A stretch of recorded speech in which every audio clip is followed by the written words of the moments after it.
A desolate wilderness. Rivers of blood flow, corpses litter the ground. Huff. Huff. 10 demon gods possessing the power to destroy heaven and earth panted heavily and cursed, "You bastard, now you have nowhere to run." They had destroyed countless planets but never met such a disgusting adventurer. Run. All you ever do is run. Sigh. Before them stood a handsome young man in his 20s, his breathing slightly disordered. He looked at the demon gods and let out a heavy sigh. In the end, the raid had failed. Scanning the surrounding mountains of corpses and seas of blood, Yifeng felt full of unwillingness. Since the world-shaking change 3 years ago, all humans on Earth were forcibly absorbed into this game called God and Demon, and every 10 days they had to undergo a difficult trial. Now Earth's entire population had gathered, but they still could not defeat these 10 terrifying demon gods. As for him, he had survived until the end only because he excelled in speed. Ding. System prompt attention, you have 10 seconds left. If you cannot complete the raid within the time limit, it will be considered a failure. 10 seconds. Yifeng smiled bitterly. At this point I have no choice but to go all out. With that, like a rainbow, he rushed towards the 10 charging demon gods, instead of retreating, appearing among them clutching a colorful bead in his hand. The demon gods looked utterly stunned, never expecting him to act so contrary to his previous behavior. Explode. Yifeng's eyes blazed with madness. This was his final trump card. He only hoped that this bead, which had taken him 2.5 years of painstaking effort to obtain, could create a miracle. Boom, the bead shattered like a nuclear bomb, unleashing a devastating blow on the surrounding area, completely engulfing Yifeng and the demon gods. At the end of his life, having given his all, Yifeng's face twisted in fury. "I have no regrets before the world." Ding. Global announcement: unfortunately, the last player from Earth has died. Their journey in God and Demon comes to an end. In the universe, other surviving beings felt no emotional fluctuation. Genocide. It was just a daily occurrence, common and routine. Moreover, these Earth players had encountered the 10 demon gods who had destroyed countless civilizations. They had never been defeated. Earth's destruction was inevitable. However, just as they were about to ignore this information, the system chime rang again. Ding. Global announcement: congratulations to player falling leaves silent for successfully killing the ancient 10 demon gods, earning the exclusive reward Evil God Pearl. I have no regrets before the world. Suddenly Yifeng stood up from his seat, roaring to the sky. The next second, the scene before him stunned him. In the quiet classroom, all students looked at him, wanting to laugh but not daring. It was clear that under the teacher's hypnosis he had slept soundly. Looking at the familiar surroundings, Yifeng was extremely shocked. "I'm back." The university teacher, who was still lecturing, said expressionlessly, "Yifeng, you have no regrets before the world, but you have let down your teacher." "Teacher, what's the date today?" Yifeng asked urgently. "Today is May 5, 2028, first period in the morning." The teacher adjusted his glasses, trying to maintain a peaceful attitude. "I see." The thought in Yifeng's heart was confirmed. Since it was the first class in the morning, falling asleep was understandable. "No. I have reincarnated." The thought in Yifeng's heart was confirmed once again. With this in mind, after a brief blank in his mind, he rushed out of the classroom. No time to hesitate. All humans on Earth would enter God and Demon at around 5 p.m. on May 5, only a few hours left. "Yifeng, are you going to skip class?" the teacher called from behind. Yifeng replied without looking back, "This one class I skip for all of humanity." Studying cannot save all of humanity. He could no longer waste time on such a futile activity. Damn. The other students almost popped their eyes out. A man like this was rare in the world. Leaving the classroom, Yifeng hurriedly took out his phone to book a train ticket. At the moment God and Demon descended, all personal assets on Earth would be transferred into the game, becoming a small amount of in-game currency. Meanwhile, some extremely rare items would give certain players a huge boost in the early stages. He remembered that the specially designed forum in the game once had an event discussing high-value items before entering the game. Since everyone had been in the game for a long time, many players were not hiding their secrets. Yifeng had browsed that post. What impressed him most was a player who claimed to have been a beggar before entering the game, yet possessed an extremely rare SS-grade item that allowed a single random chest draw at the start. It was said to contain priceless treasures, but he had bad luck and only got a silver equipment. You see, the equipment tiers in God and Demon from weakest to strongest are bronze, silver, gold, dark gold, spirit, earth, heaven, king, immortal, and divine. Getting only silver equipment was useful in the early stage but negligible after that. Since the event required a lie detector, Yifeng believed it to be true. "I remember he wasn't too far from me," Yifeng said as he booked a train ticket and set off. It must be noted that there was more than one lucky person on Earth with treasures. The reason he chose that beggar was because he was closest. The treasure was highly valuable and easy to obtain. After 5 hours of travel, Yifeng arrived at his destination. Should be around here. He wandered around a shopping mall near the train station searching everywhere. Found it. Suddenly his eyes lit up. In his sight appeared a thin man in ragged clothes half laying on the ground seemingly with a crippled leg holding a broken bowl begging from passers-by looking pitiful.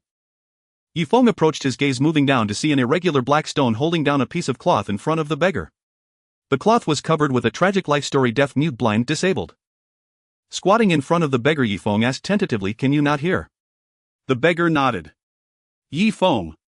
Strange, why didn't the cloth mention he was mentally challenged? Seeming to realize he had slipped up, the beggar let out a few grunts pretending not to hear. He had just started this job and didn't know the rules well. Seeing this, Yifeng said nothing, picked up the black stone in front of him and turned to leave. With his past life experience, he recognized at a glance that the black stone was a rare item judged by the system. Wait. The beggar got agitated, breaking his vow of silence, stood up and chased after him. Stealing from a beggar. Are you even human? $5. I just need a stepping stone, Yifeng lied. This stone is my family heirloom, can't sell it. The beggar was very tempted, but then thought he could earn more through sympathy. If I'm lying, elite shit. It wasn't just talk, the stone was indeed strange, black, hard, large, and had a great feel.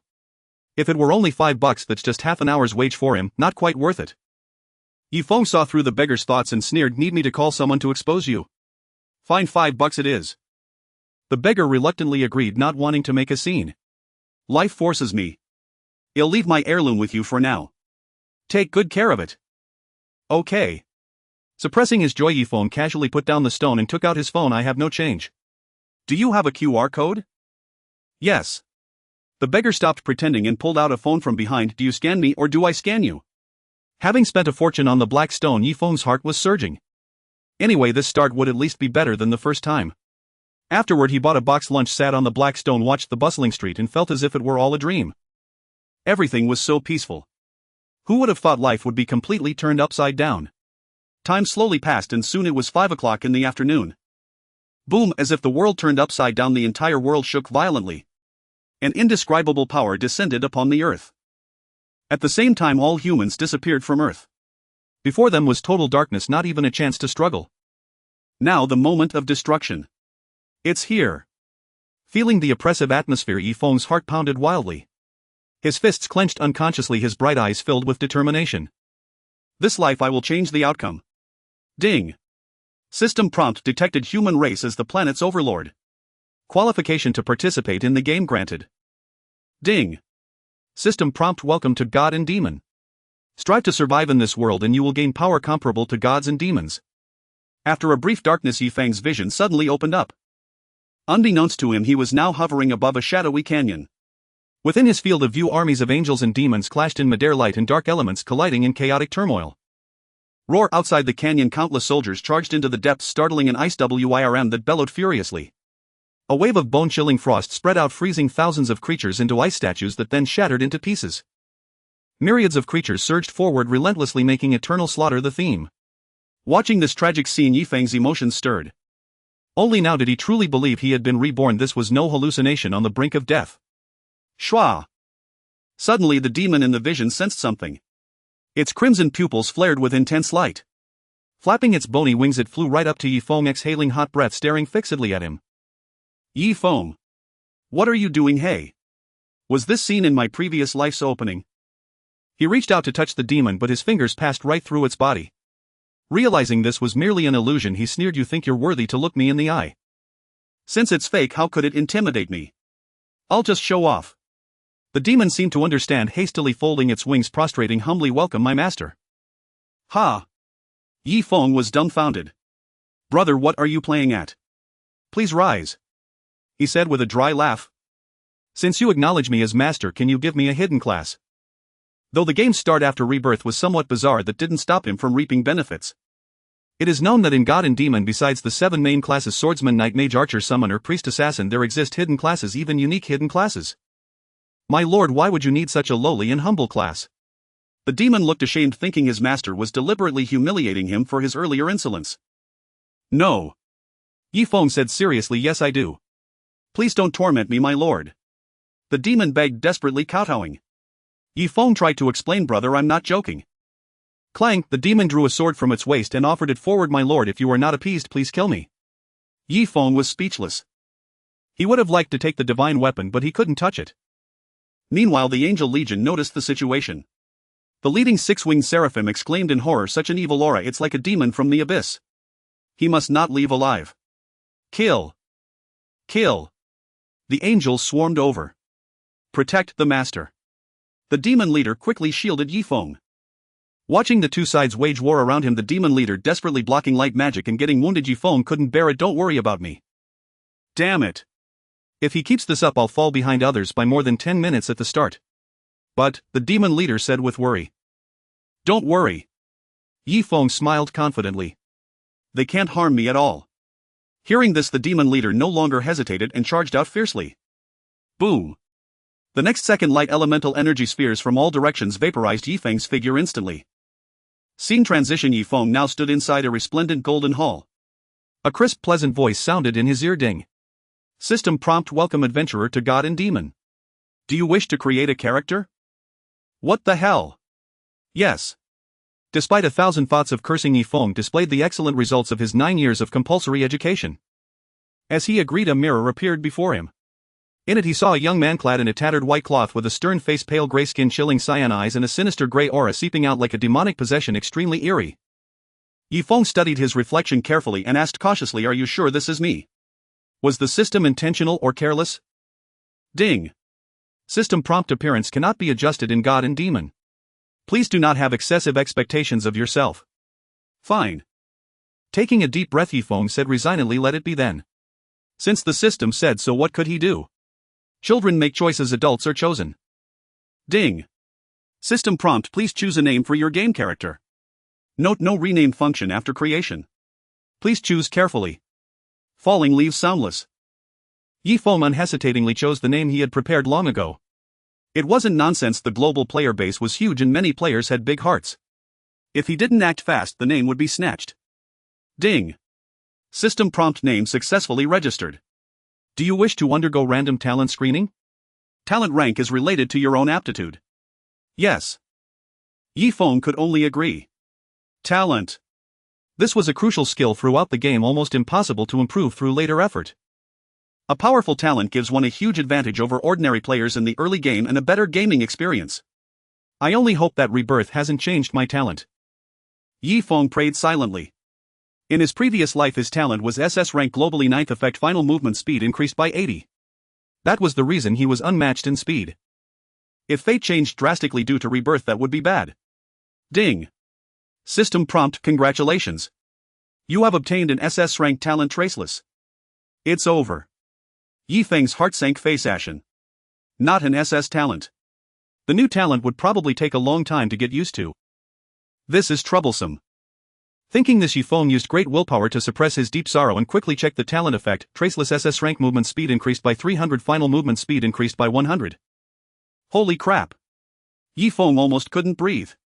In this life he was even faster. Ding. System prompt: note detected that you possess the Evil God Pearl. You have been automatically bound to the exclusive hidden class Wind Evil God. Do you accept? Boom.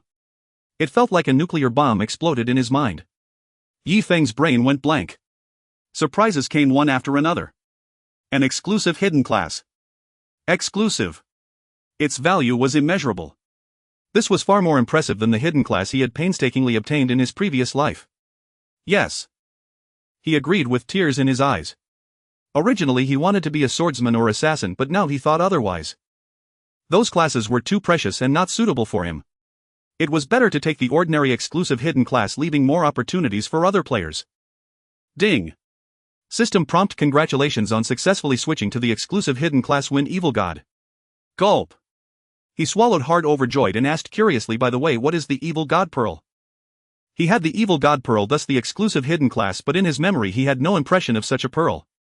Ding. System prompt: the viewing method for this item is enter game, open inventory, click to view. Yi Feng. Fine. I've gained much. Ding. System prompt: based on your real-world asset value minus debts you receive starting funds copper coins x5. Ding. System prompt: note detected that you possess a high-value item, black glowing ore.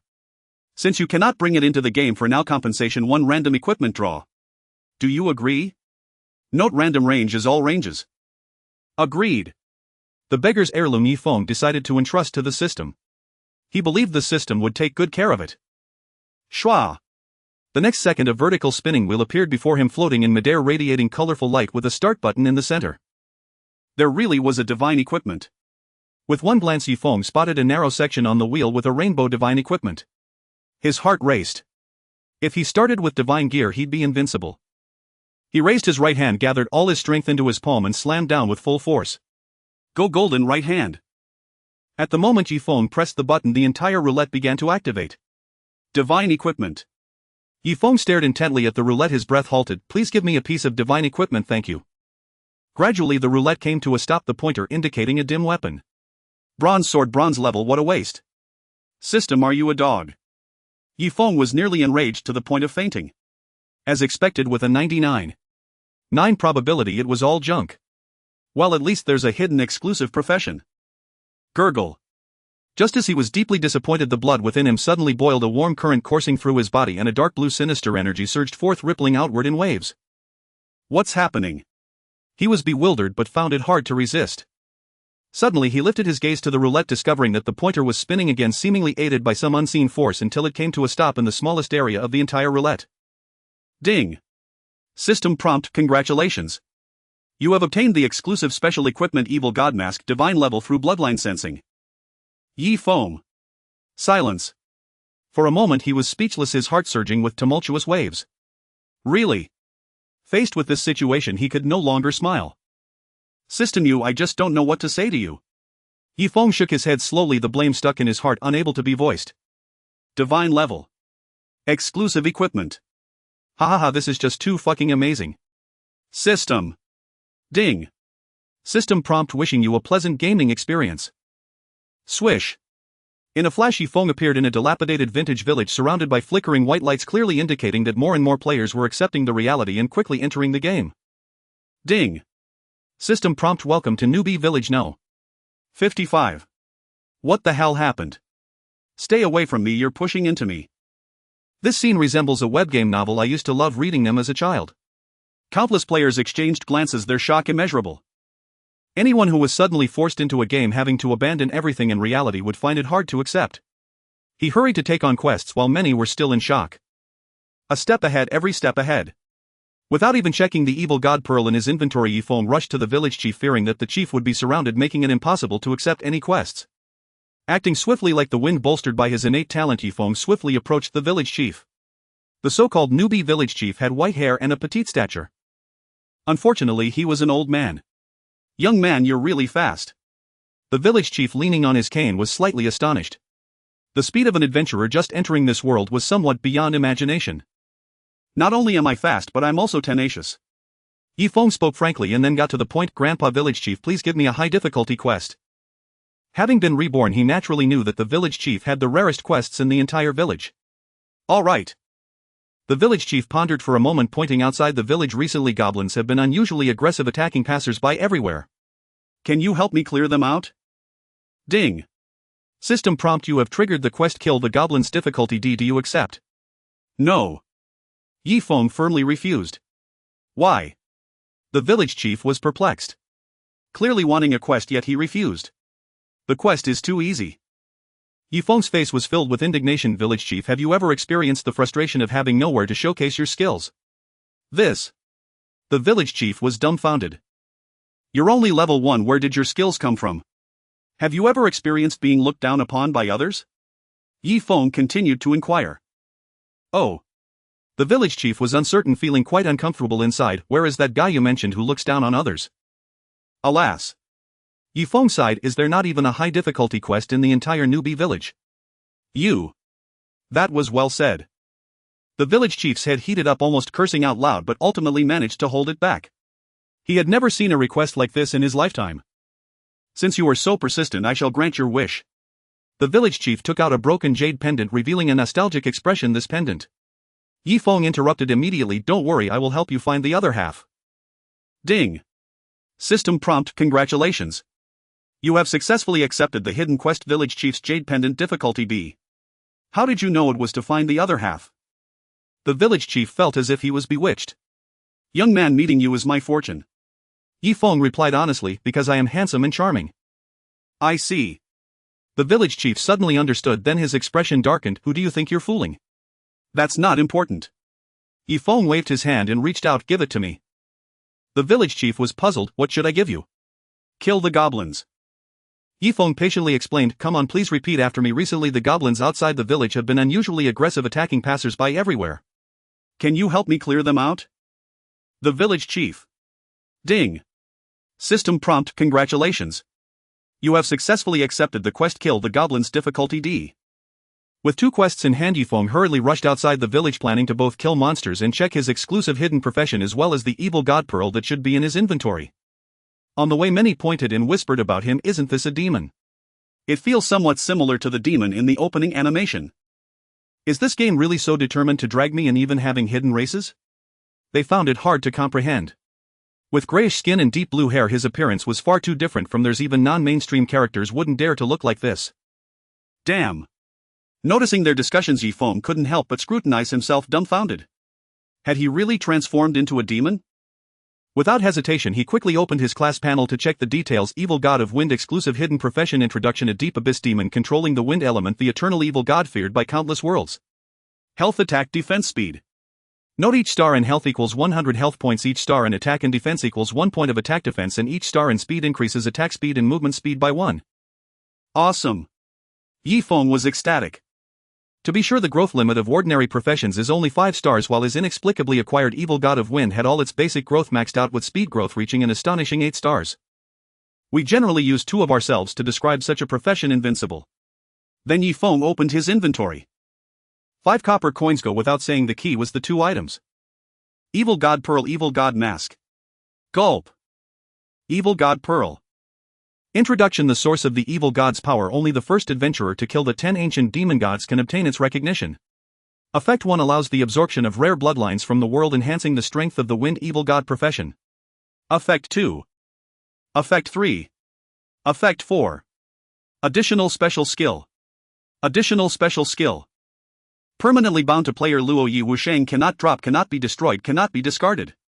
I can't understand. Yi Feng could only say he didn't understand, yet he was greatly shocked. The quality level is not visible and only one effect can be seen. The screen is filled with question marks, seemingly indicating its immense and unpredictable power. In fact, just the first effect left Yi Feng in awe. Professional strength is mostly enhanced by completing job change tasks, while the Evil God Pearl provides an additional path. This is a privilege that only he can possess. Furthermore, through the introduction of the Evil God Pearl, he roughly understands that his mutual destruction at that time should be a stroke of luck, thus earning such an extraordinary reward. Returning to his senses, Yi Feng accelerated away from the novice village while inspecting another item, a beautifully crafted dark purple mask that covered the upper half of his face with strange patterns and an eerie vibe. Evil God Mask, divine level effect, strength too low, cannot view. Additional special skill mask. Introduction. Mask SSS level can hide one's facial features and name. Additionally, other beings require 50 levels to view one's panel, can be cancelled at any time. Cooldown none. Incredible. Yi Feng took out the Evil God Mask and put it on his face, activating the mask special skill, then opened the panel to check the information. Luo Yi Wusheng Wind Evil God, level 1, life 500, attack 66, defense 55, skill reconnaissance effect, can scout the basic information of beings or items no higher than 10 levels above oneself, reputation 0, revive count 2.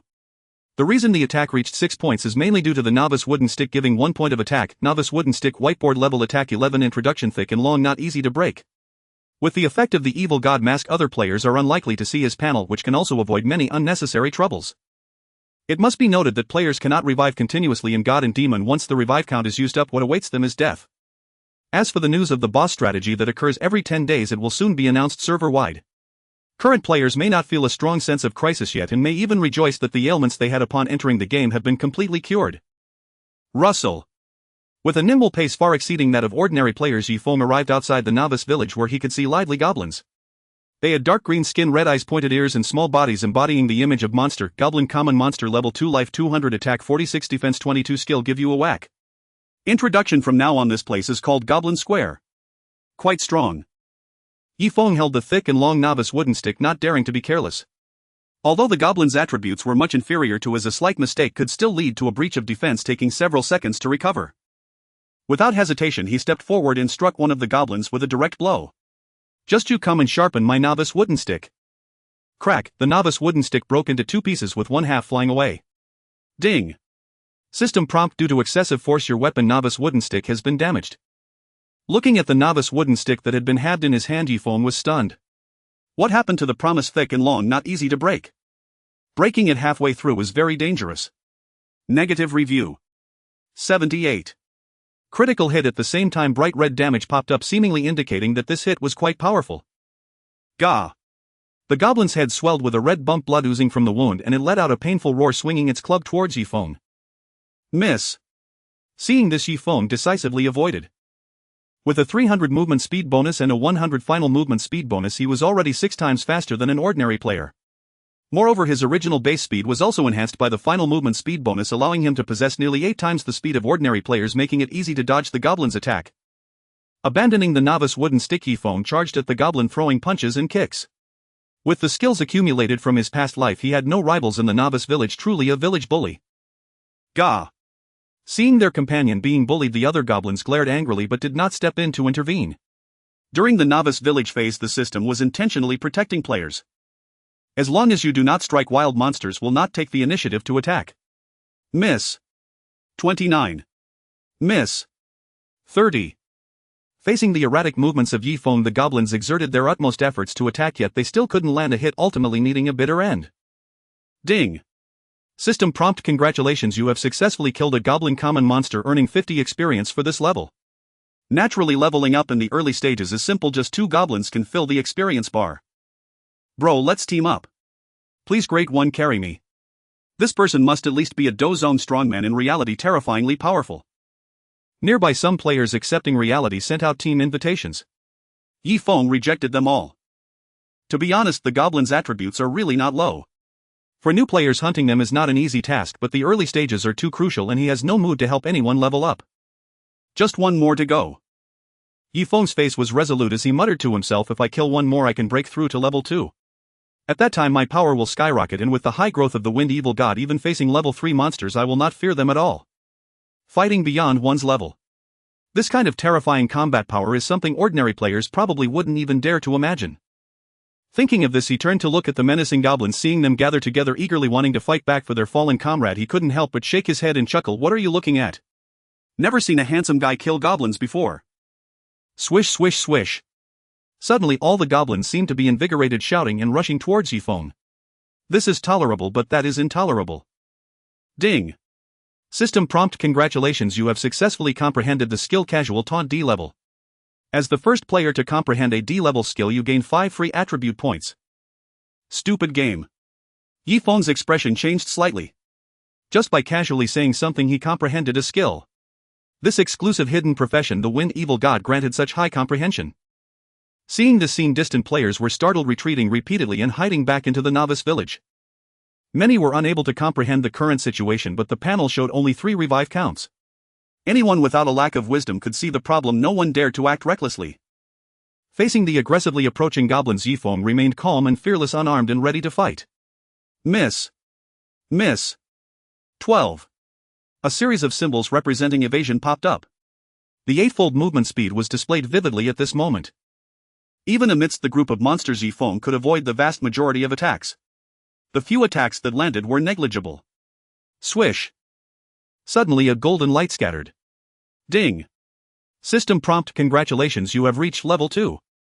With the second goblin falling, his level increased and his base stats doubled instantly. The goblin's attacks turned into a pitiful 1 point, unable to breach his defense. In the early game, the advantages brought by base growth star ratings are too crucial. Standing in the midst of the goblin's master, Yi struck with each punch landing perfectly. He felt dodging was a waste of time. Traditional martial arts emphasize receiving, transforming and releasing. What kind of genius is this? Why can't I see his panel? Is there a reporting system for hacks in this game? Distant players stared blankly at Yifeng's rampage, utterly dumbfounded. Most were still unable to accept reality. To have them step out of the novice village to confront goblins, they still had to consider their lives. Meanwhile, this guy was already pulling mobs to farm, simply outrageous. Yifeng did not pay attention to the onlookers. With an unexpectedly strong start, his goal was to be the first to leave the novice village and establish a complete early advantage. Whether or not he attracted attention was not within his considerations. You must understand that at the moment of the anomaly's arrival, everyone's lives underwent a dramatic change. Having grown up in an orphanage without attachments, he now returned reborn, only wishing to possess a power greater than in his past life. Since I can comprehend taunt with just a casual remark, I should be able to comprehend other skills too. As he circled around the goblins, Yi Feng's heart stirred. In God and Demon, if a player's strength is sufficient and their comprehension is adequate combined with remarkable skills, the self-created skill system will indeed acknowledge them. Take this, Wrath of the Dragon. Suddenly Yi Feng shouted loudly, executing his moves flamboyantly as if fearing that the system wouldn't hear him, unleashing his unparalleled martial arts, and then struck heavily with a palm on the back of a goblin's head, sending it tumbling forward. 96. Hiss, the onlookers gasped in astonishment. They finally understood why the man before them was so powerful. It turned out he was a hero of the Beggars sect. Ding. System notification: congratulations, you have successfully comprehended the skill Full Power Palm D grade. As you are the first adventurer to comprehend a D grade skill, you cannot stack rewards. Indeed, it can be done. Yi Feng felt a surge of joy in his heart. While unleashing a flurry of punches at the goblin that could not break through his defenses, he opened the skill bar to check the details. Casual taunt D grade introduction compared to a knight's taunt. Your taunt lacks authenticity. Effect attracts hostility from enemy units within a 1010 range, instantly increasing their hatred value towards you. Cooldown 2 minutes. Note: ineffective against adventurers. Full Power Strike D grade introduction infuses power into the palm, delivering a full force attack. Effect deals 120 damage based on your own attack to a single enemy. Cooldown 10 seconds. What a full power palm, what a Wrath of the Dragon. Yi Feng's emotions surged within. Hong Qigong, did you see? I've learned it. Ding. System notification: congratulations, you have reached level 3. Swish. Golden light scattered again. As a disciple of Hong Qigong, Yi Feng swiftly dealt with the nearby goblins, returning to the novice village amidst the adoring gazes of many players. In fact, he was quite eager to reclaim the assassin skills he mastered in his past life and had attempted to use them on the goblins, but his physical condition did not meet the requirements, making it impossible to use those skills. However, he was confident that once he reached a certain level he could reclaim them. Big brother, what should we do to become strong like you? A player attempted to seek wisdom. Yi Feng, who was no ordinary person, would not hold back and immediately replied, in addition to courage, wisdom and looks, a bit of luck is also needed. Player. Once again arriving at the village chief's location, Yi Feng found the chief surrounded by players. After many players collected their incredulous emotions, they had to face reality and quickly take action. Village chief, I am willing to brave the mountains and seas for novice village 55, please give me a quest. Hurry up, goblins can't hold on much longer. That masked big shot took down a bunch by himself without leaving any for us. As Yi Feng rampaged outside the village, many players quickly realized that if they didn't hurry they would fall behind several levels right from the start. Looking at the bustling scene, Yi Feng frowned slightly. He had to find a way to submit the quest quickly, at least that would reward him with a weapon. Village chief, the jade pendant is in trouble. Yi Feng shouted anxiously. Get out of my way. The village chief bellowed, pushing through the crowd to stand before Yi Feng. What happened? After my relentless efforts, I have finally completed the task of defeating the goblins. Yi Feng took out 5 quest items dropped by the goblins and handed them to the village chief. It must be said that God and Demon is quite stingy. Defeating the ordinary monsters in the novice village doesn't even yield a copper coin unless you defeat a boss. The village chief asked urgently, what exactly happened to the jade pendant? I have some clues about the whereabouts of the other half of the jade pendant, Yi Feng said perfunctorily, then urged, quickly give me the goblin battle axe. How did you know the reward is a goblin battle axe? The village chief was taken aback. From the moment this adventurer arrived he felt as though he had been living in the shadow of the other. Cursed. Do I not have any privacy? Hurry! Yi Feng urged impatiently, the jade pendant won't wait. Ding! System notification, congratulations, you have completed the task. Kill goblin, difficulty D, reward experience 13, goblin battle axe plane level. Goblin battle axe plane level, attack 55, introduction, a mere battle axe, how can it stand against my east wind? Task submission completed. Yi Feng took up his new weapon and turned to leave. Most of the quest rewards in the novice village are quite ordinary, only the weapons have some use. With a foundational growth like the wind evil god, which can be considered perverse if he adhered to the rules, it would inevitably waste some time. Instead of rushing to hunt monsters, he first went to the pharmacy to exchange his remaining 5 copper coins for 5 red potions. Red potion D grade effect restores 100 health points per second for 10 seconds. Cooldown 1 minute.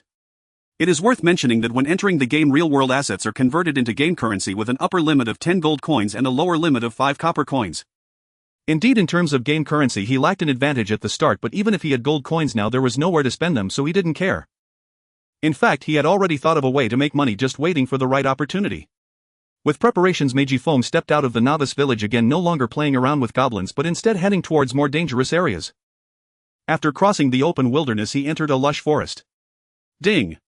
System notification: you have entered the map Green Snake Forest. A gentle breeze blew and the shadows of the trees danced. Brilliant sunlight penetrated the thick branches and leaves, casting mottled light and shadow on the ground, creating a tranquil and harmonious atmosphere. Rustle. Moving at a speed far surpassing that of ordinary players, Yifeng soon spotted his target for this trip. Green Snake, normal monster, level 8 health, 1000 attack, 1820 defense, 1010 skills, tightly entangled, venomous bite. Introduction: the snake-like creature is not easy to deal with, so hope you are agile enough not to get bitten in a fatal spot. After level 2 goblins, it is naturally impossible to encounter level 8 green snakes. Yifeng decided to skip level 5 monsters and accelerate his leveling pace. Not rushing to attack, he took a deep breath and activated the screen recording feature. In God and Demon, there exists a related forum serving as a place for players to communicate with each other. One of his ways to make money is to upload videos that require game currency to unlock, thus earning his first bucket of gold in the game. After all, money isn't everything, but without money nothing can be done. Hello everyone, I am Silent Leaf. I will show you how to efficiently level up and farm monsters in Green Snake Forest. Here I will face countless green snakes. If you don't have suitable monster farming techniques, you won't last an hour. Look, there's a green snake over there. Its nutritional value far exceeds that of chicken. After finishing the video introduction, Yifeng looked at the green snake coiled on the branch holding the goblin battle axe and approached. Everyone pay close attention, don't blink. Although he was only at level 3 now in terms of attributes, he was not inferior to the green snake, perhaps only lacking in skills. Silent Leaf wins. Evil God, level 3 health, 1500 attack, 2020 defense, 1515 skills, casual taunt, full power strike, resurrections to this. Perceiving someone approaching, the green snake raised its head, coldly staring with a blood-red tongue flicking, highly alert. Arriving beside the green snake, Yifeng aimed the axe at it, casually taunting, "What are you looking at? Your sister has abandoned you, always hanging out with Su Xian." Su Xian. That was a legendary hero. Who didn't know him? Ding. System prompt: you used the skill casual taunt. The green snake's hatred towards you has significantly increased. Whoosh. Enraged, the green snake lunged at Yifeng, but the latter had long been on guard. Thanks to the high speed granted by his innate ability, he easily evaded the tempting snake kiss and then executed a full power strike, the axe slashing down, drawing a streak of blood. 122. Instantly, the green snake's health dropped by more than 1/10. The game is not reality. The green snake in the novice village is not that agile. As long as you have speed like mine, evading is not difficult. Yifeng rationalized his recent actions. With 8 times the speed of an ordinary player, it would surely be a piece of cake for most players. Hiss. After a failed attack, the green snake grew even angrier, its body twisting and coiling, swimming towards Yifeng, opening its gaping bloody mouth, revealing venomous fangs as it lunged. In response, Yifeng remained unfazed, casually lifting his foot, dodging the green snake's attacks again and again, then seizing the opportunity to chop down hard with the goblin battle axe, claiming its life. The green snake's attacks are very straightforward. As long as you are agile, it becomes ineffective and its venomous bite poses minimal threat. With that, he perfectly executed a kick, sending the lunging green snake flying, and suddenly inspiration struck him as he flicked the axe in a peculiar manner. Thud. The snake's head was severed and the axe followed a unique trajectory, circling around a sturdy tree and returning to Yifeng's hand. Success. Gripping the axe handle perfectly, Yifeng's expression brightened. Ding. System prompt: congratulations on successfully killing the green snake, normal monster. You have received a reward, level experience 80. Ding. System prompt: congratulations on successfully comprehending the skill spinning axe Clevel. As the first player to comprehend a Clevel skill, you have received a reward, free attribute points 10. Swish. Golden light scattered and Yifeng reached level 4. Killing an 8-level monster grants ample experience, not to mention the level difference provides additional bonuses. Did you see the whole process?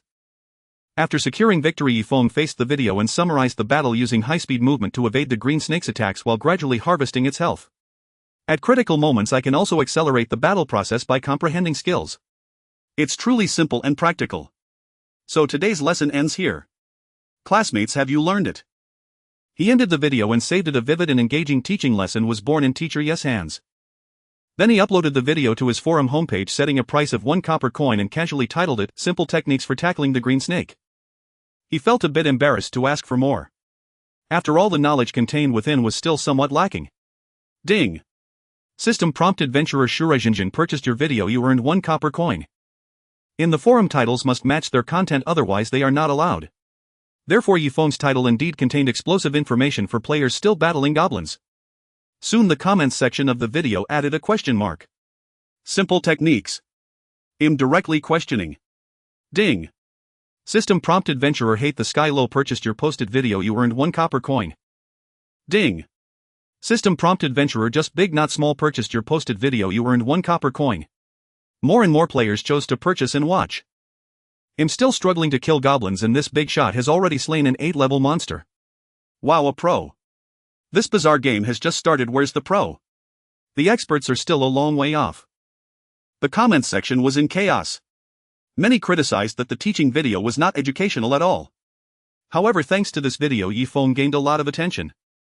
Without engaging with the players in the comments section or paying attention to the numerous posts about the apocalypse, he closed the forum planning to continue grinding monsters.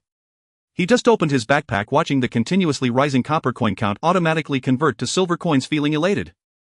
In Shenmue, the currency system is simple: 1 gold coin equals 100 silver coins and 1 silver coin equals 100 copper coins. Making videos was merely Ye Feng's initial method of profiting, as starting capital was very crucial. Gathering his thoughts, he turned his gaze to another green snake nearby.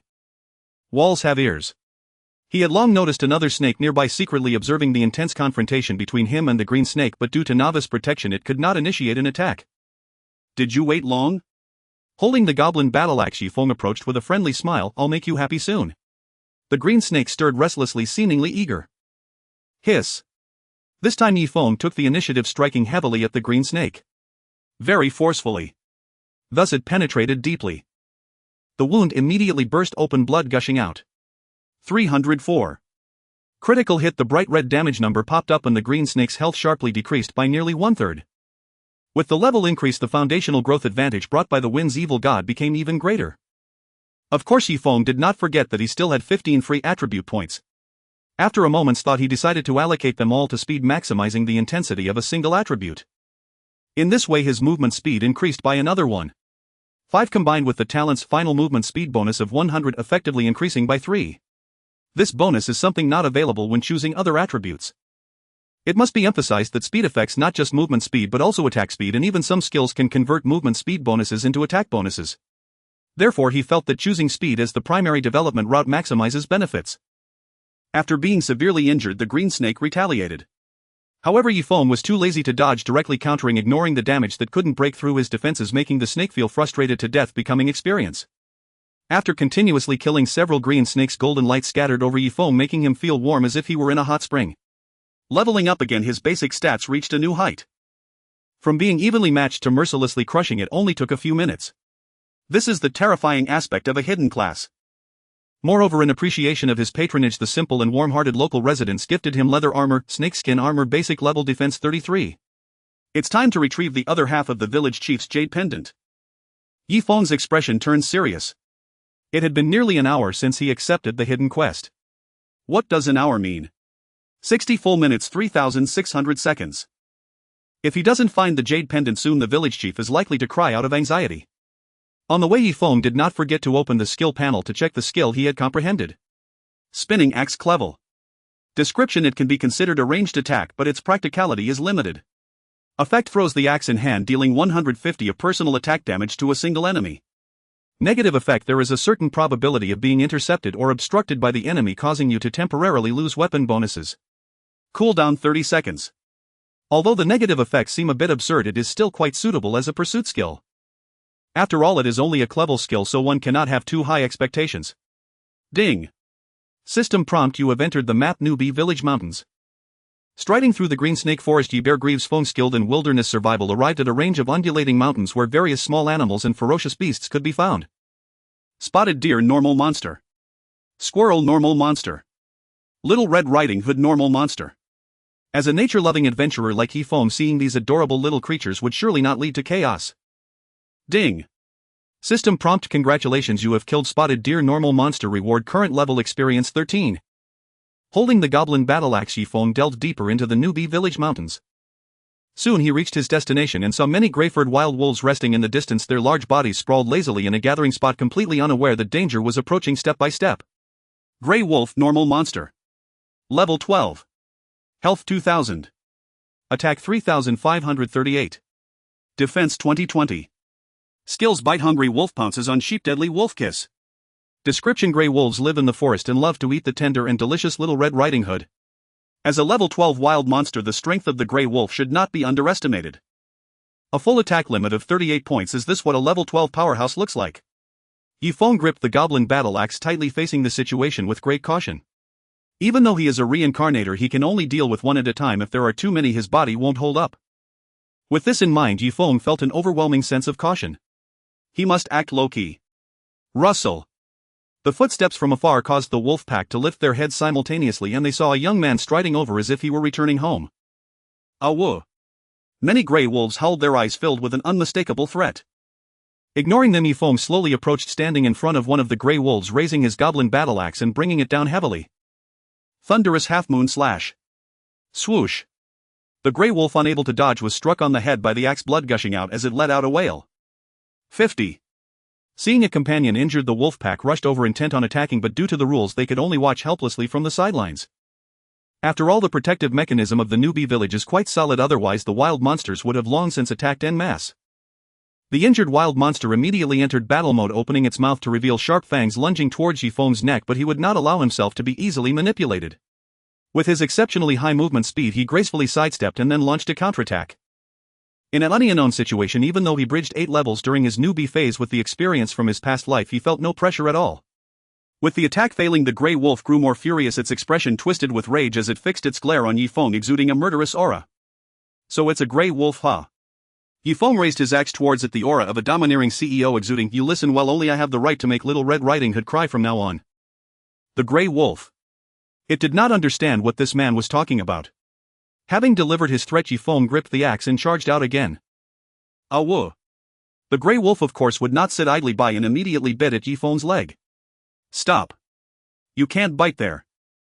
Yifeng quickly retracted his leg, not giving it the chance to bite his calf, then seized the opportunity during the attack to kick it away. Spinning axe. Seizing the moment, Yifeng directly hurled the axe in hand, tracing a cold arc that left the grey wolf severely wounded, its health dropping significantly once more. After moving a short distance, he caught the axe that barely returned to him and continued to hold his ground. In fact, this was the most rational approach. If he took the initiative to attack, during the attack process he would be unable to evade the opponent's strikes, as his talent increased movement speed while his attack speed still needed improvement. Suffering continual losses, the mindless grey wolf grew increasingly ferocious, its mouth spewing a foul mix of saliva and blood as it launched another assault. Yifeng remained calm, unfazed, every time countering the wolf's attacks. 1 minute. 2 minutes. Time ticked away, and in the presence of the wolf pack, Yifeng managed to outlast the opponent while remaining nearly at full health. Ding. System prompt: congratulations, you have killed grey wolf. Normal monster reward, current level experience 120. Swish. Golden light scattered and Yifeng reached level 5. After leveling up, his attributes increased significantly and he attracted another target, joyfully chasing and playing. Ding. Server-wide announcement: attention, the challenge mode of God and Demon Earth region has been activated. Every 10 days a world-class boss that must be defeated will descend. Ding. Server-wide announcement: attention, the challenge mode of God and Demon Earth region has been activated. Every 10 days a world-class boss that must be defeated will descend. This news was broadcast 3 times by the system as if to announce to the world that it was of great importance. Is it starting? Yifeng's calm heart stirred with ripples and he took a deep breath, focusing on confronting the grey wolf. A challenge every 10 days. This is the test of humanity by God and Demon. In his previous life, Earth players faced terrible luck when tackling the 100th level, drawing a challenge of an SS level difficulty which led to their complete annihilation. In this life he would never allow the plot to repeat itself. Swish. Good times always pass quickly. As one grey wolf after another fell beneath Yifeng's relentless axe, his level skyrocketed to 8 and the efficiency of his kills increased with each passing moment. In less than an hour, surveying his surroundings, the wolf pack was completely annihilated. After a long session of monster hunting, his gains were not limited to experience, he also lucked out and found a pair of wrist guards. Wolfskin wrist guards, common grade. Defense 33. Description: wrist guards made of wolfskin. Set effect. Set. Upon seeing the wrist guards for the first time, Yifeng was incredibly excited. This was the legendary common grade set. Hard to find in the world. Awoo. Suddenly a roar much louder than that of an ordinary wild wolf echoed. I've finally waited for you. Yifeng stood ready, squinting his eyes as he gazed towards the depths of the mountains concealed by the lush green foliage. It's coming. It's about to come out. Through the lush grass, a wolf king much larger than a grey wolf appeared before Yifeng.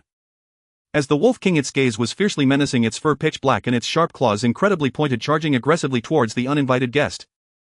At that moment the system alert arrived late. Ding. System prompt: due to your rampant slaughter of wolves, you have attracted the hostility of the demonic wolf king, bronze level BOSS. Faced with a formidable lord monster, Yi Feng did not dare to be careless and immediately cast a reconnaissance spell. Demonic Wolf King, Bronze level, BOSS level 15, health 10,000, attack 80-86, defense 32-35, skills Ravenous Wolf, pouncing on sheep, deadly wolf kiss, rending claw, bloodthirsty. Will description run or it will be too late. The attributes of the Demonic Wolf King were indeed somewhat ferocious, but it was impossible for Yi Feng to back down. He came here not only to pursue leveling efficiency but also to claim the first kill reward of the bronze level boss. Moreover, the half-jade pendant lost by the village chief in the novice village was also on the Wolf King, making it a threefold gain. Come. Yi Feng beckoned at it and casually mocked, let me teach you how to be a wolf. Whoa, as the Wolf King, it had never encountered such an understanding enemy. It decisively lunged forward, its black claws tearing through the air, sharp and menacing. Seeing this, Yi Feng ran towards the thickest tree nearby, just managing to dodge the claws. Miss. After reaching the back of the tree before he could turn around, he began to circle the tree. Miss. Another symbol representing a successful dodge appeared, showing that the Demonic Wolf King's attack frequency was exceptionally high. After dodging twice in a row, Yi Feng looked at the massive body of the Wolf King beside him, picked up his axe and lightly tapped its rear. 152. The attacked Demonic Wolf King was furious. As it turned to face Yi Feng, it opened its mouth to bite, but the latter swiftly retreated, using the tree to position himself and counter. From then on, no matter which direction the Demonic Wolf King turned or how it chased around the tree, Yi Feng was undaunted. The Wolf King pursued Yi Feng while Yi Feng circled the tree. This exquisite tactic was rare in the world and worthy of being recorded in history. 80. 60. Under Yi Feng's maneuvering, the Wolf King's health gradually decreased. No matter what, as long as he could break its defense, patiently wearing it down was bound to lead to victory. At a certain moment, the Demonic Wolf King realized and distanced itself from the tree, glaring at Yi Feng with fury. Come over here. Yi Feng stepped out from behind the tree, patting the trunk. Let me show you what it means to be one with the tree. To be frank, this was the SS level skill he had just comprehended. Facing Yi Feng's taunts, the Demonic Wolf King remained unmoved, merely watching from a distance, not advancing. Watching the opponent's health gradually recover, Yi Feng frowned slightly. What a clever but foolish wolf. Whoa. As if it understood human speech, the Wolf King let out a proud howl, its face twisted, displaying an unusual patience towards its prey. As a bronze level BOSS, it already possessed a certain level of intelligence. Since you've discovered me, then let's go for it directly. Yi Feng gave up on the tree-circling tactic, brandishing his goblin battle axe and charging forward for a powerful strike. 188. Taking advantage of the opponent's attack gap, the Wolf King finally found an opportunity to counter, biting down on Yi Feng's shoulder, its fangs piercing deep. 392. Facing the pain of the bite, Yi Feng seemed impervious, choosing to retaliate fiercely. Both sides' health began to decline. When Yi Feng's health dropped to 30, the Wolf King was left with about 35 health. Now is the time. Finding an opportunity, Yi Feng suddenly retreated, returning to the tree, taking out a red potion from his bag and gulping it down, green healing numbers appearing around him. 100. 100. You're smart, but I'm not foolish. Throwing the empty vial on the ground, Yi Feng grinned. Let's see who can outlast whom. The Wolf King. What a disgusting human. Seeing the Demonic Wolf King about to disengage from the battle, Yi Feng's heart stirred, picking up the potion vial and tossing it. Go, returning vial. Thud. The vial was easily dodged by the Wolf King. Just as it was about to mock the human's foolishness, countless hidden weapons suddenly appeared, leaving no way to evade. 1. The damage didn't break the defense, but it was enough to interrupt the healing. Poof. Yi Feng snorted coldly, gripping his axe in the left hand and dirt in the right. Tang Sect hidden weapons, Heavenly Man, Flower Scatter. He wouldn't concern himself with fairness while leveling, all that mattered was winning. Whoa. After being humiliated repeatedly, the Wolf King's eyes turned red, raising its claws and swinging them towards Yi Feng. Ding.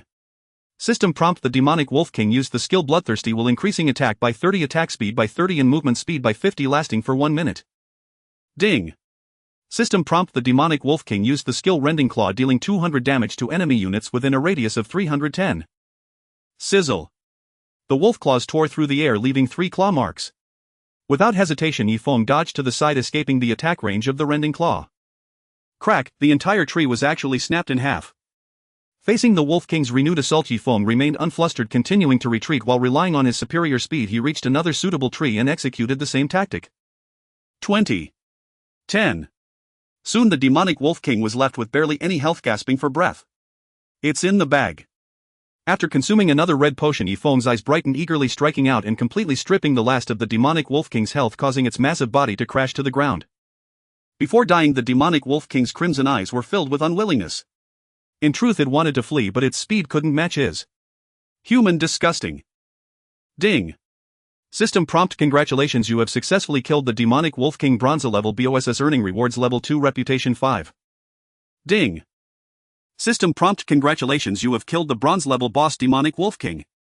As the first player to kill a bronze level BOSS, you receive additional rewards: free attribute points 20, reputation 100, rare item skill comprehension book. Ding. System prompt: do you wish to inform all players in God and Demon Earth region of your glorious achievement? Note: after the full server announcement you will receive an extra 100 reputation. Swish. Swish. 2 beams of golden light soared up and Ye Feng's level reached 10. Ding. System prompt: congratulations, your level has reached 10, you can proceed to the level 3 town for job change. Great. Ye Feng invigorated his spirit, picked up the numerous equipment dropped by the Wolf King and 50 silver coins, promptly closed the recording and hurried away. The first kill reward was in hand, he couldn't let others take the first job change reward. On his way he chose yes in response to the system's inquiry. Reputation is a highly valuable asset within God and Demon. Upon reaching a certain value the system will grant related titles, and there are even reputation requirements for equipping high-level gear and accepting certain high-difficulty quests. Ding. Full server announcement: congratulations to player Falling Leaves Without Sound for becoming the first player to defeat a bronze level BOSS, hereby announced. Ding. Full server announcement: congratulations to player Falling Leaves Without Sound for becoming the first player to defeat a bronze level BOSS, hereby announced. WH. What the heck? Are you kidding? I'm still killing goblins. Falling Leaves Without Sound isn't that the one who posts funny videos on the forum? A single stone stirred up 1,000 waves. No one would have expected that within a few hours of God and Demon launching someone would kill a bronze level boss. Ding. System prompt: adventurer Sleeping Big Demon King has sent you a friend request. Ding. System prompt: adventurer Reunion Sect leader has sent you a friend request. Blocking the friend requests, Ye Feng set off on his way back. While most players were still hesitating, he could leave the novice village already far ahead of others. However, just as he opened his bag to check his spoils, an abrupt system alert sounded in his ear. Ding. System prompt: please note your exclusive item Evil God Pearl has sensed a rare bloodline nearby. Surprising. Even with Ye Feng's extensive gaming experience, he did not expect the Evil God Pearl to provide a reminder at this moment. Truly, there is no way to deal with it. After all, it was the Evil God Pearl's first time, he could not let it down and must put forth his utmost effort. Taking out the peculiar orb that shimmered with a dark eerie glow, Ye Feng could clearly sense a faint black mist drifting toward the southwest as if guiding him. Without hesitation he stepped forward, following the black mist, swiftly traversing the mountains of the novice village, exploring for any possible rare bloodlines. Given the significant advantage he had grasped in the early stage, Ye Feng did not feel that anyone could claim the reward for the first job change before him, and even if an unexpected event occurred it would not matter. Once players leave the novice village they cannot return. Absorbing rare bloodlines can enhance the foundational growth rating, far surpassing the job change reward, making the choice obvious. Following the direction of the drifting black mist, Ye Feng eventually reached a cave and immediately entered. It was initially narrow, only wide enough for one person, but after walking a few dozen steps it opened up. What came into view was a place resembling an altar with strange green mist swirling around, and the floor beneath revealed an ominous pattern. Buzz. The Evil God Pearl emitted a faint tremor, seemingly informing its master that he had arrived at his destination. With a strong sense of vigilance, Ye Feng stepped closer, ascending the stairs leading to the altar. Swish. In the next moment the scene before him drastically changed, placing him above a palace shrouded in mist with a majestic dragon throne behind him. A mirage. Ye Feng saw through the truth at a glance, his heart as calm as a still lake. Ding. System prompt: please note, sitting upon the dragon throne will grant you a domineering inheritance and you will change your job to the hidden class overlord. Note: upon agreement you will lose the exclusive hidden class Evil God of Wind. Scanning through the system information, Ye Feng stood still, his expression showing neither joy nor sorrow. What to do? I am being treated like a fool. Swish. As if confirming that Ye Feng remained unmoved, the scene before his eyes changed again, placing him above a mountain of piled gold coins. Ding. System prompt: please note, sitting atop the mountain of gold will grant you unparalleled wealth with an estimated gain of 10 million gold coins. The pleasant sound of the system bell rang in his ears, yet Ye Feng remained unmoved. Knowing it was a test of sorts, how could he be fooled? Swish. The scene changed again and Ye Feng found himself in a woman's boudoir surrounded by a faint sweet fragrance. In his view a graceful woman clothed in thin gauze appeared by the bedside. Her skin was fair and her figure slender as she slowly rose, revealing curves that stirred one's blood, her enchanting eyes shimmering with allure. Handsome, come here. The woman smiled brightly. I can help you study foreign languages in bed. Ding. System prompt: please note, if you choose to embrace her you will gain her permanent recognition. Whoosh. Yi Feng moved. Without a moment's hesitation he hurled his goblin battle axe, slicing through the woman's neck before returning it to his hand. Bang! Instantly the mirage shattered completely and Yi Feng returned to the altar. What a joke. Testing an old veteran with such things. Which old veteran could withstand such a test? Looking around the scene he paused for a moment, noticing that at some point another person had appeared beside him, short in stature and with a lewd appearance. Shangsun Ruai, apprentice swordsman level 4. A Huaxia person. At the same time the other party was equally surprised by Yi Feng's appearance. Gazing at the player from the Sakura district, Yi Feng maintained a calm expression, his mind racing. He actually knew about Shangsun Ruai. In his previous life the other had changed jobs to become a poison swordsman, ranking within the top 10 in the Sakura district, but he truly did not expect to encounter him in the novice village in this life. However, he did not feel surprised. There were countless novice villages, but certain fortuitous encounters were common, equivalent to independent regions. Once a fortuitous event was claimed by a player from one novice village, it would vanish. Kee-kak. Suddenly a hoarse eerie laugh came, quickly capturing the attention of both individuals. In the center of the altar a mechanism activated and a chair slowly rose. A pale hunchbacked old man sat carelessly on the chair, appearing before the two. Though aged, a strong oppressive force spread like a tidal wave, causing Yi Feng to feel a heaviness in his chest. Source of poison: Bansen. Other than the name all other stats were question marks. Without a doubt, based on the panel alone, this person's strength was beyond what current players could contest. I didn't expect two young people to come at once. Bansen revealed a sinister smile, scrutinizing Yi Feng and Shangsun Ruai before furrowing his brows, locking his gaze entirely on Yi Feng. Elder, is there a problem? Yi Feng asked calmly, cupping his hands in salute. Bansen stared at him intently, attempting to discern something. Your aura is quite unpleasant. Evil God of Wind. This is a profession I have never heard of yet. Strangely enough, he felt an inexplicable fear, instinctively thinking that this was someone he could not offend. Strange. Elder, please don't misunderstand, I mean no harm. Yi Feng appeared quite polite. Seeing the two engaged in conversation, Shangsun Ruai hurried forward to seek presence. Old man, is there anything I can assist you with? He could clearly see that this was an opportunity. If he did not seize this chance with all his might, it would be snatched away by the Huaxia person beside him. Not bad. Looking at the other party's respectful demeanor, Bansen nodded in satisfaction. You are not so unpleasant. This youth named Shangsun Ruai was very sincere in his attitude, while the other seemed neither humble nor overbearing. What was his status? What about the other party's lowly position? He disliked such disrespectful individuals. Thank you for the compliment, Elder. Shangsun Ruai beamed with joy. Clearly the old man favored him more. Bansen nodded, stating frankly, I am the god of poison, severely injured in the ancient battle of gods and demons, yet unwilling to sever my noble inheritance. He leaned lazily against the chair, seemingly reminiscing about past glories. Bang! Shangsun Ruai immediately knelt, displaying an extraordinarily sincere attitude. As a player from the Sakura district, regardless, please consider me an unworthy person, Elder. The arrival of gods and demons has dramatically changed people's lives, yet he deeply understood that this could very well be a moment to alter his fate. Bansen nodded in approval. Indeed, when facing a lofty and powerful being, the weak must have their way of survival. I like your attitude. While saying this, he turned his gaze to the indifferent Yi Feng, his tone becoming angry. Kid, why are you showing no reaction? This guy is far too dull. To have the opportunity to receive his supreme inheritance of the god of poison was a fortune earned through 8 lifetimes. To beg is to hand over one's fate to another. Yi Feng glanced at the prostrate Shangsun Ruai and said lightly, if the other party intends to kill you, even if you crawl to plead for mercy, what use is it to ask the elder to consider sparing you, an unworthy person? In my previous life, when facing the ancient 10 demon gods that had to be conquered, players from all over the world fought with all their might, leaving no room for retreat. Without being cornered, he would never beg. And what do you want to say? Bansen's gaze turned cold as he questioned. Don't you understand? Approaching the god of poison, who stood about 10 meters away, Yi Feng stepped closer. A man's knees are worth gold. Who do you think you are to demand that I kneel? Impudent. Bansen was furious, unleashing the divine pressure of a god. Boom. The oppressive weight felt like a mountain pressing down, making Yi Feng struggle to breathe, as if attempting to evoke the fear within him. Looking at Yi Feng, who appeared to be trembling as if a gust of wind could knock him down, Bansen sneered, and taste the wrath of the divine. For the first time. It was the first time he had seen such a trivial ant daring to boast in front of him. Taking a deep breath, forcing himself to move step by step towards Bansen, the dark purple glow radiated from the evil god mask on Yi Feng's face as he confronted Bansen without yielding. Does a god who clings to life still deserve to be called a god? Bansen shouted in anger, but a hint of fear flashed in his eyes. Why? Why could he still move? You are used to looking down on others, enjoying the feeling of being on cloud 9, yet you don't even consider your current situation. Yi Feng continued to approach despite his bones creaking and muscles twisting. Can you kill me?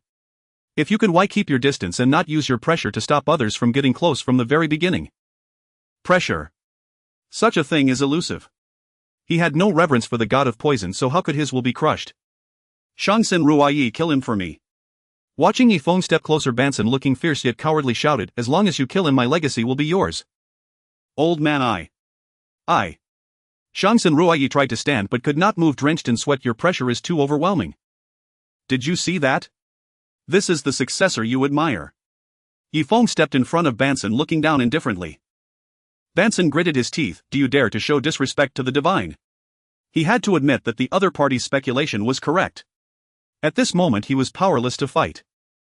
Only stubbornly holding on, unwilling to sever the legacy. That's what the foolish gods taught me. Yi Feng took out the violently trembling Evil God Pearl from his bag, confirming that at such a close distance it could be activated. Evil God Pearl, devour for me. Was the other party really out of strength? He didn't know. Just unwilling to surrender, he decided to fight back. Buzz. In an instant the pitch-black Evil God Pearl burst forth with dazzling dark light. An indescribable force surged, pulling at the god of poison, transforming it into energy matter gradually being absorbed. What is this thing? Banson exclaimed in horror, utterly powerless to resist. Yi Feng remained expressionless, firmly grasping the Evil God Pearl, aiming it at Banson's position. Old man, it's time to move on. But I am a god, a great god. His gaze filled with resentment and fear. Disrespecting the divine will cost you dearly. A green light shot out from his eyes, drilling into Yi Feng's chest. Ding. System prompt: the source of poison Banson has cursed you, reducing all attributes by 50 for 3 days.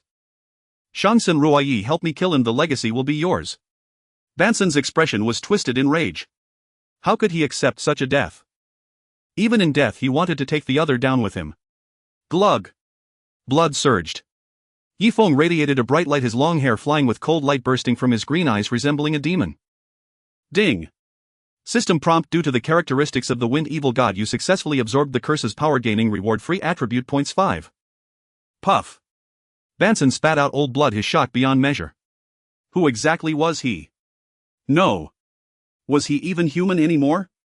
There are no so-called gods in this world, just slightly more powerful beings pretending to be divine. Yi Feng's gaze was piercing, as if blue flames danced in his eyes, his chest unable to hide the blaze of arrogance. And you are nothing more than that. Banson could not respond, having already transformed into energy consumed by the Evil God Pearl. Ding. System prompt: congratulations, you have successfully used the Evil God Pearl to absorb the rare bloodline of the source of poison Banson, increasing the strength of the wind evil god profession and comprehending the skill source of poison. Who? With the opponent dead, the pressure dissipated. Yi Feng exhaled a heavy breath, feeling a sense of relief. Swish. Suddenly a goblin battle axe attacked from behind. Miss. Like a prophet, Yi Feng swiftly dodged, then in the instant of turning, the same weapon slashed across Shangxin Ruoyi's neck. 522. Critical hit. Shangxin Ruoyi stood frozen, his health plummeting. So fast. So fast it was incomprehensible. Once again attacking, Yi Feng unleashed a reckless offensive, ruthlessly crushing, not even giving the opponent a chance to touch him. The power of both sides was simply on different levels. We will meet again. Before dying, Shangxin Ruoyi made a fierce statement: the shame of today will be repaid tenfold in the future. Yi Feng's expression was indifferent, feeling it was nothing short of ironic. You should feel ashamed for kneeling down cleanly rather than being defeated by me. You. Shangxin Ruoyi's face turned pale, but he felt helpless. As his health hit zero, he fell to the ground, a brilliant white light emanating from him as his soul returned to the starting point to be reborn. Ding. System prompt: you have killed the player Shangxin Ruoyi, gaining 1 evil value. Evil value. This is a setting that restricts players from harming each other. The higher the evil value, the harsher the punishment upon death, including increased level drops after death and higher chances of dropping personal equipment, which will also affect the favorability of some NPCs. With the matter resolved and many benefits gained, Yi Feng confirmed that there were no hidden treasures around before leaving the cave, casually killing a few passing wild monsters to erase his evil value and then quickly returning to the novice village. Along the way he didn't forget to check his rewards. Opening his bag, the first thing that caught his eye was a shimmering long sword which looked far stronger than the goblin battle axe. Wolf King Sword, bronze level, attack 30-35, characteristics attack 2 set effect. Required level 8 description: rookie supreme sword of the Wolf King, commands novices none dare disobey. A great sword. Yi Feng's eyes lit up immediately, replacing his goblin battle axe with his attack soaring significantly. In addition, there were a pair of wolfskin boots and wolfskin armor, both top-notch treasures. Wolfskin boots, whiteboard level defense 33, description boots made of wolfskin armor, whiteboard level defense 88, description armor made of wolfskin. Ding. System prompt: congratulations, you have successfully activated the 2-piece effect of the Grey Wolf, set health 5. Ding. System prompt: congratulations, you have successfully activated the 4-piece effect of the Grey Wolf, set attack 5, defense 5. Besides the equipment, there was also a first kill reward for a bronze level boss. Skill comprehension book: B level effect. After use, there is a certain chance to comprehend skills suitable for your profession. Description: make it clear it is a certain chance, not 100%. If you fail, accept your misfortune. Understand? Yifeng did not rush to use the skill comprehension book, as the immediate priority was to change his profession. Wearing the whiteboard level set, he moved swiftly like the wind, hurrying back to the novice village, greeted by countless envious gazes. Among a crowd of players wielding goblin battle axes in novice gear, the appearance of a skilled player adorned in various equipment could not go unnoticed. Wow, is this the efficiency of a pro? I can't even see his level or name. Everyone, look, he can even afford shoes. Those are shoes, amazing. Ignoring the discussions around him, Yifeng approached the village chief of the novice village, taking out the other half of the jade pendant dropped by the demonized Wolf King. I did not fail you. Young man, you really found the other half of the jade pendant. The novice village chief excitedly dropped his cane and took the jade pendant. Young man, you are taken by the Wolf King. I fought hard to win and brought the pendant back to you. Yifeng said solemnly, and the generous, you might possibly with a certain probability gift me the complete jade pendant. The village chief was stunned. How do you know? He indeed intended to give the jade pendant but hadn't had the chance to say so. Thank you, village chief. Yifeng expressed immense gratitude. You. The village chief stammered after a while, finally awkwardly replied, you're welcome. The village chief truly lives up to his title, embodying righteousness. After Yifeng retrieved the jade pendant, he unexpectedly gifted it to the hero. This act completely exceeded Yifeng's expectations. Ding. System prompt: congratulations on successfully completing the task. Village chief's jade pendant. Difficulty B. Rewards 90 experience at this level. Reputation 5. Costume: White Wolf Jade Pendant B grade. White Wolf Jade Pendant B grade. Costume description: the white jade pendant carries the aura of the Wolf King, hence it is called the White Wolf Jade Pendant. Effect: movement speed 5. Additional effect: small chance to increase NPC's favorability towards the wearer. With a flash of golden light, Yifeng's level reached 11. Having obtained the only available costume at this stage, he swiftly entered the teleportation array, heading to the level 3 town for his job change. In Gods and Demons, the levels of cities from low to high are classified as level 4 villages, level 3 towns, level 2 cities, level 1 main cities, and super main cities. Without meeting the corresponding level requirements, one generally cannot enter higher level cities. A beautiful girl approached, her voice sweet and pleading. Big brother, will you take me to level up? I can't handle the goblins. That's not possible. Yifeng mimicked her tone and replied, my girlfriend will get angry. At this moment it was time for him to expand his horizons. Staying in the novice village and losing the advantages he had worked hard to accumulate would be foolish. Who is your girlfriend? The girl puffed up her chest, casting flirtatious glances. Am I not prettier? Yifeng, clueless about her intentions, raised his right hand, looking at the gleaming Wolf King sword, and calmly said, I don't know about pretty, but its attack power is quite formidable. The girl was so frightened that her face paled, mistaking Yifeng's words for hostility, and fled in panic. Whoosh! The teleportation array activated, engulfing Yifeng in a bright white light. Ding! System prompt: you have entered the map Yashen level 3 town. As his vision shifted, Yifeng found himself in the town, surrounded by a steady stream of pedestrians. The distant streets crisscrossed with children chasing and playing, filled with lively chatter. Compared to the dilapidated and backward novice village, the buildings in the level 3 town were clearly more impressive. With the memories of his past life, he was no stranger to Yashen and immediately made his way to the job change hall, aiming to be the first player to complete the transition. A few minutes later, Yifeng arrived at his destination, entering the spacious and bright job change hall, which was divided into 6 areas symbolizing the 6 major professions. Should the wind evil god belong to the swordsman or the assassin? With some doubts, Yifeng approached the priest's job change area and indeed found the swordsman instructor chatting with the priest instructor. Honey, I got injured yesterday and went for an infusion. Do you know what I was infused with? The swordsman instructor wore a mischievous smile. Thinking of you at night. Priest instructor, can you help me with my job change? Yifeng stepped forward confidently. Look, he's here looking for me. The swordsman instructor was in high spirits, lamenting, I guess the popularity of swordsmen will be much higher than priests, which means at least 2% more in my commission. It's so annoying. Priest instructor. Without boasting further, the swordsman instructor looked at the young man wearing a dark purple mask in front of him, casually placed his hand on his chest, and confidently declared, I hold a junior swordsman instructor, acknowledge your strength to be worthy of the swordsman position. Whoosh! A rich and brilliant blue energy surged from Yi Feng's body. Ding. System prompt job promotion failed. Bang! The next moment Holt seemed to be struck by an incredibly powerful force flying out like a kite with a broken string crashing heavily against the wall leaving a human-shaped imprint. Cough cough. Holt coughed up blood, his eyes rolled back and he fainted. After a brief moment of confusion, Yi Feng quickly raised his hand. Everyone saw it, I did nothing, he flew out on his own. It's fine, it's not your fault, mainly because his strength and identity are far from enough for you to achieve a job promotion. The priest instructor showed a gloating expression and quickly called other people in the hall over. Hurry, Holt is injured, take him for an infusion. The night instructor reminded you are a priest instructor, you can use healing skills. Hurry, if you take any longer it will be too late. Watching Holt being carried away, Yi Feng had a strange expression. What should I do to complete my job change? He never expected that simply wanting to change jobs would be so troublesome. Holt may not be capable, but that doesn't mean I can't. The assassin instructor assumed a demeanor of a master. Do you have thoughts of becoming an assassin? It was clear to anyone not a fool that the adventurer in front of him, who possessed the hidden profession of Wind Evil God, had extraordinary potential for the future. If he were to become his instructor, it would surely bring honor to his face. All right. After a moment of thought, Yi Feng agreed. For some reason he always felt that the Wind Evil God would not be limited to a single profession. Bang! A few seconds later another human-shaped imprint appeared on the wall. As the priest instructor revived him, the assassin instructor covered in dirt said reluctantly, young man, I can responsibly tell you that without celestial level strength you have no qualification to be your instructor. Is this kid's potential that exaggerated? The archer instructor was taken aback. It's not just exaggerated.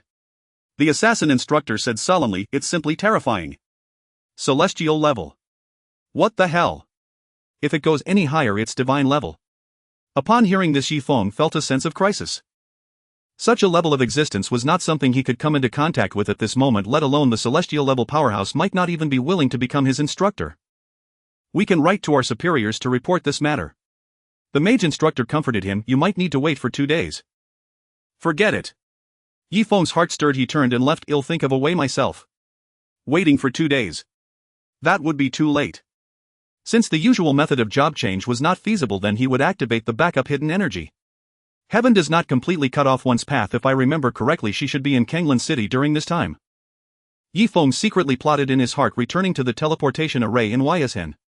Since he needed a mentor with celestial level or higher strength, he might as well go for it and cling to a divine level powerhouse.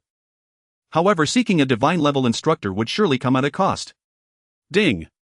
System prompt, you have entered the map Kanglan Town level 3 town. Leaving the novice village, the first use of the teleportation array was free. Subsequent uses would require 10 copper coins. Fortunately, the teaching video he posted on the forum received a warm response, plus he earned over 50 silver coins from defeating the Wolf King, making his current wealth in the bag amount to 5 gold coins. It's time to release a new video. On his way to his destination, Yi Feng didn't forget to open the forum and update the video. If he didn't update frequently, everyone would quickly lose interest. After filtering through the entire process of him defeating the Wolf King, Yi Feng created a title that was quite decent: Ego captures the Wolf King with one axe. With the release of the video, many players who followed Luoye Wuxing chose to consume it. After all, it was the first kill of a bronze level boss in the entire server, quite a sensation. Wow, he even soloed it. This guy must have obtained a god level talent right from the start. His speed is astonishing, even faster than the average player. Many players began to leave comments. Ding. System notification, adventurer Wang Dashan purchased your video, you have earned 1 copper coin. Ding. System notification, adventurer Aoshi Tian purchased your video, you have earned 1 copper coin. Little by little, players from all over the world entered Shinma, and the number was staggering. Even though his video could only be seen by players in the eastern region for now, the benefits were still considerable. As the copper coins in his bag quickly turned into silver coins and then raced towards gold coins, Yi Feng felt a bit better. Based on his memories from his past life, he hurried to a place where god-level powerhouses were likely to pass. It was a narrow alley rarely traversed by ordinary people, where several women were gathered around a square table playing cards and chatting. Now that I'm older, my husband is like a landlord, coming only once a month. One woman in her 50s or 60s sighed, what's your situation? Landlady Wang Xiaoyan. Found her. A glint flashed in Yi Feng's eyes. Wang Xiaoyan's true identity was not simple. Of course she was not the target of Yi Feng's journey, but to make contact with that god-level powerhouse he had to go through Wang Xiaoyan. Speaking of which, it makes me angry. My husband acts like he's just handing out flyers, casually dropping them off, complained another woman playing cards with her. You all are doing fine, don't be so ungrateful. Another woman chimed in sighing, my husband is like a milkman, he just leaves it at the door and walks away. Ahem. Clearing his throat, Yifeng attracted Wang Xiaoyan's attention. Young man, do you need something? Wang Xiaoyan looked up at Yifeng, her expression changing slightly, her eyes narrowing. A terrifying aura, even more fearsome than a demon god. What kind of monster is this? Auntie, may I post a flyer here? Yifeng asked, casually placing a gold coin on the table where Wang Xiaoyan was sitting.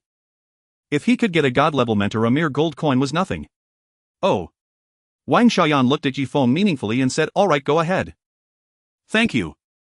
Yifeng sighed in relief, took out the paper and pen he bought from the grocery store and hastily wrote, seeking a mentor with generous rewards. Situation: Yifeng, male, 21 years old, handsome, seeking a capable mentor to discuss major matters due to the lack of able individuals around him. Requirements must be of god-level realm. Note: after success, generous compensation. Contact friend Luoya Wosheng. After finishing the flyer in one go, Yifeng pasted it on the wall of the alley, no longer disturbing the high-ranking individuals discussing family matters, and turned to leave. As long as Wang Xiaoyan does not tear down the flyer, at least meeting the god-level mentor should not be a problem. After all, from the other party's perspective, posting it here and specifying god level, they would definitely know who it was referring to better than anyone else. As for the contact information, there was nothing wrong with that. In fact, Shinma treats natives and adventurers equally to some extent, the only two differences being that adventurers can revive twice whereas natives have only one life and natives cannot contact each other remotely. I just hope she sees it soon, Yifeng quietly prayed, setting the friend request to allow natives to add him, and then decided to level up first. Alas. At this rate, the reward for the first job change would have to be given away to someone else. Ding. System notification, please note. Has requested to add you as a friend, do you agree? Without a doubt, the mysterious powerhouse who went by the alias Wang Xiaoyan had helped him contact that person after he posted the flyer. Aunt Xiaoyan, I wish you happiness. Agree. Yifeng quickly chose to accept, then opened the chat box and typed, can we meet? Sure. The other party replied directly, let's meet at the town gate. Alright. Yifeng was excited. If he could connect with a god-level powerhouse this early in the game and have them become his mentor, it would be an extraordinary opportunity. With the boost from his hidden talent, Yifeng rushed to the town gate like a gust of wind, looking around. Apart from the patrolling guards, there was no one else. Where is she? Yifeng felt a bit speechless. Could it be that I was stood up? Right behind you. A cold voice rang out from behind, tinged with surprise. Whoosh. Suddenly turning around, a stunning silver-haired girl came into Yifeng's view. The young girl's features were exquisite, her skin flawless, and she stood quietly in silver armor, resembling a celestial being fallen to the mortal realm, fresh and refined like a painting come to life. At this moment, her clear silver eyes held a hint of confusion as she carefully scrutinized Yifeng. Wind of the evil god, quite a peculiar class. Hello. Yifeng felt somewhat nervous and directly asked, could you become my mentor? Although he couldn't see the other's name when adding friends, Yifeng, recalling his past life, naturally knew who she was, guardian of the dragon domain Li Shui, god-level BOSS. As a well-known NPC from his past life, her strength was comparable to that of the demon god who had yet to revive. I'm afraid not. Li Shui firmly rejected, I currently have no intention of taking in disciples. Is there really no chance at all? Yifeng asked tentatively. Your potential is strong, I can see that. Li Shui smiled gently, but if every self-proclaimed talented person comes to me seeking to be a disciple, wouldn't I be overwhelmed? Yifeng. This is tricky. It seems that relying solely on the special hidden class of Wind of the Evil God, even if it could garner Wang Xiaoyan's attention, was still far from enough to make a god-level powerhouse consider taking on a disciple. If you are looking for me just for that, I cannot agree, Li Shui said apologetically. Farewell. With that, she soared into the air, transforming into a silver streak, and swiftly departed. I'll give you 100,000 gold coins. In a moment of desperation, Yifeng shouted loudly, but there was no response. 1 million gold coins. Yifeng gritted his teeth, shouting until his throat hurt. Why did he feel that the hope of becoming a disciple of the guardian of the dragon domain was the greatest? Because if he wasn't mistaken, the dragon domain had long been poor and struggling, and the amount of gold coins spent on raising the giant dragons was beyond what outsiders could imagine. Whoosh, the silver streak returned with Li Shui's eyebrows furrowing slightly. What did you say? Please repeat that. This was a significant matter, and she couldn't pretend she hadn't heard. 1 million gold coins and you will be my mentor. Yifeng explained, bracing himself. Li Shui frowned slightly, feeling troubled, but you currently have only 10 gold coins. Don't get me wrong, I just have the ability to see the number of gold coins in your package at a glance. Yifeng was speechless. Following the release of the new video, he indeed received more than 10 gold coins, but he didn't expect to be seen through at a glance. Now there are very few adventurers with 10 gold coins, which shows I have quite the talent for wealth accumulation. Yi Feng argued, this 1 million gold coins, consider it a debt IO and I will pay you back later, how about that? When will you settle it? Li Shui asked seriously, her expression stern. After gauging Li Shui's personality, Yi Feng pondered for a moment and said, in half a year. To be honest, having been reborn, he possessed a wealth of information unknown to outsiders, and accumulating 1 million gold coins in half a year was not that difficult. All right. Li Shui nodded slightly, then winked at Yi Feng and added, actually money isn't the main point, I mainly value your potential. I understand, Yi Feng acknowledged. If one could truly become a disciple of a god-level powerhouse just by paying, those nobles in the super main city would probably go to great lengths to send their offspring to Li Shui's side as disciples. One must understand that the guardian of the dragon domain held power comparable to the dragon god, and being her disciple meant having the most potential to encounter a dragon mount in the future. Now I need you to complete the job change task first. But you'll add another 10,000 gold coins. Luoya, washing your potential is impressive. At the city gate, the ethereal aura and overwhelming pressure of the young girl kept the patrolling soldiers at bay. Looking at the calm and composed youth before her, Li Shui's eyes sparkled with surprise. All right, I will comply with your request. She found this disciple to be quite perceptive. A person adept at capturing key elements would not easily fall into disadvantage. System notification: Dragon Domain Guardian Li Shui's favorability towards you 1000, current status friendly. Dragon Domain Guardian Li Shui, acknowledge that your strength is sufficient for promotion. Li Shui raised her hand in the void, directing her palm towards Yi Feng. In an instant, azure light burst forth from Yi Feng's body, followed by a powerful and domineering force emanating from his chest, circulating throughout his body, causing a significant increase in all aspects. System notification: congratulations on completing your job promotion, all attributes increased by 30 points. System notification: you have obtained the Clevel title newly emerged. System notification: congratulations on being the first player to complete a job promotion, receiving additional rewards: reputation 100, free attribute points 20, rare item space pearl small. Are there any skills that disciples can learn at this stage? Yi Feng inquired. Normally after each job change one should be able to learn powerful skills from their mentor. Why did he want to take a god-level powerhouse as his master? The benefits might not be apparent now, but once he became strong enough to learn the unique techniques of a god-level powerhouse, he would understand the immense advantage he had gained today. You are still too weak, there isn't much I can teach you. Li Shui gently raised her hand and a phantom screen appeared before Yi Feng. Wind Shadow Sword Technique B-level introduction: you are like the wind rustling while invading. Effect: after activation, the next 3 attacks will have their attack speed increased by 50, cooldown 30 seconds. Job requirement: Dragon Domain Swordsman level requirement level 10, cost free move with the wind. Passive C-level introduction: those skilled in wind elements receive assistance from the wind effect. Movement speed increased by 10, requirement: Dragon Domain Assassin, Dragon Domain Swordsman, Dragon Domain Knight level requirement level 10, cost free. These are not skills that ordinary professions can learn, possessing strengths that surpass other professions from the start, with various percentage bonuses in the early stages. What more could be said? Of course he should learn quickly. Learning skills typically incurs significant costs, yet knowing he had several gold coins, choosing to waive the fee was undoubtedly a special favor from the mentor. The effect of the Wind Shadow Sword technique is needless to say, and for him move with the wind equates to an increase of 20 in movement speed. System notification: you have successfully learned the skill Wind Shadow Sword technique C level. System notification: you have successfully learned the skill move with the wind passive C level. Alright, now you should go complete your job change quest. Li Shui retracted her hand, smiling lightly. Outside of Kanglan Town there are some mindless sea creatures disturbing the residents. Go and slay 20 of them, I believe this will not be difficult for you. Sure. Yi Feng nodded. Thank you, mentor, for your guidance. No need to thank me, it is your own abilities that have earned this. Li Shui gave him a meaningful glance and swiftly flew away. 1 million gold coins is hardly a substantial amount for a god-level powerhouse. What she appreciated more was that Luo Yi Wuxing, knowing the Dragon Domain was short on funds, attempted to offer gold coins as exchange, and recognizing that gold coins were effective, he preemptively completed the job change task for rewards. Moreover, Luo Yi Wuxing possessed only 10 gold coins but was willing to stake 1 million gold coins, showcasing remarkable audacity.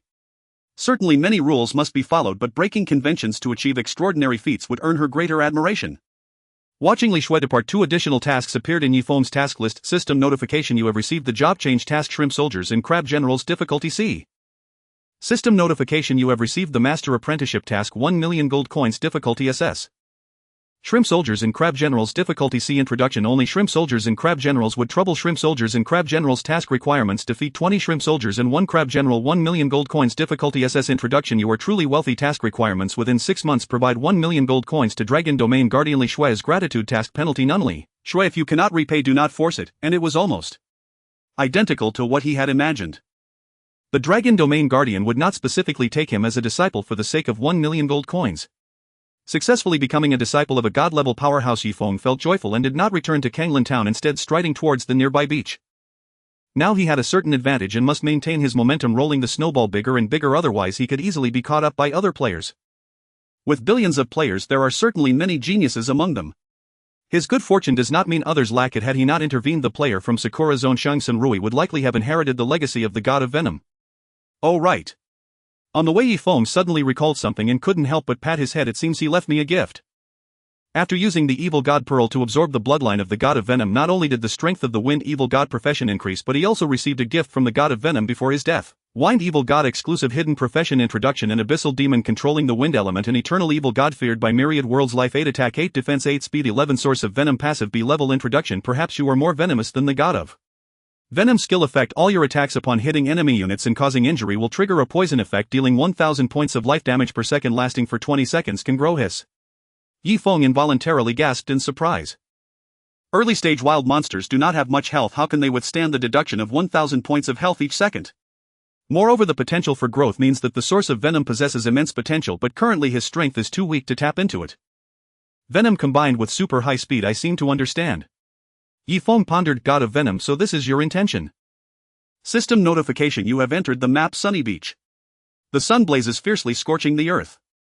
Arriving at the nearby coastal map, Yi Feng looked out and quickly spotted several lobsters with legs wielding tridents, their long whiskers swaying majestically as they roamed around, exuding an aura of dominance. Shrimp Soldier, normal monster, level 20, life 12,000, attack 140150, defense 6065, skills shrimp slide, random jump, playing in water. Introduction: I tell you, even shrimp soldiers have their dignity. For other players just emerging from the novice village, dealing with shrimp soldiers is akin to seeking death, but with the near legendary growth star level of the exclusive hidden profession Wind Evil God, Yi Feng's stats were significantly higher than the shrimp soldiers. Newly emerged Luo Yu Wishing Wind Evil God, level 11, life 13570, attack 158164, defense 139139, skills casual taunt, full strike, spinning axe, wind shadow sword, technique move with the wind, reputation 310, revive counts 2, newly emerged sea level title, life value increased by 10. Confirming the gap between both sides, Yi Feng approached carefreely, arriving at the center of the shrimp soldiers, casually taunting, I'm hungry, quickly tell me, how much do you cost per pound? If you want to eat seafood, seek death.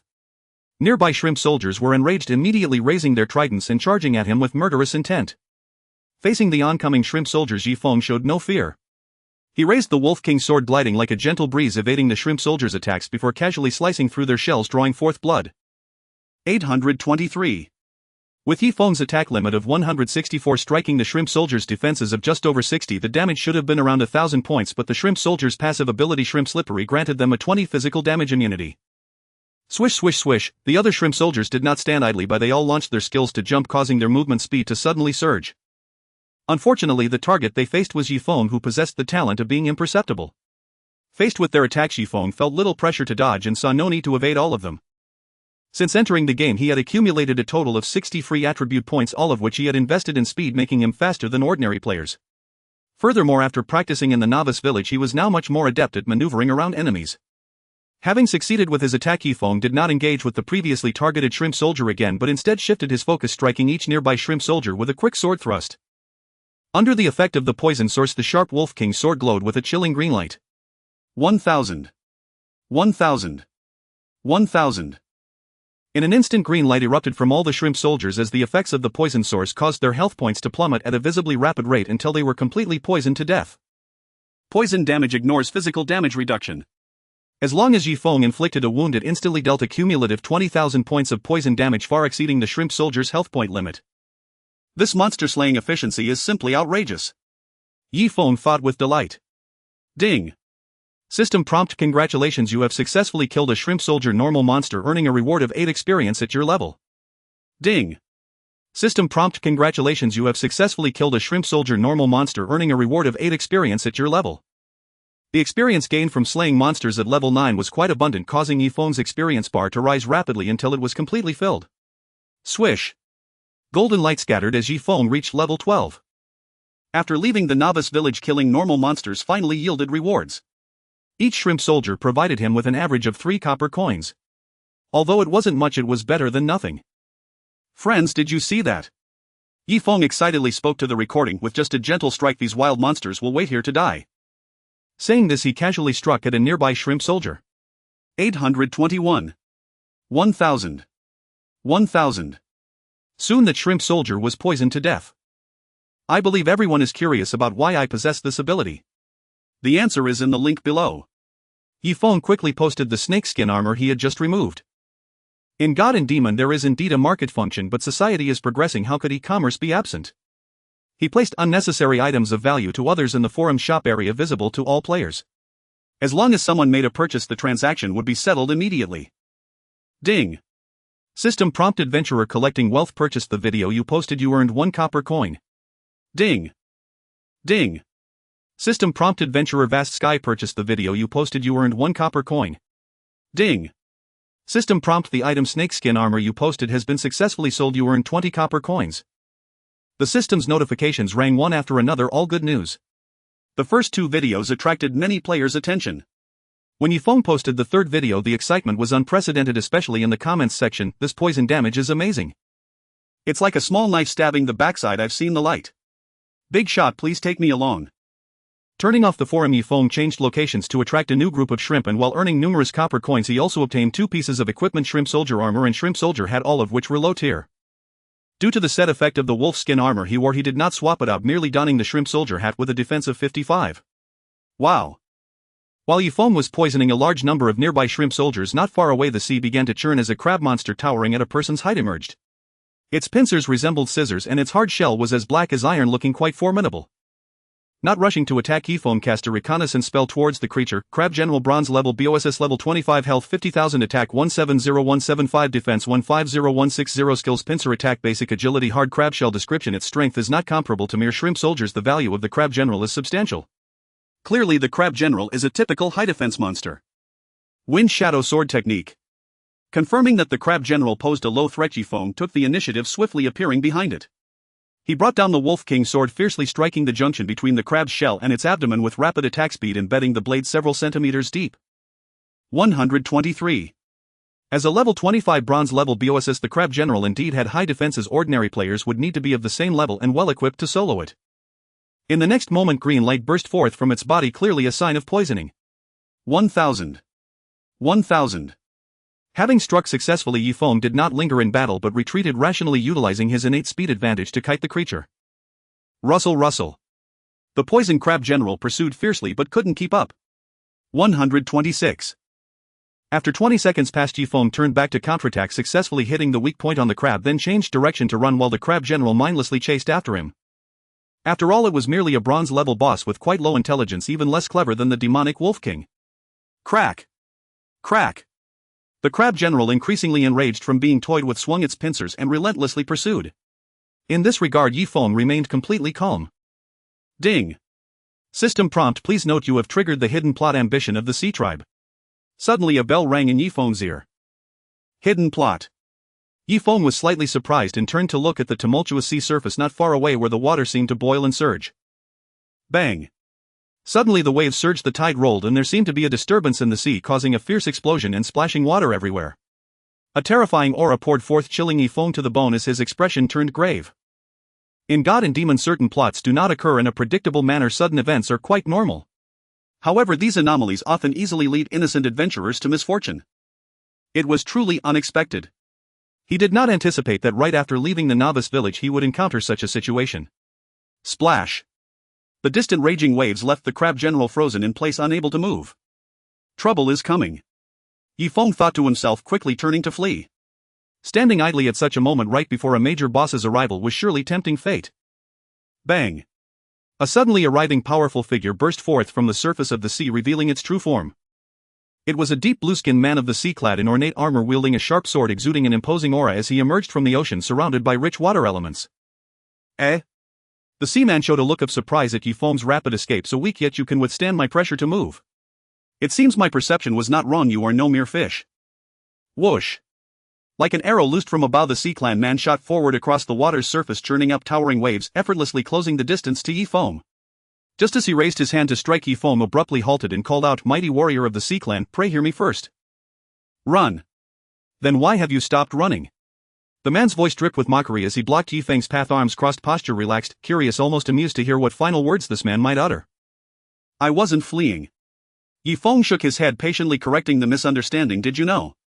Running is an excellent form of exercise. It significantly reduces the risk of cardiovascular and cerebrovascular diseases while strengthening heart and lung function.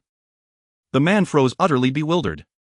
He had anticipated pleas for mercy, threats, or even defiant last words, but never in his wildest imaginings had he expected a lecture on public health. Glancing cautiously around to confirm they were truly alone, Yi Feng lowered his voice. Let me tell you a secret, running also powerfully enhances lower limb functionality. Clang! His sword flashed free from its sheath. The Sea Clan man sneered. So this is your final testament? Alright, let's speak seriously now. Yi Feng wasted no more words. With a cheerful knowing smile he declared, actually I moonlight as a fortune-teller.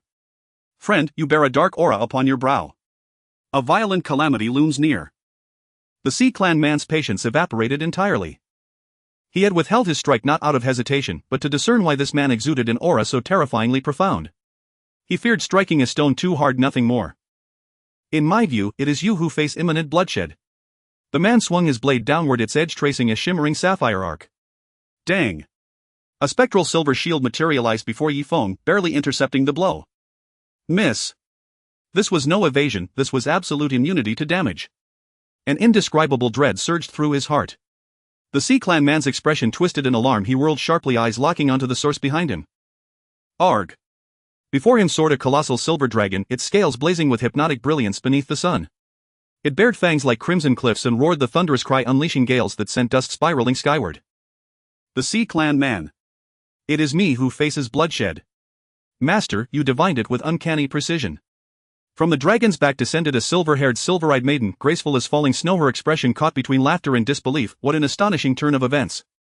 To her, assigning Yi Feng alias Luo Yi Wushine to eliminate minor Sea Clan soldiers on a sunlit beach had seemed perfectly safe.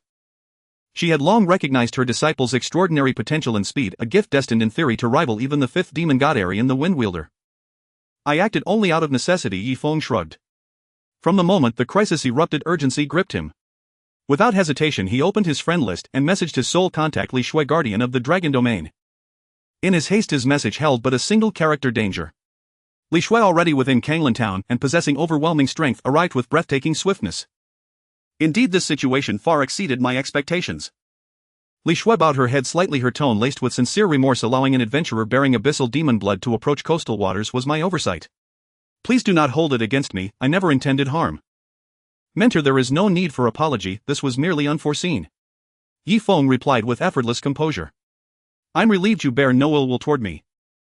Li Shui said no more, instead shifting the subject with a gentle smile that said, summoning me at the very first sign of peril speaks volumes about your acuity. Perhaps I've underestimated your potential after all. Ding! System alert: Li Shui, guardian of the Dragon Domain's favor toward you has increased by 1000. Current status: admiration. Beside them the Sea Clan man forced a nervous chuckle. If there's nothing else, I'll be off. At that moment his mind reeled in chaos. A divine tier cultivator, and his mentor. With such transcendent backing, how had he dared provoke disaster? Shink! Li Shui's mirth vanished.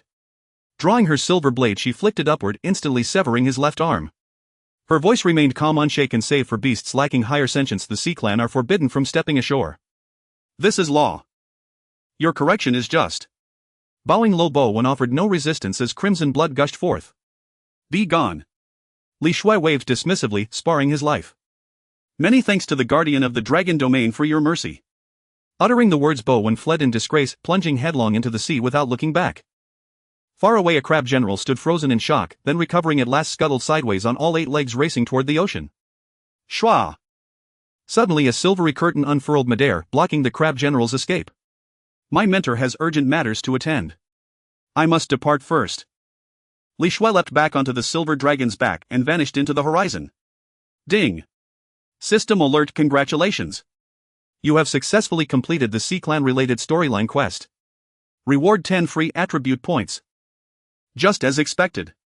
Though the scenario unfolded disastrously, surviving its trials bore unexpected rewards. Watching the silver dragon carry the maiden into the distance, Yi Feng exhaled deeply, then calmly allocated his precious free attribute point to movement speed. His gaze then turned to the crab general now stranded on land, and with a flash of windshadow sword art he lunged. In the end, worn down by the corrosive source's relentless decay, Yi Feng claimed effortless victory. The crab general's massive frame collapsed lifelessly to the ground. Ding!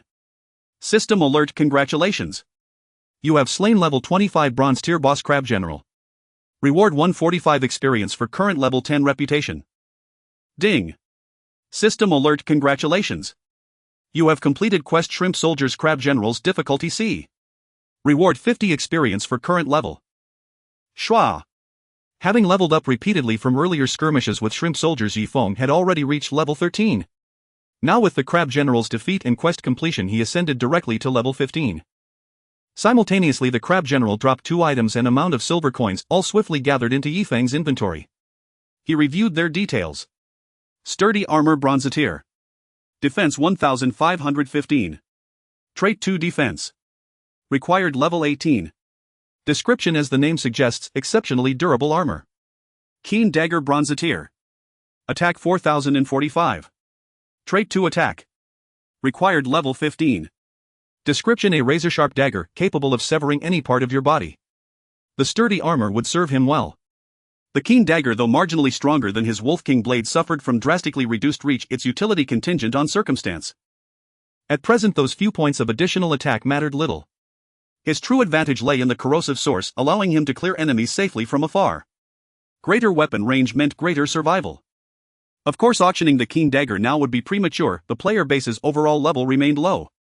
For now, storing it posed no issue, especially since his backpack capacity had been expanded by 10 slots following his first-class promotion. Space pearl small. Effect 10 inventory slots.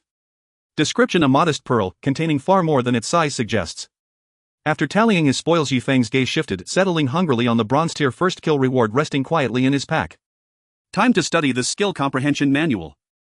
Yi Feng continued wandering near the sunlit beach, unafraid of the Sea Clan elites returning to seek retribution or to trouble the Shrimp Soldiers further. Ding. System notification: congratulations. You have successfully slain a Shrimp Soldier common enemy. Reward 3 experience toward your current level. Ding. System notification: congratulations. You have successfully slain a Shrimp Soldier common enemy. Reward 3 experience toward your current level. Those Shrimp Soldiers stood no chance. Merely encountering Yi Feng meant certain death. Only a chance-based process, caution is imperative. After carefully reviewing the skill acquisition description, Yi Feng's expression turned solemn. He dared not use it recklessly. A failed acquisition would render the first kill reward for the bronze tier boss utterly wasted. Yet such items were never purely luck-based.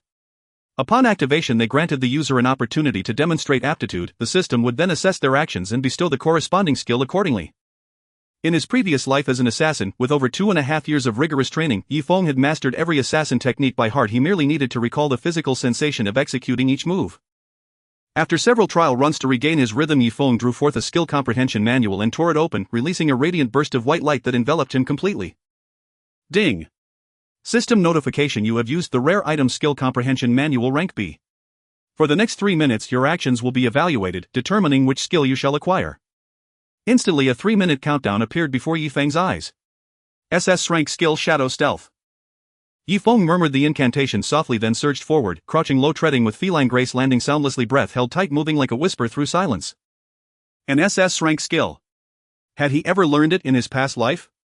No. Yet skill acquisition remained profoundly enigmatic. Why not attempt to deceive the system itself? Are you mocking me?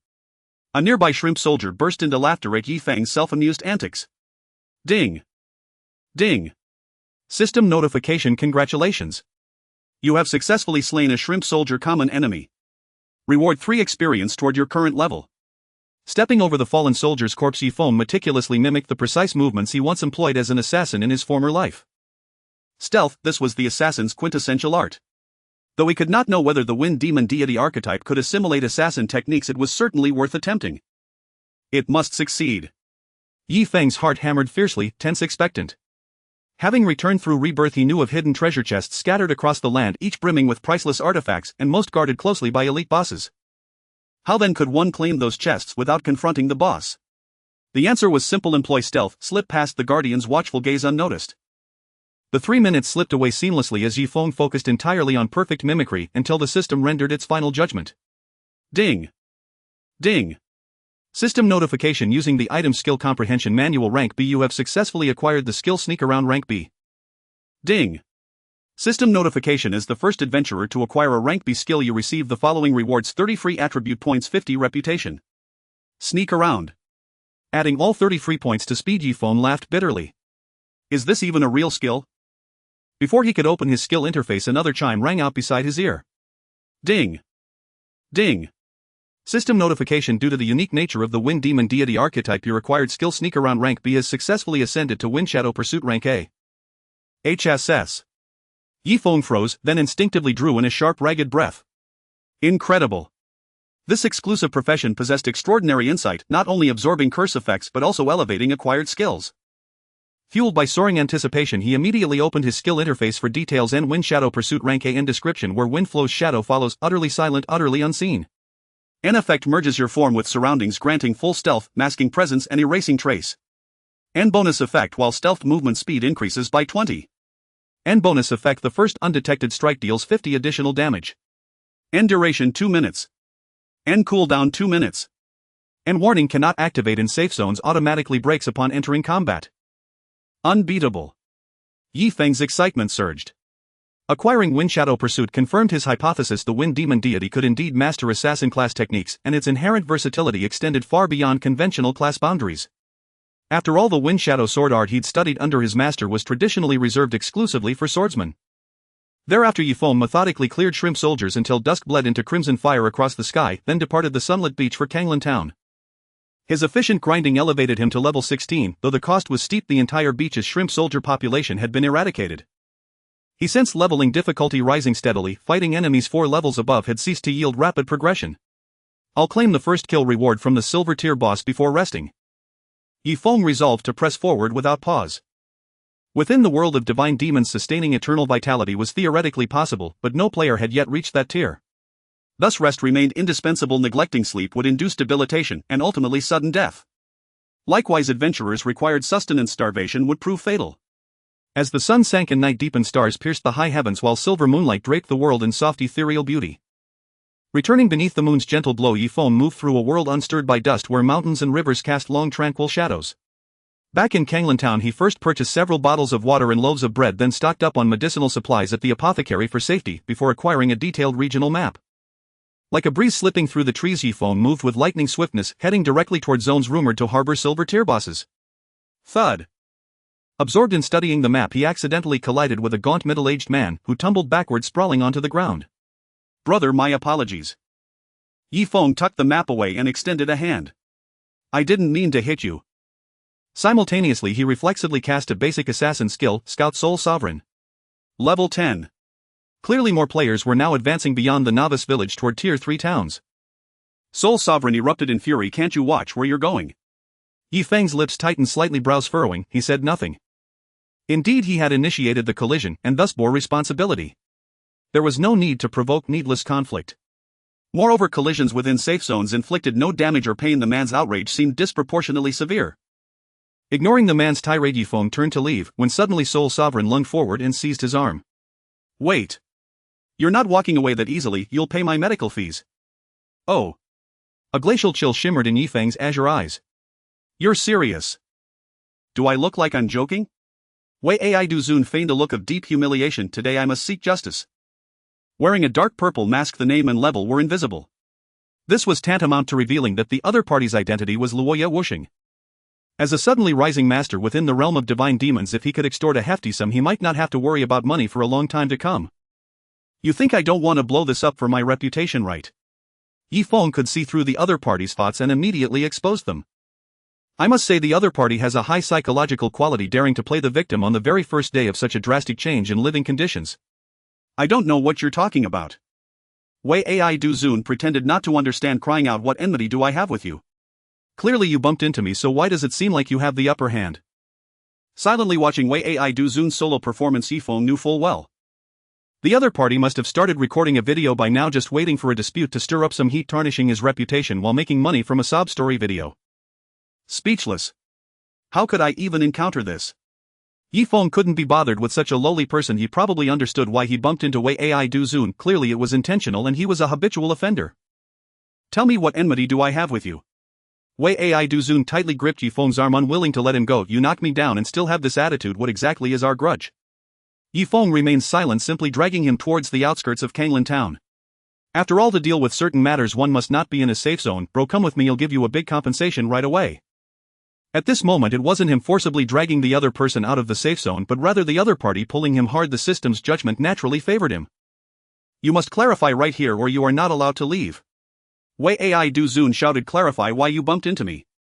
What's the grudge? So you are here. Just as Yifeng's killing intent began to rise, a clear and cold female voice rang in his ears. Hearing the familiar voice, he turned his head and what came into view was a silver-haired girl striding closer, showing none of the usual fragility of a woman dressed in military attire, exuding a heroic demeanor. Guliolu. Wei Ai Du Zun couldn't help but swallow his saliva. What a beautiful girl. She seemed almost otherworldly. Mentor, are you looking for me? Yifeng was astonished. 3 times in a day. This frequency was quite high. There's something important to discuss. Li Shue's face bore a serious expression as she spoke candidly. I need to entrust you with a very important task. I wonder if you are willing to accept it. Of course I am willing. Yifeng replied with certainty. Who would refuse an opportunity that comes knocking at the door? Accepting a commission from a god-level powerhouse, the rewards would surely be substantial. No matter how important the task is, you must first resolve my issue. Wei Ai Du Zun insisted obstinately, like a jumping clown constantly shouting. Li Shue frowned. What's going on? He is making a fuss, saying I bumped into him, forcibly demanding compensation, but the issue is that in the safe zone one does not take damage from a bump. Yifeng stated frankly. I see. Understanding the reason, Li Shue did not doubt its authenticity, lightly nodding her head. Then just kill him. Having battled across the land for many years, she was definitely not someone to show mercy, otherwise how could she deter unruly crowds? But this is a safe zone. What safe zone can permanently guarantee the safety of adventurers? We must teach such a person a lesson. Li Shue said solemnly. Don't worry, if the sky falls I'll hold it up. After saying this, she raised her hand towards Yifeng, silver light swirling. In the next second, Yifeng felt a mighty and domineering force infusing his body, his strength rising to an unprecedented level. Ding. System prompt: you have gained the support of Dragon Domain Guardian Li Shue. The damage of your next strike increases by 10,000. Clang. Taking out the Wolf King sword from his package, Yifeng smiled as he looked at Wei Ai Du Zun. Since the mentor has said so, it is better to comply. You. Wei Ai Du Zun let go and stepped back in fear. What do you want to do? Die. Yifeng swung his sword in a horizontal sweep, delivering a full-powered strike. Seeking death. Really, what's the grudge? Sizzle. Without giving the other party a chance to dodge, the blade, gleaming coldly in the night, mercilessly swept across the neck, separating the head from the body, a fountain of blood erupting, the headless corpse kneeling on the ground. 324,587. Swish. Hundreds of meters away, the teleportation array began to glow white, with Wei Ai Du Zun's soul waiting to be resurrected. In fact, players do not resurrect immediately upon death, but rather transform into a soul state, waiting for an hour. For some special activities, the waiting time could be even longer. Damn it. Wei Ai Du Zun gritted his teeth, never expecting to be killed in the safe zone, quickly drifting over, cursing. Where are the soldiers maintaining order in the city? Pat pat pat. A multitude of footsteps sounded as patrolling soldiers wielding long guns rushed over, quickly surrounding Yifeng and Li Shue, then parting to let a path through for the squad leader to arrive in haste. Dragon Domain Guardian. Seeing the true face of the instigator, the squad leader froze. Why are you here? If it were anyone else, he would have shouted to arrest them without hesitation.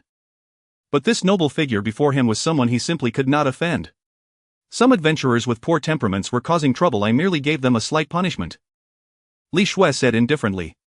The captain chuckled awkwardly. Well, then we won't disturb you. Wei Ai Du Zun. Not disturbing.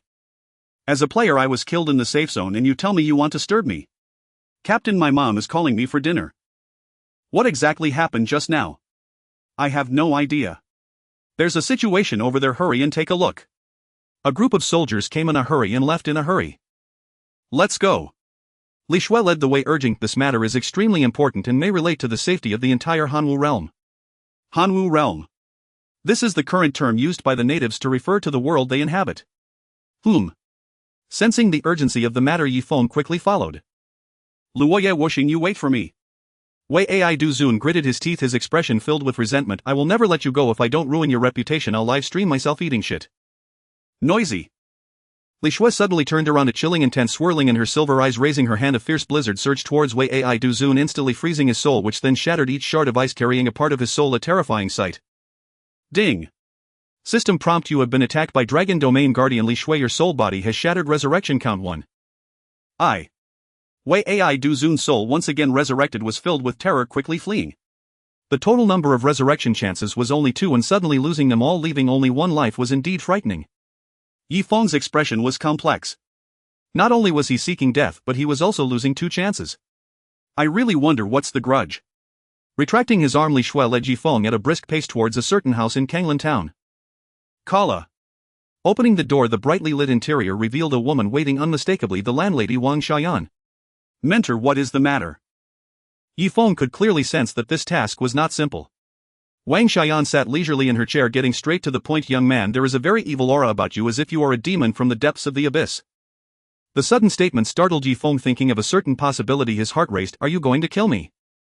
Having obtained the legacy of the Wind Evil God, he faintly realized that his identity had become quite special, and perhaps his race was not merely that of the human race. In the opening scene, the demon knelt before him, declaring him as its master, indicating that in some sense the Wind Evil God belonged to the demons.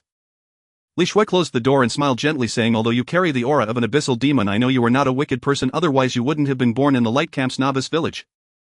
If Luo Yi Wushang were truly an abyssal demon, his birthplace should be at the bottom of the abyss. Then master, why did you bring me here? Yifeng felt relieved. If she truly wished to kill him, the safe zone would not stop Li Shui. However, he also did not believe that the system would allow natives to freely kill adventurers. The reason he could attack Wei and Du Zun before might be related to the latter's constant provocations. Wang Xiaoyan said straightforwardly, it is precisely because you carry the aura of an abyssal demon that we want you to infiltrate the enemy's ranks. You want me to be a spy in the dark camp? Yifeng's expression was one of shock, unsure whether to laugh or cry. Being a spy was too difficult. It was much simpler to be a rebel or a loyalist. Long-term interaction will inevitably reveal the truth, but a short time should still be safe. Li Shui picked up the conversation, explaining, I came to Kanglan town precisely because the seal of the Demon Suppression Valley is loosening and the enemy is about to break free, an evil god. I see now. Yifeng pretended to realize. Having been reborn and experienced the plot of his past life, he naturally understood that Li Shui's purpose in coming to Kanglan town was to combat the evil god that was about to break the seal ahead of time, which is why she specifically came to seek a master. If this plot had not occurred, how would he have had the chance to come into contact with god-level powerhouses in the early stages? We need you to become a high-ranking member under the evil god and then brazenly lead me and Li Shui to the evil god suppression site to deal with the evil god which has just broken the seal and is in a weakened state. Wang Xiaoyan said seriously, the difficulty is indeed very high. If they arrive early, the evil god will definitely not break the seal, and if they actively break the seal, the enemy is likely to retain the strength to escape and have minions to cover them, which would be very troublesome. If there is an insider, they can eliminate the minions first and then disguise themselves as the evil god's subordinates, significantly increasing the success rate. Ding. System prompt, congratulations, you have triggered the hidden side quest disguise difficulty S. Do you accept? Yes. After weighing the options, Yifeng chose to agree. The greater the difficulty of the quest, the more generous the rewards. At most he would lose 1 chance at resurrection. Life requires striving. If everything were to be pursued steadily, how could he tackle the high difficulty levels involving the 10 ancient evil gods working together in the future? Ding. System prompt, you have obtained the hidden side quest disguise difficulty S. Disguise difficulty S. Introduction. Your only goal is to make them think you are one of their own. Quest requirements: coordinate internally and externally, eliminate the evil god's minions. Quest rewards: Scrade skill. Scrade skill. Yifeng's eyes widened. The high-tier skill that he could only obtain in the late game in his previous life, he never expected to encounter it on the very first day of the game's opening. How should I disguise myself? Yifeng asked. Li Shui extended her snow-white palm, revealing a black bead. It's very simple, use this thing. What is this? Yifeng curiously reached out to take it. Ding. System prompt, you have obtained the quest item Demonization Pearl S-Grade. Damn. An S-Grade item. Yifeng nearly dropped the bead in shock, quickly stabilizing his grip and checking the details. Demonization Pearl S-Grade introduction. The beast sleeping within your body has awakened. Effect transforms into a special evil creature based on the user's bloodline. Usage requirements: must possess a bloodline that can be activated by the Demonization Pearl. Duration: 1 day. Cooldown: 12 hours. Looking at the effects of the Demonization Pearl, Yifeng was astonished. Interesting. It transforms into a special evil creature. What will I transform into? Surely it won't be a demon, right? This Demonization Pearl can be temporarily entrusted to you. Li Shui smiled, but you must return it to me after completing the task. Why doesn't she disguise herself as an evil creature? Mainly because the requirements of the Demonization Pearl are very harsh and she cannot use it. All right. Yifeng nodded and pocketed it, asking, when do we start acting? Tomorrow Li Shui and I will assist you in infiltrating the enemy's ranks. You should go rest first. Wang Xiaoyan added, by the way, do you have a place to stay? Not yet. Yi Feng shook his head. Here. Wang Xiaoyan tossed him a key saying it's not free, I must charge you a fee. Thank you, landlady. Yi Feng gladly accepted it. Room key special item introduction, a key that can open housing no. 5 in Kanglan Town. Note 5 copper coins will be automatically deducted daily belonging to landlady Wang Xiaoyan. Generally accommodations cost 50 copper coins, so this fee is negligible. After obtaining the hidden side quest, Yi Feng left the room and took out some bread, nibbling on it to fill his stomach, not rushing to rest. He planned to secure the first kill of the silver level boss before sleeping. This plan would not change. Do you really intend to train him?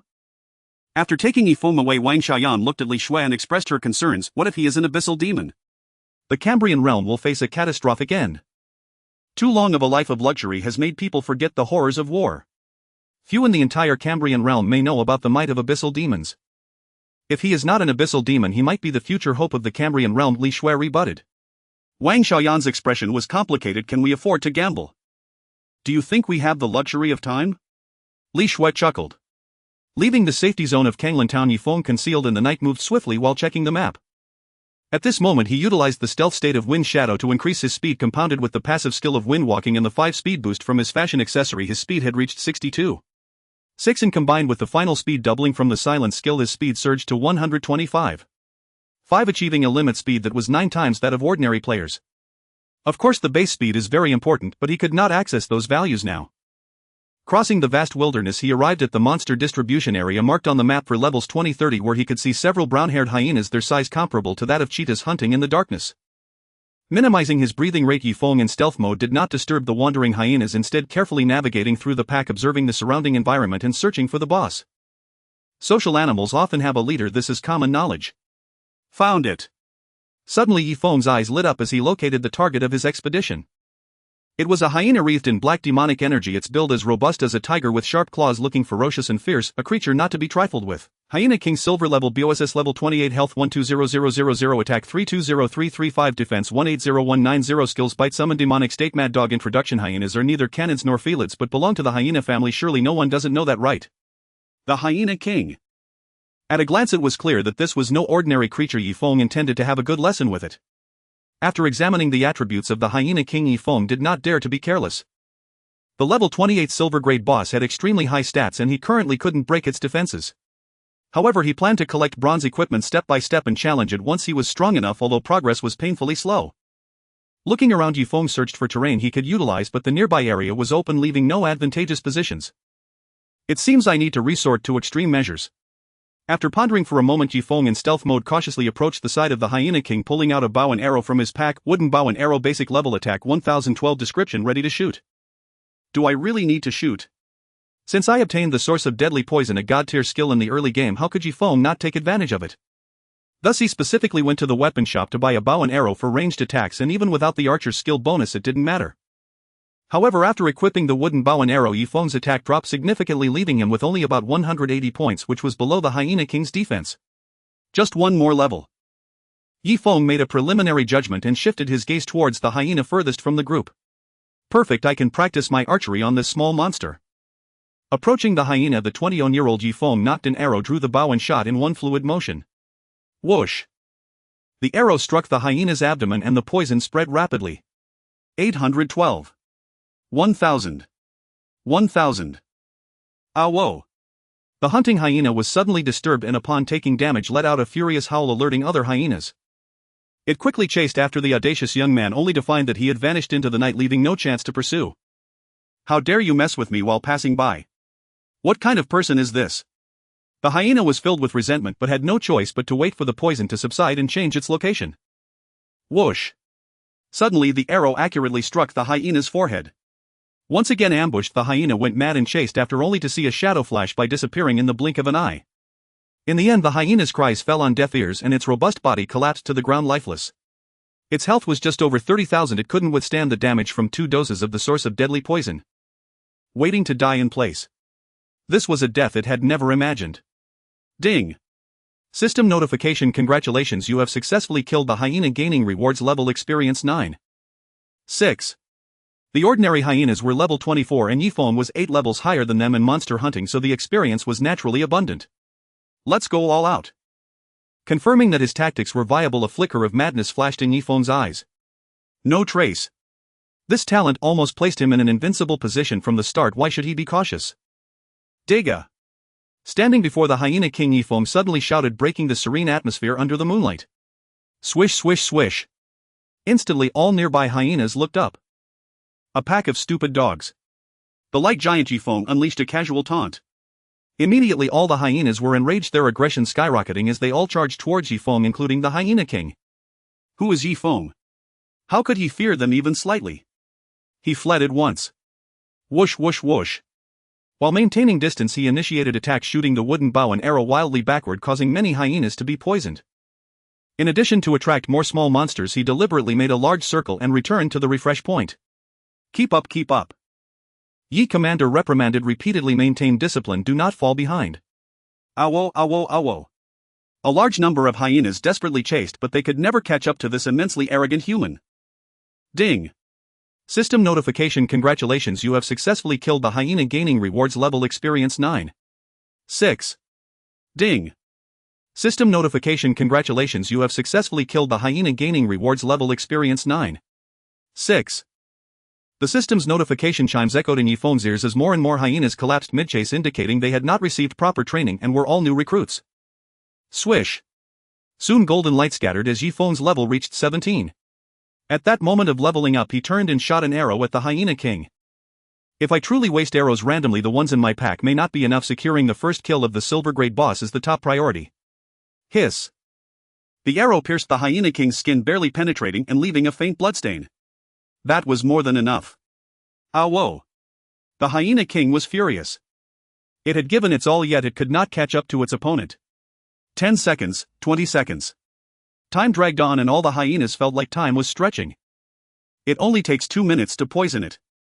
Yifeng's heart raced. Maintaining control was merely superficial.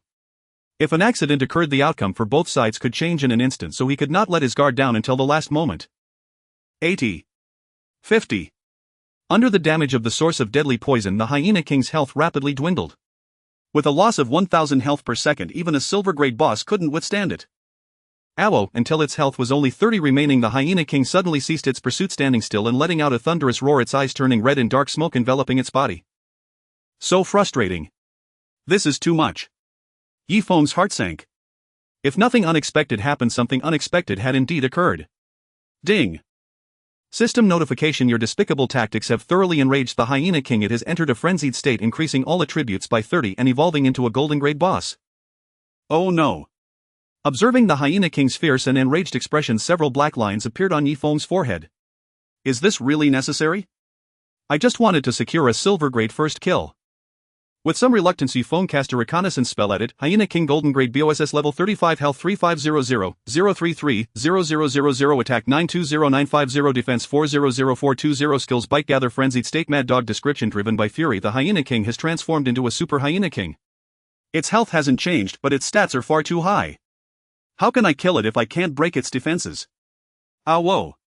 The Hyena King, now a golden grade BOSS, charged towards Yifeng at full speed. 20 meters. 10 meters. 5 meters. Fixated on the proximity of Yifeng, the Hyena King seemed to see the dawn of victory, its ferocity almost lunging at its prey. You think you can outrun me? Yifeng frowned and quickened his pace. 10 meters. 20 meters. The distance was opening again. Hyena King. Its heart was filled with shock, unable to comprehend its current predicament. How could a mere level 17 human adventurer possess such astonishing speed? I'll just outlast you. Yifeng thought fiercely. If you can maintain your frenzied state, then do so. The system didn't indicate how long the frenzied state would last, but he didn't believe the Hyena King could maintain it indefinitely. Typically, after similar berserk buffs, they fall into a weakened state and their power diminishes significantly. This was knowledge accumulated from his past life experience. 5 minutes, 10 minutes. It was evident that this was a tough tug-of-war. God and Demon did not design a stamina bar, but that didn't mean personal energy would remain abundant forever. The longer it went on, the more labored Yifeng's breathing became. Exhausted. Only perseverance remains. Swish. After 14 minutes, the Hyena King, unable to catch up to Yifeng, suddenly abandoned its attack and turned to flee. Trying to run. Yifeng's eyes sparkled with cold light. Even though he was extremely fatigued, he gritted his teeth and pursued, maintaining a rational distance to prevent the Hyena King from changing its mind and launching a counterattack. As time reached 15 minutes, the Hyena King's strength suddenly diminished. Ding! System notification: please note the frenzied state has ended and the Hyena King has fallen into a weakened state with all attributes reduced by 50. Whoosh! The arrow flew through the air, rapidly spinning and shredding the weeds in between them, then piercing deeply into the Hyena King's body, causing scalding blood to splatter. 620. Critical hit. The pained Hyena King turned around in shock, meeting the expressionless gaze of the man whose eyes were filled with indifference as he brought down a sharp sword. Wind Shadow Sword Technique, Full Power Strike.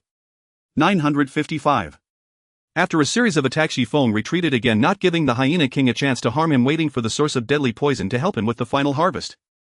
Moments later, the massive body of the Hyena King collapsed to the ground, becoming a corpse. Ding!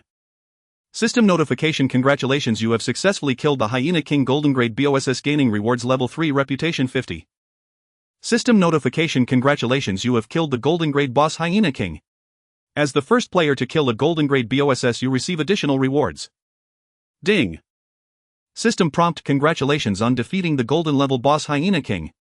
As the first player to slay a Golden level BOSS, you receive an additional reward, 80 free attribute points and the rare item Gifted Orb. Ding! System prompt: would you like to announce your glorious achievement to all players in the realm of gods and demons Earth Zone? Note: after the server-wide announcement, you will receive an additional 500 reputation points. Swish swish swish.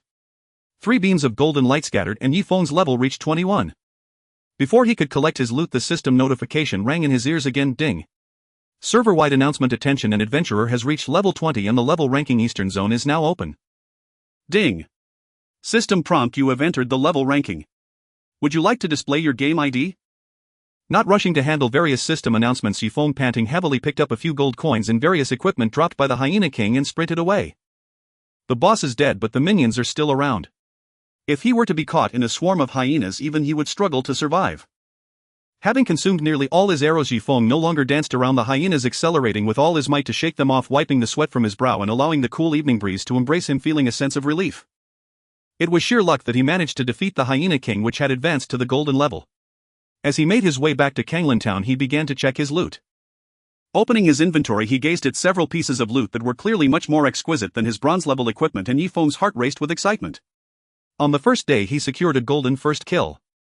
The current situation was beyond his own expectations, as golden level bosses were not something the current players could contend with. The gap in attributes was too vast. Without hesitation, Yifeng checked the equipment attributes, first noticing a pair of leg guards that shimmered and were exceptionally crafted. Radiant leg guards, golden level, defense 2830, life 2000, traits defense 5 level, requirement 25, description sturdy leg guards that protect your legs. The values provided by the leg guards were quite impressive, and they also increased life and defense percentages, but unfortunately he did not meet the level requirement and could only set it aside for now. Shifting his gaze, Yifeng looked at the other equipment in his inventory, which included a fiery red longsword and black boots. Flame longsword, golden level, attack 100120, traits attack 12, additional attack inflicts burning damage, dealing 200 points of life loss per second for 10 seconds. Repeated attacks can refresh the duration but cannot stack. Level requirement 28, description a longsword forged from flame crystals, the blade is scalding hot, do not touch. Boots of Hope, silver level, defense 1012, traits defense 2, trait movement speed 3, level requirement 25, description I hope readers will support with good reviews, thus named the Boots of Hope. Good items. Yifeng's eyes lit up, pleasantly surprised. The Boots of Hope provided defense while also increasing movement speed, naturally better than his current wolf hide boots, but what he cared about most was still the flame longsword.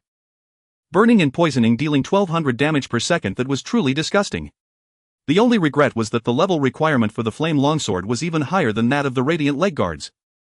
After counting his equipment, Yifeng turned his attention to the first kill reward from the golden level BOSS, a purple orb about the size of a fist radiating a gentle glow. Gifted Orb, A-class item effect, can transfer the additional or special technique of a target equipment to another piece of equipment and increase the power of that additional or special technique by 100. Note: only for spirit level and below equipment. Undoubtedly, if used properly, the Gifted Orb could be extremely useful.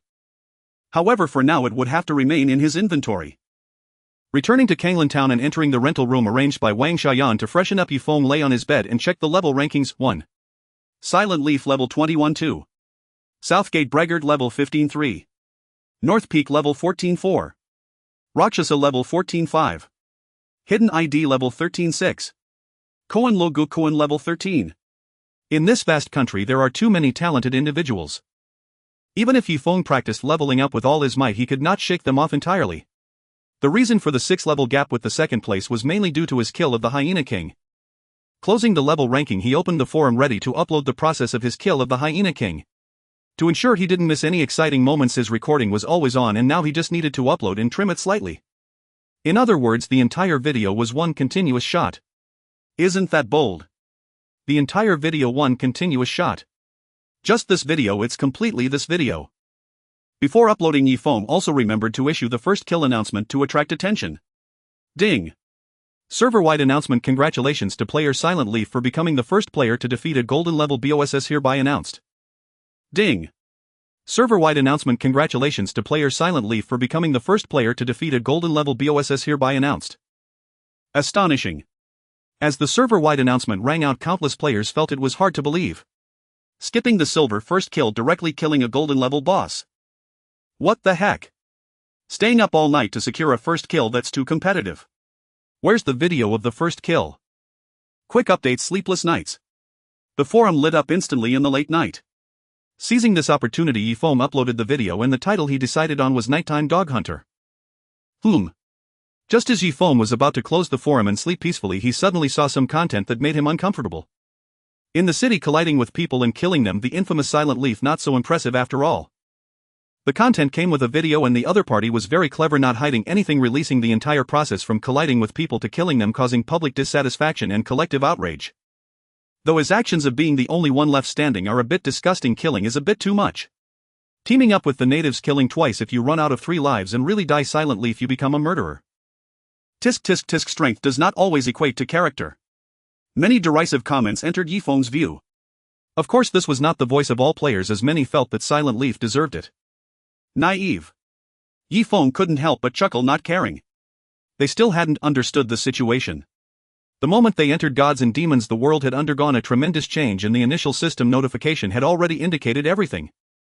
Strive to survive and you shall gain powers that rival the Gods and Demons. Striving to survive is no easy feat. In his past life, many initially treated it as a game, not taking it seriously, and ended up regretting it. Not intending to argue, Ye Foam closed the forum and prepared to sleep peacefully. Let them shout if they wish. The precious window of opportunity has ended, and disaster will soon descend. Those dismissive players will pay a bloody price in the future. Those who made a big fuss today may not even survive. The next day, Ye Foam woke up in a daze and looked outside, realizing that the sun was already high in the sky, indicating how excessively he had exerted himself the previous night. After getting up and freshening up a bit, he put on the evil god mask and left his place. He took out some bread from his bag and hastily filled his stomach before heading to the room discussed the night before. Crack! Arriving at his destination, he pushed open the door, and the figures of Li Shui and Wang Xiaoyan entered Ye Foam's sight. Li Shui asked, "Are you ready?" "Ready." Ye Foam nodded. "Then let's set off." Li Shui stepped outside and summoned a massive silver dragon in the open square. She grabbed Ye Foam's shoulder and flew him up onto the dragon's back, while the landlord Wang Xiaoyan gracefully leaped and landed steadily. "Let's go." Li Shui gave the command to the border of Kanglan town. The silver dragon let out a gentle roar, spread its wings and soared into the sky, disregarding the no-fly rules of the safety zone, charging straight out. Holy cow, a giant dragon. So cool, so showy.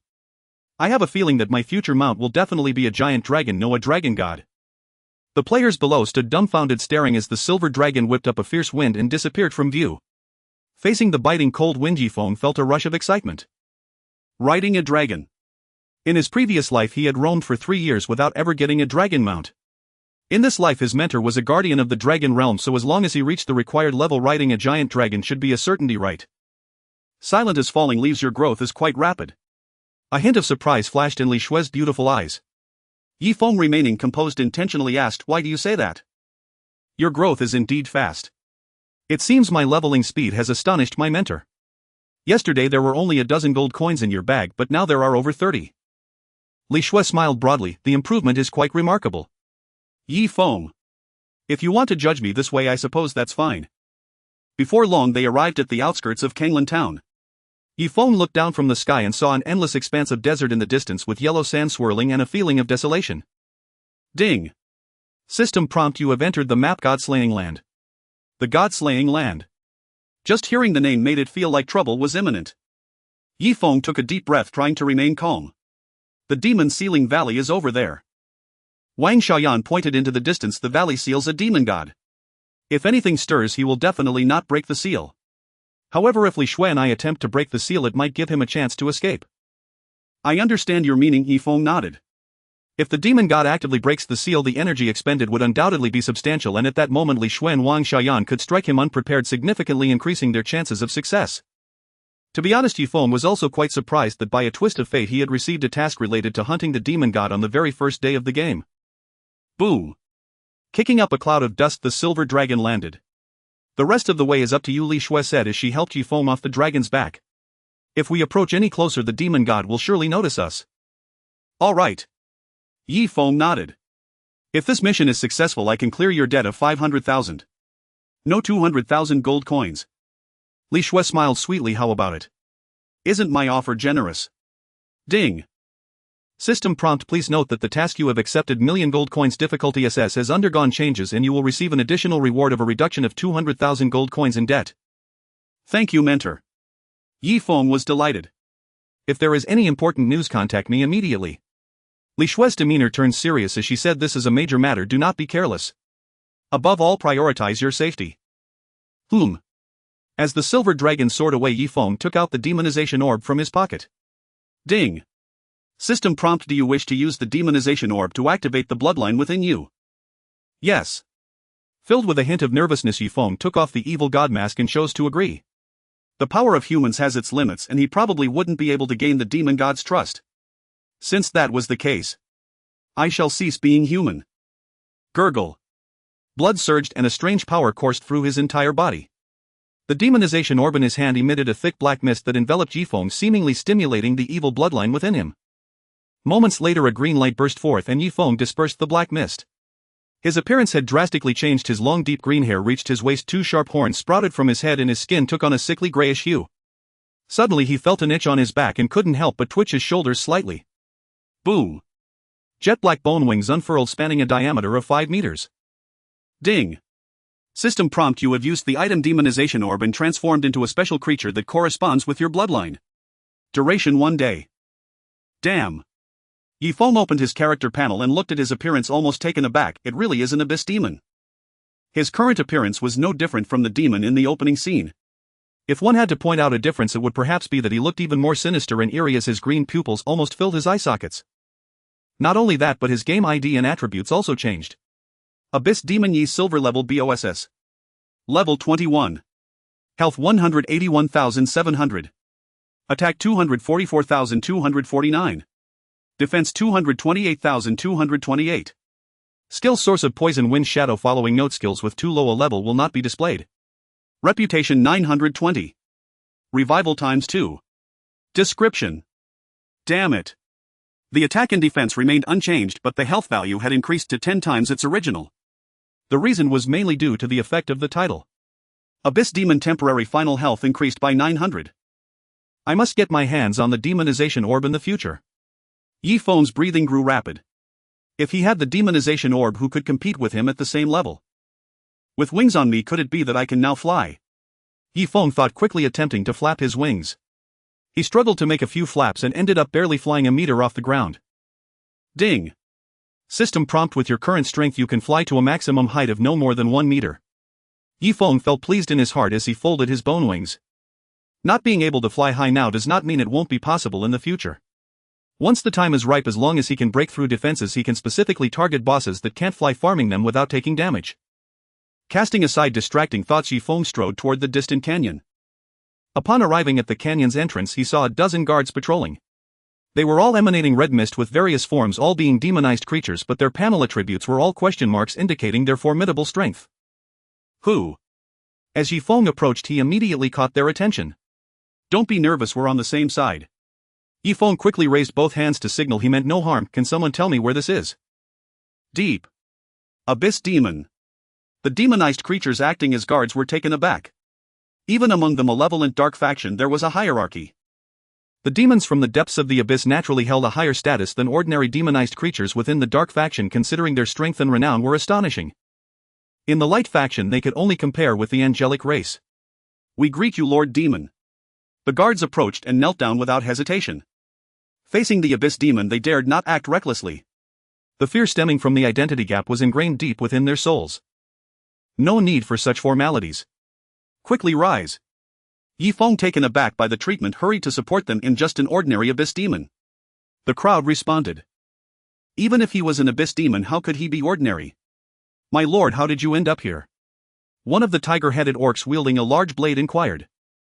I don't know either, Yi Feng fabricated. I was originally active at the bottom of the abyss and accidentally came into contact with a certain teleportation array, and then I mysteriously appeared here. The demonized beings exchanged glances, feeling it was bizarre, but they could deeply sense the evil aura within him, and the suppression from his bloodline was evident. My lord, there are some matters we can't decide on. Please wait a moment, I'll report to our superior. All right. One of the demonized beings entered the canyon and quickly returned, ingratiatingly saying, please come in. From the current strength perspective, the abyss demon's power was far inferior to his, seemingly not worth ingratiating. However, in terms of potential, he could not compare with even 10 of them. Thank you, brother. Yi Feng nodded in acknowledgement, then swaggered into the canyon. He could roughly understand why Li Xuan Wang Xiaoyan had wanted him to act as an insider. In the dark faction, the status of an abyss demon was overwhelmingly high. Deep within the canyon, Yi Feng could see the pitch-black demonic aura seeping out, an overwhelming sense of oppression enveloping him, making it difficult to breathe. The evil divine pearl within the package trembled. System notification: please note your exclusive item Evil Divine Pearl has sensed the presence of a rare bloodline nearby. Damn. Don't mess with me. Yi Feng was speechless. Last time it was purely luck, this time he couldn't devour the rare bloodline. Led by the demonic creature, he arrived at the site where the demon god was sealed, where a massive formation was in operation, radiating a holy white light, dazzling and magnificent. In the center of the formation stood a giant crimson gem exuding demonic mist that enveloped the surroundings, with a black shadow faintly visible inside. The mix of black and white was strange and indescribable. Before Yi Feng could speak, a voice came from the red gem, astonished. Damn, it really is a demonic creature from the abyss. Yi Feng. Dude, you're a demon god, can't you show some dignity? I have heard about your situation. There are too many unknowns at the bottom of the abyss, and the existence of one-way random teleportation formations is not impossible. However, your strength is pitifully weak. You clearly have just been born. Aren't you afraid of being devoured by me if you dare to come find me? Devouring a demonic creature from the abyss would allow his strength to skyrocket. To say he wasn't tempted would surely be a lie. Yi Feng shook his head, not afraid. Why? The demon god questioned, perplexed. Yi Feng replied nonchalantly, I have someone backing me. The demon god. Someone backing you. Even if he was once the demon god who shook the world, he had to admit that the power of those 4 words was too great. Who could possibly stand behind a demonic creature from the abyss? Absolutely a terrifying existence of ultimate evil. Ha ha, I was just joking. The demon god conceded. Not indulging in his false pretenses, Yi Feng returned to the topic. Are you sealed? That's right. How can I help you break the seal? Yi Feng felt a pang of sympathy. The sealed demon god was truly pitiable. He must grant him freedom. Oh. The demon god was overjoyed. You are willing to help me. I can help you escape, but I have a condition. Yi Feng gradually immersed himself in the scenario. Conditions are essential, otherwise it would easily raise suspicion. After all, being a demonic creature from the abyss, one cannot simply be a benevolent Samaritan. What condition? I want to devour some of your bloodline power. Yi Feng boldly stated. The demon god was clearly stunned, unable to speak for a long time. As expected of a demonic creature from the abyss wanting to suck my blood right off the bat. Truly a piece of work. Fine. After much contemplation, the demon god agreed. Once the deed is done, I will grant you some. He could conclude that the being before him was indeed a genuine demonic creature from the abyss. The kind of evil that made one grit their teeth cannot be feigned by righteous individuals. Ding. System notification: do you accept the hidden side quest mutual benefit difficulty S-Rank? Yes. Yi Feng quickly chose to accept. On one side, the light faction had just taken an S-Rank quest, and on the other, the dark faction also had one. Is this the joy of being a double agent? It seems I can feel a little of it. Ding. System notification: you have obtained the hidden side quest mutual benefit difficulty S-Rank. Mutual benefit difficulty S-Rank description: you are scheming with a tiger, good luck waiting for your death. Quest reward: demon god blood. How can I help you escape? Yi Feng couldn't contain his joy. He needed to find a way to complete the quest. The demon god was straightforward: I need to devour 1,000 human corpses to accumulate power, only then can I forcibly break the seal. In an instant, Yi Feng's smile froze. Fool. Where am I supposed to get 1,000 human corpses? All right. With a frown, Yi Feng was heavy-hearted. I'll find a way to get it. This quest posed a significant problem. If he were to quietly bring over 1,000 human corpses, the demon god's suspicion would only increase, while his mentor and Wang Xiaoyan were strong figures of the light faction and would never indiscriminately kill the innocent. Upon exiting the canyon, Yifeng immediately messaged Li Shui, the demon god needs 1,000 human corpses to break the seal. That's too many. Li Shui had no choice. Even if we were to substitute with death row inmates from various cities, there still wouldn't be that many, and with your strength you couldn't possibly kill them. That's precisely the problem. If it's not feasible, then forget it, it's no big deal. Forget it. Then wouldn't I be wasting my efforts? Yifeng was greatly troubled. How could he reasonably obtain 1,000 human corpses? After much contemplation, a flash of inspiration struck him and his eyes brightened. There's only one way. What? Let the adventurers come to their demise. Why would adventurers willingly go to their deaths? I can't harm them without cause. Li Shui dismissed Yifeng's idea. Indeed, while adventurers have 3 lives, that does not justify the arbitrary taking of their lives. You misunderstand. Yifeng spoke eloquently. What I mean is to have them participate in activities to deal with me. If it's a special event, the death penalty could be waived, right? Adventurers truly only have 3 lives, but that does not mean every death must cost a revival count. If the event waives the death penalty, the adventurer's eagerness to participate can be assured, and he himself would not feel guilty for harming players. What you mean is, I am a demonic creature from the abyss. You let adventurers come to challenge me, and thus I can justifiably obtain 1,000 human corpses. You'll be trapped. It's fine, everything is for the sake of slaying the demon god. Yifeng said with righteous conviction. What if the situation is dangerous? The rare bloodline of the demon god could enhance the profession of the wind evil god. How could I possibly throw away the generous rewards of 2S rank quests? Absolutely yes. Li Shui was very pleased. I didn't misjudge you. Ding. System notification. Please note Dragon Domain Guardian Li Shui has increased your favorability by 1,000 points. Shall I attempt to announce the event? Yes. Ding. System notification. To stimulate the potential of adventurers, Kanglan Town has decided to allow adventurers to challenge the demonic creature Yi silver level BOSS appearing in the border area. The registration period for this event is limited to 1 day. Note death during the event can waive all death penalties. Ding.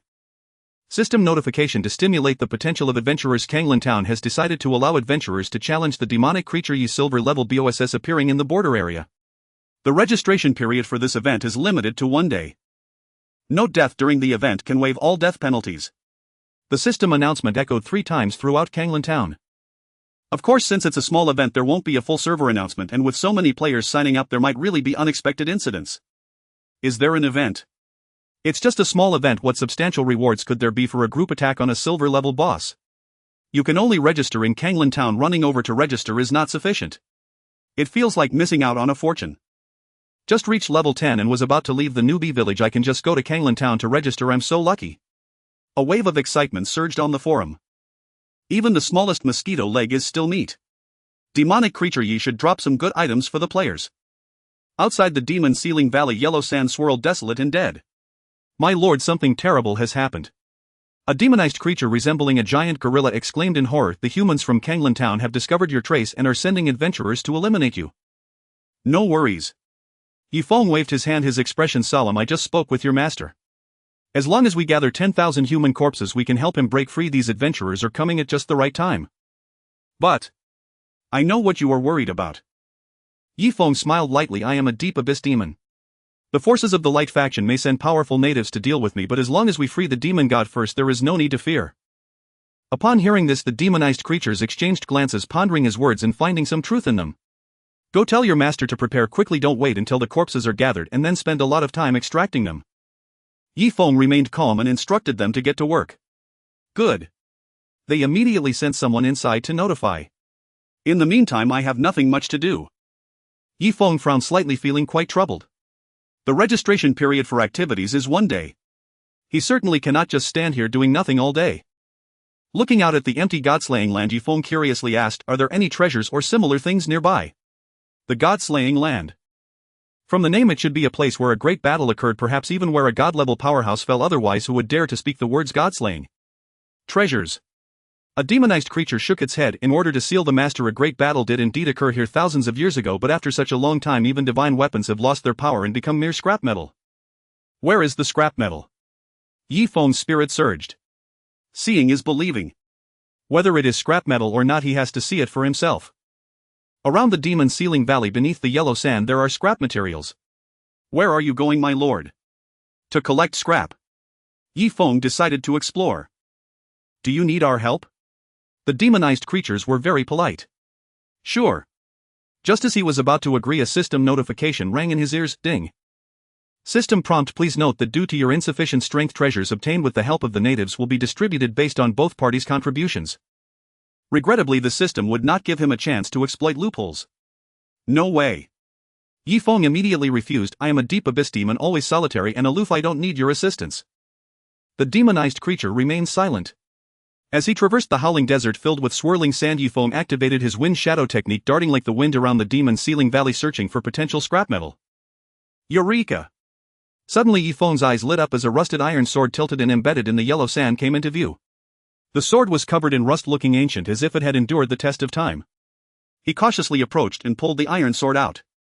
Ding! System prompt: congratulations, you have found an unowned item, Thunderous Blade, whiteboard level. Thunderous Blade, whiteboard level, attack 1010, required level 5. Description: originally the sword of the Thunder Lord, it fell silent with its master's demise, its power dissipated. Not bad, worth at least dozens of copper coins. If the former Thunder Lord knew that his sword could benefit future generations, he would surely smile in the afterlife. Stowing the thunderous blade away, Yi Feng continued his exploration. Since he had nothing better to do, collecting more gear was a good thing. Who knows, with a bit of luck he might find valuable divine equipment. Rustle. As he circled the demon sealing valley, the deep abyss demon, Yi Feng surveyed his surroundings. Thanks to his exceptional speed boost, his efficiency was high and he occasionally stumbled upon valuable gear. Ding! System prompt: congratulations, you have found an unowned item, blade without edge, whiteboard level. Ding! System prompt: congratulations, you have found an unowned item, apprentice's notebook, whiteboard level. Just as Yi Feng was in high spirits collecting scrap, he noticed a moving shadow in the distance. A wild creature. Filled with curiosity, he quietly approached in stealth mode. About 20 meters away, Yi Feng caught a glimpse of the creature's true form. It was an animal resembling a tiger, about the size of a palm, with grayish-white fur and a round head that looked somewhat like a dragon's, appearing quite adorable. Ding! System prompt: please note your exclusive item, Evil God Pearl, has sensed a rare bloodline nearby. Another rare bloodline? Is this a joke? Yi Feng was filled with uncertainty, but he did not approach to disturb it, nor did he dare to use his detection technique, as the creature moved in a very peculiar manner, seemingly treating the desert like an ocean, swimming freely in and out like a carefree fish.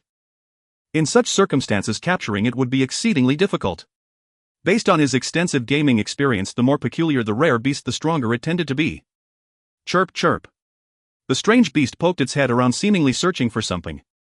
Is it also a fellow traveler here to collect scrap? Yi Feng's heart tightened. Ordinary trash might not catch its eye, this place definitely harbors treasures. Quietly following it, Yi Feng opened his friends list and sent a message to Li Shui, carefully describing the appearance of the strange beast. Compared to him, a god-level powerhouse would surely know more about it. Pixiu. Li Shui replied, if I'm not mistaken, that's a juvenile Pixiu. Can it be captured? Yi Feng jumped straight to the point, quite intrigued.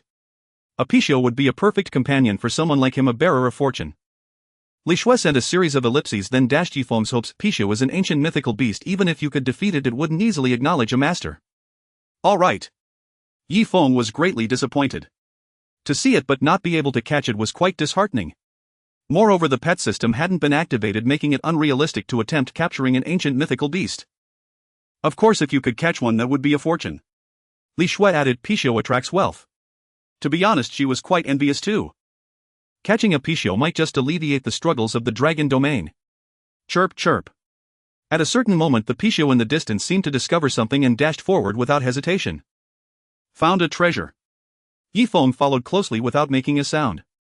After about 10 seconds, the Pixiu burrowed into a patch of sand. 10 seconds. 20 seconds. After it entered, there was no sound. Did it leave? Yi Feng felt a bit regretful. Swish. Just as he was preparing to investigate, the Pixiu leaped out of the sand again, holding a tattered bag in its mouth. Sizzle. The bag, reappearing in the world, automatically ripped open, seemingly having endured the ravages of time to its limit, followed by a purple pearl falling out and rolling onto the ground. Now's the time. Yi Feng summoned all his strength and dashed towards the pearl like a bolt of lightning.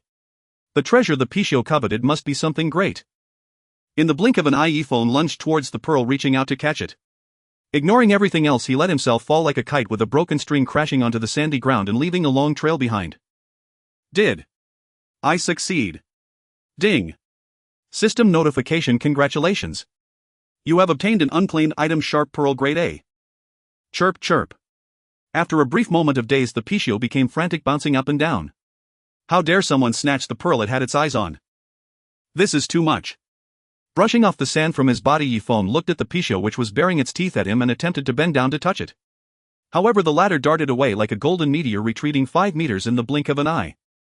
Auspicious Beast Pichio Silver Grade BOSS Level 10 Health 100000 Attack 200200 Defense 400400 Skills Earth Escape Super Doubling Ban. Auspicious Beast Description. Realizing that he was still a bit far from catching up to the Pichio, Yifeng retracted his hand and said earnestly, "Little Pichio, how about this? If we meet again, I will return you an item of the same grade. What do you say?" Chirp chirp. Chirp chirp. Chirp chirp. The Pichio kept crying, its eyes glistening with tears, on the verge of sobbing. Clearly it was the one that found the pearl first, yet the other was too cunning. Yifeng's expression fluctuated, his heart in turmoil. It wasn't that he was soft-hearted, rather he valued the Pichio itself more than a great item. If he could establish a good relationship, there would be a chance to have it recognize him as its master in the future. Offending the Pichio over a great item might not be worth it.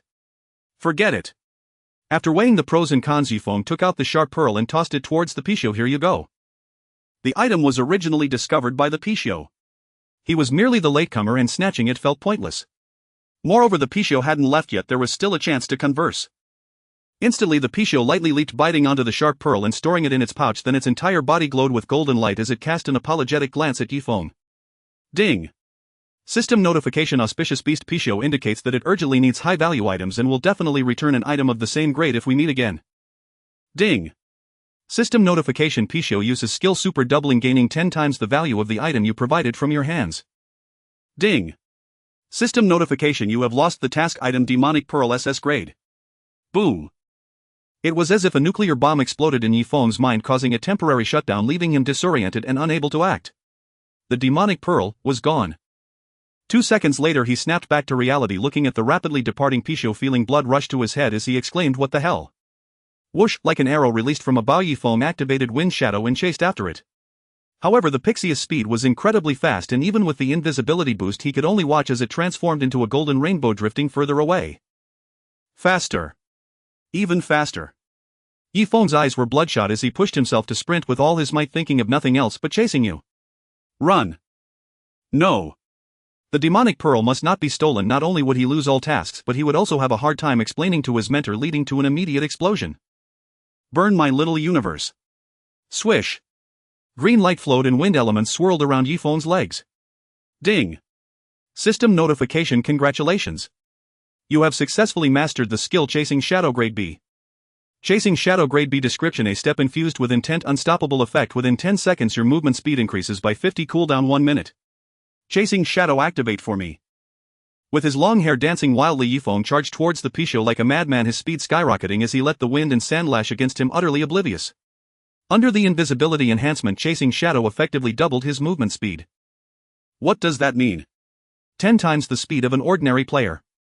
Originally the Pixie's speed wasn't that much faster than his, but under Chasing Shadow he perfectly overtook it. The Pichio, which had initially believed it could escape, turned around only to see Yifeng's fierce face staring at it, scaring it into quickly burrowing into the yellow sand. How can this abyssal demon run so fast? This is not scientific. Swish. Yifeng swung the Wolf King's sword down heavily into the sand. Miss. Earth escape. Scanning the surroundings, he was anxious, desperately seeking clues about the Pichio. At the slightest rustle he would immediately pursue. Where are you? Little brat, where exactly are you? With his azure eyes radiating light, Yifeng concentrated, not daring to blink, afraid the Pichio might slip away. Suddenly he keenly sensed a golden energy moving northward. Found you. Yifeng decisively chased after it, stepping onto the sand where the Pichio was located, roaring, "Come out." Swish. The palm-sized Pichio jumped out of the sand and Yifeng quickly grasped it, holding it tightly in his arms. With a mere 200 attack points I can hit you. If you have the guts, kill me. Ding. System notification. Congratulations. You have successfully mastered the skill Azure Grade C. Azure Grade C description: can trace the wave patterns of elemental energy provided the opponent's methods are not advanced. The evil wind god rightfully deserves its exclusive hidden class, and with astonishing insight Yifeng easily mastered 2 skills, successfully intercepting the Pichio. As the Pichio struggled in his embrace, Yifeng coldly stated, "Return the Demonic Pearl to me." The captured young Pixiu obediently opened its mouth and spat out the demonic pearl. Ding! System notification: you have obtained the task item Demonic Pearl SS grade. You've got it back. Yifeng let out a sigh of relief as he stared at the Pixiu, which wore a face of grievance, and retorted, "Are you the victim or am I the victim?" Ding! System notification: Auspicious Beast Pixiu indicates that it truly needs high-value items urgently. Urgently. Yifeng couldn't help but raise an eyebrow. Very urgent. The little Pixiu nodded repeatedly. Then how about this: you acknowledge me as your master and I'll give you high-value items. How does that sound? Yifeng coaxed gently. Urgent. That sounds great. If it weren't urgent, I wouldn't even know where to start. Chirp chirp. The Pixiu hurriedly shook its head. The calculations it was making were almost overwhelming. Then why do you still say you're in such a hurry? Yifeng held onto it tightly, not letting go for a moment, fully contemplating how to obtain the Pixiu, even if just to keep it by his side temporarily. Pixiu. In such a hurry, I have to recognize a master. Feeling the ancient beast struggling in his arms, Yifeng reassured, I know you're anxious, but please don't rush. One question: what would it take for you to follow me? I will treat you with utmost sincerity. Hearing this, the little Pixiu looked up at Yifeng. I mean it, I can swear. Yifeng responded with a resolute and determined attitude, if I ever break my promise, you can lower your loyalty and leave me. He had just witnessed the Pixius' wealth-attracting ability, a little super doubling. This skill is utterly disgusting. If it could be used for him. After staring at Yifeng for a while, the Pixiu reluctantly agreed, no longer trying to escape. Ding! System notification: Auspicious Beast Pixiu indicates that if you can save its mother, it will recognize you as its master. Gently stroking its gray-white fur, Yifeng began to understand the reason for its urgency. Did something happen to your mother? Chirp chirp. The little Pixiu nodded repeatedly, tears streaming down. Ding! System notification: Congratulations. You have triggered the ultra-rare hidden quest Pixius Concerns difficulty B. Do you accept? Don't cry, be good. Yifeng reached out to wipe away its tears. Then it's settled, I will save your mother and you will stay by my side. He had a premonition that this would undoubtedly be a high-difficulty quest, otherwise the quest reward wouldn't possibly be the ancient beast Pixiu. The current grade difficulty felt more like a kind of illusion. Yes. Yifeng chose to accept. Although he was uncertain about the future direction of the quest, he was not devoid of confidence.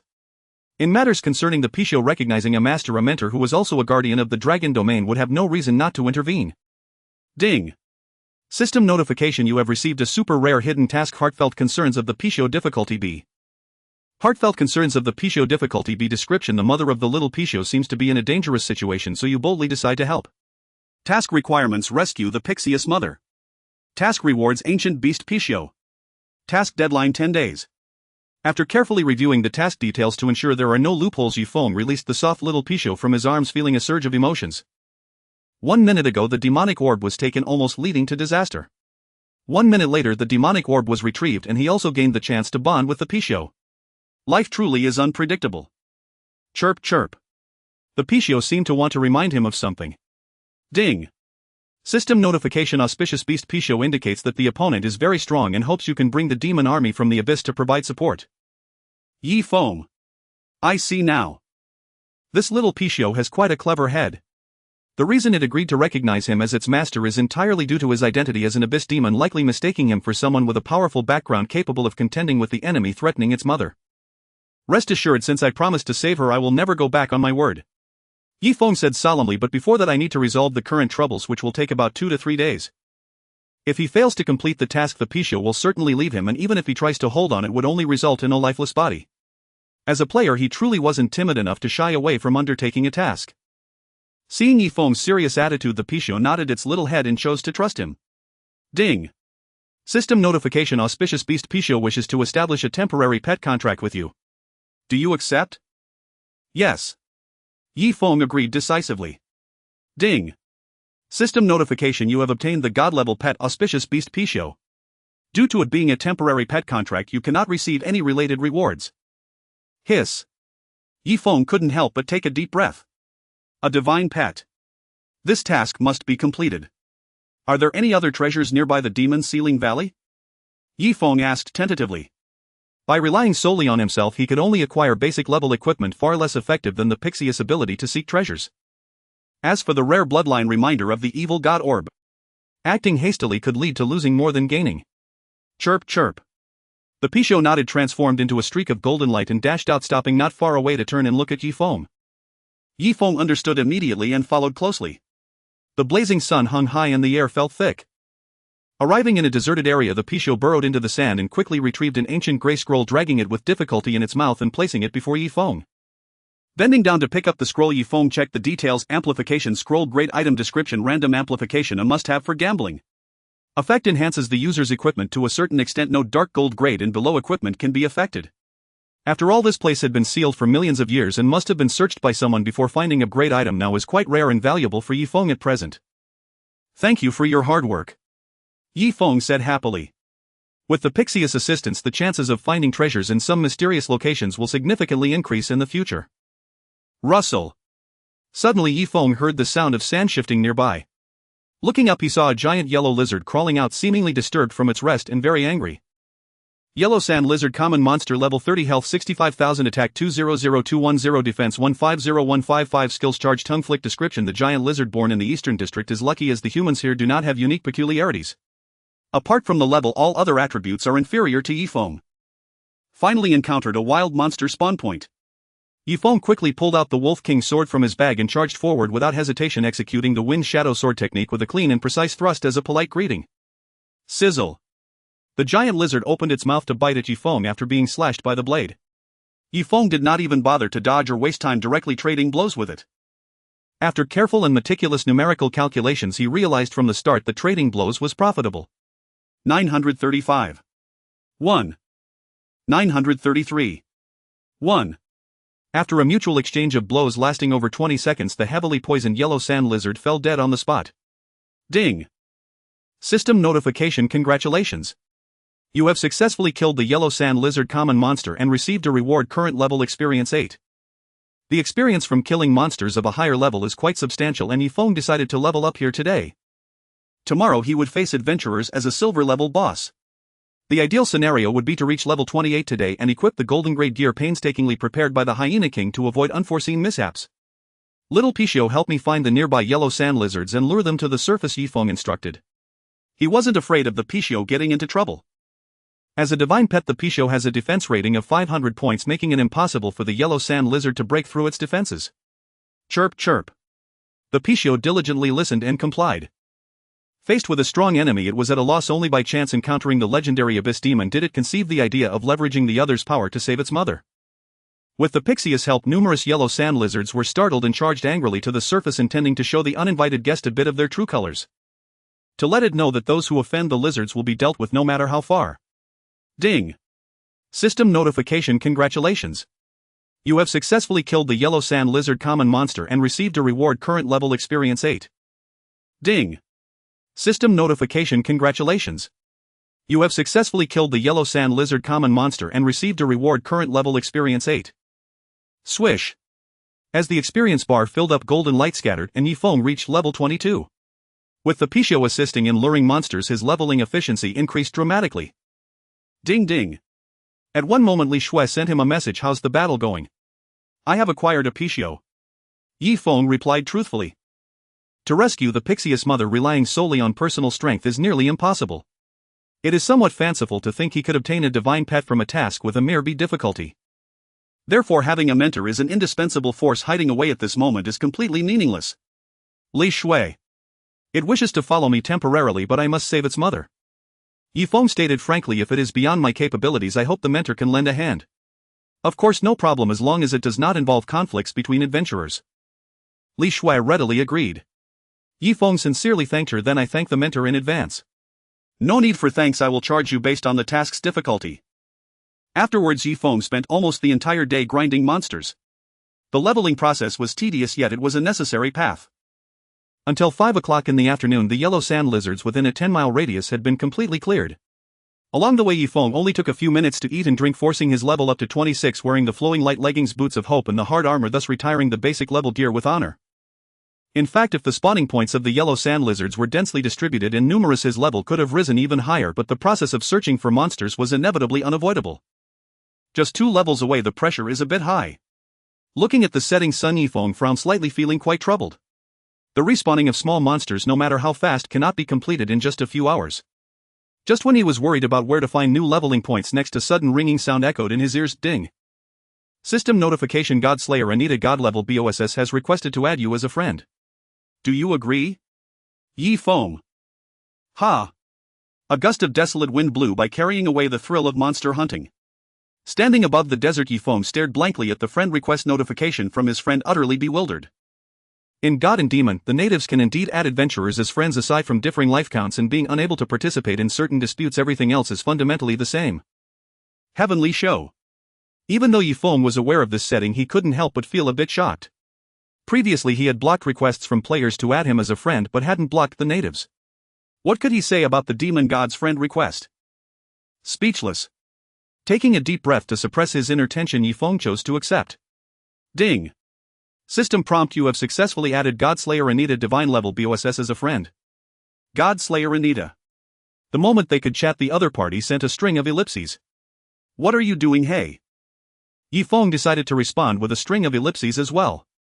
Abyss Demon Yi. So you're an adventurer. Godslayer Anita typed. There is no friend system among the natives, which sufficiently proves the other's identity. Why would he have such a trial? Because the previous crusade by the Light faction had raised his suspicions. They clearly discovered the traces of the Abyss Demon but did not send powerful natives to eliminate it. Instead, they allowed adventurers to participate.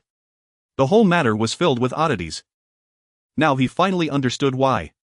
Natives cannot easily take action against adventurers who have not committed any wrongdoing. Keeping calm, Ye Feng feigned confusion. So what if you are an adventurer? You haven't eaten your family's rice. Is there a problem? First he was almost robbed of the demonization pearl by a little Pisho, and now he had to deal with doubts from the demon god. How thrilling and exciting could it get? I have no malicious intentions. I only wish to obtain the rewards of 2 level tasks and 1 level task. I can't say there's none, nor can I say there is. The other party replied with a baffling piece of text. Ye Feng contemplated for a moment before responding. The last time I heard this phrase was during the last time. Due to his inability to fathom the demon god's intentions, he decided to cooperate and say some meaningless nonsense. What I mean is, since you are an adventurer being teleported up from the depths of the abyss, maybe heaven's arrangement. Anita added. That makes sense. Ye Feng sent him a funny expression. Although it was a serious discussion, it didn't matter. He decided to joke around for now. So who is behind you? Anita finally revealed her fox tail. Abyss Demon, someone behind them. This statement startled him greatly, but if the other party had adventurers behind them, everything would fall apart. Whoosh whoosh whoosh. In the distance, 2 demonized creatures rapidly approached, their speed far exceeding Ye Feng's current limits. Ye Feng couldn't help but sneer, quickly replying, do you dare to take action against me? When the situation reached its climax, it was clear that Godslayer Anita's thoughts of devouring the Abyss Demon to gain power hadn't faded. Indeed, dealing with the demon god was extremely dangerous. One could turn against you in an instant. Face chat. Anita sent 2 words. Ye Feng, unafraid, responded okay. At this point there was no choice but to bite the bullet. He stored the Pisho in his pet space and stood calmly in place. As the 2 demonized creatures hurried over, they immediately clarified their intent. My lord, please return with us to meet the master. Lead the way. Ye Feng said in a deep voice. Panicking wouldn't solve the problem. The more confident he was, the more the demon god would not dare to take action against him. After a dozen minutes, Ye Feng arrived deep within the sealed demon valley. The shadow inside the red gem cut straight to the point. What else do you have to say? I would very much like to know what you intend to do. Ye Feng stepped forward, slowly approaching the red gem and boldly knocking on it. Anita certainly wouldn't come right out and tear their face. It's not that I want to do anything, but your deception has caused a rift in our cooperative relationship. What have I deceived you about? Ye Feng remained calm. Let's hear it. You said someone is behind you. Isn't there no one behind me? Adventurers descend from other worlds. What background could they possibly have? Anita's tone was somewhat impatient. Do you think I haven't seen the world? For the natives, adventurers are newcomers with relatively weak strength and are not a threat. Even if he were trapped here, he would know this very well. Ordinary adventurers naturally have no background. I was born at the bottom of the abyss. How could I be compared to them? Ye Feng spoke confidently. The specifics of his birth the other party absolutely did not know, otherwise during their first meeting they wouldn't have said that the bottom of the abyss held too many unknowns. You guessed right.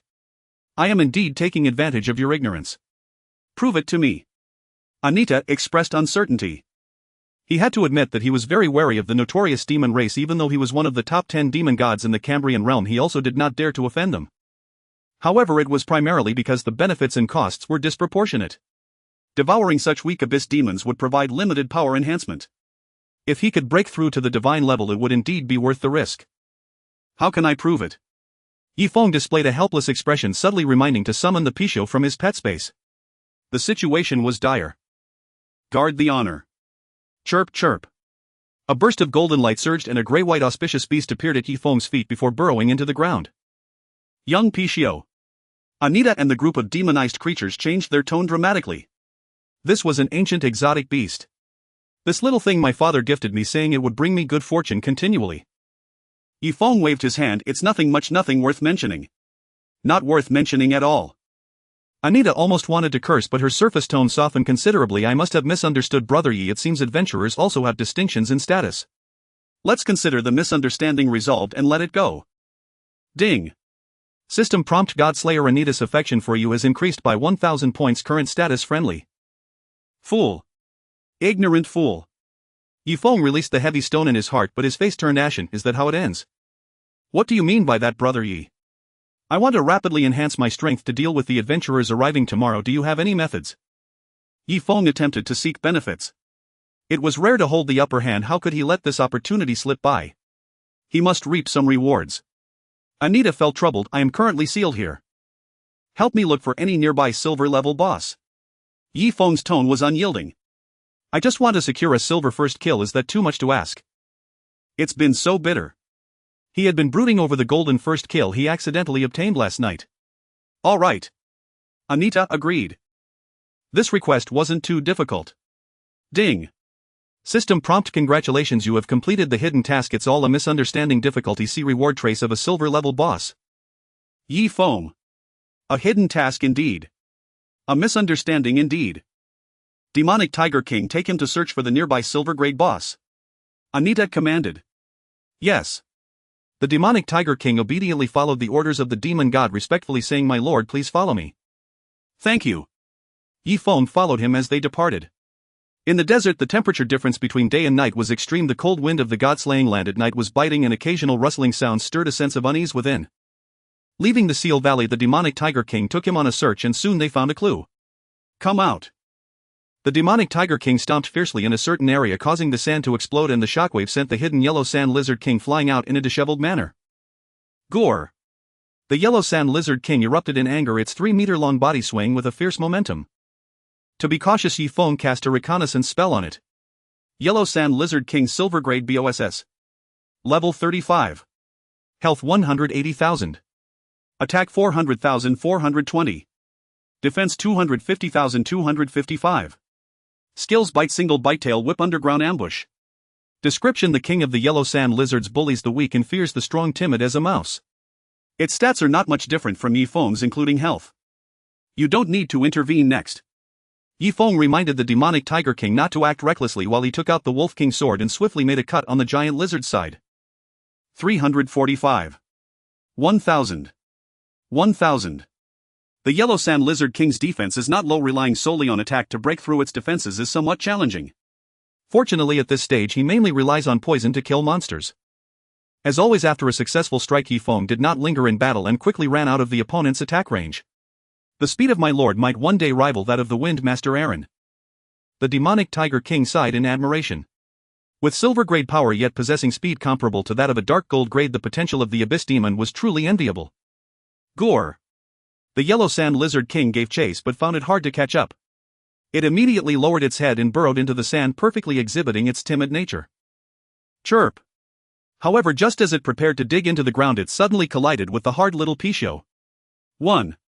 The Pixius defense reached 500 points, making it impossible for the Yellow Sand Lizard King to even break through its defenses. It immediately tried another spot to burrow, but the Pixiu was astonishingly fast, always managing to block its path. Coward. Yifeng attempted to provoke its aggro. Ding. System prompt: you have used the skill Casual Taunt, significantly lowering the Yellow Sand Lizard King's aggro towards you. As expected of a boss that bullies the weak and fears the strong, the more aggressive you are, the more it fears. Blocked repeatedly, the Yellow Sand Lizard King became completely enraged, opening its massive maw to swallow the Pixiu without even attempting to bite, as it couldn't. Ugh. After swallowing it, the Yellow Sand Lizard King suddenly trembled, appearing very uncomfortable while damage numbers appeared above its head. 1,800. 1,800. 1,800. Ding. System prompt: the Yellow Sand Lizard King used the skill Single Bite, but due to inability to digest it loses 1 health per second for 10 seconds. Yi Feng laughed helplessly and quickly moved in to launch a fierce attack. Wow. After 10 seconds, the battered Yellow Sand Lizard King affected by the poison struggled to spit out the Pisho, which seemed equally frightened and hurriedly burrowed underground, no longer daring to show its face. After more than 2 minutes, Yi Feng easily slayed the Yellow Sand Lizard King, even ignoring its attacks and facing it hidden. In fact, in its demonic state, even if they exchanged blows, he would not feel a thing. He just wanted to avoid any accidents. Ding. System prompt: congratulations on successfully killing Yellow Sand Lizard King. Silver grade BOSS reward experience 180. Ding. System prompt: congratulations on defeating the silver grade boss Yellow Sand Lizard King. As the first player to kill a silver grade BOSS, you receive an additional reward: free attribute points 30, reputation 200, and can wear great outfit Dark Abyss robe. Ding. System prompt: would you like to announce your glorious achievements to all players in the game Gods and Demons Earth region? Note: after a server-wide announcement you will receive an additional 200 points of reputation. Swish. Swish. 2 beams of golden light fell and Yi Feng reached level 28. A costume gift. Yi Feng's eyes lit up as he picked up several dropped pieces of equipment and 2 gold coins. He eagerly opened his bag to check, revealing that the costume was a neatly folded black robe, luxurious and exquisite, made from high-quality material. Dark Abyss robe, great outfit. Description: a decent clothing type outfit embedded with a unique magic array capable of covering all personal equipment except for weapons and rings. Effect: movement speed 10, attack speed 10. Additional effect: small chance to increase NPC goodwill towards the wearer. Required reputation 500 points. Required level 10. As a great outfit, the Dark Abyss robe's effects were significantly better than the White Wolf amulet, and without hesitation Yi Feng put it on. Boom. With the black robe on, the cumbersome feeling from the armor immediately vanished. Under the effect of the outfit, Yi Feng's figure became even more slender and elegant, exuding an extraordinary aura complemented by the pitch-black bone wings behind him, creating a formidable presence. Adding the free attribute points to speed once more, he smiled with satisfaction and said, "Let's go." Okay. The two set off on their return journey. Along the way, Yi Feng replaced his Wolf King sword with the flame longsword, causing his attack to surge. In addition, he replaced his wolfskin bracers with the silver grade equipment provided by the Yellow Sand Lizard King.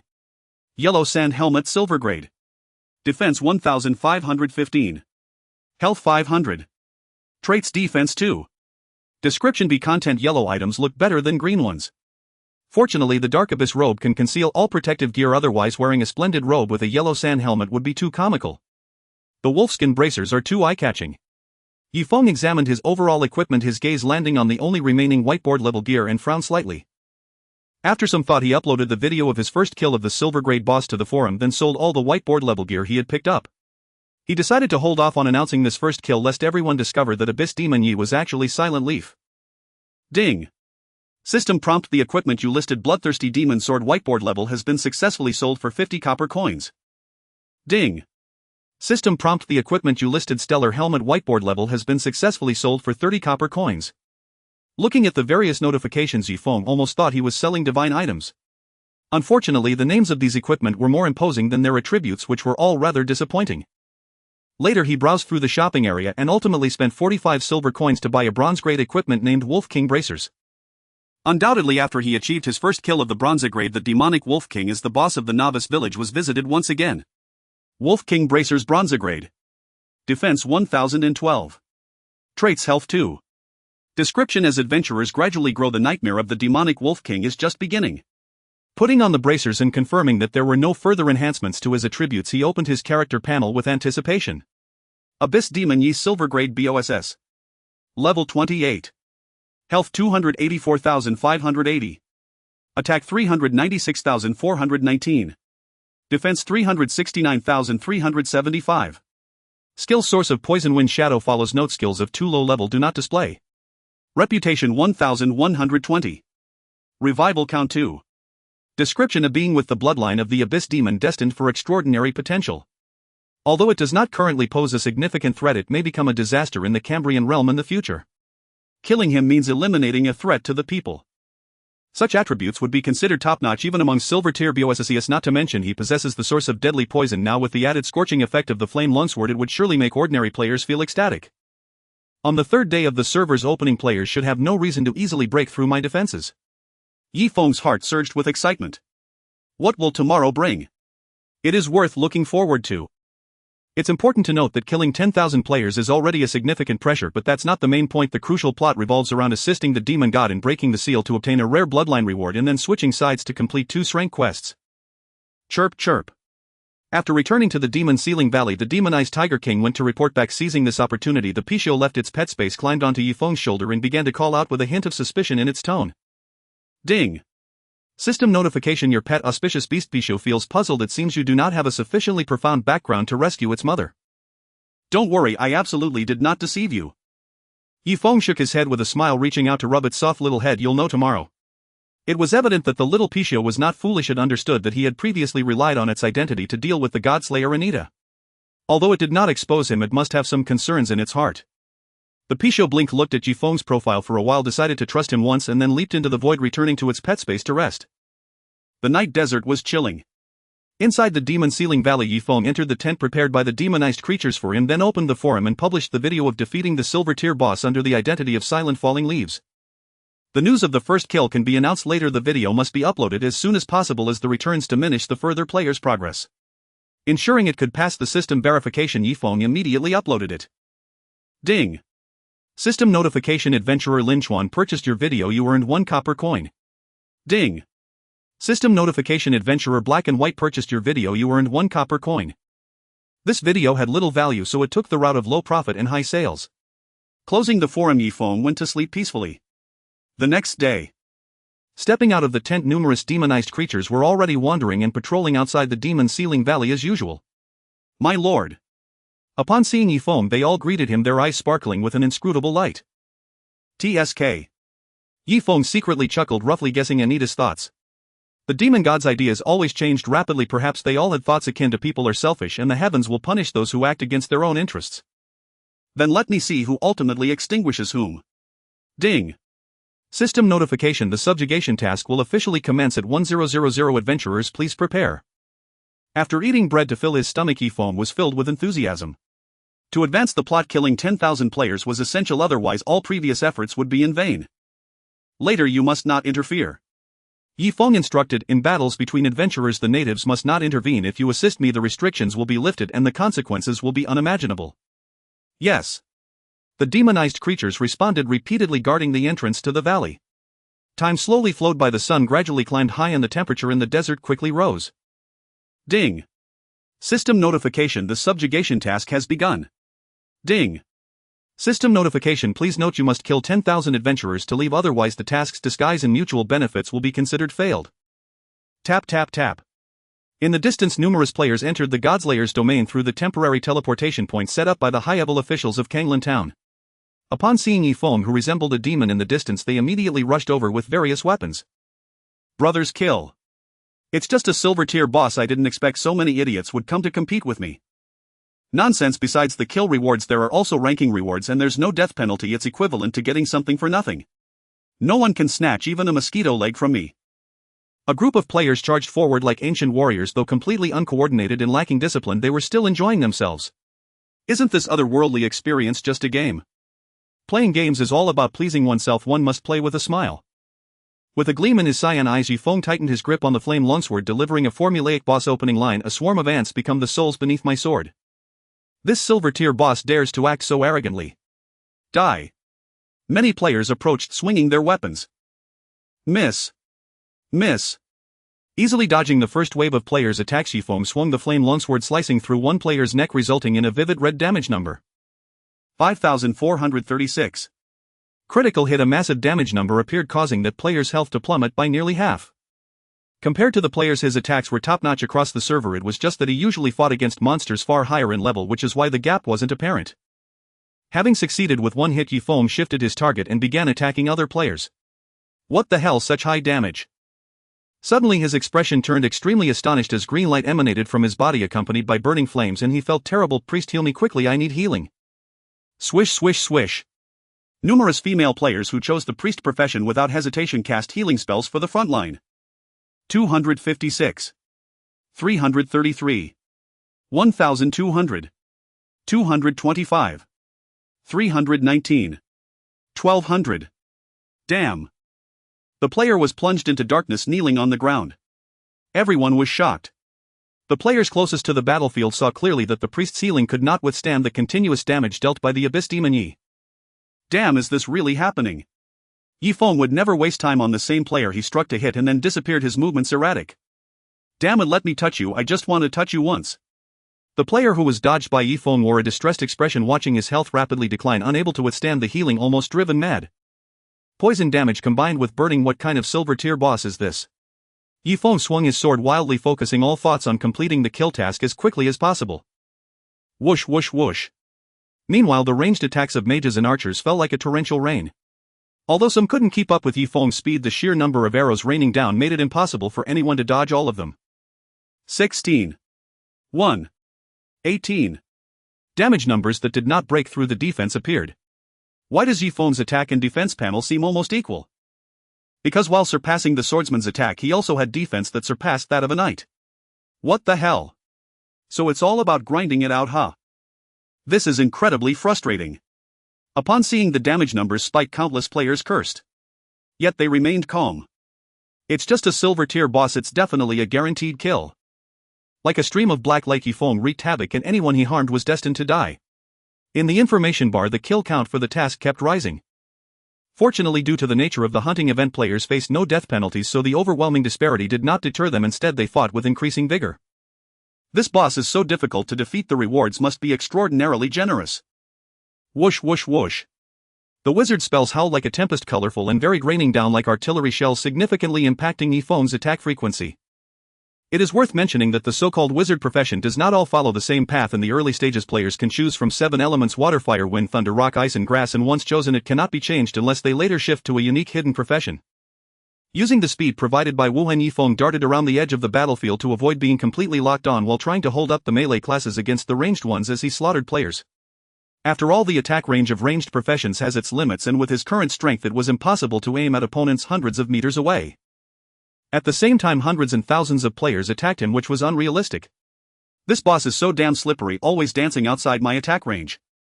No wonder they organized an event, there must be a reason. I just want to get 1 point of score, just 1 point. Many players were exasperated. Without points, they wouldn't be able to receive the ranking rewards from Kanglan Town. 80. 60. Amidst the chaotic battlefield, amidst the deafening sounds of killing, Yi Feng remained calm, occasionally taking potions to restore health, although he still could not stop his declining health. Even if he didn't break through defenses, the occasional damage of 10 or so points accumulated, making it equally unbearable. At one moment, with only half health left, Yi Feng glanced at the kill count: 3,675. Only over 3,000. Yi Feng couldn't help feeling a surge of frustration. Even if 1,000 people just stood there for him to kill at 1 per second, it would take him 2 or 3 hours, exhausting him to the bone. He could only lament that lacking a wide area attack skill was a severe disadvantage. Ding ding. Suddenly a system notification rang in Yi Feng's ears. Opening the friend list, he saw Li Shui send him a message: "If it's not working, let's give up on this task. Killing 10,000 is indeed too much to ask." Huff, huff. Yi Feng panted heavily, sending a voice message: "A man can't say he can't do it. I can still hold on." If you can't hold on, then just let it go, don't push yourself too hard. Well, talk about it later. Closing the chat box, Yi Feng focused entirely on killing monsters, his nerves taut, not daring to let his guard down. Generally speaking, true player experts should look down on the rewards for mass farming silver level BOSSES, but one can't fear 1,000. One must always be cautious. Perhaps there were hidden experts lurking among the crowd, ready to deliver a fatal blow at a crucial moment. 4,000. 4,500. The crowd surged, dense and packed. Arrows rained down like a storm and spells erupted in dazzling displays. Yi Feng ensured he stayed at the edge of the battlefield, avoiding being surrounded. Repeatedly swinging his sword left his arms aching, fatigue crept over him, and his killing efficiency gradually declined. Only 30 health left. As long as you dare to reveal your health bar, there's no boss that players can't conquer. If the silver level is so formidable, the future god-tier monsters will surely cause the earth to tremble without even lifting a finger. Even so, countless players continue to swarm in. Chirp chirp.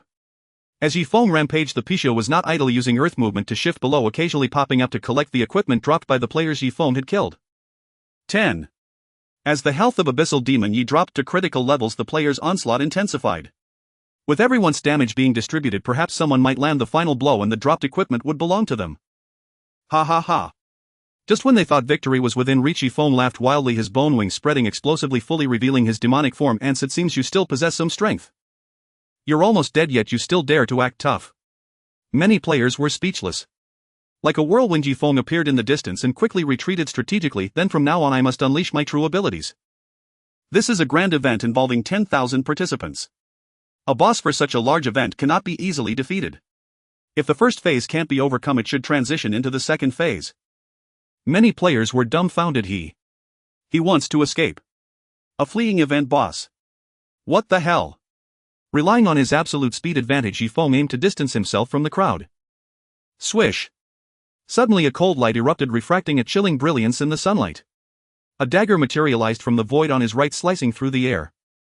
Yifeng had been prepared. He swiftly dodged to the left, narrowly avoiding the dagger's edge, raising a cloud of dust. Ha! The revealed assassin was slender, around 18 years old, with a youthful handsome face now filled with disbelief. Are you kidding me? Such a sudden attack was actually evaded. This was entirely unexpected. Truly unexpected. Steadying himself, Yifeng narrowed his eyes slightly and cast a scout spell. First steps of the newbie Rakshasa Blood Shadow Assassin, level 19. A player famous on the level leaderboard, unexpectedly having a hidden profession so soon. As for the Rakshasa, Yifeng had also interacted with this class in his past life as an assassin. They usually had a good-natured personality and were easy to get along with, skillfully grasping opportunities for attacks. Foolish adventurer, do you think you're the only one who can ambush?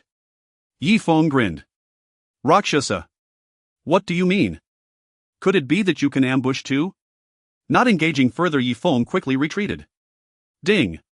System prompt: you cannot escape the godslaying grounds, otherwise your accepted task's disguised mutual benefit will be deemed a failure. Looks like he can't hold on any longer. Wang Xiaoyan expressed regret. Yeah. Li Shui bit her lip, gazing at Yifeng in the distance. It's a pity he lacks the strength now to learn area attack techniques, otherwise he would definitely complete it smoothly. Oh. Before she could finish, she couldn't help but exclaim in surprise. In her view, Yifeng's trump card filled her with delight. Where did he go? He vanished. This is unbelievable. The abyssal demon profession is actually an assassin. Many players stared in astonishment. The silver level BOSS, which had always been in their sights, suddenly disappeared without a trace. Ding. System prompt: you used the skill Wind Shadow following entering a stealth state, lowering your presence and leaving no trace. 200. 200. Striving to slow his breathing, Yifeng crouched low, moving stealthily while fully consuming the best potions in town to restore health. Who said you can't take a mid-battle break if you don't leave the battlefield? The hunting battle, second phase. Locate the hidden abyssal demon Yi. Gulp. The Rakshasa who had failed the ambush swallowed hard, his lips twitching. A boss learning to stealth like an assassin. I'm truly impressed by you, you sly dog. Outside the demon ceiling valley, chaos ensued. It's gone. The bloodied boss was playing hide and seek with them. Isn't that akin to cheating? Everyone search quickly. This activity is so disgusting. I hope there's no next time. Are you kidding me? We have to search every nook and cranny for just a game. The crowd couldn't help but curse and shout. Then they had to scatter to search for the abyss demon Yi hiding in some unknown corner. Not in a hurry to reveal himself, Yifeng believed he wouldn't be discovered by the players in the vast desert area, so he decided to safely replenish his health first. The weather is great today. Luosha loudly reminded everyone, be on the lookout for shadows nearby. Stealth only conceals one's form, it doesn't make one invisible. That's reasonable. The players collectively agreed, lowering their heads to search for Yifeng's shadow. Am I going to let you find me that easily? Yifeng secretly chuckled. You have your brilliant strategies and I have my wall-climbing ladder. Indeed, Luosha's method was effective, but his level was more than 10 levels higher than that of ordinary players. In such a level disparity, it was impossible for anyone to spot him. So, he donned the evil god mask, cancelling the demonization state granted by the demonization pearl. Don't forget the duration of the demonization pearl is 1 day with a cooldown of 12 hours, during which he can cancel it at any time. Hiss. Wang Xiaoyan's expression changed slightly as she watched the abyss demon Yi brush past the players in the chaotic crowd, then unknowingly revert to human form. So cunning. Bold and meticulous, impressive. Li Shui was amused by the dramatic scene, her eyes curving into smiles. The term traitor had indeed been thoroughly pondered by Luoya Wuxing. Where the hell is this damned boss? Yifeng's eyes widened as he searched around, blending in with the crowd wearing the evil god mask, his stats undetectable, not a single flaw in sight. Damn it, Luoya Wuxing, a player exclaimed in shock. I didn't expect even the great Luoya to participate in this event. That dark purple mask was too eye-catching, almost becoming Luoya Wuxing's signature, so they immediately recognized his true identity. Don't focus your attention on me. Yifeng admonished. The key is to find the boss hiding in the shadows quickly, otherwise when his health is back to full, well, waste a long time grinding him down. He appeared here specifically to hunt the silver grade BOSS, but the Abyss Demon Yi was proving to be much more troublesome than he had anticipated. Luoya is right. Find him quickly. The surrounding players stopped saying much, fearing to provoke his displeasure. 10 minutes. 20 minutes. The crowd's patience was gradually wearing thin as they left the event site. Damn it. Where could he be hiding? This makes no sense. Luosha's expression was grim. The midday sun was blinding. No matter what level of assassin, it was impossible to hide for so long during a thorough search. Is it reasonable for a mere silver grade boss to have such stealth capabilities that he must look up to? Confirming that all aspects of his status were back to full, Yifeng took the opportunity during the break to drink water and eat bread to replenish his stamina, and then unknowingly entered stealth, reactivating the demonization pearl. Whoosh!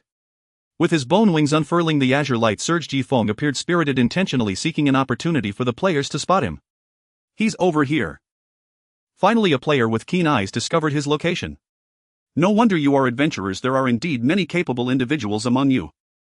The Abyss Demon Yi cast an approving glance at that player, revealing himself. I have decided to reward you. That player was overjoyed. What will you reward me with?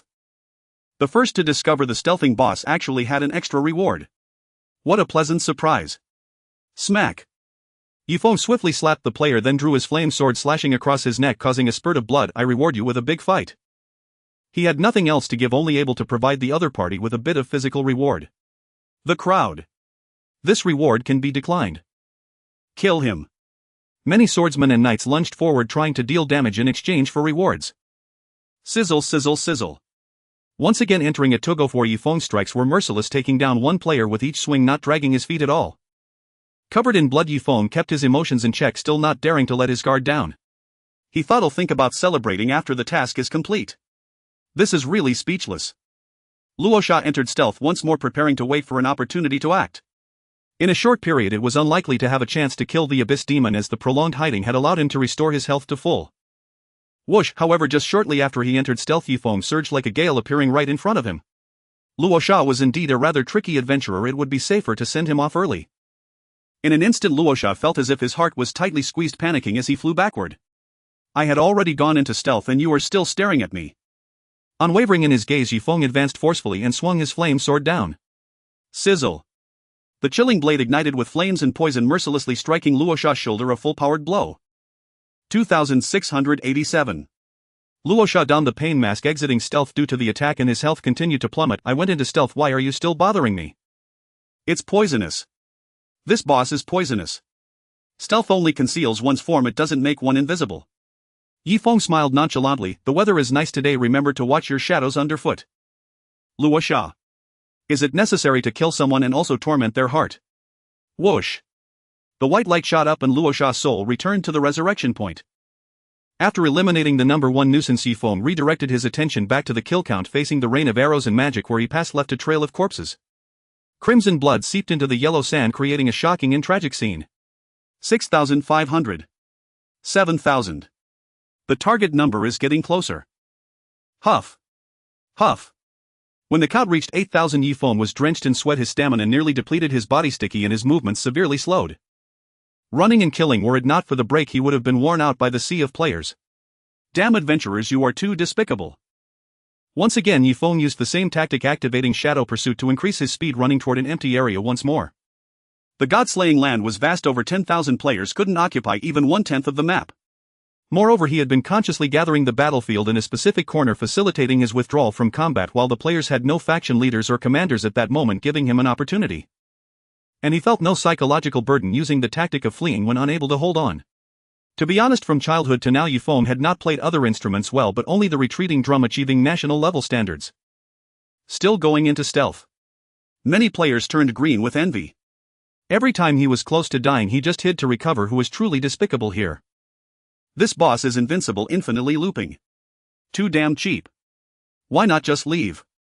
I don't believe in evil today. If I don't take him down, I'll livestream chopping my own dick. Many players cursed loudly. Unable to endure any longer, they felt it was time to speak out. If they didn't curse, they wouldn't feel better inside. Once again distancing himself from the player's attack range, Yifeng found it not difficult to evade the sporadic ranged attacks coming his way.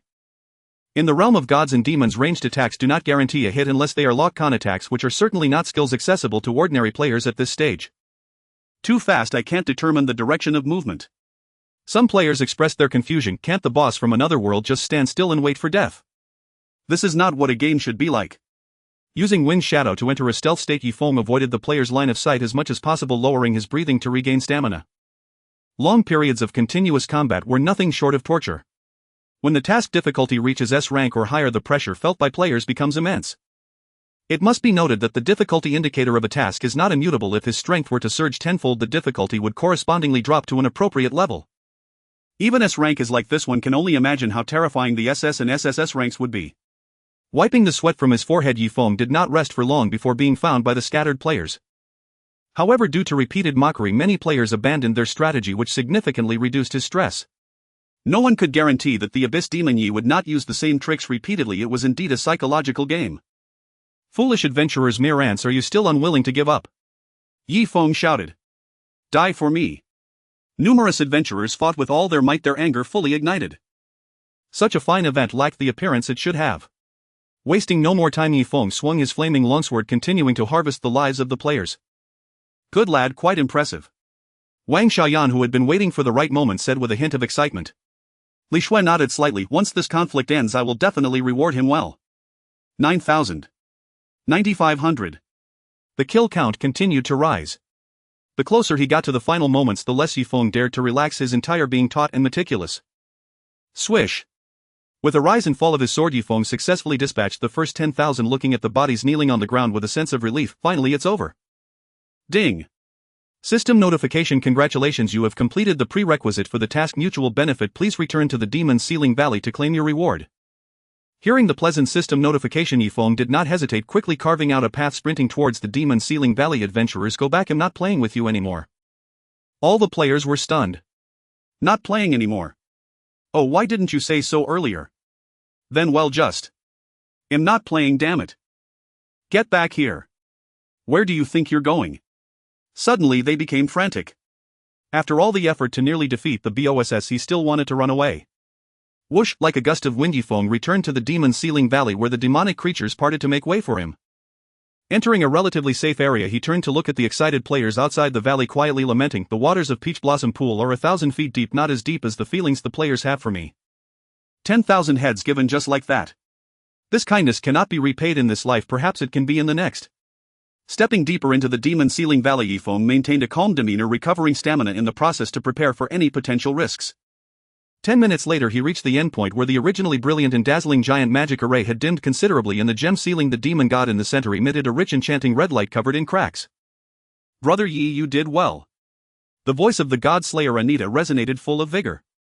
Undoubtedly, Yifeng's slaughter in the outside world greatly benefited him, as many red mist gathered from all directions, being absorbed by the demon god within the gem, seemingly nourishing him. Don't forget my reward. Yifeng said lightly. Would the other party keep their promise? Yes. Since a task was issued, the reward must be given according to the rules, even if they go back on their word. That would happen after the task is completed. Ha ha ha. The laughter of the god slayer Anita was wild and arrogant, but no further response was given. Yifeng remained unfazed by this. Stop laughing. If you keep laughing, someone will die. Brother Yi, stay away from me. Anita sneered, I'm about to come out. If you get caught in the crossfire, you won't have a chance to claim the task reward. Okay. Yifeng quickly moved a bit further away, arriving at the passage, not forgetting to compliment, truly a demon god so considerate. Anita fell silent. Considerate. The abyss demon's words left him speechless. Buzz. Suddenly the red gem absorbed all the surrounding mist, then erupted with violent tremors, shaking the ground as if an earthquake quickly spreading far away. Oppression and heaviness silently approaching. Players outside the Demon Ceiling Valley who had been boasting began to feel a strong sense of unease. What's going on? I didn't expect earthquakes exist in another world. Why do I feel like a monster is about to emerge? They were bewildered, their hearts filled with anxiety. The demonic creatures guarding the entrance of the Demon Ceiling Valley exchanged glances, seeing excitement in each other's eyes. Finally today their master would be liberated. Crack, crack, crack. Bright cracks erupted with blinding light, the sound of shattering echoed in the air, and the ceiling formation on the ground broke apart during the earthquake, chunks of earth exploding. Boom. In a short while the red crystal reached its breaking point, exploding violently, and its glass-like material splattered at the valley's edge, turning into glimmering points carried away by the wind. I am finally out. Anita exclaimed joyfully. Gazing at the figure that appeared after the gem shattered, Yifeng's expression remained indifferent. In his view, Anita was tall, clad in bright red armor with flowing red hair. Her appearance was not much different from that of a human, but strange black patterns outlined her cheeks, adding a hint of evil. At that moment she closed her eyes, breathing in the fresh air, savoring her hard-won freedom. After waiting a moment, Yifeng calmly stepped forward, congratulating her. Congratulations. Swish. Opening her eyes, red light surged forth and Anita's pupils shifted towards Yifeng, carrying a sense of thorough scrutiny. To be honest, you are the first abyss demon I've ever seen in my life, Anita said calmly. Yifeng raised an eyebrow. How does it feel? Not much. Anita laughed disdainfully. Compared to me, there's a vast difference. That's true. Yifeng shrugged, ignoring Anita's arrogant demeanor, observing her closely. How about it? Anita retorted. Can't evaluate. Yifeng hesitated. Just feel. Feel what? One more look and it will explode. Anita didn't understand what the other party was rambling about. Yifeng calmly extended his hand. Give me my reward. Naturally, I will satisfy you. Anita slightly squinted, perfectly hiding her killing intent, taking out a bottle from her pack and then placing her fist over the bottle's opening. Drip, drip. Fresh red blood slid from her hand into the bottle until it was full. Here. Anita tossed the bottle to Yifeng, who immediately caught it. Ding. System notification. Congratulations, you have completed the task. Mutual benefit. S-Rank received. Reward level 3 Demon God's Blood. Swish. Swish. 2 beams of golden light scattered and Yifeng reached level 31. Bang. Before Yifeng could stabilize himself, Anita flashed, appearing before him as if teleporting, extending her large hand to pat him on the shoulder, looking down at him with a chilling expression. The task reward has been given, now we should discuss other matters. Outside the ceiling Demon Valley. Many players left to claim their event rewards, yet many remained unwilling to give up. Earthquakes and energy surges. What does this signify? It indicates that the game plot is still unfolding and the boss may return. System prompt. Please be advised, one of the top 10 demon gods of the Cambrian realm, Godslayer Anita, divine level BOSS, has broken free from her seal and descended upon the Godslayer's domain. Nearby citizens should evacuate immediately or bear the consequences. System prompt. Please be advised, one of the top 10 demon gods of the Cambrian realm, Godslayer Anita, divine level BOSS, has broken free from her seal and descended upon the Godslayer's domain. Nearby citizens should evacuate immediately or bear the consequences. Suddenly their information panels displayed bright red messages. The font enlarged and a continuous broadcast seemed to indicate the gravity of the situation. Damn, the demon god has broken the seal. Could Abyss Demon Ye be one of the top 10 demon gods? I always felt that an ordinary silver level boss shouldn't have such a flashy title. But the demon god's name is Godslayer Anita. Is there a mistake somewhere? They debated amongst themselves. Foolish adventurers, heed my advice and quickly scram. A demonic creature sneered. The demon god has returned to the mortal realm, yet these fools still don't hurry to flee. Are they waiting to die? Hearing this, many players hesitated. Creating such a commotion might just lead to opportunities. Leaving now would indeed be a pity. Inside the ceiling Demon Valley, fierce winds roared and the ground was strewn with jagged stones. Yifeng faced Anita, the atmosphere strange. Gazing at the menacing Anita, Yifeng's expression was neutral. Give me a chance. How can I give you a chance? Anita scoffed. Why would he spare the other's life? Without the Abyss Demon's assistance, he couldn't break the seal in advance. At this moment he had regained his freedom. Consuming the Abyss Demon would only enhance his power further. How splendid would that be? To break the seal and consume, he wanted it all. In the past I had no choice, but now I wish to be a good person, Yifeng stated calmly. Oh. Anita thought he had completely been frightened into submission. Go tell the forces of the Light Alliance, let's see if they will allow you to be a good person. They will. A cold voice rang out. Why wouldn't they? The suddenly resounding voice startled Anita and he immediately raised his fist to strike Yifeng. Something's off. Since there's an issue, I must strike first. Bang. A silver-white curtain unfolded, blocking the path between Yifeng and Anita. The punch landed on the curtain, creating ripples, yet it couldn't be forcefully broken. Yifeng was blown back by the shockwave, ultimately being supported by a silver-haired girl. Are you all right? Li Shui asked with concern. Yifeng shook his head. I'm fine. You guys. Anita stood rooted to the spot, staring blankly at Li Shui and Wang Xiaoyan, feeling cold in his hands and feet, unable to remain calm. One was a divine-level powerhouse and the other was an immortal-level powerhouse. If he had faced these two in his prime, he wouldn't have feared them at all, but now that he had just broken free, his strength hadn't fully recovered and he was no match for them. Abyss Demon, you actually betrayed the darkness. Anita exploded in anger, gritting his teeth. He probably realized something. The other party was clearly well prepared, intentionally luring him to break the seal early. No. Yifeng hurriedly waved his hands gesturing sideways, these two are merely my subordinates. At that moment a peculiar thought suddenly crossed his mind. Perhaps there wasn't yet maximum profit. Though confused about the situation, Li Shui quickly lowered her head respectfully. I greet the Abyss Demon Lord. I apologize for our late arrival, may the Lord forgive us. Having grasped the meaning, Wang Xiaoyan quickly played along. Yifeng nodded with satisfaction, immediately adopting the aura of a superior. It seems you haven't forgotten your identities. They can be your subordinates. Anita found it ridiculous. Stop acting, you think I'm unaware. He didn't recognize the woman, but the stunning silver-haired girl beside him was familiar. How could the guardian of the dragon domain forsake the light and follow you, the Abyss Demon? Don't joke. You have no idea what has transpired while you were sealed.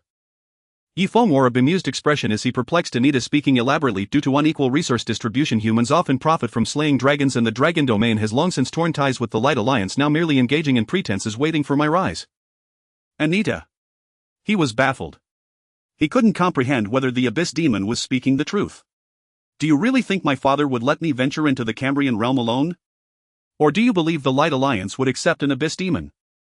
To appear more convincing, Yifeng gazed at Li Shui's slender legs concealed beneath armor, licking his lips with a greedy expression. The so-called guardian of the dragon domain seems high and mighty, yet in truth she is merely my forbidden delight. That pair of welted white legs I've played with for a whole year without getting tired. Hiss. Anita gasped, so enjoyable. Li Shui. Ding ding. In the next moment Yifeng received a message from Li Shui. If you say one more word, your rewards will be forfeited. Ding. System prompt: your task disguise difficulty yes has changed. If you continue to disrespect your mentor, your rewards will be cancelled. I was just casually speaking. Yifeng quickly stopped, returning to the main topic. To be honest, I didn't want to make things difficult for you, merely intending to recruit you, but your previous transgression successfully angered me. You have a rebellious spirit behind your head. Misunderstanding. Anita chuckled, awkwardly feigning innocence. This is all a misunderstanding. I am unprepared and lacking in allies. I currently do not wish to make things difficult for you, so give me an great item. Yifeng's expression was flat. Help me accelerate my growth. You think I'm taking advantage of your ignorance? You guessed right. I am indeed taking advantage of your ignorance. This.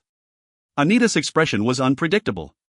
He felt that the other party might be acting, yet he couldn't comprehend the situation. An great item was not a big deal for him, and the other party's intentions were not hard to guess.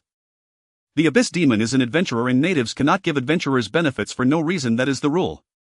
Thus it was reasonable for him to seize the opportunity to acquire an great item to accelerate his own strength. Are you afraid we will join forces to swindle you out of an great item? Yifeng chuckled, pointing to his own head. Do you have a wisdom impairment? Fine. Anita casually tossed out a scroll without any reluctance. Here you go. Upon reflection, it made sense. Teaming up with a divine-level powerhouse just to seize an great item would be utterly unreasonable, a bit of overkill. Additionally, unable to fight and unwilling to die, he thought it wouldn't hurt to give it a try. Just an great item. What a trivial matter. Ding. System prompt: congratulations, you have completed the hidden task. Another misunderstanding and received the reward, a random great item.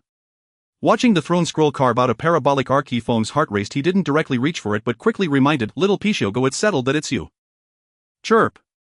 A flash of golden light appeared and the Pichot materialized on Yifeng's shoulder, then lightly leaped out, biting the flying scroll. Within the demon sealing valley, the atmosphere was filled with an uncanny tension. Successfully biting onto the demon god and tossing out the scroll, the Pichot then stored it away, burrowing into the ground only to emerge right at Yifeng's feet. The pet space indeed allows free entry and exit, but there is a 30-second cooldown in between. Ding. The system notification: your pet Pichot has obtained an great item, Crimson Book. Since the master completed the task, having the pet assist in collecting the task rewards naturally does not violate the system's rules. Can I give up my weapon now? Anita was on high alert, exclaiming, we're all on the same side. He dared not let his guard down. A mere great item was beneath his notice, yet the numerous doubts lingered, impossible to ignore. Pichot, use your skill super doubling. Seeing his pet catch the reward, Yifeng couldn't help but show a trace of joy, his spirit invigorated. He had tasted the effects of Pixia's super doubling. Now only a song could describe his mood.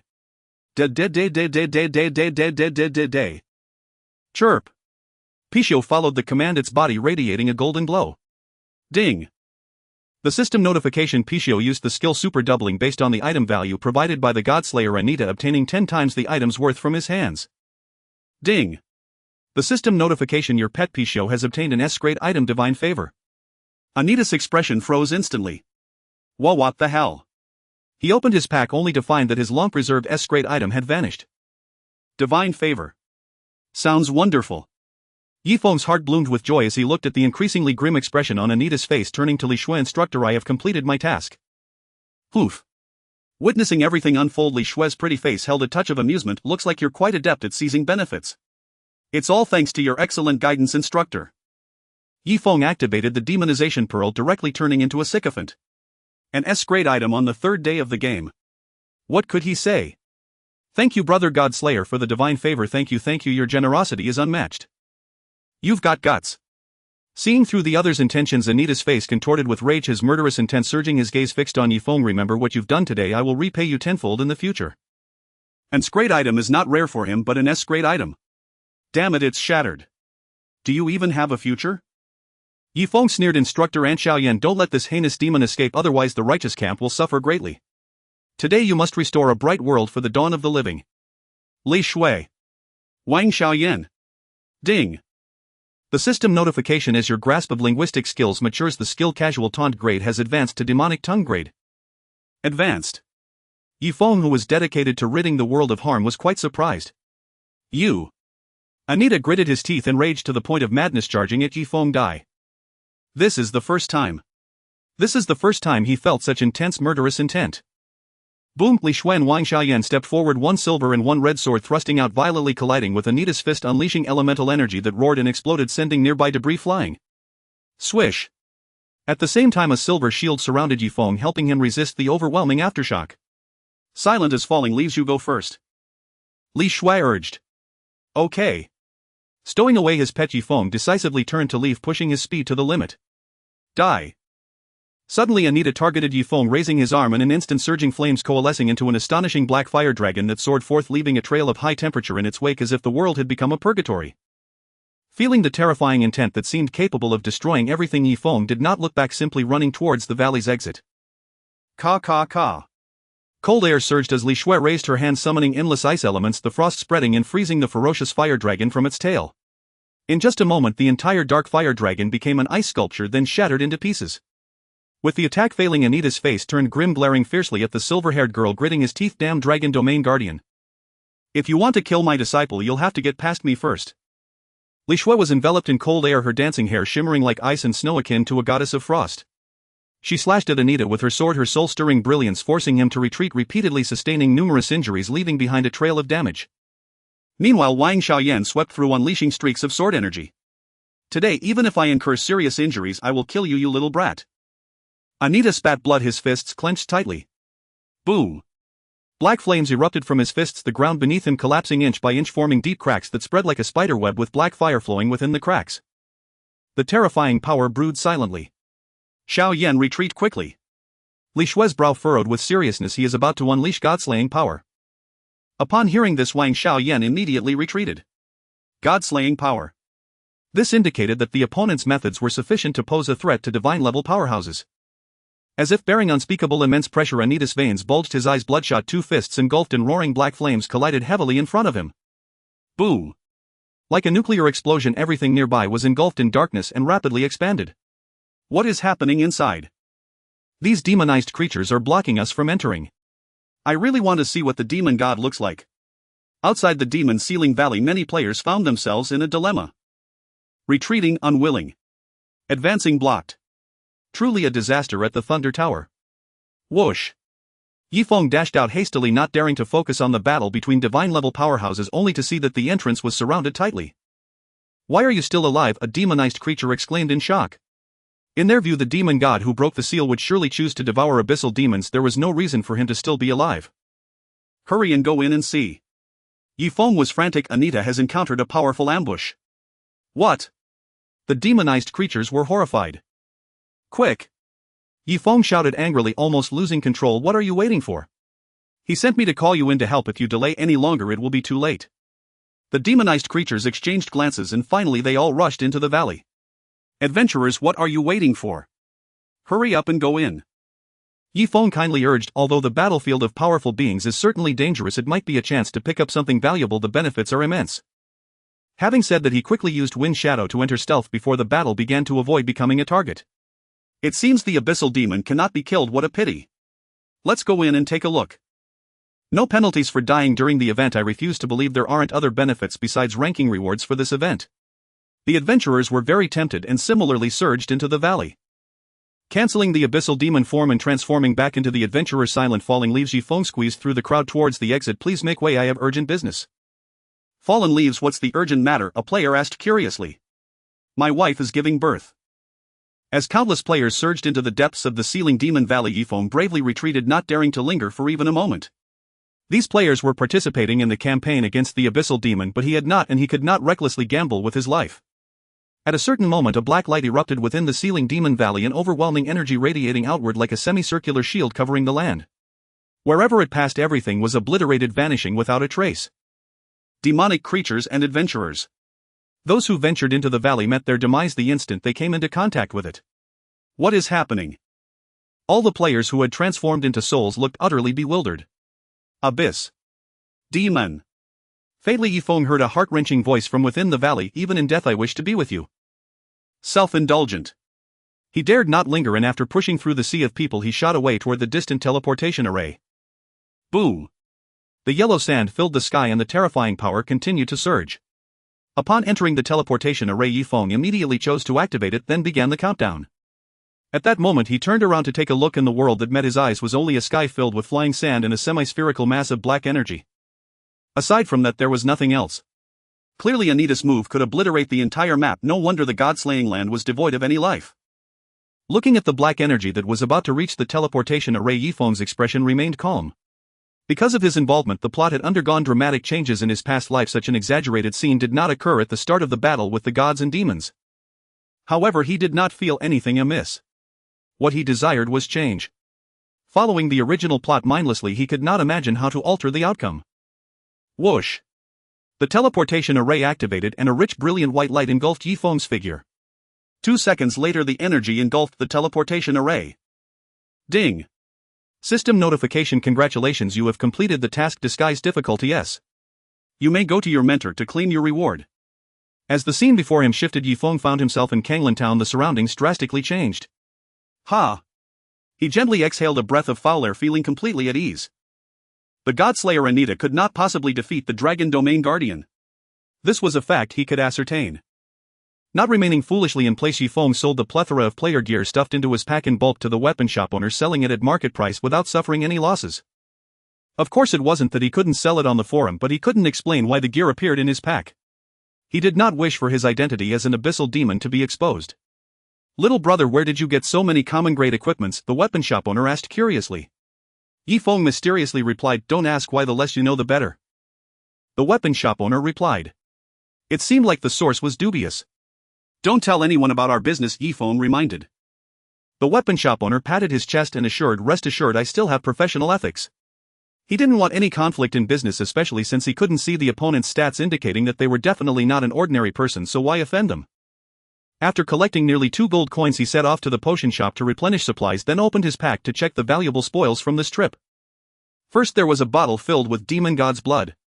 Demon god's blood. Level description: the blood of the demon god is incredibly precious, but it only has value when used correctly. Effect: the demon god's blood goes without saying. He could feel the evil god orb pulsating as if celebrating, eager and impatient. In Kanglan Town, the evil god orb should not be taken out lightly, as the mentor could return at any moment. Yifeng suppressed the urge to consume the demon god's blood and turned his attention to other treasures. Crimson books. Level description: a scroll with peculiar spells. Tearing it can enchant weapons. Effect: after use it grants the current equipped weapon additional properties as follows. 1. Lifesteal 5-2. If the attack injures an enemy unit, it will additionally inflict a bleeding effect, dealing damage based on its own life value at a rate of 0.5 per second for 10 seconds. Not stackable. Can refresh. Note: only effective for earth level equipment and below. Damn. Yifeng was almost stunned by the effect of the Crimson Book. Life-steal bleeding. One is a self-buff while the other is an enemy debuff, both of which are among the best of the best in various properties. If I trigger bleeding under the identity of the abyssal demon. Yifeng couldn't help but swallow hard, feeling parched. The effect of the title abyssal demon originally increased the final life value by 900, and if used with the bleeding effect it would be amplified tenfold. In a sense, what was originally 5 damage over 10 seconds would become 10 seconds 50. In other words, as long as his life value was higher than that of an ordinary player, a single instance of bleeding could potentially kill him. After calming down for a while, Yifeng shifted his gaze to the highlight of this mission's rewards. Divine Favor S-level description: unleash the strongest strike with absolute will solely to crush the enemy before you. Effect: channel all internal power to inflict devastating damage on enemy units. Negative effect: after use enter a weakened state for 10 hours. Note: the attack strength is approximately that of a full strength strike at maximum level and condition. Note: using this item to kill enemies will not yield any rewards. Staring at the effect of Divine Favor for a while, Yifeng came back to his senses, frowning slightly, pondering, is this for survival? After thinking for a moment, he felt it was not limited to that. If he first used this item to blast the opponent to low health and then reap the final life value, wouldn't the benefits be clear? The key issue was damage control. Ding ding. Before he could think too much, Li Shue sent a message, come to the usual place. On my way. Yifeng understood immediately. He rushed to the room where they had previously discussed strategies, and just as he stepped through the threshold, he saw Lixue's expression wasn't good and Wang Xiaoyan looked worried, the atmosphere somewhat grim. It was evident that the results of this trip were not bountiful. Damn it, I didn't expect this to happen. Wang Xiaoyan exclaimed angrily.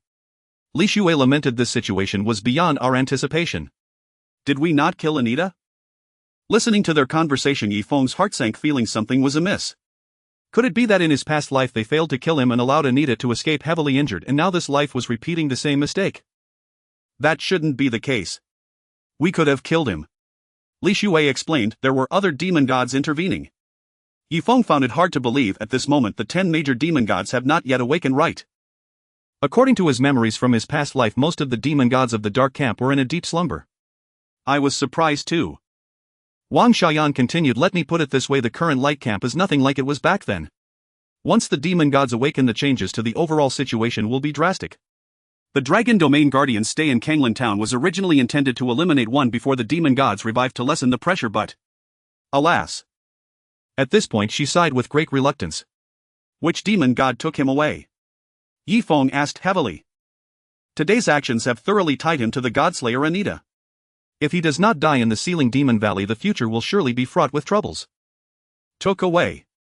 Li Shue gently shook her head. In that situation no one could take him away. He was rescued by the Eternal Sin Sorceress Feng Ye, returning him to a state before being sealed. Eternal Sin Sorceress Feng Ye. A sorceress who controls time and space. Through the mentor's explanation, Yifeng gained a rough understanding of the events. In short, this sorceress adjusted time to before the sealing. If the Dragon Domain Guardian were to act and break the seal at this moment, Anita, who had not yet suffered any significant damage, could escape unscathed. Could this be the system deliberately targeting him, preventing the demon gods from dying too early? Yifeng pondered. All that effort for nothing. Wang Xiaoyan said helplessly. Indeed. Yifeng agreed. Because the demon god was still alive, the effort he put into being an undercover agent was wasted. It seemed that this time everyone reaped little. However, just as they were lamenting their regrets, a system notification rang out abruptly. Ding. Server-wide announcement: the demon god broke the seal and attempted to escape, but was ultimately repressed by the strong of the Light Camp. After their battle, the energy in the god-slaying land became chaotic, forming a peculiar space called the Godslayer's Chaos, inviting adventurers to explore. Ding. Server-wide announcement: due to the unstable energy of this relic, there is a possibility of danger, therefore it can only be explored once a week. Ding. System notification: since Abyssal Demon Ye has been selected as the final boss of the Godslayer's Chaos, you have received related rewards. Reputation 200, Dawn Armor Golden level. Yifeng. Although the demon god was not slain, it seems that there is still a difference in the plot between this life and the last. At the very least, there is an additional weekly dungeon related to me. Failing to eliminate Anita was a mistake made by Wang Xiaoyan, and Li Shue diverted the subject, her tone steady. You completed your mission admirably. Your rightful rewards will not be reduced. Ding. System notice: congratulations on completing the task. Disguise difficulty S. Rewards level 2, 1 silver coin. Reputation 150, level skill Frostchill Domain. The 1 million gold coins task now requires 2,000,000 fewer coins. 2 streaks of golden light flashed as Yifeng's level rose to 33, a brand new milestone. Level skill. Yifeng felt a jolt of spirit and was about to open his skill panel when the newly learned skill changed first. Ding.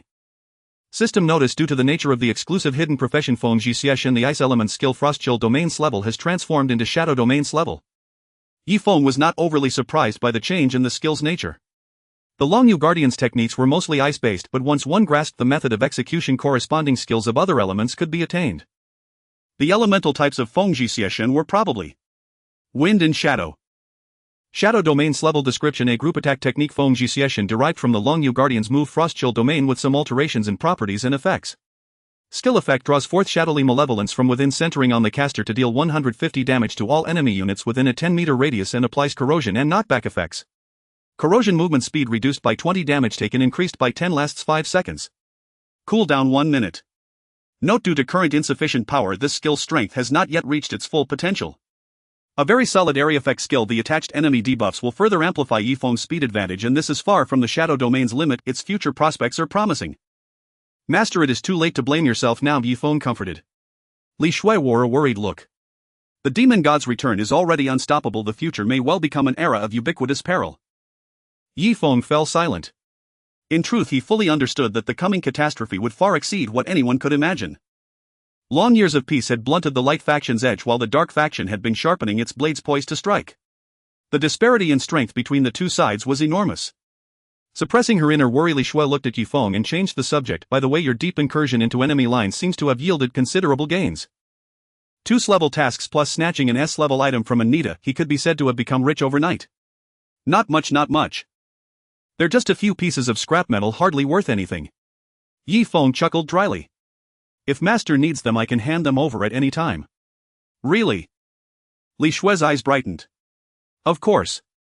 Yifeng patted his chest and bowed. I speak truly. To be honest, he really was not boasting. What mattered most to him now? The ultra-rare hidden level task Pixius concern. Not bad. Li Shui praised. I can tell you mean it. An ordinary S-level item is a mere trifle to you, Master. Yifeng activated the Mo Hua Zhu again and transformed into an unabashed flatterer. Stop flattering me. Li Shui laughed and exposed him without mercy. I know your intentions. Tomorrow I will go with you to rescue Pixius' mother. The Pixiu hopped about, joyfully chirping with delight. It had always been worried about its mother. Yifeng thanked her from the heart. Thank you, Master. Why did he insist on having the Longyu Guardian accompany them?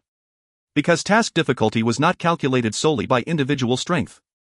The reason Pixius' concern was rated level might well be related to the Master's willingness to intervene. About that Mo Hua Zhu. Li Shui shifted the subject with pointed meaning. Could I return it to you after we rescue Pixius' mother? Yifeng tried to negotiate.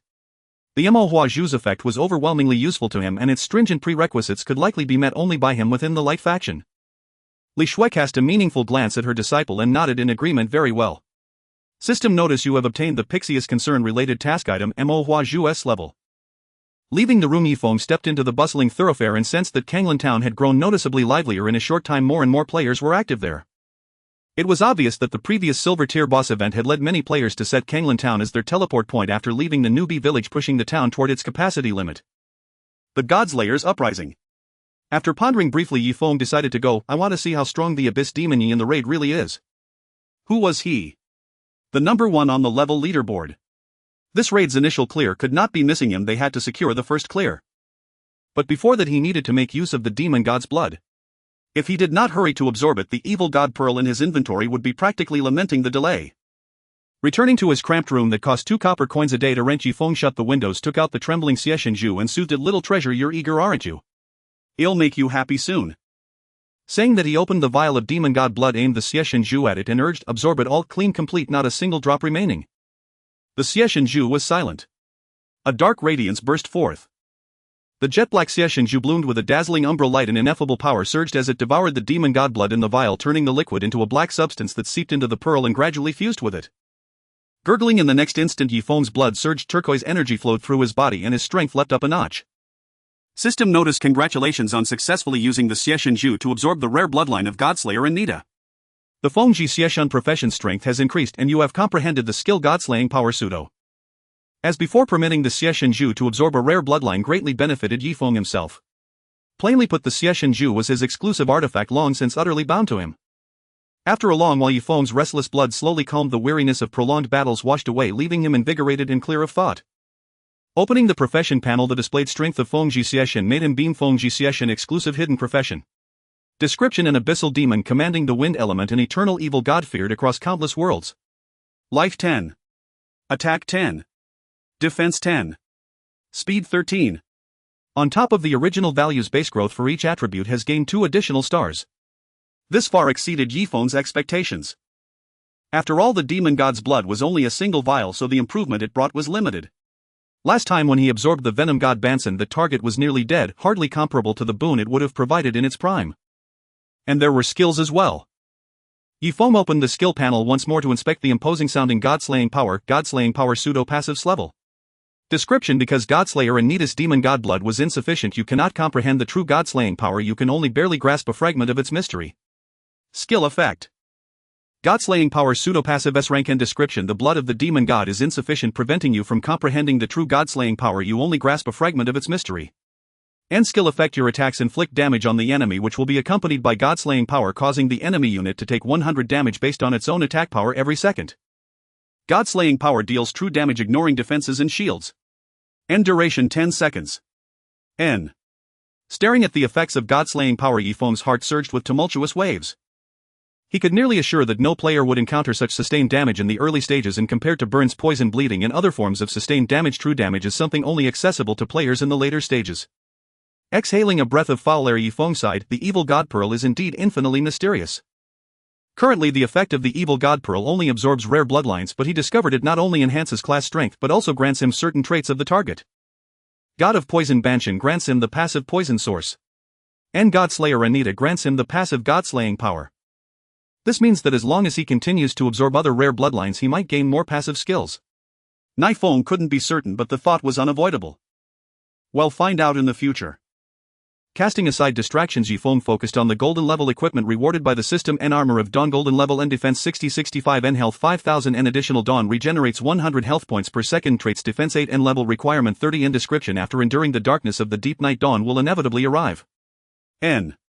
A remarkably powerful armor. Yifeng equipped it immediately, significantly boosting his defense, even surpassing his attack. N Newcomer Silent Falling Leaves, Wind Evil God, N Level 33, N Health 48720, N Attack 515538, N Defense 565571, N Skills Poison Source, Wind Shadow Following Demonic Speech, Shadow Realm Godslaying Power Pseudo, N Reputation 1470, N Revival Count 2, N.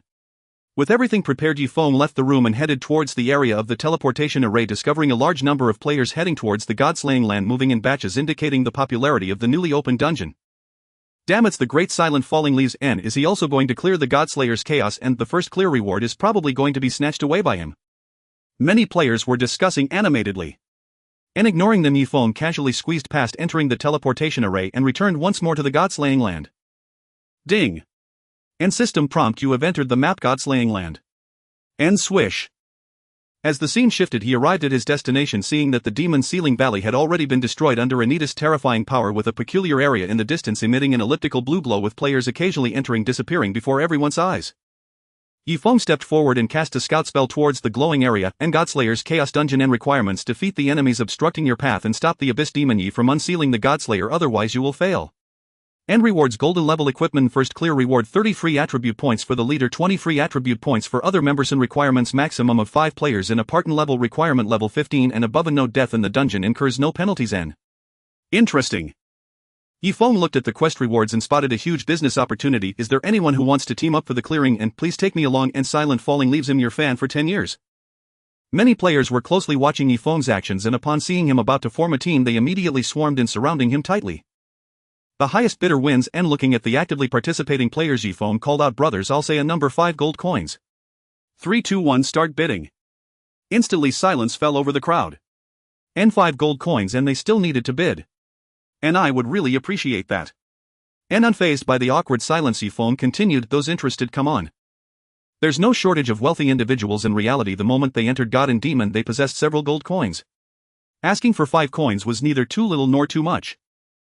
Great Silent Falling Leaves, your price is a bit too high, isn't it? A slightly thin young man stepped out from the crowd looking worried. Yifeng turned to look, unable to help but raise an eyebrow. And they met again. And Rakshasa Blood Shadow Assassin, N level 20, N.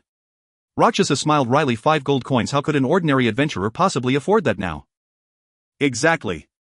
And brother Rakshasa has a point. N. Many players chimed in.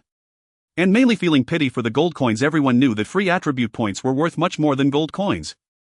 This brother has decent strength, I can take you for just 4 gold coins just to make a friend. Yifeng smiled, if you don't get the first clear I'll return it all. After all, he was a friend from his past life, and since he hadn't developed yet, he could take him along for now. And 4 gold coins, that's 2. Wait. Slightly taken aback, Rakshasa quickly opened his bag to check, and his attitude changed immediately. He took out 4 gold coins and handed them over with a grin. I trust the character of the top player. The crowd. Ending. End system prompt, you have received 4 gold coins. Ending. End system prompt, you have successfully added friend Rakshasa. N. Having added each other as friends, Yifeng continued, is there anyone else willing to join? 5 gold coins, 20 free attribute points, whether to exchange is up to you. He didn't believe players couldn't understand the preciousness of free attribute points, which were countless times scarcer than so-called golden level equipment. And I'll join. Then I'll also trust in the character of the top player, and before long Yifeng gathered 4 players and collected 19 gold coins. Ding. End system prompt, would you like to enter the dungeon Godslayer's Chaos? And yes, and after forming the party, Yifeng, now the team leader, chose to agree. Swish, and the group passed through the blue glow and appeared outside the demon ceiling valley. Under the blazing sun, 5 demonized creatures were aimlessly wandering in the distance, obstructing the group's advance. They were robust in stature, emanating faint black smoke, and looked exceptionally fierce. N demonized fierce tiger, normal monster, N level 35, N health 80,000, N attack 420440, N defense 290300, N skills hungry tiger, pouncing on sheep, frantic mauling. Description: originally a formidable demonized king, having achieved a semi-human form, they were affected by the Godslayer's attack, their strength diminished. Before dying they were filled with hatred towards the abyss demon Ye, hence their manifestation here. N. Their strength was quite average, unable to even breach Yifeng's defense. Damn, a level 35 monster.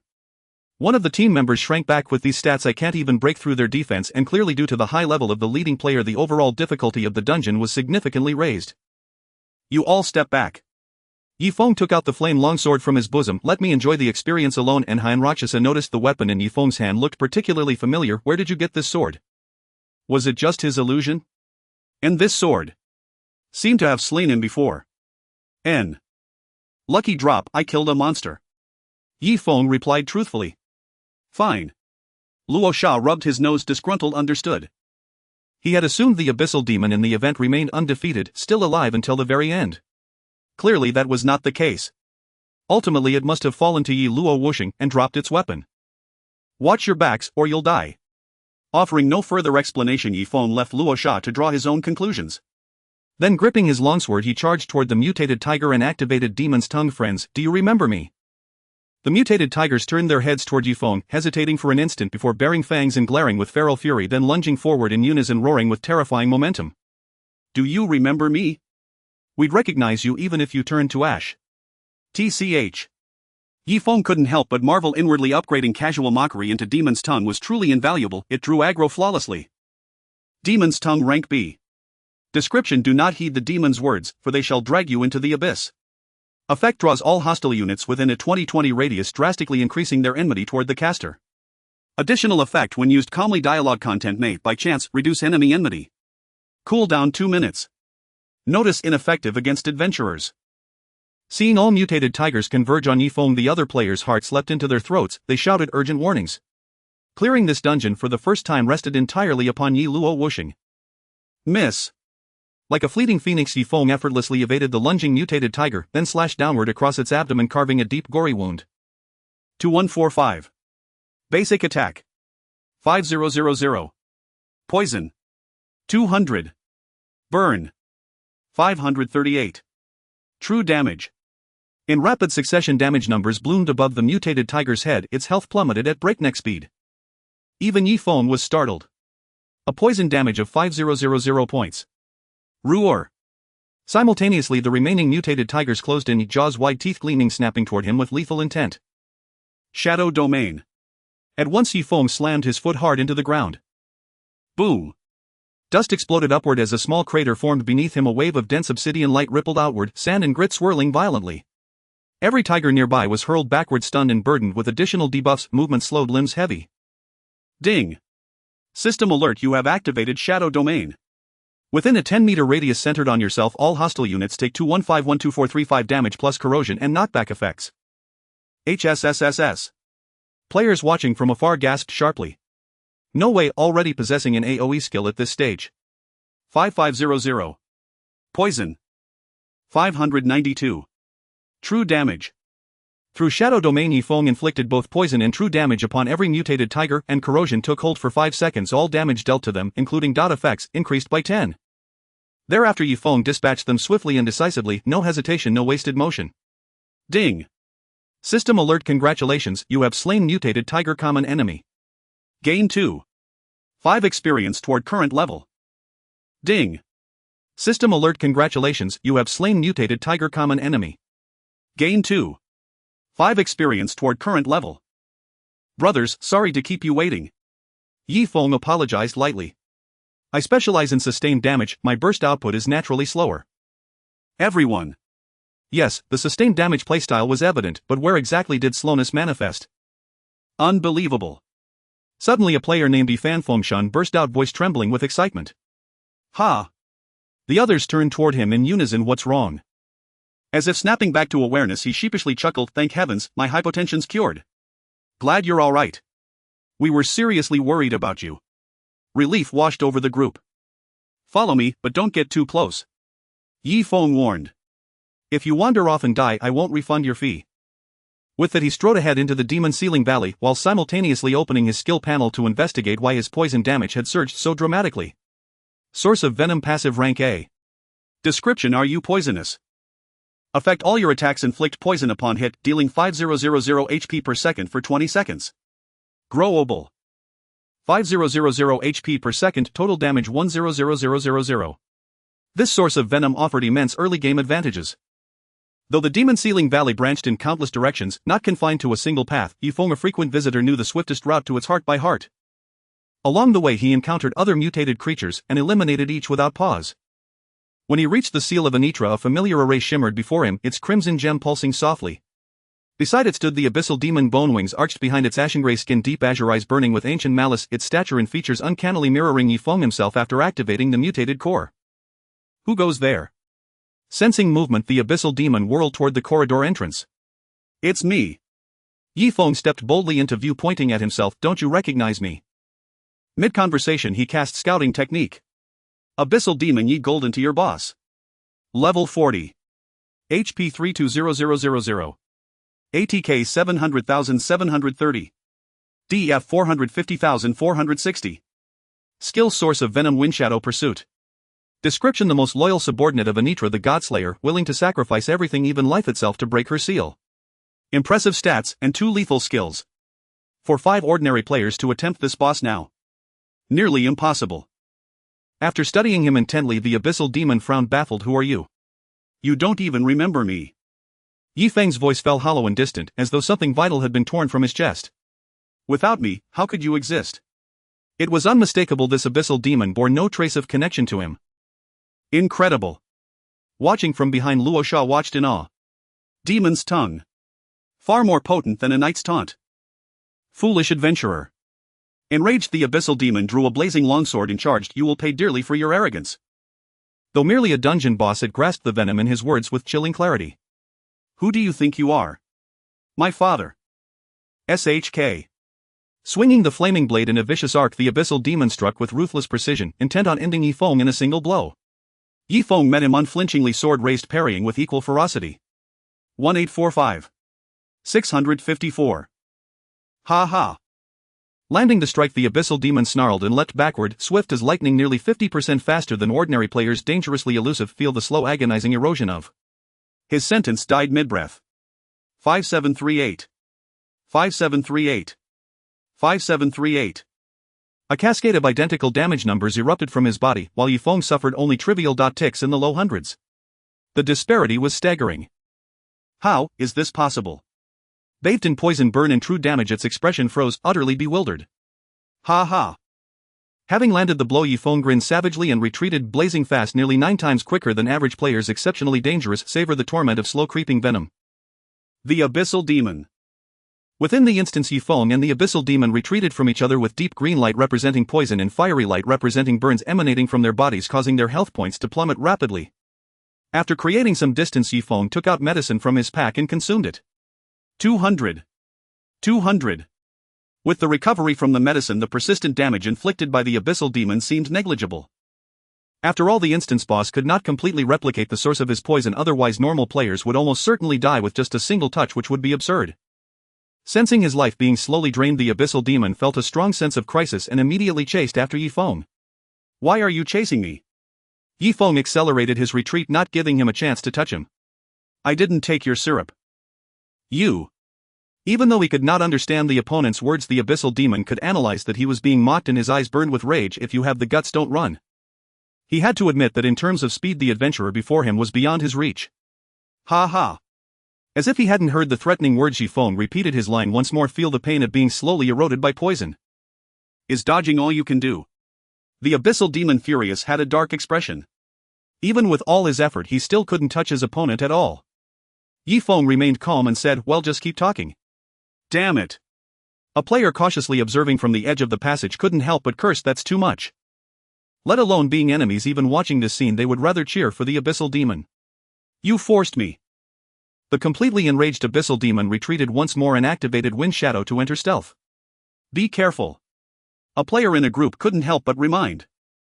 Whoosh! However, before the abyssal demon could conceal his tracks, Yi Feng, maintaining his distance, suddenly turned and approached, emitting a strange dark light which then formed a shockwave that burst forth, knocking the abyssal demon out of stealth, leaving him disoriented and nearly falling to the ground. 1006. Since the abyssal demon was merely replicating Yi Feng's skills, the latter could not be unprepared. While kite flying just now, he had also been deliberately maintaining his speed to avoid being too far away. The player's expression froze for a moment, then he sighed. Abyssal demon, I told you to be careful. Everyone. Refreshing the debuff effect, Yi Feng calmly retreated. You don't have much time left. Do you have anything else to say to me? I want you dead.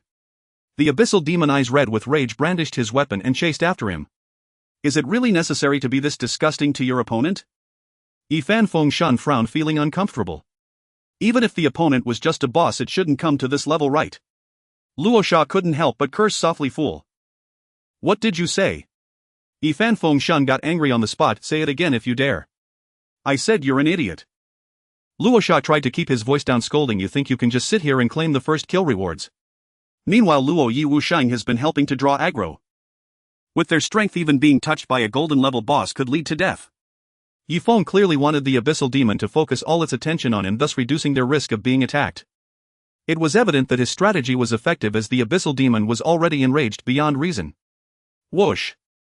Seemingly sensing something, the abyssal demon turned to look at the other players, speaking out, suddenly realizing, and rushed over with his blazing longsword. Luo Yi Wusheng, I can't deal with you, but can't I deal with your teammates? Ding! System prompt: your skill demon's speech has become invalid. You're just causing trouble. Yi Feng slightly frowned and lunged forward, swinging the blazing longsword down on the abyssal demon's back, tearing open a bloody gash. Taking advantage of the attack interval, the abyssal demon unhesitatingly countered. Slish! The sharp sword struck Yi Feng's shoulder, causing a scorching pain. 1866. Bright red damage popped up. In God and Demon there is a pain sensation setting. It can only be reduced to a minimum of 10, making being hit quite uncomfortable. Die! The abyssal demon pressed the attack. Yi Feng's expression was cold as he temporarily avoided the sharp edge. Miss! With the attack missing, the abyssal demon lunged at the players in the corner once more, combining poison and burns, almost taking 2 swords to eliminate each one, easily reducing 3 players to corpses. Ding! System prompt: your teammate Yi Feng Shan has died. Ding! System prompt: your teammate Tourist 2654 has died. Having successfully taken down Yi Feng's 3 companions, the abyssal demon wore a smug expression. Yi Feng stepped forward once more, stabbing his sword into his chest, drawing out hot blood. How does it feel to have all your partners dead? The abyssal demon sneered.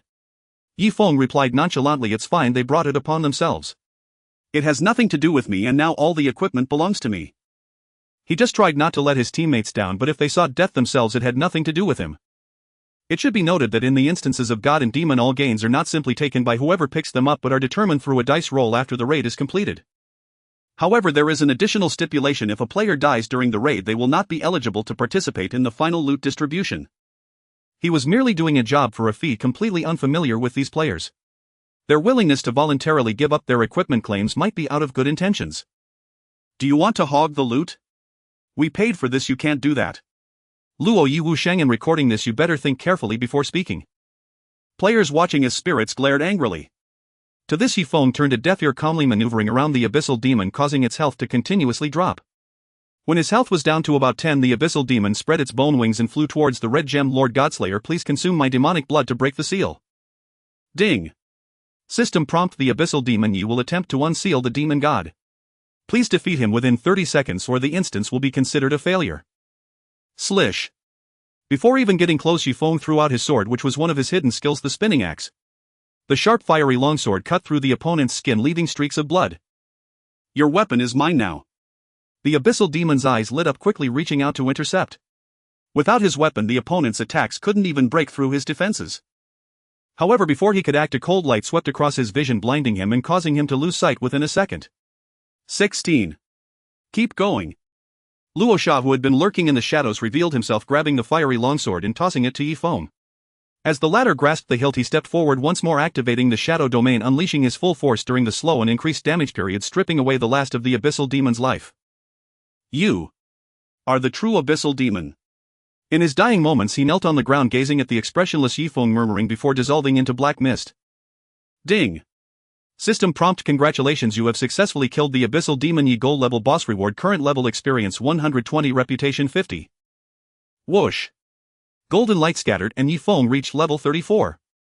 After defeating the final boss of the instance, he collected the loot, which included several gold coins and 3 pieces of equipment. Thank you for your hard work, brother. Luo Sha clasped his fists. If it hadn't been for Luo Yi Wusheng's intervention earlier, he would have taken the chance to sneak away and would have been killed by others. Yifeng returned the gesture, no need to be polite. Whoosh. A brilliant teleportation array appeared before them, seemingly signaling their departure from this place and the completion of the instance. The two exchanged glances and stepped into the array in unison, just as a hoarse roar suddenly echoed in their ears. Deep. Abyss. Demon. The entire demon ceiling valley shook violently, and the shadow within the red gem struggled wildly. A surge of hatred erupted like a volcanic explosion. In an instant, the ground trembled and cracks began to spread from the location of the red treasure, seemingly trying to prevent their departure. Undoubtedly, upon seeing the deity's arrival, Anita was filled with excitement. Ding. System prompt: please leave the instance Godslayer's chaos as soon as possible or bear the consequences. Luo Sha was taken aback. What's going on? He never expected that after clearing the instance there would still be subsequent storylines, and they were particularly frightening. It's fine. Yifeng shook his head, squinting at the shadow, feeling a gaze filled with intense hostility piercing through. What does it have to do with me? Falling leaves silent if you want to deal with the abyss demon. He felt no guilt toward the demon god that wanted to devour him for greater power. Godslayer Anita. Swish. Before Anita could respond, the teleportation array activated, engulfing Yifeng and Luo Sha in white light, disappearing from the sun-to-collapse demon ceiling valley. Ding. System prompt: congratulations on successfully clearing the instance Godslayer's chaos and becoming the first team to clear this instance. As the team leader, you receive an additional reward: free attribute points 30. Ding. System prompt: would you like to inform all players in the realm of your glorious achievement in Godslayer's chaos? Note: after the announcement you will receive an additional 200 reputation points. Yes. Habitually placing the free attribute points into speed, Yifeng chose to agree. Reputation currently does not seem to have much effect, likely because the reputation shop has not yet opened. Ding. Realm announcement: congratulations to the players falling leaves silent Luo Sha Yifan Feng Shun visitor 2654 Qian Rushan for clearing the instance Godslayer's chaos. This is an official announcement. Ding. Realm announcement: congratulations to the players falling leaves silent Luo Sha Yifan Feng Shun visitor 2654 Qian Rushan for clearing the instance Godslayer's chaos. This is an official announcement. Falling leaves silent. Again, falling leaves silent. Through the consecutive first kills of bosses, his personal strength has widened the gap from ordinary players. Moreover, obtaining more rewards has made the difficulty lessened. Just the free attribute point reward surpasses my total attack. Damn it. As the realm announcement sounded, numerous players were filled with envy and jealousy, yet for falling leaves silent receiving the first clear reward they felt it was no surprise. In just a few days this ID has appeared in everyone's sight multiple times. Who doesn't know it? Yes, falling leaves silent is the strongest. Some players felt extremely unbalanced in their hearts, speaking sharply, if he's capable, let him show me again. So far every first kill that could be accessed has been taken by one player. Who wouldn't feel envious? Returning to Kanglan Town, Yifeng happened to hear this remark. Looking at the angry man cursing, he couldn't help but be stunned. Such a strange request he had never seen in his life. Since you said so, then let's satisfy you with another one. Ding.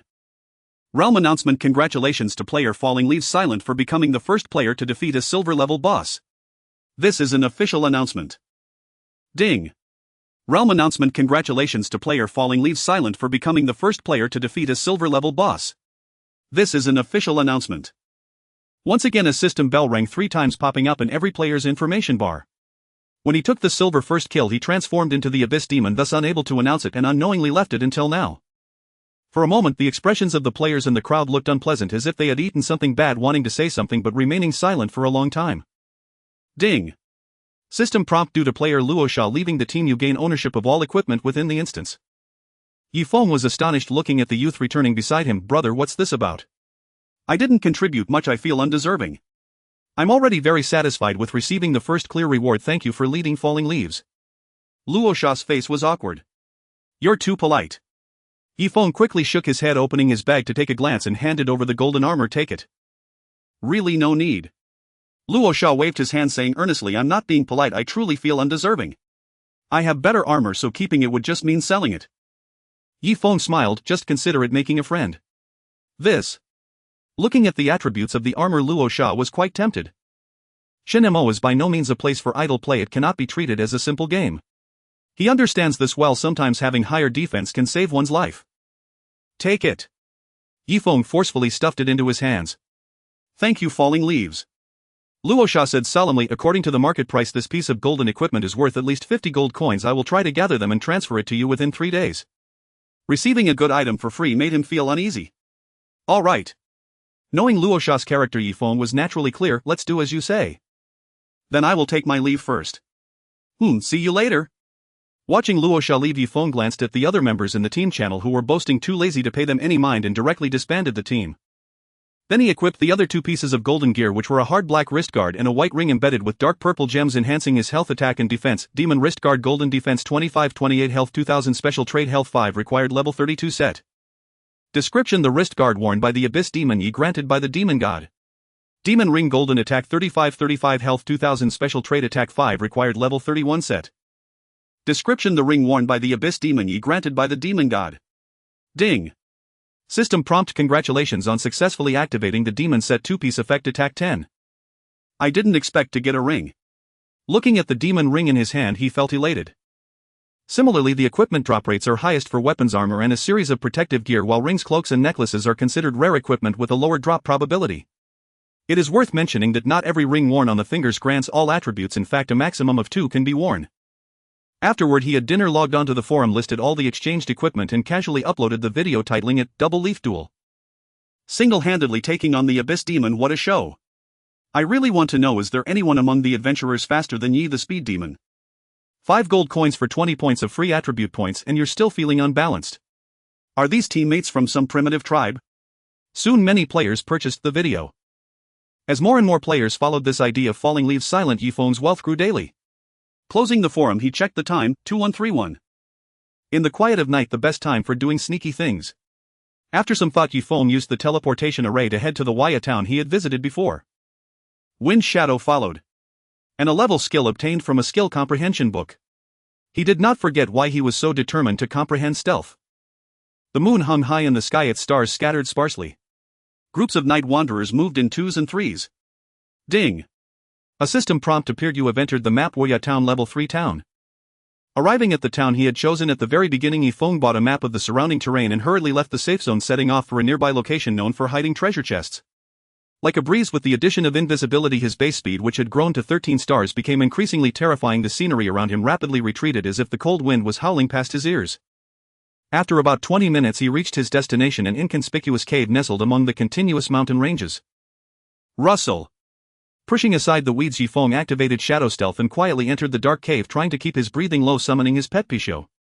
Chirp. Chirp. Like a luminous pearl, the Pisho emitted a shimmering gray-white glow within the cave, appearing quite mystical. Little Pisho, use Earth Escape to lead the way. Yifeng whispered there should be a treasure chest ahead. The Pisho nodded and burrowed into the ground, moving forward. Swish. Seeing this, Yifeng activated the Clevel skill. He had comprehended Azure Eye and a blue light burst from his eyes, instantly revealing the Pixius movement trajectory, closely following behind. Delving 50 meters into the winding cave, Yifeng hit at the edge and peered in, spotting a giant python not far away, its scales a vibrant green measuring over 10 meters in length and as thick as 3 people could embrace, looking extremely formidable. At this moment it lay coiled within the cave, resting with its eyes closed next to a gleaming golden treasure chest, clearly the guardian of the treasure. Not daring to disturb the giant python with a detection skill, Yifeng slowed his breath and stealthily approached, moving with practiced ease. He was not joking. In his past life he had stolen at least 800 treasure chests, and with such work experience he could be considered a veteran. With him present there would be no accidents. Arriving beside the treasure chest, Yi Feng reached out to open it. Ding! A system prompt appeared. You have not yet learned the skill lockpicking and cannot open this treasure chest. Yi Feng. What the? In this life he was not an assassin class and truly had no lockpicking skill. Hiss. Just then, as someone touched the treasure chest, the giant python awoke from its slumber, raising its massive head to glare at Yi Feng, flicking its crimson tongue menacingly. Ding! A system prompt appeared. You have been detected. Stealth mode has been cancelled. Bold snake demon, I can tell at a glance that you are not human. Since he had been discovered, Master Yi decided to stop pretending and coldly laughed. Such trivial skills daring to show off in front of me. The giant python. It was baffled by the human who was spraying insults at it. Clearly weak in strength, how could it be so confident? Come forth, Pixiu. Yi Feng commanded in a deep voice. Take my treasure chest away. Chirp. Chirp. The gray-white glow flickered and the Pixiu surged up from the ground, perfectly positioned beneath the treasure chest, lifting it entirely. You run ahead, I'll cover you. Yi Feng instructed. This type of special treasure chest, although it couldn't be stored in a bag, could definitely be carried away. He decided to study how to pick locks properly once he returned to the town. The Pixiu understood and fled with the treasure chest out of the cave. Hiss. The giant python, seeing the treasure chest moving away, immediately pursued, opening its enormous mouth to bite at the Pixiu. Still daring to be reckless. Yi Feng frowned, dark energy radiating from his body, evidently the Buddha light domain he had learned from his mentor, Great Might Heavenly Dragon. 33. Boom. The energy surged forth, causing the giant python's attack to veer off course, giving the Pixiu the chance to enter the passage and escape a calamity. The cherished treasure chest being snatched away made the giant python incredibly furious. Without a word it charged at the obstructing Yi Feng. Miss. Seeing the giant python lunging toward him, Yi Feng made a swift escape. He had tried his best. This giant python was a dark gold level boss. He had no qualifications to contend with it. Now, having just helped the Pixiu withstand a moment, he had already exhausted all his strength. The giant python's attack missed, twisting its body to give chase. Whoosh. Whoosh. The Pixiu led the way with Yi Feng following closely behind, the two of them narrowly escaping the cave. Whoosh. Whoosh. Yi Feng led the way with the Pixiu right behind both of them, facing the peril of pursuit.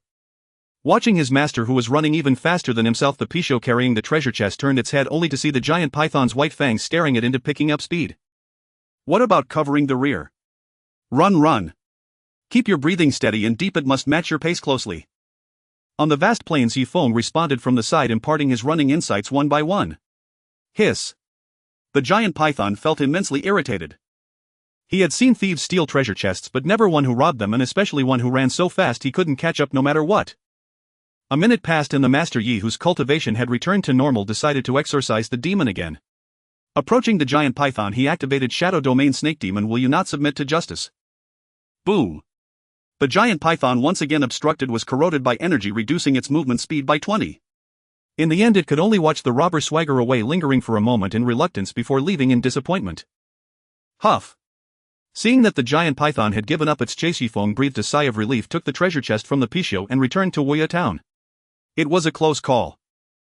Overall, this treasure chest theft was quite smooth. To confirm, he threw a detection spell at the treasure chest. Exquisite treasure chest level. A description has a chance to yield dark gold level equipment and items of level A and below. This is what makes the assassin class so fascinating. Being both an assassin and a thief, one can obtain treasures that are otherwise inaccessible by stealthily navigating the edge of danger. Welcome. Ha. The shopkeeper of the general store looked astonished. Do you have lockpicking skills? Yi Feng asked directly. The shopkeeper shook his head. Lockpicking is a skill you grasp upon changing to the assassin class. The store does not sell it. Do you have any wire? Yi Feng continued to inquire.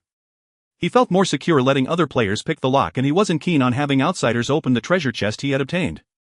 Since there was nothing for sale, he would comprehend it himself. We do have some, but lockpicking may not be that easy. Just bring it here, I'll give it a try. All right. Spending 5 silver coins to buy 10 wires specifically for lockpicking, Yi Feng carefully inserted a wire into the keyhole to attempt. He must learn the lockpicking skill. Why? Because it's impossible to grind monsters and he couldn't defeat the BOSS, so he had to sneakily steal treasure chests to maintain his livelihood. Young man, lockpicking is not that easy. The shopkeeper offered some guidance. You should at least buy 100 wires to practice. Smash. Before he could finish speaking, the lock on the treasure chest clicked open. The shopkeeper. Ding.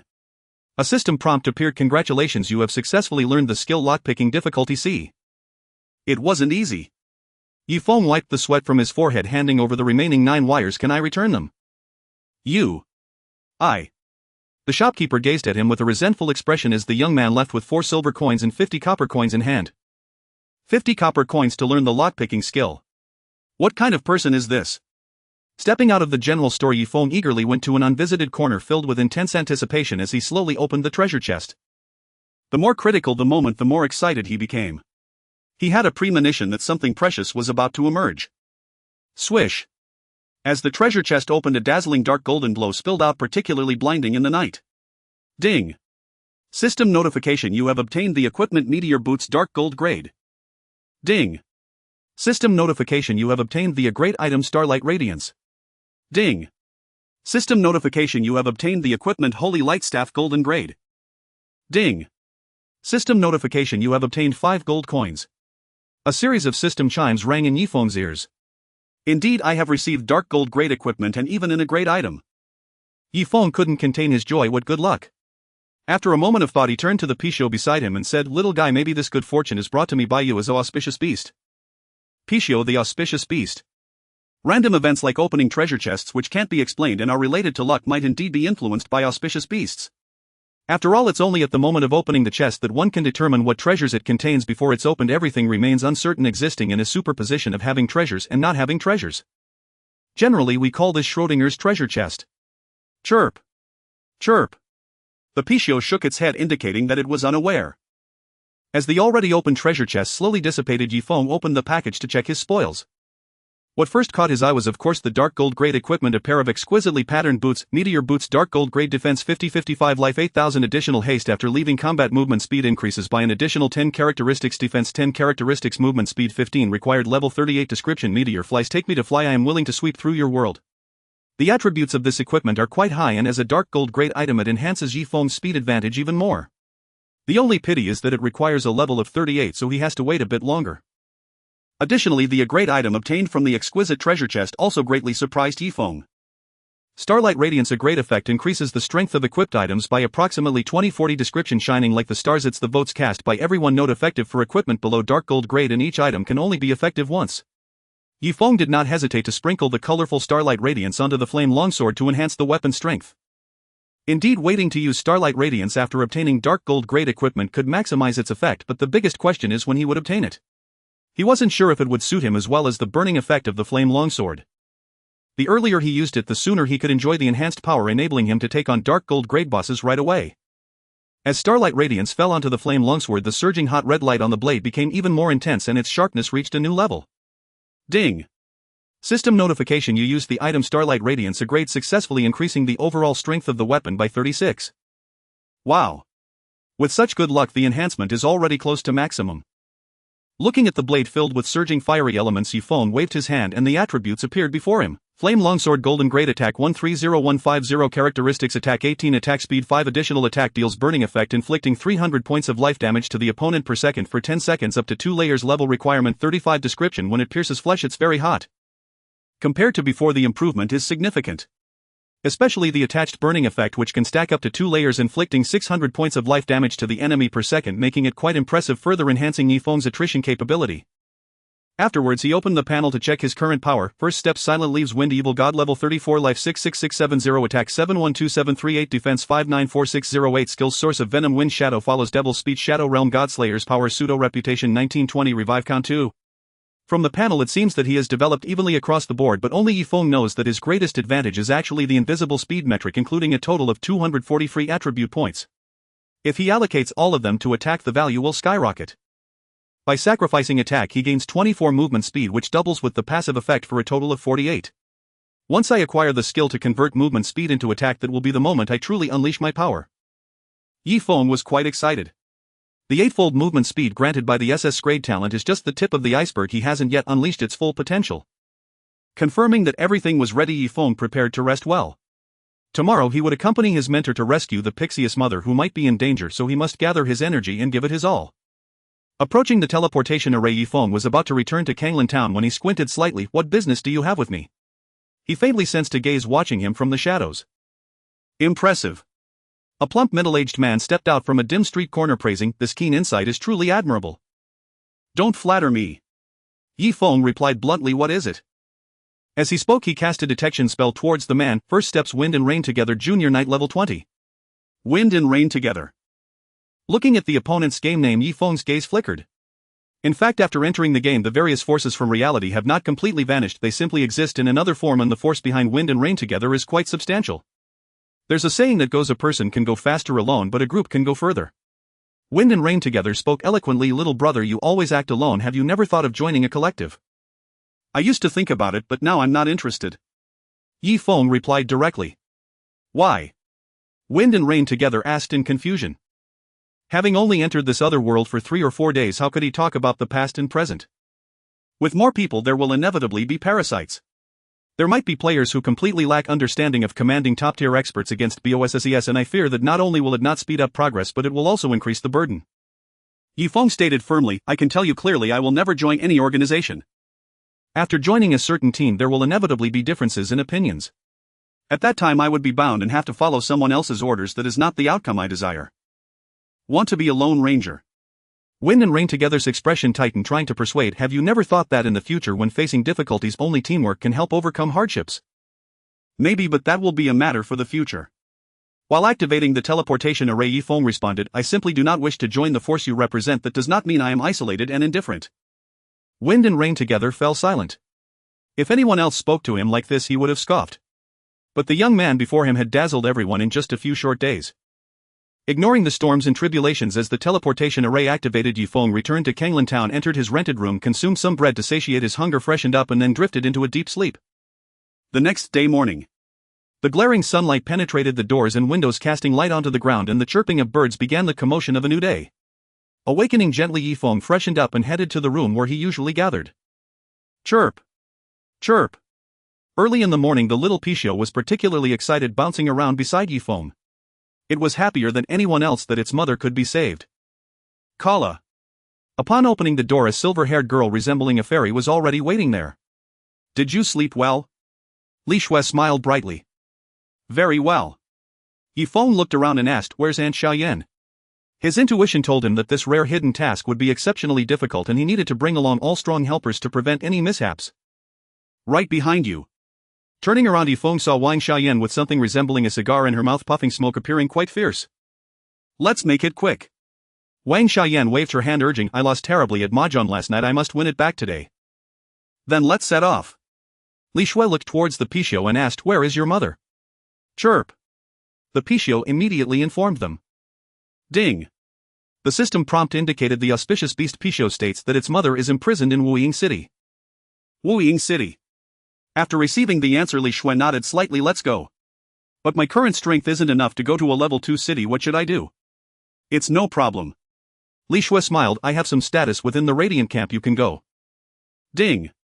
The system prompt announced you have gained temporary qualification to enter level 2 city Wuying City, lasting until the task Pixius concerns is completed. Thank you, mentor. Yi Feng felt a sigh of relief inside. If he couldn't go he would feel quite uneasy.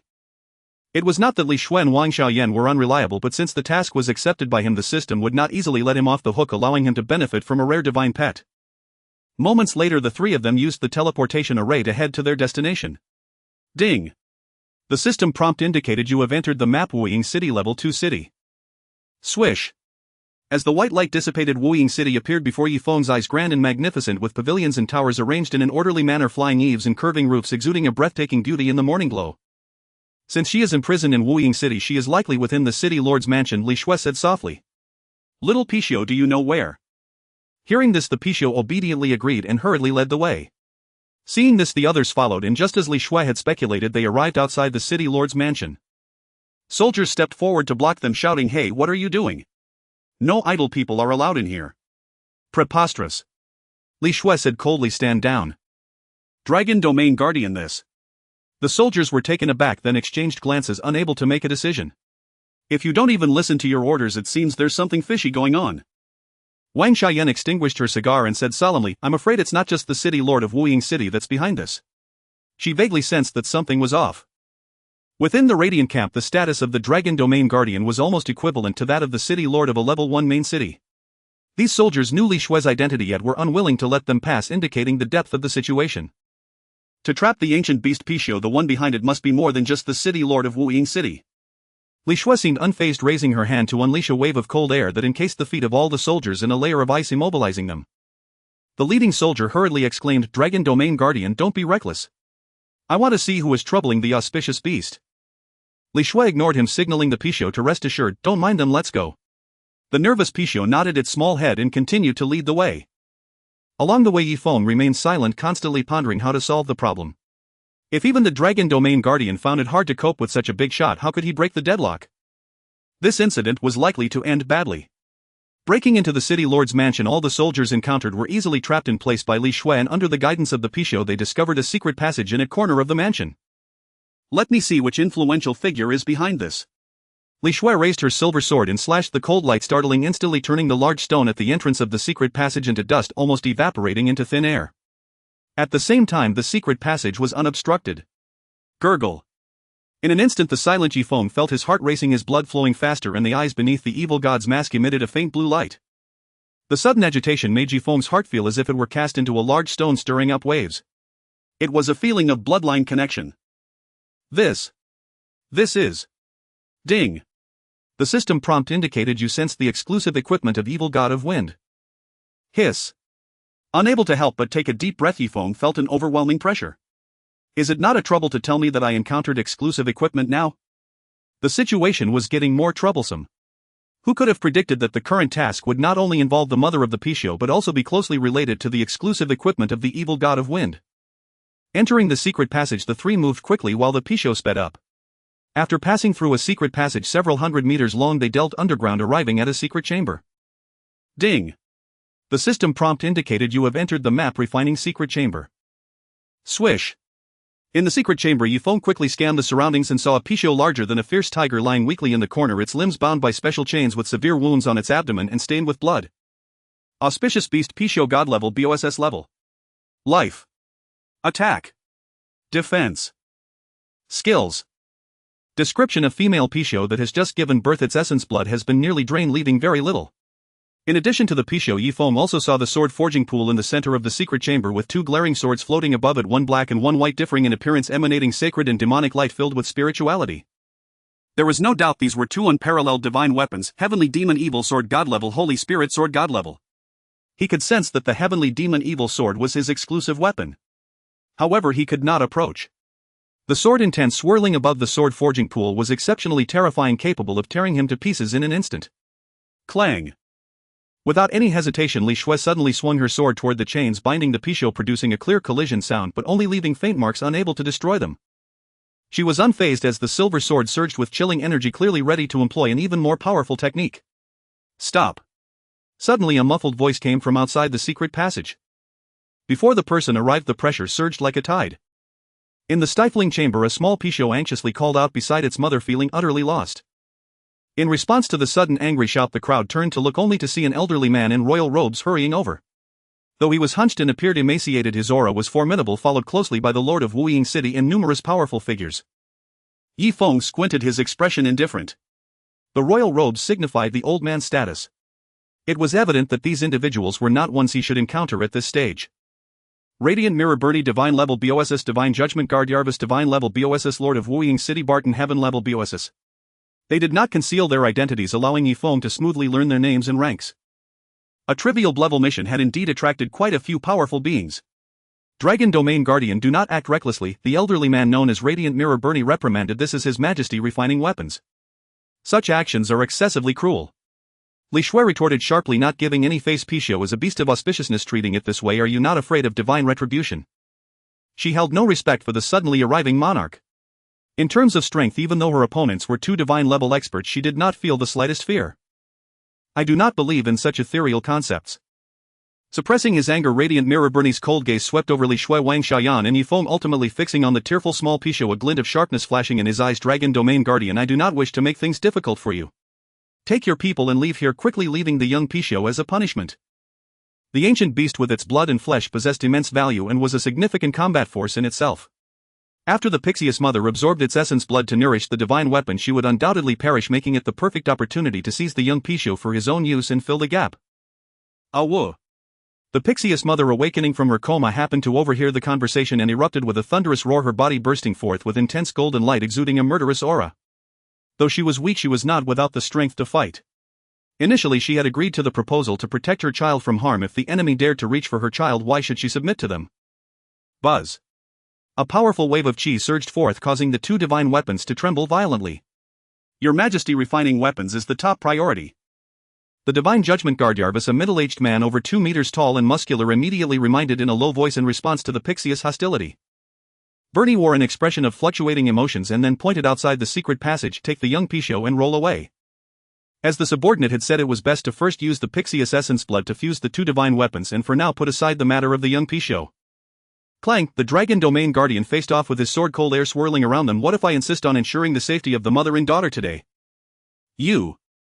Upon hearing this, Bernie's face twisted with murderous intent, his hunched body gradually straightening as he threatened, if you dare to lay a hand on me, the dragon domain's dragons will only starve to death. The dragon race and humans must cooperate, mutually beneficial. The price of forcing me into a corner, dragon domain guardian, is something you cannot bear. Li Shue's delicate face was filled with frost. Would she yield to being coerced with resources? Not a chance. A step back would lead to further concessions. If she were to back down now, the dragon domain would forever become a lamb for slaughter at the mercy of the powerful. Li Shue, do not waste time with him. Wang Xiaoyan unsheathed her blazing great sword and said bluntly, who is right and who is wrong will be clear after a fight. Clearly neither side was willing to back down. The atmosphere was tense, as if a stretched bowstring ready to snap into battle. Stop. Just as they were on the verge of striking, Yifeng stepped forward, standing between the two factions, and declared loudly, this ends here.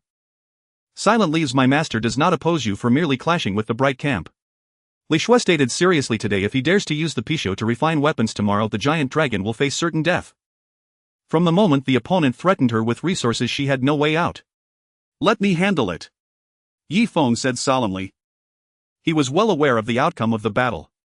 Would the dragon domain guardian lose? No. Even if facing two opponents, she still had the strength to fight, coming and going freely. Would the monarch lose? Also no. Besides his own formidable strength, he also had allies nearby, including a large number of soldiers lying in ambush outside, making it hard to see how he could lose. So who would ultimately lose? Only him, destined to die. Even a slight backlash would be unbearable for him. Additionally, the young Pixiu would certainly not survive and the mission would end in failure. Thus this mission was truly remarkable. All right. After weighing the situation for a moment, Li Shue sheathed her weapon. The mission is yours, my master allows you to take charge. I indeed spoke too harshly just now, dragon domain guardian, do not take it to heart. Bernie also attempted to ease the tense atmosphere. Having a fallout with the dragon domain was of no benefit to the current bright camp. As all eyes turned to Yifeng, he took a deep breath and said in a deep voice, my mentor need not intervene, I will rescue the Pixiu myself. Poof. Bernie almost laughed in anger, coldly snorting, dragon domain guardian, you have taken in a fool of a disciple. He intends to save the Pixiu. What is he? Merely a golden level ant, easily crushed. Shut up, Bernie. Li Shue showed no good face to him, then turned to Yifeng with a serious expression. Silent leaves, I must confirm with you again, do you truly wish to rely on yourself? Indeed.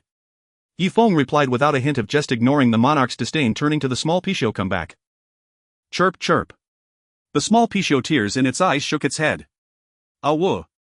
The Pixius mother hastily scolded. A flash of golden light swept from her palm, enveloping the small Pixiu and returning it to the temporary pet space. It understood the situation at hand. Outnumbered, there was no possibility of victory. Bernie, was it? Farewell. Yifeng stepped out of the lava chamber, brushing past the powerful figures. At least for now he could not save the Pixius mother. Wait. Suddenly Bernie spoke up, raising his hand to point at the unparalleled divine weapon in the forging pool. That heavenly demon evil sword, is it your exclusive weapon, correct? What of it? Yifeng frowned, unsure of his intention. Bernie waved his hand, wiping away the sword intent swirling around the forging pool, sneering, I want to know if you are now worthy for it to acknowledge you as its master. Go ahead and try, if you can take it, I will not stop you. Your Majesty. The surrounding subordinates were all moved, but they were warned by Bernie's gaze and dared not say more. Yifeng remained expressionless, approaching the forging pool, the molten iron's high temperature failing to melt his indifferent gaze. Under the watchful eyes of everyone, he stared at the sword, as dark as ink. The sharpness it conveyed distinctly palpable. Do you acknowledge me? This is not idle chatter, nor did I reach out to touch it. I asked directly, the heavenly demon evil sword. The heavenly demon evil sword showed no response. A divine weapon cannot lack a spirit. Yifeng chuckled, why pretend to be dead? With his experience from his past life, he had a fair understanding of divine weapons, at least not completely clueless. Swish. A black shadow of a man appeared, arms crossed, looking disdainful. Abyss demon, you are too weak and I shall pursue greater strength.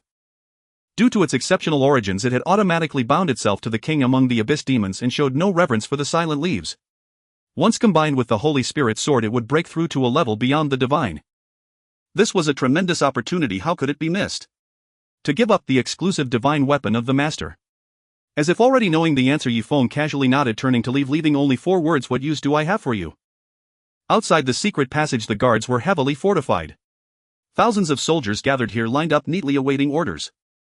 This was a matter of great importance. As the native emperor of the Eastern District, the Radiant Mirror Bernie would certainly not bring just a few men to obstruct them. It was entirely imaginable that heavy troops were stationed outside. Stepping out of the secret passage, a gentle breeze brushed over, easing Yifeng's previous restlessness. He greedily inhaled several breaths of fresh air, crossing through the ranks and departing from the shadowless city lord's mansion, remaining silent throughout. Every soldier here was beyond his capability to contend with. Outside the city lord's mansion, the streets were still bustling. Silent leaves, how can you save the Pisho with just your personal strength? Li Shui frowned, deeply worried. I was a bit impulsive just now. Whether it was impulsive or not will only be clear after the task fails. At least just now it was absolutely impossible to save it. Yifeng candidly admitted. Wang Xiaoyan expressed her agreement. That's not untrue. Let's first sort out our thoughts. Yifeng shifted the topic and asked, does Bernie want to use the Pixius blood to merge 2 divine weapons? Yes. Li Shui's silver eyes were filled with a hint of anger as she spoke candidly. The Pisho is a divine beast of the Radiant Camp, a rare combat force. Today he will stop at nothing to force the Pisho into a corner. Tomorrow it could be a dragon. Must the Pixius blood be used to merge the Demon Slayer sword and the Holy Spirit sword? Yifeng probed deeper. I can only say it is more suitable. First, the Pisho has a fierce temperament. Second, the Pisho is an auspicious beast embodying both good and evil, which could create a certain balance. Li Shui explained, this is my speculation. As for the actual reason, I fear only the Emperor knows it best. Wang Xiaoyan picked up the conversation, continuing, of course it's not to say that there are no other methods to merge the 2 divine weapons, but he is too eager for success. Li Shui was silent. Why must the Emperor forge a weapon beyond divine level in such a short time? Because time was not on their side. With the awakening of the demon god in turmoil in the world, the enhancement brought by a weapon surpassing the divine level was self-evident. Alright, I think I understand. So if I disrupt the forging process, does that mean I might sever ties with the Radiant Camp? Offending the Emperor would inevitably bring heavy consequences. Indeed. Obtaining an ancient beast as a pet was not that easy. Not only that. Li Shui added, the chains that imprison the Pisho are extremely difficult to break. Trying to escape with a weakened Pisho is even harder than reaching the heavens. To truly save it, one must. She left her words hanging. Yifeng understood, one must disrupt the forging process. Ding. System prompt, the ultra-rare hidden task Pixius concerns difficulty has been raised to SS level. Pixius concerns SS level introduction. Rescuing the Pisho is no easy task. Task requirements: disrupt the forging process. Task reward: auspicious beast Pisho. Task penalty: none. Yifeng felt no surprise at all.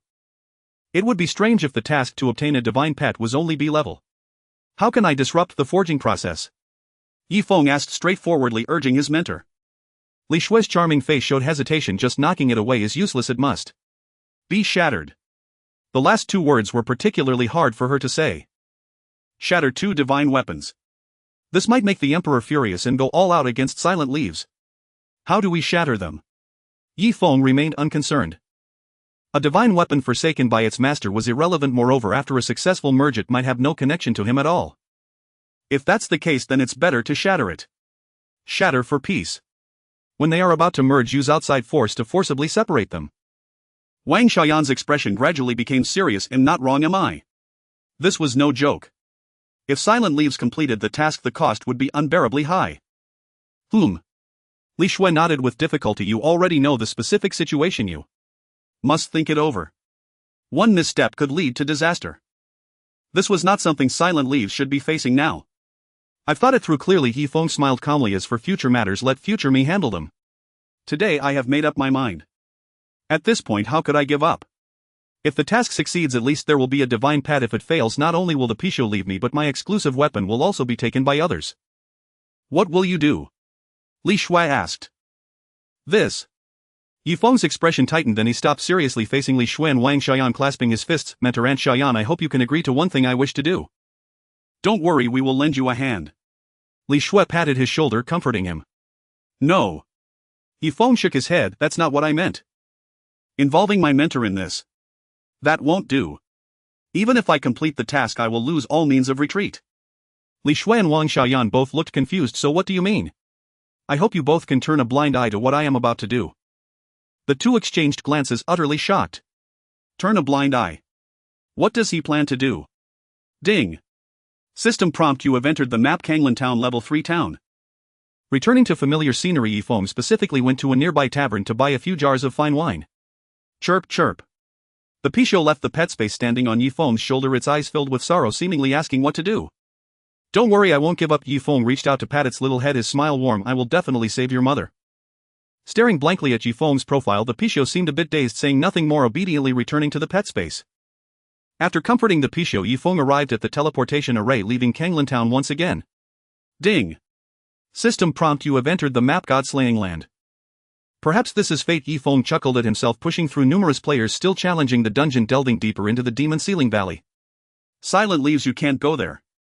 Inside there exists a terrifying pressure that can crush people. Damn, why is he unharmed? Those players initially warned him, but they could only watch in astonishment as Yifeng ventured deeper. How could he possess such privileges? Rustle, rustle. In the barren sandy ground, Yifeng took each step carefully, heading straight into the chaotic energy canyon. In reality, it was not that he was immune to the pressure or had the right to freely enter and exit the demon ceiling valley, rather the demon god sealed inside did not intentionally create obstacles. In no time he reached the deepest part, where within the brilliant array the figure within the red gem remained. Deep. Abyss. Evil. Demon. The roar of the Godslayer Anita echoed through the valley, causing great unease in people's hearts. He held an endless hatred for the abyssal demon. Boom. In an instant the entire canyon trembled slightly. Is this particularly interesting? Yifeng was both amused and exasperated as he approached the red gem mimicking eye. Here. Anita. Damn it. Are you truly unafraid of death? I bought a few jars of fine wine. Yifeng took out the wine he purchased with 15 copper coins from his pack, taking a couple of sips himself. It was sour and not tasty. Holding back the anger that seemed ready to erupt within, Anita asked in a low voice, what the hell do you mean? Let's drown our grudges in drink. Yifeng spoke to himself, offering the wine jar. Come, I toast to you. Saying this, he poured the wine on the ground. Anita. The sound of liquid splashing echoed. Since the other party could not drink, Yifeng could only toast in this manner. Anita gritted her teeth in frustration. Was it intentional? This way of toasting, was it a salute or a curse? Yifeng smiled. Is that a problem? No problem. As a demon god, Anita was quite generous and voiced her doubts. Is what you said even human language? Yes, why wouldn't it be? Yifeng feigned innocence. He. Anita couldn't help but sneer, saying, all right, let's sort this out, shall we? You sort it out. First, you tricked me. Luckily the eternal sin which Feng Ye saved me, otherwise I would have been done for right. That's correct. Then you specifically came to challenge the special illusion left by the power that slays gods, and after succeeding you claimed to be the silent falling leaf, not a demon of the abyss. Can I consider that a provocation? Of course. Yifeng found it perfectly reasonable. What's wrong with that? You. Anita felt there was a communication barrier with silent falling leaf. If she weren't sealed in the red gem, she would definitely want to open his skull and see his brain structure. So strange. Is it me who has a problem or you? Everything mentioned earlier was accurate except for the missing conclusion. Yifeng added. Oh. Anita looked puzzled. Go on, tell me. In the end, silent falling leaf brought fine wine to apologize, and the two reconciled, turning hostility into friendship. Yifeng spoke indifferently. Pa. Anita almost laughed out of anger. You came over just to say this nonsense. Then let's cut the nonsense. Yifeng reached out and tapped the red crystal, revealing his true intention. Tell me, what must I do to release you? Anita. Silence. In an instant the atmosphere fell quiet. What do you mean? Anita's voice was dull. Is the other party unwilling to consider other strategies and only wants to use the same means to kill him? I can release you, but you must obey my commands for 3 days. Yifeng spoke plainly. Anita understood. In trouble. Within 3 days, if I tell you to go east, you go east. If I tell you to go west, you go west. What if you tell me to eat shit? If you want to eat it, of course you can. Yifeng shrugged, showing indifference. That's your personal preference, I won't stop you. You know what I mean, stop playing dumb. Anita wished she could slap this adventurer who was less than a meter away from her. I certainly won't make you do something that is undoubtedly fatal, Yifeng said solemnly, but you also guessed that I am in trouble and it's impossible to avoid a bit of risk. Then why should I take the risk? Anita scoffed. When the time is right, I will regain my freedom. For 2 reasons. Yifeng raised 2 fingers. First, the light camp wants to forge weapons above the divine level. Preventing their birth would be a good thing for your dark camp. Forging weapons above the divine level. Anita questioned. You can't stand the light camp being good. You don't need to understand this. Yifeng casually brushed it aside. Second, after the previous incident, the seal must have been reinforced by the Dragon Domain Guardian. Don't you feel ashamed to rely on other demon gods to rescue you? This. Anita fell into hesitation. If saving him relied on other demon gods, she would indeed be mocked. Anita, you wouldn't want your brothers to know you almost got killed, would you? Yifeng coaxed. There are too many doubts. Anita said coldly, no matter if you are a demon of the abyss or a human, my assessment of you is the same. You are not trustworthy.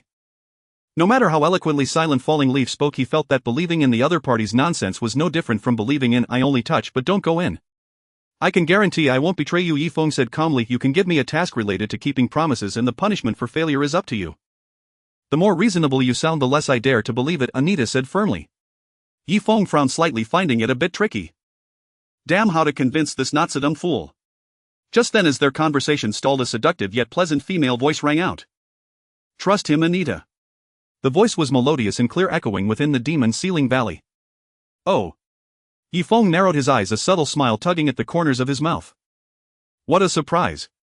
An available helper had unexpectedly increased. Since the eternal sin which Feng Ye said, so I will trust you once. Anita decided to change her mind. Her life was saved by the other party, so she would naturally trust him unconditionally. Pleasure to cooperate. Yifeng nodded. How do I release you? 10,000 corpses. Is there no other way? The blood of a strong person. Anita's tone was calm. At the very least, it must be the blood of a celestial-level strong person, or I will drain you dry. What a small matter. Having received the answer, Yifeng felt a sense of relief. What he feared most was having to kill 10,000 people.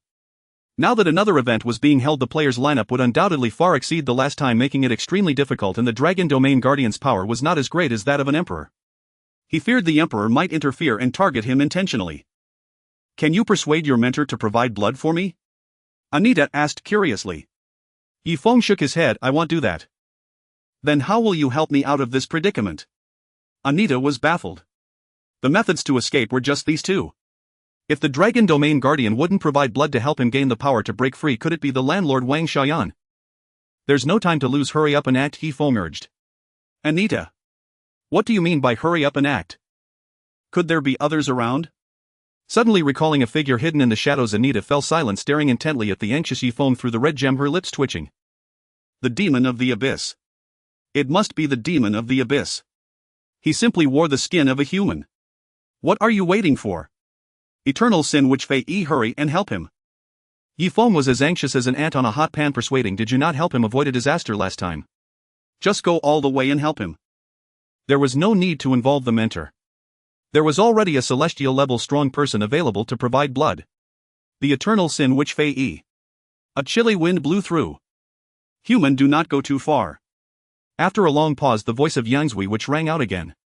Where once it had been eerily alluring, now it carried a teeth-gritting malice. To force the single-minded Anita to change her stance, she had no choice but to expose herself, and in doing so she ended up sacrificing her own position. Anita concurred. I am willing to help you. That is already a thawing of past grievances, so do not ask too much. A thawing of past grievances. Yifeng sneered. So you mean you will no longer come after me in the future? Exactly. Given the present unusual circumstances, he had to lean on the power of a demon god to accomplish the task. At bottom, however, this was dancing with wolves in the dead of night. One slip and he would be a slaughtered lamb devoured to the bone. Securing the necessary advantages was the only way to avoid unseen losses. Anita fell silent. To stop targeting Luoye Wusheng. Impossible. If she were not trapped inside the red gem, he would have torn her to pieces without mercy. Yangzui, which please consider this most carefully, he said. Yifeng spoke earnestly. I am but a mere human, an ordinary mortal. I cannot sway your will. Whether I save or withhold aid, whether to shatter the 2 peerless divine weapons, all rests upon a single thought of yours. The Yanzui which hidden in the shadows snorted coldly, what a mere human, what an ordinary mortal. A swift flash followed. A seductive streak of red flared and a vial brimming with crimson liquid appeared before him. Quickly Yi Feng snatched it up. Blood of the witch, description of vial containing the blood of Yanzui witch Fei. Ding. System notice, please be aware your exclusive item Xiexin Zhu has detected a rare bloodline nearby. Hearing the system chime in his ear, Yi Feng felt a wry amusement. It seemed the blood of these demon gods was all valuable to him. Of course he could not act recklessly this time. Anita, it is not that I refuse to free you early, the one walking the mortal world now is merely my puppet. My true body remains asleep, without my vital blood this vessel will soon fail. The Yanzui which supplemented his words. Anita took no offense. I understand. We will reminisce later, first give me a task. Yi Feng said, and Anita asked in puzzlement, what task? I will break the seal, you will unconditionally obey my orders and protect me fully for the duration until the divine weapons are shattered and assist me until I reach a safe area. Composed and deliberate, Yi Feng negotiated. Are you afraid I will break my word and profit from it? Anita answered with certainty, I am a demon god. Breaking the divine weapons benefits the forces of darkness, would I deceive an ant like you? The more reasonable you sound, the less inclined I am to believe you, Yi Feng replied decisively. Anita was left speechless. Ding. System notice, congratulations, you have successfully activated the hidden quest Rescue the Demon God difficulty S. Rescue the Demon God difficulty S. Description, whether it is hidden or not you know in your heart. Requirement, break the seal restricting the Shishen's Anita's actions. Reward, Shishen's Anita will unconditionally follow your commands, duration lasts until the divine weapons are shattered. Glancing at the quest details, Yi Feng frowned, the duration continues until you have escorted me to a safe area. If the condition merely meant shattering the divine weapons, Anita might very well turn on him the next moment. As you wish. Anita said, disheartened. This was no ordinary bit of cunning. Ding. System noticed the content of your accepted quest Rescue the Demon God has changed. Satisfied there were no loopholes, Yi Feng spilled fresh blood onto the red gem that bound Anita and chanted, break the seal, my servant. As the witch's blood touched the gem, it was immediately absorbed by the Anita trapped within. She devoured it, accumulating the strength needed to shatter the seal. Whoosh. Instantly the red gem radiated a brilliant light, invisible waves of energy rippling outward like a rising tide. Crackling lines of fracture spread. Yi Feng decisively withdrew to the edge of the Seal Demon Valley passage just as he had before and watched in silence. In the end he still managed to persuade his mentor to turn a blind eye, one eye open, one eye closed. Since the previous plan had failed, the demon god breaking free was merely a matter of time and could not be stopped. The mentor, after brief consideration, consented. Boom! A surging wave of force burst forth, shattering surrounding stones into fragments. When the red gem reached its limit and exploded, Anita returned. Her towering frame straightened slowly, crimson hair whipping about her eyes alight with excitement and fervor. Finally I'm out again, she thundered. Yi Feng stepped forward, cupping his fist in a gesture of greeting. Congratulations. Staring at Luoya wishing nearby, Anita inhaled deeply, exhaled and asked, when shall we go and shatter those so-called divine weapons? It will take some time, at minimum you must restore your power. Oh. Anita sensed that something was amiss. The enemies are very powerful. At least 2 god-level powerhouses, possibly more, and their forces are substantial, Yi Feng told her plainly. After the last unauthorized incursion into the smelting chamber, it would be odd if the Emperor had not tightened security. In the Eastern District those god-level fighters available to him surely numbered more than 2. Anita froze at the answer, then quickly pressed on, what about our combat strength? You. Yi Feng shot back, pointing at him. And the others? Me. Yi Feng then pointed to himself. The Dragon Domain Guardian. I will not abandon her, he said, shaking his head. Anita was speechless. Truly, ever since encountering the adventurer Luoya Wuxing, he felt he had already exhausted a lifetime's worth of incredulity. Just the 2 of us, yet we must go and shatter a host of divine weapons made by god-level forgers. Anita's eye twitched, regret flashed across her face. Why not just seal me back up? Trust me, I know my limits. Yi Feng said, patting her shoulder to reassure her. For the next few days stay by my side and recover your strength. I hope you truly have such restraint. Anita could only comply. First I will give you a task.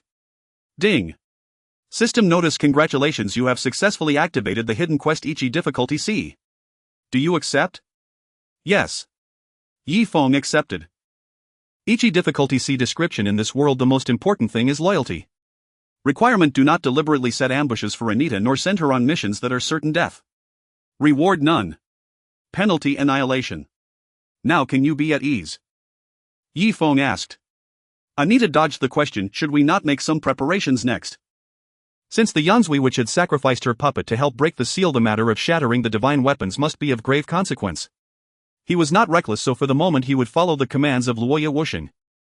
We must make 2 preparations, Yi Feng said solemnly. Anita startled speak. First, there are 2 days left until the forging is complete. During that time I must level up. Yi Feng said, my level must not fall behind. Also, Yi Feng reached toward Anita, shamelessly pleading, give me a little of your blood. Momentarily stunned, Anita glared, have you become addicted to drinking it? No matter what, you are just a hybrid of abyssal demons and humans. Where does your bloodthirst come from? Anita found it particularly strange. Blood donation also requires a certain frequency. He had just donated 300 the day before. Do you think I need your blood? Yi Feng couldn't help but shake his head and chuckle, it's not me. Then who is it? It's a friend of mine. Oh. Despite not understanding, Anita felt that satisfying the other party's request would only harm herself as the friend you mentioned yourself. If you don't believe it, then forget it. Do you really think that drinking your blood would bring me some great benefit? Yi Feng found it extremely laughable. It's all about ruining the forging process. What do you think would happen if you sprinkled the blood of a demon god into a weapon that is about to be completed at a crucial moment? I see. Anita pondered for a moment, feeling that the other party's reasoning seemed logically sound. Then let's wait a few days, I need to rest and recover for a while to eliminate my weakened state. As he spoke, he took out some medicine and swallowed it to replenish his energy. In fact, it wasn't that his doubts had vanished, but the upcoming matters were of utmost importance. The Eternal Sin Sorceress was helping him to ruin the forging of divine-level weapons for the Light faction, as their interests aligned. Cooperating temporarily was only natural. Before ruining the weapon, remember to give me the blood, Yi Feng urged. Sure. Anita nodded in agreement, then cupped her fists toward the void, saying, thank you, Eternal Sin Sorceress. It's all for the purpose of ruining the birth of super divine weapons, Feng Ye replied solemnly. As they left the Sealing Valley with the demon god, Yi Feng wore a smile. Once again letting the evil god Pearl absorb Anita's blood, he believed that the power of god-slaying could be further enhanced. With this in mind, he turned to look at Anita as if regarding a massive moving treasure. Before carrying out the task, he figured she had some other utilitarian value. What are you staring at? Anita said with an annoyed tone, your gaze makes me uncomfortable. It's nothing. Yi Feng quickly shook his head and changed the topic. Do you know about the Turing test? What is that thing? I think you wouldn't pass. No test can stop my god-slaying power. Anita snorted coldly. And who do you look down on? Glancing meaningfully at Anita, Yi Feng led the way ahead. After leaving the Sealing Valley, many players immediately surrounded them. It was unbelievable. No one could delve deeper except for Luo Yi, who was the exception. Big shot, I've been wanting to ask you a question. The first player who approached Yi Feng pleaded, please answer me. Yi Feng raised an eyebrow slightly. What question? Is there an internal number, and if so, what is the activation code? That's simple. Yi Feng, who he was immediately told him the internal number activation code KFCVME 50 RMB. The player. I want one too. The player, who didn't catch the meaning, eagerly demanded. Does UEPO 666? With just a few casual words, the developer Yi managed to brush off the surrounding players and swaggered away, completely unaware of the demon god's presence. There was no need to sneak for a divine-level powerhouse. Not wanting the current players to see him was as easy as a breeze. Where to now? Anita asked. Leveling up. Yi Feng returned to Kanglan Town, took a few bites of bread while checking the map, and then headed to a nearby leveling point with Anita. He couldn't afford to fall behind in levels. Otherwise, when the difficulty spikes in the future, it would be nearly impossible to level up and fight monsters at ease. Activating Wind Shadow, Yi Feng entered stealth mode, resembling a long rainbow as he swiftly traversed the mountains. The time needed to reach the destination was greatly reduced. This was one of the advantages of speed. Easily keeping up with Yi Feng, Anita exclaimed in wonder, aren't there any rivals for Eren? To this Yi Feng didn't ask much. With his past life experience, he naturally understood who Eren was. That Anita mentioned, the fourth demon god, the Windmaster Eren. Ding. System prompt: you have entered the map Nanfu Mountain Range. Arriving at the designated area for level 40-50 monster spawns, Yi Feng stood at the foot of the mountain and saw from afar on the lush high slopes creatures resembling rock monsters aimlessly wandering. The dirt on their bodies was overgrown with weeds. They moved slowly, clearly high in physical defense. Nanfu Rock Monster, Elite Monster, level 46, health 50,000, attack 600650, defense 600620, skills Hard Rock Nanfu. Inequality description: a peculiar creature from Nanfu Mountain Range, ferocious in nature, resentful of the unfairness of heaven, wondering why they who also sprang from rock were not monkeys. These were non-BOS-type wild monsters with strength greater than ordinary monsters. For example, the Nanfu rock monster had impressive base stats with over 600 in attack, even capable of breaking Yifeng's defense. The only strange thing was that their health seemed not very high. Swish! Sneaking up quietly, Yifeng swung his fiery sword and suddenly revealed himself, stabbing out and sinking a dozen centimeters into the rock. 3,268. Critical hit. Red damage numbers popped out and the health of the Nanfu rock monster dropped slightly. Human, you are playing with fire. The Nanfu rock monster was furious. It felt terrible to be suddenly stabbed in the body while sleeping. Is that all? Anita looked on with disdain. With a 50 damage increase from Wind Shadow and doubled critical damage, only dealing 3,268 points of damage seemed incredibly weak to her. 5,000. Poison 600. Burn 5,000. Poison 600. Burn. Continuous damage numbers flew out. It is worth mentioning that the true damage from the passive skill of Godslaying was intentionally turned off by Yifeng, otherwise the damage would be even higher. As for why it was turned off, the answer was obvious. Seeing this scene, Anita fell silent. In less than 10 seconds, the Nanfu rock monster, which hadn't even touched Yifeng once, collapsed on the spot. However, before Yifeng could be puzzled as to why he didn't gain experience, the Nanfu rock monster stood up again, its rocks turning red, and surprisingly resurrected fully on the spot. Ding! System prompt: the Nanfu rock monster used the skill Nanfu inequality, fully resurrecting on the spot. Don't underestimate us Nanfu rock monsters. It shouted. We are even stronger than 6 other rock monsters combined. Swish! Hearing this, Yifeng went in for another strike, and under the effect of the source of poison it died once again. Human, you are strong. The Nanfu rock monster shouted again. You actually forced out my third barrier. Once more striking the Nanfu rock monster to create a wound, Yifeng looked at Anita. The creatures from your dark faction are really adorable. That's because you don't understand at all.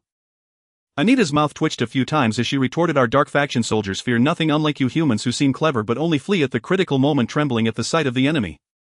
I can't take it anymore. The repeatedly dying Nanfu rock monster turned to flee after reviving. Spare me, brave man. Anita. After continuously defeating the Nanfu rock monster 6 times, Yifeng finally managed to eliminate it successfully. Ding! System prompt: congratulations. You have successfully killed the Nanfu rock monster elite, gaining a reward 8 experience at this level. At level 12 grinding, the Nanfu rock monster provides substantial experience. In fact, aside from Yifeng, it is unlikely anyone else would attempt to fight a creature with a full 6 lives and exceptionally high defenses. Confirming that the Nanfu rock monster posed no threat, Yifeng with astonishing speed moved erratically in the Nanfu mountain range, using the demon's tongue to draw aggro at each location. With a multitude of Nanfu rock monsters following him, Yifeng halted and plunged into the horde of monsters to unleash the shadow domain. Within 10 seconds, all minor monsters within a 10 by 10 area perished. Under the terrifying damage of the source of poison, any Nanfu rock monster hit by Yifeng was almost guaranteed to meet its demise. Boring. Watching Yifeng enthusiastically grind monsters, Anita felt completely uninterested. These insignificant ants could be obliterated with a snap of his fingers, providing little to behold. I kill your dark camp's minions, you won't mind, will you? Yifeng inquired while grinding monsters. Not at all, Anita replied indifferently. They possess no intelligence. Do you view all creatures from the dark camp that lack intelligence as inconsequential? Yifeng pressed again. Of course. Anita asserted creatures without intelligence have no value whatsoever. Alright, said Yifeng, concluding the interview and discreetly saving it locally, titling it The Confession of the Demon God. It must be said that Anita's statements bordered on racial discrimination. A righteous person like him simply could not tolerate it. Was only the life of the demon god worth anything? The movement to protect life is of utmost urgency. Since you find it boring, help me look for a nearby boss. Yifeng commanded. He had a premonition that this video would definitely come in handy in the future. Anita was displeased. On what grounds? Because the task reward is that the Slayer of Gods Anita will unconditionally obey my commands. Yifeng was unafraid. After all, the so-called demon god was merely someone in a transcendent position with immense power, erratic in nature and feared by the populace, who would eventually bring disaster to the entire light camp. Nothing more than that. Nothing remarkable about it. You're ruthless. Anita inhaled deeply, holding back his anger. He had not anticipated that after breaking free from his seal he would have to engage in such ridiculous trivialities. However, the key lay in destroying the super divine level weapon. For now he had to endure. Over there. Anita pointed toward a certain direction in the Nanfu mountain range. There's a golden level rock monster. Thank you. Yifeng nodded in acknowledgement. How long until the weapon is forged? Anita disregarded his gratitude and got straight to the point. Yifeng shook his head. I'm not sure about the exact time, but when it's nearly completed my mentor will notify me. How confident are you? Not very confident, about 50-50. Is the Guardian of the Dragon Domain really not participating? Anita still felt somewhat reluctant. If the Guardian of the Dragon Domain were to fall out with the Light Camp, it would be tremendous news for the Dark Camp. While grinding monsters, Yifeng replied, you seem quite disappointed. If it's just the two of us, wouldn't it be a problem to even approach that area? What are you panicking about? Yifeng flattered, with the Slayer of Gods lending a hand, dealing with 3 or 4 ordinary divine level powerhouses is a piece of cake. Anita's anger surged. Dealing with 3 or 4. Currently he couldn't handle even 1. Ding. System prompt, congratulations. You have successfully killed the Nanfu Rock Monster Elite, gaining a reward 8 experience at this level. Ding. System prompt, congratulations. You have successfully killed the Nanfu Rock Monster Elite, gaining a reward 8 experience at this level. 1 by 1 wild monsters were continuously poisoned to death by Yifeng, and after dying 6 times they finally provided a substantial amount of experience. Swish. Soon golden light scattered as his level reached 35. Having cleared all the nearby wild monsters, Yifeng stepped through the verdant grass heading toward the location pointed out by Anita and saw a creature more ferocious than the elite monster. It had a near-human form composed entirely of stone, its movements causing the ground to rumble, leaving deep footprints. Rock Helmstone Man, Golden level, BOSS level 50, HP 500000, attack 10501100, defense 12001280, skills Rock Shock, Rock Throw, advanced charge. Description: the king among Nanfu rock monsters, it is encased in a special rock element shield, significantly increasing its defense and resilience. To deal with it, it's best to shatter its rock shield first. Its defense is absurdly high. Yifeng felt somewhat troubled. He lacked rock element skills, making it quite difficult to break the rock element shield. Without breaking the rock shield, his attacks wouldn't even breach its defenses. Just when he was in a dilemma, he suddenly remembered he had an assistant by his side and turned to look. What do you intend to do? Seeing Yifeng's fervent gaze, Anita felt a chill down his spine. Brotherin, no brotherin. Without disturbing the Rock Helmstone Man, Yifeng approached Anita with a smile that sought goodwill. We are bound by life and death. What do you mean? Can you teach me some skills? Yifeng revealed his intentions. You. Don't teach too many, just 7 or 8 will do. If you teach me more, I'll get angry with you. Dream on. Anita nearly erupted in anger. Has humanity evolved to this point already? Task: rescue the demon god, difficulties level. Yifeng shouted, reward Slayer of Gods. Anita will unconditionally obey my commands. Now I command you to teach me the Silent Leaf skill immediately, right now. Boom. In an instant, Anita's vision went black and he staggered back several steps, feeling as if the world in his mind had collapsed, standing there in a daze. Dazed. It was as if a demonic sound pierced through his brain, stripping him of his ability to think. I, the mighty demon god, have actually fallen to this state. I will kill you. Anita's eyes brimmed with murderous intent. A deep humiliation. He had never experienced such a profound disgrace. All right. Yifeng did not take his threats seriously, selecting Anita and bringing up a skill panel to examine. Let me see what ultimate skills you have that I can learn. The threats of the demon god were nothing to be concerned about. Ever since he helped the Guardian of the Dragon Domain release him, the enmity had already been established. Now what he needed to do was maximize benefits, draining the demon god's resources. Meteor Fist level. Description: a fist the size of a sandbag falling upon you like a meteor. Are you afraid? Skill effect: the next 3 attacks will have a 50 increase in attack speed. Cooldown 30 seconds. Class requirement: Dark Fist Master. Level requirement: level 10. Cost 1 gold coin. Armor Break Fist Technique. A level. Description: this punch carries 20 years of strength. Can you withstand it? Skill effect: the next punch ignores 30 of the enemy's defense. Cooldown 20 seconds. Class requirement: Dark Fist Master. Level requirement: level 20. Cost 5 gold coins. Earthquake Wave Kicks. Level. Description: gathering dark elements in both feet, launching a powerful stomp on the ground, easily splitting mountains and ground. Skill effect: striking the earth causes dark elements to erupt, inflicting 200 damage based on one's own attack to all enemies within a 10 by 10 area with a high probability of knockback and knockdown effects. Class requirement: Dark Fist Master. The demon god has many skills, but only these 3 are bright, indicating they can be learned. Are you angry? Looking at Yifeng browsing through skills with great interest, Anita mocked, my skills can only be learned by me, they are all hard-earned insights. If you want to learn them, my response is 3 words: not possible. Ding. System prompt: congratulations. You have successfully learned the skill Meteor Fist level. Ding. System prompt: congratulations. You have successfully learned the skill Armor Break Fist Technique level. Ding. System prompt: congratulations. You have successfully learned the skill Earthquake Wave Kicks level. Not possible. Anita exclaimed in disbelief. Yifeng was quite surprised that he could learn the exclusive skills of the Dark Fist Master. He had thought that the Wind Evil God could only master the skills of swordsmen and assassins, but unexpectedly it could also learn techniques from other professions. However, just as Yifeng was contemplating whether the Wind Evil God could learn knightly or mage techniques, the system notification chimed in his ear, providing the answer: ding. System prompt: due to the characteristics of Wind Evil God, you have successfully merged Meteor Fist level with Wind Shadow Sword Technique level to obtain the skill Meteor Sword Technique level. Ding. System prompt: due to the characteristics of Wind Evil God, you have successfully merged Armor Breaking Fist Technique level with Full Power Strike level to obtain the skill Armor Breaking Strike level. Ding. System prompt: due to the characteristics of Wind Evil God, you have successfully integrated part of the effects of Earth Shattering Wave Kicks level into Shadow Domains level. Meteor Sword Technique level introduction: faster, even faster. Skill effect: for the next 3 strikes attack speed increases by 60, cooling time 30 seconds. Armor Breaking Sword Technique level introduction: a strike with full power breaking through the enemy's defenses. Skill effect: the next sword strike ignores 30 of the enemy unit's defense. Cooling time 20 seconds. Shadow Domains level introduction: a group attack technique learned from the Frosty Break move of the Dragon Domain Guardian, later merged with Earth Shattering Wave Kick to significantly enhance its power. Skill effect: draws upon the evil energy within, dealing 220 damage to all enemy units within a 10-meter radius centered on oneself, with a high probability of inflicting erosion, knockback and knockdown effects. Cooling time 1 minute. Note: due to insufficient current strength, the skill's power has not yet reached the standard it should have. I understand. Looking at the system's prompts, Yifeng gained a great realization. To put it bluntly, he could not fully unleash the skills of the Dark Fist Master, but by utilizing the characteristics of the Wind Evil God, he could merge skills with similar effects, extracting the essence and discarding the dross for his own use. Indeed, as an exclusive hidden profession, it was incredibly powerful. Unscientific.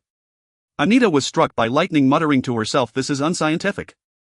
She completely could not comprehend the situation. Was the potential of the abyssal demon truly exaggerated to such a heaven-defying extent? Ignoring the dazed Anita, Yifeng turned to find the rock-armored stone man to play with. With the flame longsword in hand, he activated Wind Shadow to stealthily approach, then unleashed an armor-breaking strike which struck against the opponent's hard rock shield, sending sparks flying. 1. The damage was minimal. Even though he could ignore 30 of the rock-armored stone man's defense, Yifeng's attack still couldn't break through, but he achieved his goal, visibly reducing the resilience of the rock shield by 10. Boom. Under the attack, the rock-armored stone man immediately counterattacked, but before its fist could even rise, Yifeng had already appeared 10 meters away. He chased and Yifeng ran. After 20 seconds. Armor-breaking strike. Yifeng called out softly, swinging his sword in a sweeping motion. Once again, the same move reduced the resilience of the rock shield. Patience in repetition, he forcibly struck it 10 times, finally breaking its rock shield, immediately seeing the rock-armored stone man's defense drop to 800,830. Human, is that all you can do? The rock-armored stone man felt extremely frustrated. Using the same method repeatedly, couldn't he try something fresh? Armor-breaking strike. Ignoring the provocation, Yifeng remained calm and composed, using the same move again, this time with added poison and burn effects, making the damage immediately substantial. You have enraged me. The rock-armored stone man was completely furious, suddenly leaping up and stomping toward Yifeng, its feet gathering the brilliance of rock elements. Seeing this, Yifeng decisively retreated. Boom. The heavy foot crashed down, shaking the earth and creating a shockwave. Shadow Domain. Yifeng was completely unfazed. The dark elements on him exploded, forming a corresponding energy shockwave as a buffer, allowing him to easily evade. Human, don't run if you have guts. The rock-armored stone man roared. Here I come. After 20 seconds, Yifeng immediately called out enthusiastically, armor-breaking strike. The rock-armored stone man. After that, whether the rock-armored stone man used rock throw or advanced charge, it could hardly pose any threat to Yifeng, ultimately dying under the poison and collapsing to the ground. Ding. System prompt: congratulations, you have successfully killed rock-armored stone man. Golden level BOSS reward level 2, reputation 50. Swish. Swish. 2 beams of golden light scattered and Yifeng's level surged to 37. Picking up the equipment dropped by the rock-armored stone man, he curiously opened the level leaderboard to check the current leveling situation of players. 1. Silent Falling leaves level 37-2. Swordsman level 28-3. Bullshitter from Southgate level 28-4. Rakshasa level 27-5. North Peak level 27-6. Hidden ID level 27-7. Koan Lo Gu Koan level 26-8. Wang Dahai level 26-9. Hidden ID level 26-10. Demon King level 26. From the 2nd to the 10th place the level difference was only 2 levels, while the reason Ye Feng was so far ahead was mainly due to the significant advantage given at the start, plus he had killed the Hyena King, which had advanced to a golden level boss early on. Ding ding. Closing the level leaderboard just as Ye Feng was preparing to continue leveling up against the southern Nafu rock monsters, the friend notification chimed. Ding. System prompt: the Eternal Sin Sorceress Feng Ye has requested to add you as a friend. Do you agree? Ye Feng. First the Godslayer, now the Eternal Sin Sorceress. The range of friendships in this life is indeed a bit too extravagant. Ding. System prompt: you have added the Eternal Sin Sorceress Feng Ye as a friend. After accepting, she quickly sent a smiley face. Is there something? Nothing at the moment, but that doesn't mean there won't be later. The Eternal Sin Sorceress message: to help you complete your task perfectly, I will lend you a helping hand at a critical moment. I hope so. After exchanging a few words, Ye Feng closed the friend notification. To put it bluntly, the Eternal Sin Sorceress was putting pressure on him. Lending you a helping hand at a critical moment translates to I will be watching you from the shadows. I want to see who can outplay whom. Ye Feng maintained a calm demeanor, continuing to grind monsters without haste. For the next 2 days he stayed almost entirely in the southern Nafu mountain range, going nowhere else, only returning to the city to rest at night, while Anita next to him was constantly urging him, quite impatient. Aren't you making any preparations at all? Anita was filled with concerns, anxious and restless. TSK. Once again defeating a southern Nafu rock monster, golden light enveloped Ye Feng, reaching level 40. During this time he naturally donned the dark gold level meteor boots and the leg armor dropped by the rock armored stone man, rock armored leggings, golden level defense 40-45 health 3000 traits, defense 6 level requirement 38 introduction, comfortable and breathable, not easily damaged. Ye Feng calmly said, if I'm not worried, why are you? Anita's expression was not good. Did silent falling leaves really want him to block the combined attacks of several god level powerhouses? Wasn't that sending him to his death? Ding ding. Just as Anita was impatiently, Shui sent a message: tonight the refining will be completed and the super god level weapon will be born, causing a celestial phenomenon. Thank you, mentor, I understand. After Ye Feng typed his response, he did not linger in the southern Nafu mountain range, a cold arc forming at the corner of his mouth. Emperor Spirit of the Sword, it's time to settle the score. Nanfu mountain range. The sky is clear and the mountain flowers are in bloom. Seeing Ye Feng sheathing his sword and leaving, Anita hurriedly followed, asking, should we start preparing?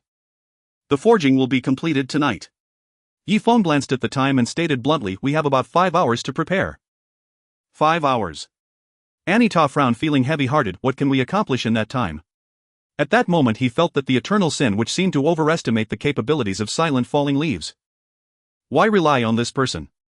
It would be better if he acted on his own. That's enough. Ye Feng felt a gust of wind beneath his feet, not returning to Kanglan town but hurrying towards Wuying City. Why did he deliberately level up in Nanfu mountain range? Because it is relatively close to Wuying City. He dared not use the teleportation circle. Is it 100 safe for adventurers in a safe zone? A certain brother named Wei Wudu Zun provided a good example. Given his current state, he might be arrested by patrolling soldiers for baseless charges if he passed by. In such a case, everything would be over. Whoosh! As he rushed towards Wuying City, Ye Feng left behind after him as swift as an arrow released from a bow. About half an hour later, the vast Wuying City came into view, its towering walls and grand architecture creating a bustling and harmonious scene. Who would have thought that the auspicious beast was suffering torment here? How to enter Wuying City, how to access the forging site, these are challenges laid out before you. Anita said irritably, isn't it too late to try harder now? He had been urging, but the other party was still slow to act. Acting too early makes it easy to be detected. Ye Feng's expression was calm as he quietly arrived at a corner of the city wall with Anita. Anita was puzzled. What are we doing here? Dig. Ye Feng took out an iron shovel from his pack and handed it to Anita. Dig. Anita twitched his mouth. You want me to dig a tunnel to avoid patrolling soldiers and safely get you into Wuying City? This idea is too unreliable. You should think more about your own identity, Ye Feng explained. If you take me into the city, won't you be discovered by the god-level powerhouse? So you mean? Directly dig to the smelting secret room. Ye Feng stated frankly, I can guarantee that the secret room is underground, not in any room. I see. Anita's eyes sparkled. This method is indeed somewhat interesting, but can you confirm the location of the lava secret room? Why not? Ye Feng pointed at his head. I know the exact location. It's not him boasting. Ye Feng was full of confidence about digging into the lava secret room. If you ask why, the reason is simple. By chance he obtained a string of mysterious coordinates, 4815 1267 7897. Following the coordinates reaching the corresponding location is not difficult. I didn't expect your memory to be so terrifying. Anita exclaimed in amazement. Entering the lava secret room through the tunnel, avoiding conflicts with others, they could reach the scene at the first moment of the fusion, catching the other side off guard. A clever move. The method is simple but hard to guard against. This is indeed a plan that surprised him. Dig faster. Yi Feng urged, we don't have much time left. Digging the tunnel cannot be too early or it will be easily discovered, so he had been waiting until now. Why aren't you digging? Because you must unconditionally obey my commands. With a dark expression, Anita took the shovel and began digging furiously. The attack speed of a god-level powerhouse is terrifying, and as a Dark Fist master his movements were exceptionally skilled, quickly digging a tunnel that looked quite decent. During the process, Anita tried to throw the dirt outside but was stopped by the cautious Yi Feng, who forced it into the demon god's pack. Dig this way. Entering the dark and stuffy tunnel, Yi Feng continued to give orders.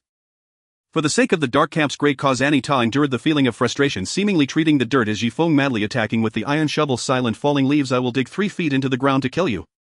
No personal attacks. Yi Feng reprimanded. According to the mission requirements, Anita had no choice but to keep quiet. This was a hasty decision. The reward for this task was really too hasty.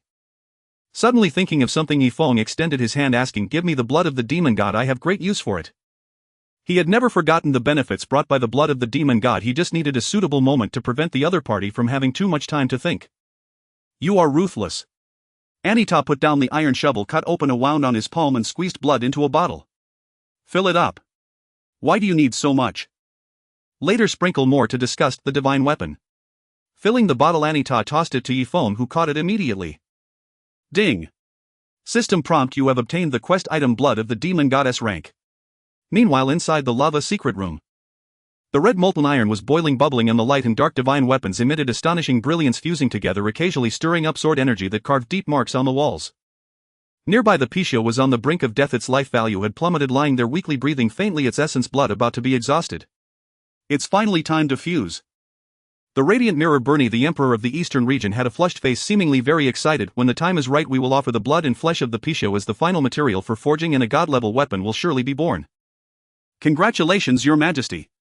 2 god-level powerhouses beside him congratulated him.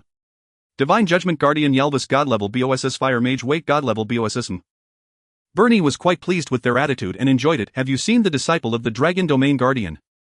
Although he completely did not believe that the other party could create any disturbance, the matter of forging weapons could not tolerate any mistakes. It was precisely for this reason that he specially summoned another god-level powerhouse to guard the lava secret room. He has not yet arrived. Yalvis reported, we have set up forces at the teleportation circle and I have instructed everyone around Wuying City. As long as he dares to appear, arrest him immediately and forcibly throw him into the sky prison. That's good. Bernie felt relieved and couldn't help but sneer. A mere ant that can be crushed with a finger dares to boast in front of me, simply unaware of the vastness of the sky and the depth of the earth. Your Majesty is absolutely right. The two praised, also not taking it to heart. How could a mere insect create chaos under the noses of god-level powerhouses? If he dares to come, he can be crushed. Whoosh. The spirit of the evil sword manifested, warning, do not let your guard down. Oh. Bernie was surprised, what do you mean by that? Some Begonese, the sword spirit said in a low tone. To be honest, from the first time I saw silent falling leaves deep in my soul, there was an uncontrollable fear. Why should I keep you alive? These 4 words had been echoing in his mind for days, lingering without fading. It was hard for him to explain to humans why he felt this way. If not for the temptation of surpassing the god-level benefits, he might have already surrendered. With the 3 of us god-level powerhouses guarding this place, if he dares to show up, I will kill him like a dog. Bernie vowed. It is only right. Hearing Bernie's words, the sword spirit felt relieved. Indeed. No matter how terrifying the future of that abyssal demon might be at this moment, he was as weak as an ant, unable to move even a finger under the pressure of a god-level powerhouse. Buzz. At a certain moment, the immense power unleashed by the Tianma evil sword and the Holy Spirit sword intertwined with light and dark elements coiling around each other, creating a mesmerizing scene. Vaguely under the unbelievable force, the 2 sharp swords gradually overlapped. No later than 10 minutes. The fire mage, who had dressed in a bright red robe, exclaimed in delight, an ultra-divine weapon forged from 2 unparalleled divine arms will surely assist your majesty in cutting through thorns and expanding your territory. Ha ha ha. The excitement flickered in Bernie's eyes and he smiled broadly. It was worth gathering all the rare resources of the entire nation to support you. Tianma evil god Holy Spirit sword, do not disappoint me. At this moment he had waited far too long. The news of the top 10 demon gods making a comeback was a heavy burden on his heart, and the ultra-divine weapon would surely shatter that burden, allowing him to dominate the world. Report. Just as they focused on waiting for the completion of the weapons forging, the skinny lord of Wuying City hurriedly entered from the secret chamber, stating the situation. The guardian of the dragon domain requests an audience. Poof. Bernie snorted coldly, decisively stating, I won't see her. He could already tell the guardian's ulterior motives by the mere fact of seeking an audience at such a critical moment. But she said there is something important she needs to report to you in person. The lord of Wuying City dared not breathe deeply. He was merely at the heavenly level, surrounded by god-level powerhouses. The disparity in strength and status was too vast. A slight misstep could lead to dire consequences. Bernie's tone turned angry. I said I won't see her. Your Majesty, it's not that I don't want to stop her, but we cannot hold back the guardian of the dragon domain. The lord of Wuying City forced a smile. She said if you refuse to see her, she will barge in. She dares. Bernie fumed. I will make her kneel before me, stripped of all clothing, begging for forgiveness. The guardian of the dragon domain was extraordinarily beautiful, with a captivating presence. What man in the cold martial realm wouldn't wish to conquer her? Unfortunately, beauty aside, her strength was too great to provoke. After a moment's thought, he ordered Yarvis go and stop her for 10 minutes. She must not be allowed to enter before the forging is complete. At such a critical moment during the weapons forging, if the opponent intervened, the consequences would be unimaginable. Therefore, under no circumstances could she be allowed near the forging chamber. Yes. As a guard beside the Emperor, Yarvis complied without hesitation, immediately taking his greatsword and heading out to intercept.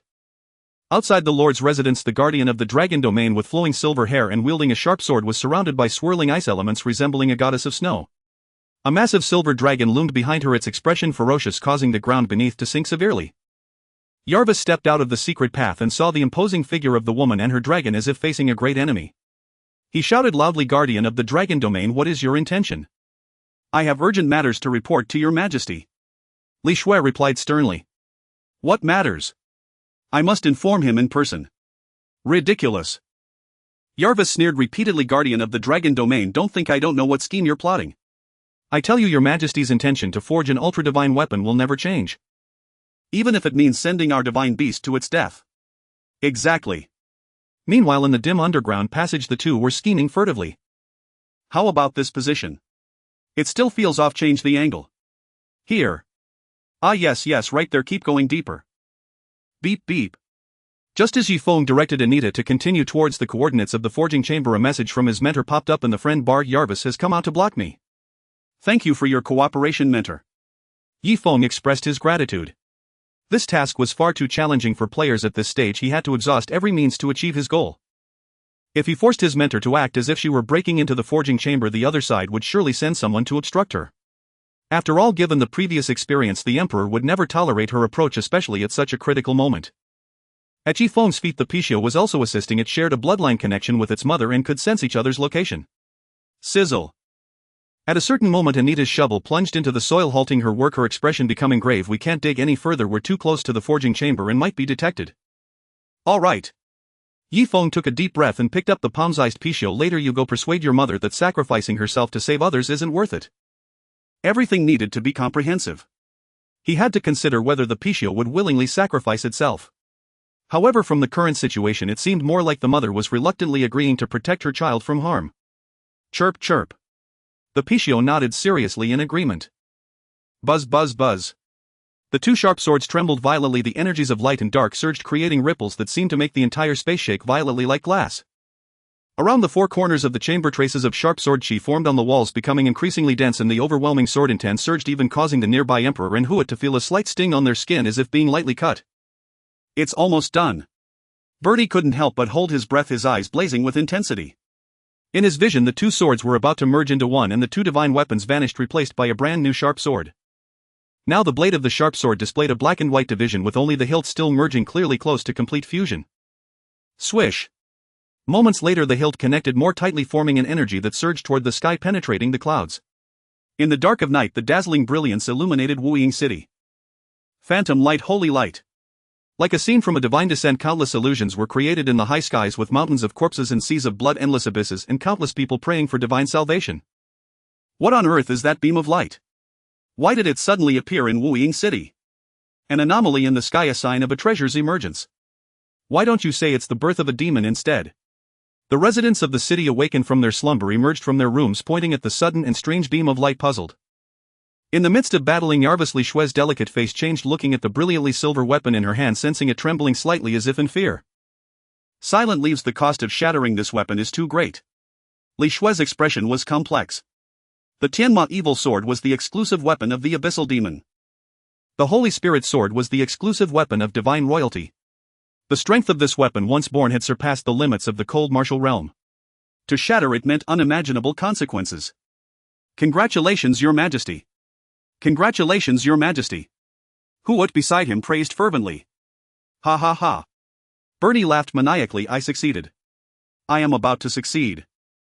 Boom. Suddenly a dull sound echoed through the air. Bernie, filled with suspicion, looked toward the source of the sound only to see the wall shifting and blocks falling. Boom. A dull explosion erupted. The wall burst open as a fist shattered the final blocks of dirt and Anita's fist surged with black flames radiating killing intent. Beside him, a young man wearing a dark purple mask had already transformed into an abyssal demon, his piercing azure eyes glinting fiercely as he charged toward the location of the forging pool without hesitation. The wind suddenly picked up. How dare you! In the lava chamber the situation took a drastic turn. How dare you! Bernie was momentarily stunned before charging at Luo Yiwushan. He had never imagined that the opponent would take an unconventional route, forcibly digging a tunnel into the lava chamber. However, it was not the time to be dazed at this crucial moment of fusion. Their weapons were at their most vulnerable and must be stopped at all costs. Swish! However, the fire law deity who had acted even faster, flickering to the edge of the forging pool and blocking Yifeng's path with a disdainful smile. Weaklings should know their place. Roar! He swung his staff and a blazing fire dragon shot forth, lunging towards Yifeng, the terrifying heat capable of melting him in an instant. Facing the flames, Yifeng's expression was grim. Earlier he had activated all means to increase his speed and had dashed out at the first opportunity. Unfortunately, the opponent was a god-level powerhouse and the gap was too vast. Swish! The God Slayer Anita appeared before Huot, grabbing the fire dragon's head with her right hand, ignoring the surging flames, and then with a powerful squeeze the black light surged, directly extinguishing it. Your opponent is me. At this critical moment Anita had no playful thoughts. She spread her left hand's power wide and forcefully grabbed Huot's face, dragging him towards the approaching Bernie. Die for me. Bernie swung his sword, piercing through Anita's left hand with godly might, but she quickly turned her head to narrowly avoid a fatal blow. Hurry! With astronomical damage erupting from her body, Anita urged. Blocking the attacks of two god-level beings in her current state was truly a stretch. Whoosh!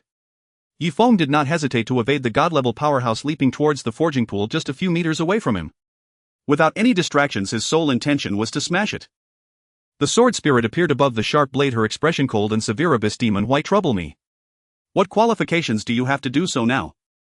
Sizzle. The super god-level weapon about to be forged trembled slightly and thousands of sword energies burst forth, forming a storm that swept the area.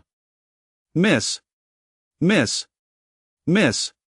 Continuous immune damage indicators popped up from Yifeng with the rising black light incredibly dense. It wasn't that his speed was fast enough to avoid the dense sword energy, but rather the buff applied by Anita allowed him to withstand it momentarily. The sword spirit displayed a horrified expression, seemingly not expecting such a situation. Puff. At the same time, Anita, who was desperately blocking the two god-level powerhouses, spat out blood, her face ashen, and numerous wounds appeared on her body. Shatter it! Anita screamed, refusing to let go of Bernie and Huot. In fact, the damage Yifeng sustained was entirely transferred onto her through her methods, and it was not just a simple shield. Diving into the black and white light column, Yifeng, undergoing the baptism of endless sword intent, was about to swing his blazing long sword, but the blade shattered, leaving only the hilt he grasped barely intact. Ding! System prompt: your weapon blazing long sword has been permanently damaged. Discarding the hilt, Yifeng expressionlessly gripped the still incomplete sword hilt, pulling it apart from the seams, his veins bulging as he exerted all his strength, gritting his teeth. Give me, sizzle.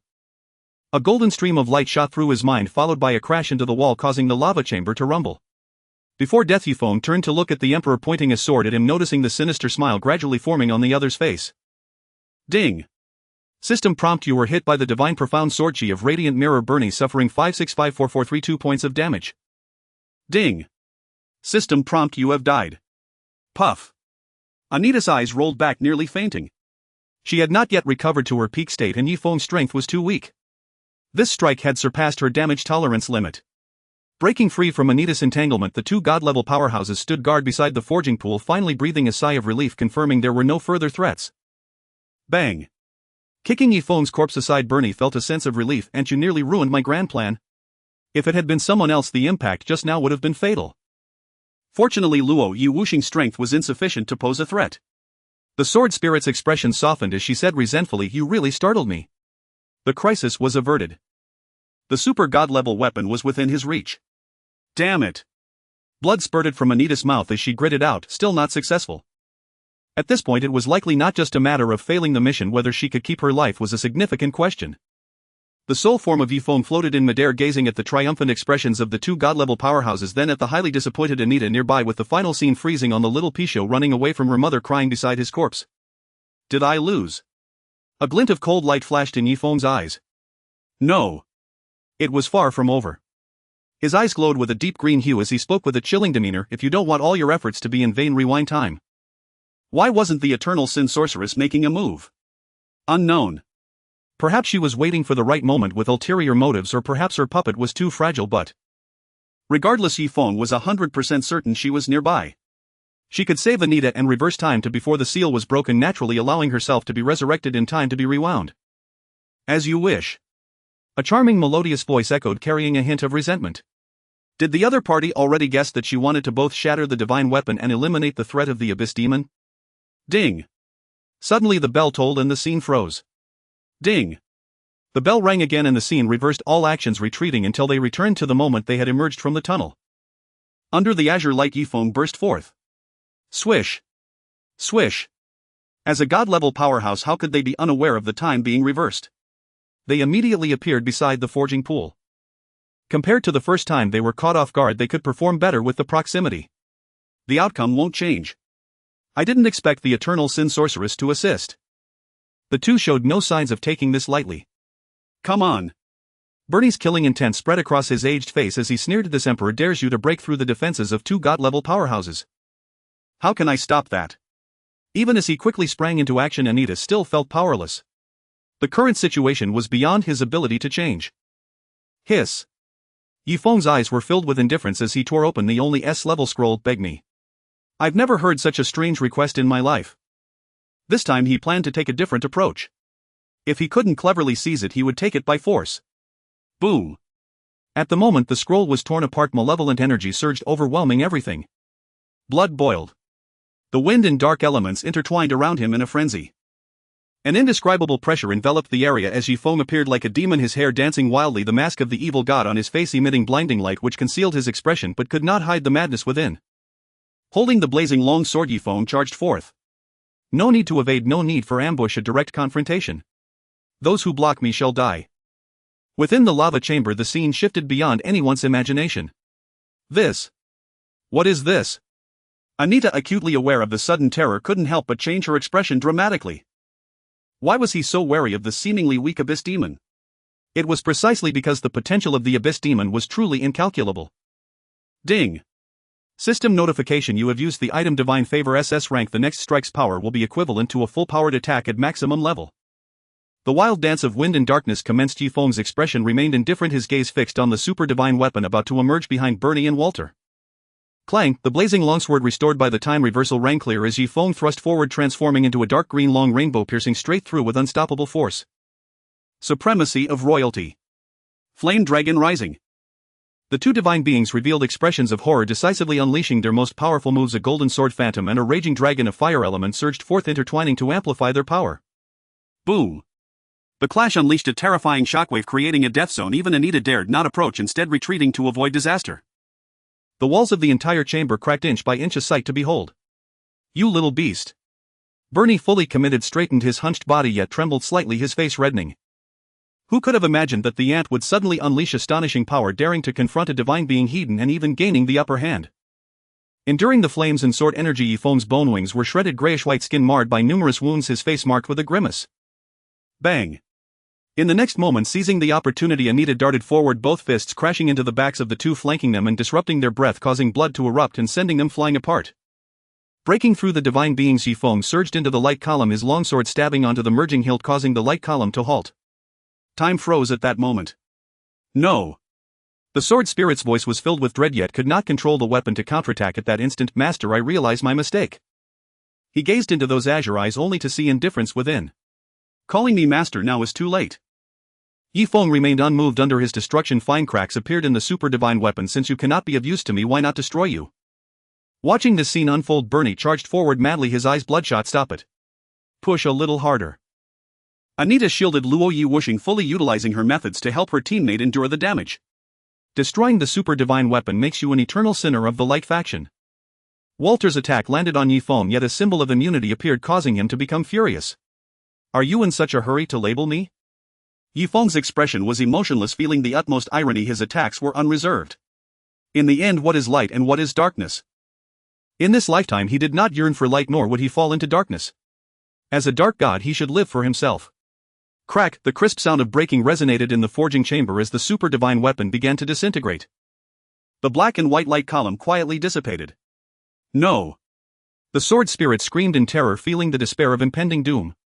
An infinite remorse could not be brushed away. Had it known this day would come, it would have never made that decision. Bang! The sword exploded into pieces, scattering against the surrounding walls, some embedding within, others falling to the ground. Bernie was stunned. The super divine weapon just shattered. Cough cough. Exhausted of power, Yi Feng nearly fell into the sword forging pool, but was fortunately repelled by the shockwave, blood surging, feeling discomfort in his chest. Anita, take me away. The mother of the Paixio, bound by chains, could not escape. Now that the weapon was destroyed, there was no need to linger. Not a single one shall live. Bernie, furious, tore open a scroll from his pack, forming a light golden barrier in all directions encompassing the entire chamber. Anita, who was trying to escape with Yi Feng, crashed into the barrier but did not break it. Ding! System notification. The radiant mirror. Bernie used the SSS-Rank item Absolute Zone, forming a shield within a 5050 range, preventing all units from exiting or entering. Duration 10 minutes. It's over. Anita's heart sank. She could sense the terrifying resilience of the shield. It would be impossible to break it in a short time. Adventurer, the 3-life adventurer. Bernie's face twisted in anger. I will make you taste the flavor of despair. Years of effort had been destroyed just like that. How could he accept it? The weapon is destroyed, the wood is set in the boat. Trying to remain calm, Yi Feng advised killing me would mean severing ties with the protector of the dragon domain. The young Paixio is also my pet. If I die, the young Paixio will follow me, which would only diminish our battle strength. Why not give me a chance to redeem myself? No matter how beautifully you speak today, I will definitely kill you. Bernie wielded the golden sword, exuding murderous intent. Chirp chirp. The young Paixio blocked in front of Bernie. Scram, you bastard. Bernie kicked it aside, the creature dissipating into white light. Ding! System notification. Your pet auspicious beast Paixio has died. Ow! Witnessing her child being humiliated, the severely weakened mother Paixio erupted with a thunderous roar, golden light radiating from her body, becoming increasingly brilliant and illuminating all around. An unusual force surged forth, sweeping away the shockwaves like a tide, sending chills down one's spine. Rumble! Suddenly the entire chamber trembled. Golden energy as fine as powder emanated from the Paixio, an indescribable power flooding the surroundings. Bernie's expression changed slightly, his heart racing. Paixio, what do you intend to do? The Paixio remained silent. Whoosh whoosh whoosh. Those already shattered sword blade fragments also emitted golden light, floating into the air, then reassembling before the Paixio despite the numerous cracks. Before everyone's eyes, the Paixio's massive body crashed to the ground, transforming into dots of energy that surged into the sword hilt, being absorbed by it. Additionally, a translucent soul detached from the body, rushing toward the failed super divine weapon. I understand now. Walter exclaimed with joy, explaining the sword spirit of the divine weapon is dead. The Paixio can feed its body to the sword while its soul transforms into the sword spirit, replacing it and repairing it anew. So that's how it is. At this moment, Bernie also grasped the situation and hurriedly promised Paixio, may you bless our light faction with the super divine weapon. In the future you shall shake the world and be remembered through history. Ow! The soul body of the Paixio erupted with a roar, seeming to respond. Congratulations, Your Majesty! Congratulations, Your Majesty! The room was filled with golden light. The chaotic situation in the refining chamber shifted rapidly. This time no one can stop us. Bernie looked at Anita, his voice cold and commanding, use your blood of the demon god to forge the divine weapon. You. Anita gritted her teeth, unable to refute. If a peer-level powerhouse were to wield a super divine weapon, it would be all too easy for them to kill him. Boo! Moments later, a pillar of light formed by 3 colors, light, darkness and gold, pierced the sky, shaking the space and illuminating the night as if it were day. Riding the silver dragon, they pushed Yalvis back relentlessly.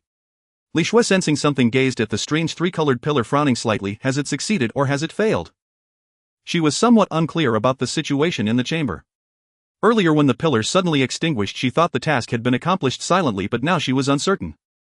Long live His Majesty. Yalvis exclaimed joyfully, the true dragon's son is aided by heaven. Still dare to act recklessly.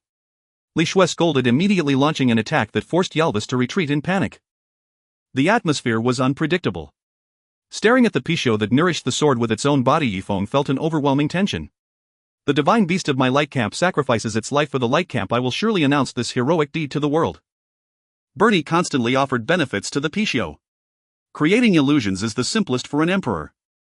As the Pixius soul entered the super divine weapon, the originally cracked fissures gradually faded and the three-colored pillar became even more intense and magnificent. Seeing this scene, Bernie and Walter became increasingly excited. Heaven bless this emperor. Heaven bless the light camp. Suddenly the sword trembled lightly, dispersing a myriad of sword intents, causing the light pillar to extinguish, revealing its true form, a sharp sword entirely of pure gray, emitting gray mist and chilling aura, about 1 inch wide and 4 feet long, with mysterious patterns flowing along the blade, captivating the heart. The terrifying cold light sent a bone-chilling sensation. As the Pixiu completely repaired the weapon, the suspended weapon slowly descended until it hovered at chest height, awaiting its bearer. With this sword I shall expand my territory. Bernie stepped forward, infused with a sense of sacred ritual, his expression solemn. With this sword I shall have nations come to pay their respects. Anita's face turned bitter. What shall we do now? I have a feeling. Yifeng's eyes sparkled with bright light. This outcome may not be bad. At least the Pixiu transformed into a sword spirit will not perish. What feeling? Anita asked, confused. I am destined to have a bond with the Pixiu. Coming before the super divine weapon, Bernie reached out eagerly to grasp it. Whoosh! Like a nimble gray serpent, the sharp sword moved swiftly, preventing the Emperor from grasping the hilt. Bernie. The scene became awkward. Pixiu, what do you mean by this? Bernie's eyelid twitched, a strong sense of unease creeping in. You are the divine beast of my light camp. Seemingly possessing a consciousness, the gray sword flew directly to Yifeng. It made its choice. Hiss. Anita couldn't help but gasp in shock. Damn it. This little brat is going to profit massively. With this sword I shall expand my territory. Yifeng, infused with a sense of sacred ritual, touched the icy blade, his face solemn. With this sword I shall have nations come to pay their respects. In an instant everyone fell silent. Killing requires targeting the heart. Suddenly Yifeng grasped the hilt, feeling a surge of immense power flowing through his arms into his body, invigorating him and drastically increasing his strength. Ding. System prompt: congratulations, you have obtained the super divine weapon. Ding. System prompt: congratulations, you have completed the task Pixius concerns SS rank and received the reward Auspicious Beast Pixiu Divine Pet. Putting away the weapon, Yifeng immediately grabbed Anita's arm. Amid her puzzled expression he said solemnly, let's go, there are no endless feasts in this world. MHM. Anita nodded and then desperately rushed into the underground passage. With the help of the Pixius mother, the barrier that had obstructed their departure had already vanished without a trace, allowing Yifeng to deduce its final choice. Where are you running to? Bernie and Walter both launched a pursuit. Whoosh! Whoosh! Whoosh! 3 streaks of light shot out of the underground passage, and the moment they exited, Anita's sword into the sky, taking Yifeng with her as they fled towards the distant mountains. Return my weapon! Bernie roared in a fit of rage, nearly going insane. The super divine weapon he had painstakingly forged was snatched away by someone else. This reality felt like a knife twisting in his heart. Soon Walter, as a mage, could not keep up with the pace of the two, panting heavily as he fell behind. In terms of endurance and speed, mages were significantly inferior to other professions. They sped along. The two maintained a similar speed. Fly in this direction. Facing the piercingly cold wind, Yifeng's mind was clear as he instructed, later let me down, you go deal with the Emperor and block him. What about you? I have my own plans. But Anita looked reluctant, speaking unconsciously, brother, I'm worried about you. Just do as I say. Yifeng's lips curled into a cold smile, this is an order. Did he not understand the demon god's intentions? Once he escaped danger, Anita would immediately turn against him and seize the super divine weapon from his hands.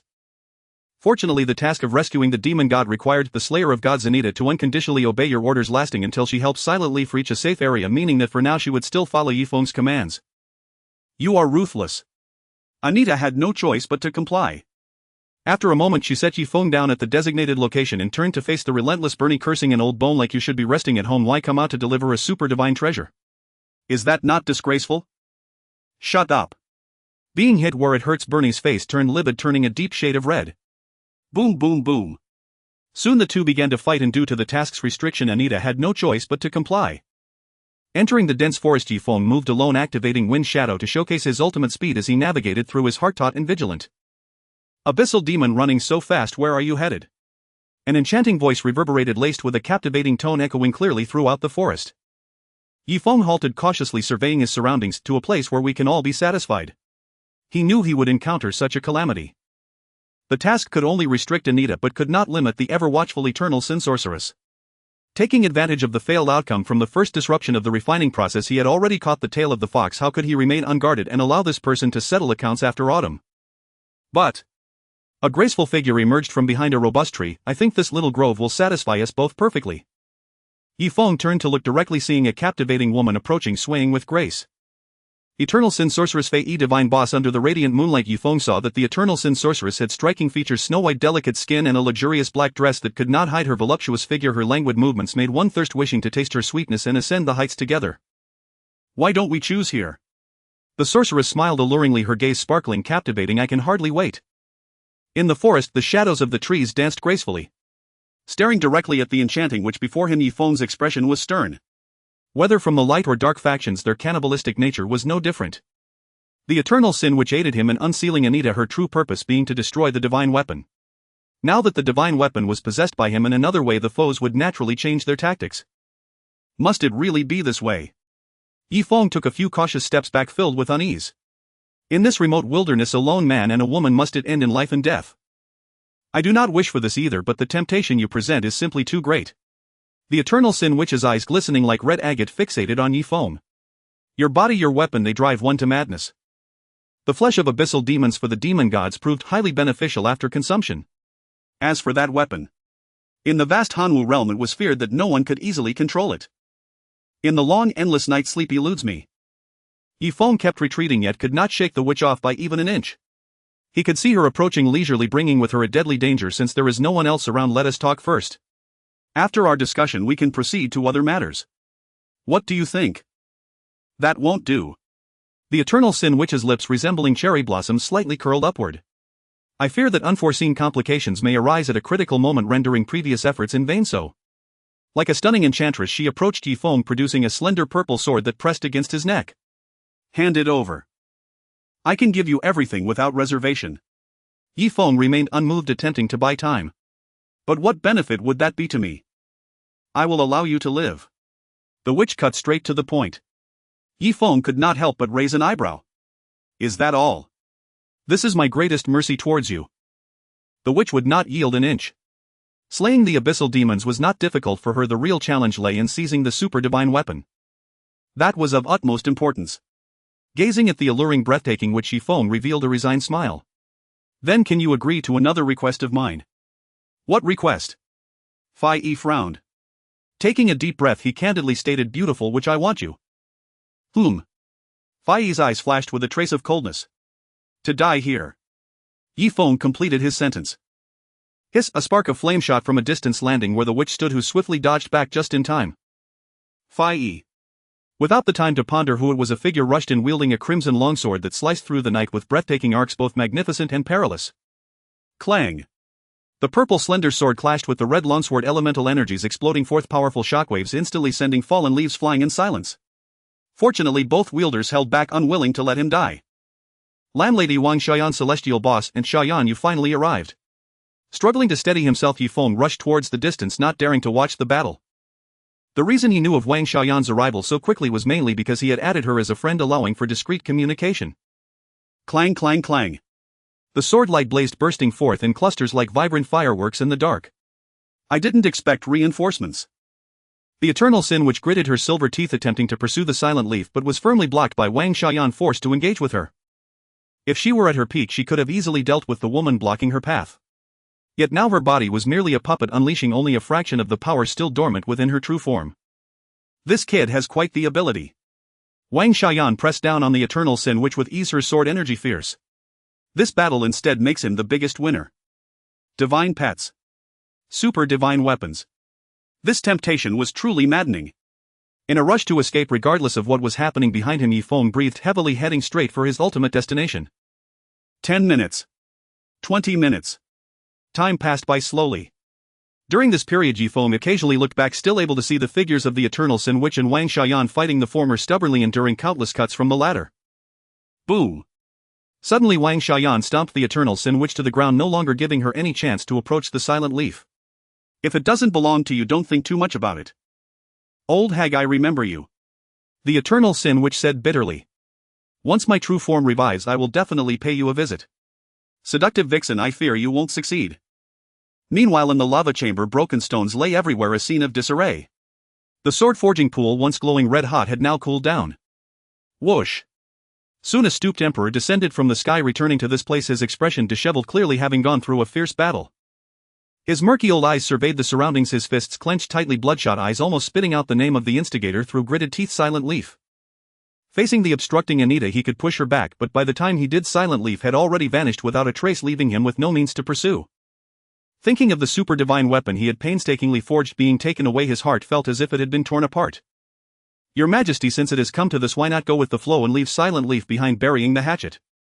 Walter suggested softly. Bury the hatchet. Bernie glared at him coldly. How can I swallow this anger? Do you think of him as a fool? Could it be he will join the dark faction?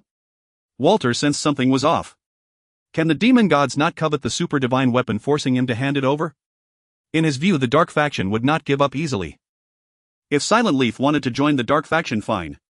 First he must hand over the divine pets and super divine weapons under the pretext of helping him safeguard them. So he has nowhere to hide. Bernie's eyes flashed with a glint. Compared to those demon gods in the dark faction, at least we have a unique advantage. You mean? Immediately relay my orders to all adventurers in the Eastern District. His lips curled into a cold smile. Adventurer Silent Leaf, having betrayed the light, is evil in nature and must be eliminated by all. Suddenly a figure crashed into the lava chamber, creating a massive pit.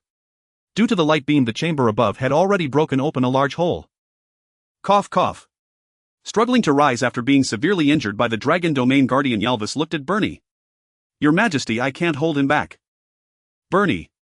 Above, after leaving the silver dragon's back, Li Shui gracefully descended into the chamber, appearing before several divine powerhouses, calm and collected without a hint of embarrassment. Dragon Domain Guardian, what do you mean by this? Bernie's forehead throbbed with veins suppressing his anger as he questioned. Li Shui replied indifferently, everything I do is for the light faction. For the light faction you obstruct me from forging the super divine weapon. Bernie trembled with rage. What obstruction? Hearing the Emperor's words, Li Shui was confused. I have never obstructed you. Then why did you forcibly intrude into the lava chamber? Bernie felt utterly baffled. If it wasn't obstruction, why aid the enemy? I have urgent matters to report to your Majesty, but Yalvis insisted on stopping me. I have serious doubts about his collusion with the enemy. Li Shui's face bore a serious expression. I implore your Majesty to see clearly. You slanderous fiend. Yalvis glared furiously. Colluding with the enemy. What a turn of events. Urgent matters. Bernie, filled with rage, coldly asked, then tell me what is so urgent that you would go so far as to draw swords? To report to your Majesty. Facing the intense gazes of several divine powerhouses, Li Shui replied, I have expelled Silent Leaf from the sect. Oh. Bernie was somewhat perplexed, unable to understand her intentions. What do you mean by that? Based on the clues I possess, Silent Leaf is highly likely to forcefully intrude into the refining chamber by digging a tunnel, hence my urgent report. Li Shui conveyed the information clearly. Walter. Yalvis. Suddenly the atmosphere grew cold with only the howling of the cold wind echoing. Such a move was remarkably clever. Boom. As if a forbidden spell detonated in his mind, Bernie's brain malfunctioned, his body unsteady as he staggered back several steps, his facial muscles twitching wildly. He dumbly turned to gaze at the bottomless tunnel, then at the Dragon Domain Guardian, who was spouting nonsense, unable to utter a single word. According to this reasoning, he could at most hold the Dragon Domain Guardian accountable for her reckless intrusion, and even then she was acting with good intentions, truly loyal. Put. A mouthful of old blood spurted out. Bernie's vision turned dark, nearly fainting, his entire being collapsing to the ground without any dignity. Your Majesty. Two divine powerhouses hurried forward to support him. Silent. Leaf. No. Sound. Bernie roared to the heavens with hatred, I curse you and your ancestors. The stars twinkled surrounding the pure round moon like a jade plate. In the lush forest, the chirping of insects and the calls of birds harmonized into a melodious symphony. Sensing the aura of the demon god descending, the Eternal Sin Witch, who had successfully thwarted the pursuit of the silent falling leaf, quickly retreated. Upon Anita's arrival, she saw the severely injured Eternal Sin, which with one limb severed on each side yet no blood flowed, for this body was merely a puppet. Eternal Sin, which you? Staring at her miserable state, Anita was dumbfounded. He had thought everything would come easily. Landlady. The Eternal Sin Witch's red eyes were filled with murderous intent. Just wait. Hearing this, Anita immediately understood the reason. There is not much time left until resurrection. Struggling to suppress her anger, she said indifferently, Anita, you should rest assured, once we reign over the world we will eradicate the minions of the Light faction. Good. Anita agreed. I can almost ascertain that the current Light faction is at ease, perilously precarious. My thoughts are quite similar to yours. A chilling wind swept by as the Eternal Sin Witch's puppet transformed into purple energy and slowly dissipated. Since Silent Falling Leaf wants to drag on, we will seize this opportunity to cultivate loyal servants for the Dark faction. I understand. Anita nodded. Silent Falling Leaf, I have remembered that name, I believe. We will meet again soon. Witnessing the absence of the Eternal Sin Witch's puppet, Anita's brow furrowed slightly, a serious expression on his face as he gazed at the scenery above and the tranquil night, lost in thought. Days passed silently, and then in just 5 short hours, digging tunnels, leading away enemies, forcibly breaking divine weapons, and finally ambushing the demon god. Damn it. Recalling the previous events, Anita's expression darkened. What kind of time management master is this? On the other side. Bursting forth with extreme speed like the wind and lightning, Yifeng breathed heavily, his stamina slightly waning, yet he dared not slow down in the slightest. Logically speaking, he should have escaped danger by now, but it's better to be safe than sorry, the farther away the better. Crossing mountains and valleys. With astonishing speed, the drenched in sweat Yifeng finally reached his destination. Ding! System prompt: you have entered the dangerous map Fallen Land. Fallen Land Danger Zone introduction. This area is beyond the reach of ordinary people, situated far from the heart of the Light faction, and is the center of ancient battles, leaving behind many unfathomable dangers. Generally only adventurers and treasure hunting teams venture here. The information provided by the system was almost identical to that of the previous life. Due to the peculiarities of the Fallen Land, Yifeng chose to enter it to avoid potential risks he might encounter later.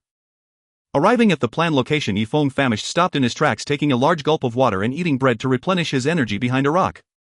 Having eaten and drunk his fill, Yifeng was about to check the spoils of this expedition when the system's bell interrupted his actions. Ding. System prompt: congratulations, you have obtained the special title Blasphemer's Rank. Blasphemer's Rank. Introduction to blaspheme the divine, to profane light and darkness. Where will the unrestrained you head? Title effect: final life value increased by 100. Additional effect: damage dealt to units of the Light faction and Dark faction increased by 30. Sounds quite impressive. Yifeng unhesitatingly chose to equip this title, replacing his existing title Newbie. He immediately felt a much stronger first impression. Does this count as having shed the identity of a rookie? However, the system's bell did not seem ready to stop. It rang in succession, and the sound changed from pleasant to heavy, heralding extraordinary announcements. Ding! All server announcement: due to the blasphemer Silent Falling Leaf interfering, the super divine weapon belonging to the Light faction has been seized. The Emperor is furious and calls upon all righteous individuals to jointly hunt down the traitor, restoring peace to the world. Ding! All server announcement: adventurers who kill blasphemer Silent Falling Leaf and return the super divine weapon will receive the following rewards: reputation 100000, unique hidden profession, special rank, title hero. Ding! All server announcement: due to the blasphemer Silent Falling Leaf betraying and claiming the super divine weapon as his own, the 10 demon gods are furious and announce to the world that those who kill him will receive the blessings of the demon gods and enjoy unparalleled glory. Ding! All server announcement: adventurers who kill blasphemer Silent Falling Leaf and return the super divine weapon will receive the following rewards: join the Dark faction, random demon god inheritance, special rank, title Evil Demon. A series of all server announcements bombarded every player's ears. Damn it, why is there such a troublesome player in the Eastern Zone?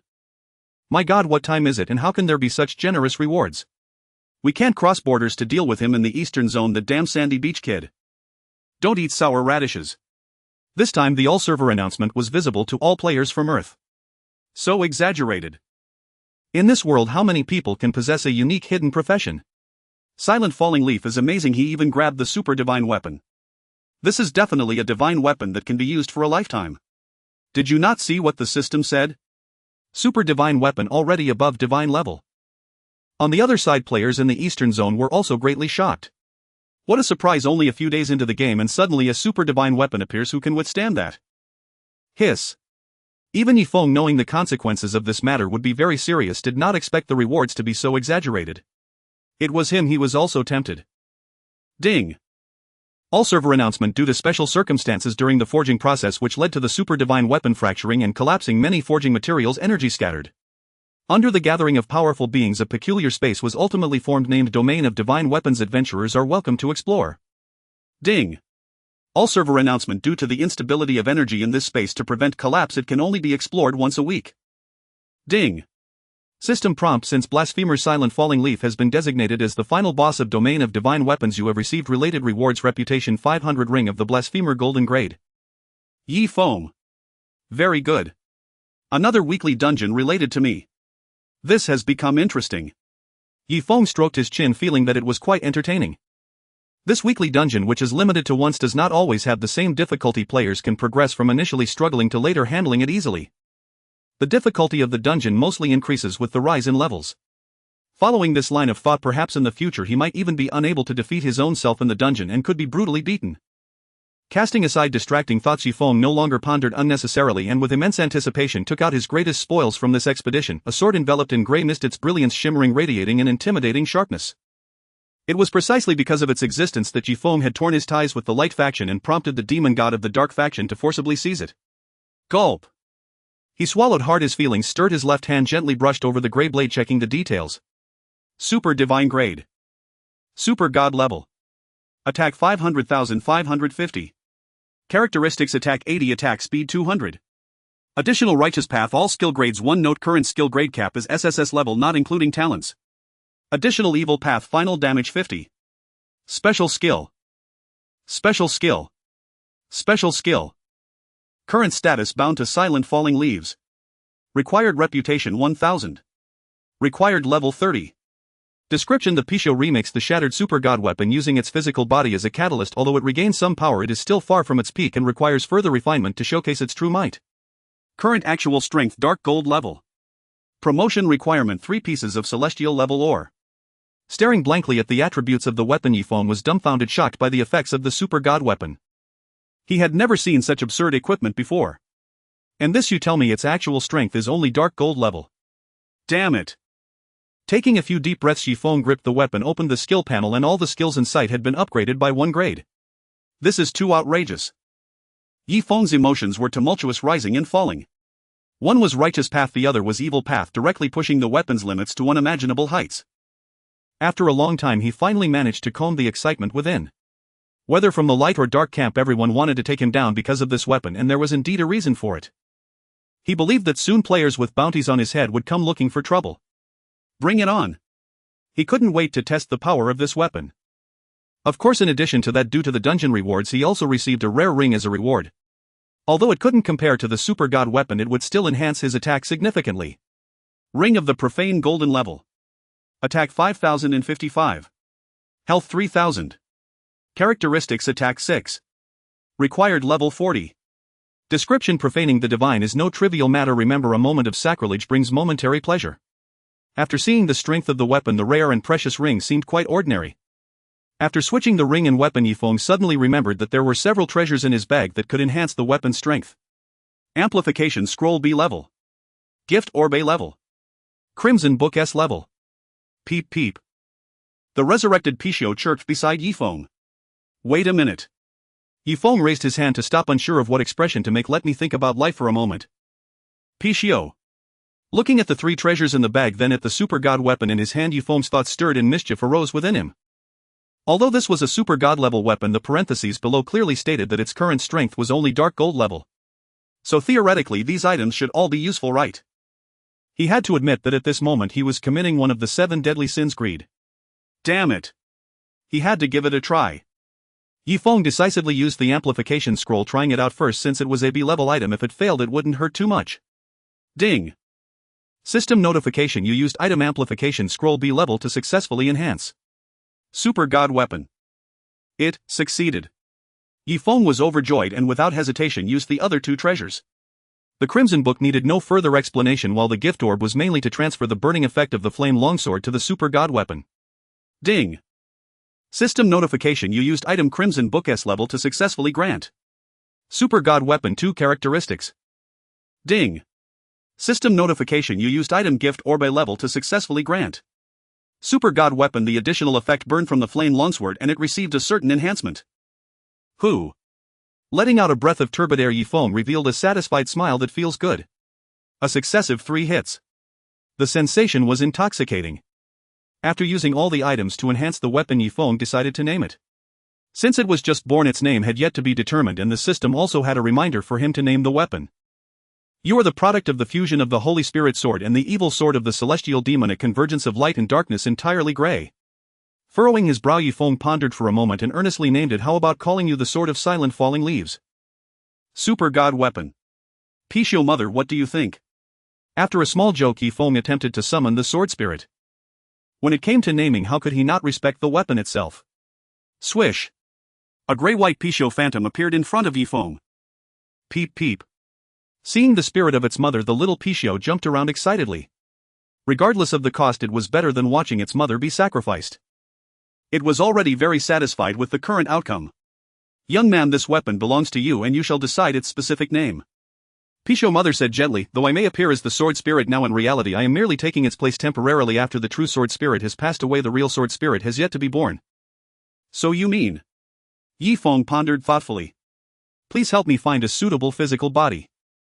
Pisho Mother requested, it doesn't have to be a Pisho body, but the body that can contain the strength of my soul must at least reach celestial level.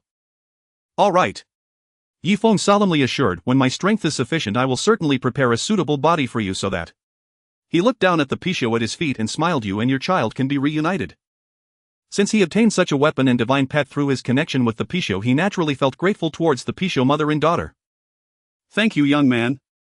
Pisho Mother said sincerely, in fact, although many treasures on me were taken by the Emperor, there are still many hidden elsewhere. When your strength is sufficient I will take you to retrieve them as a small token of my gratitude. Reciprocation.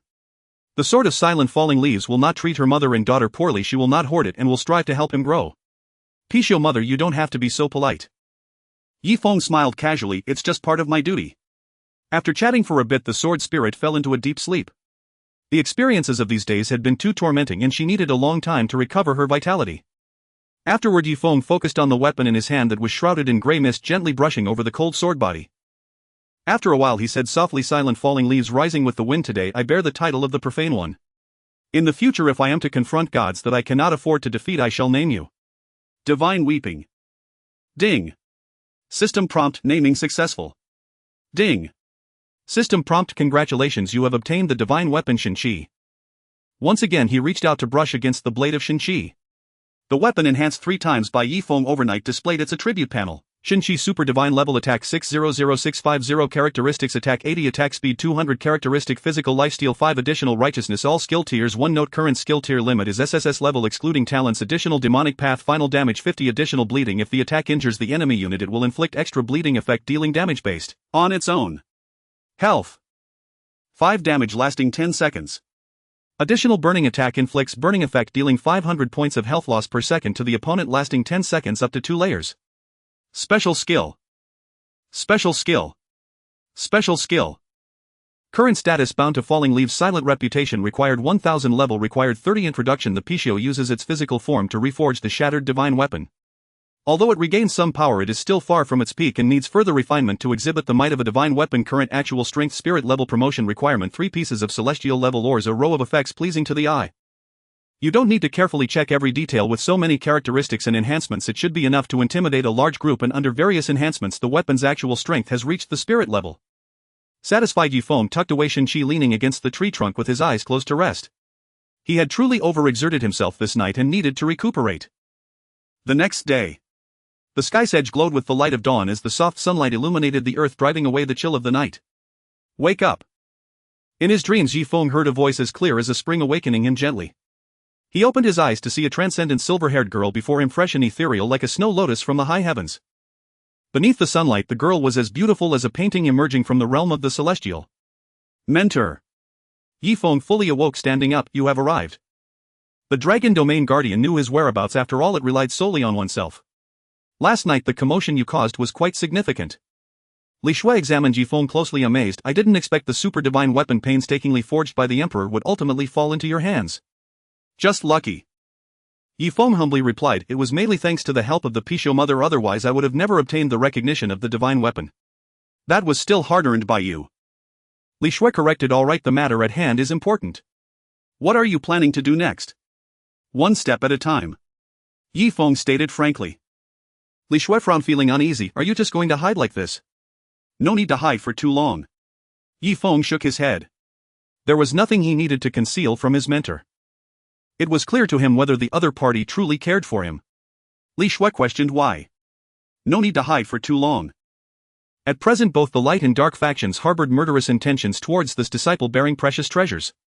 She was somewhat puzzled about what plan Falling Leaves Silent truly had.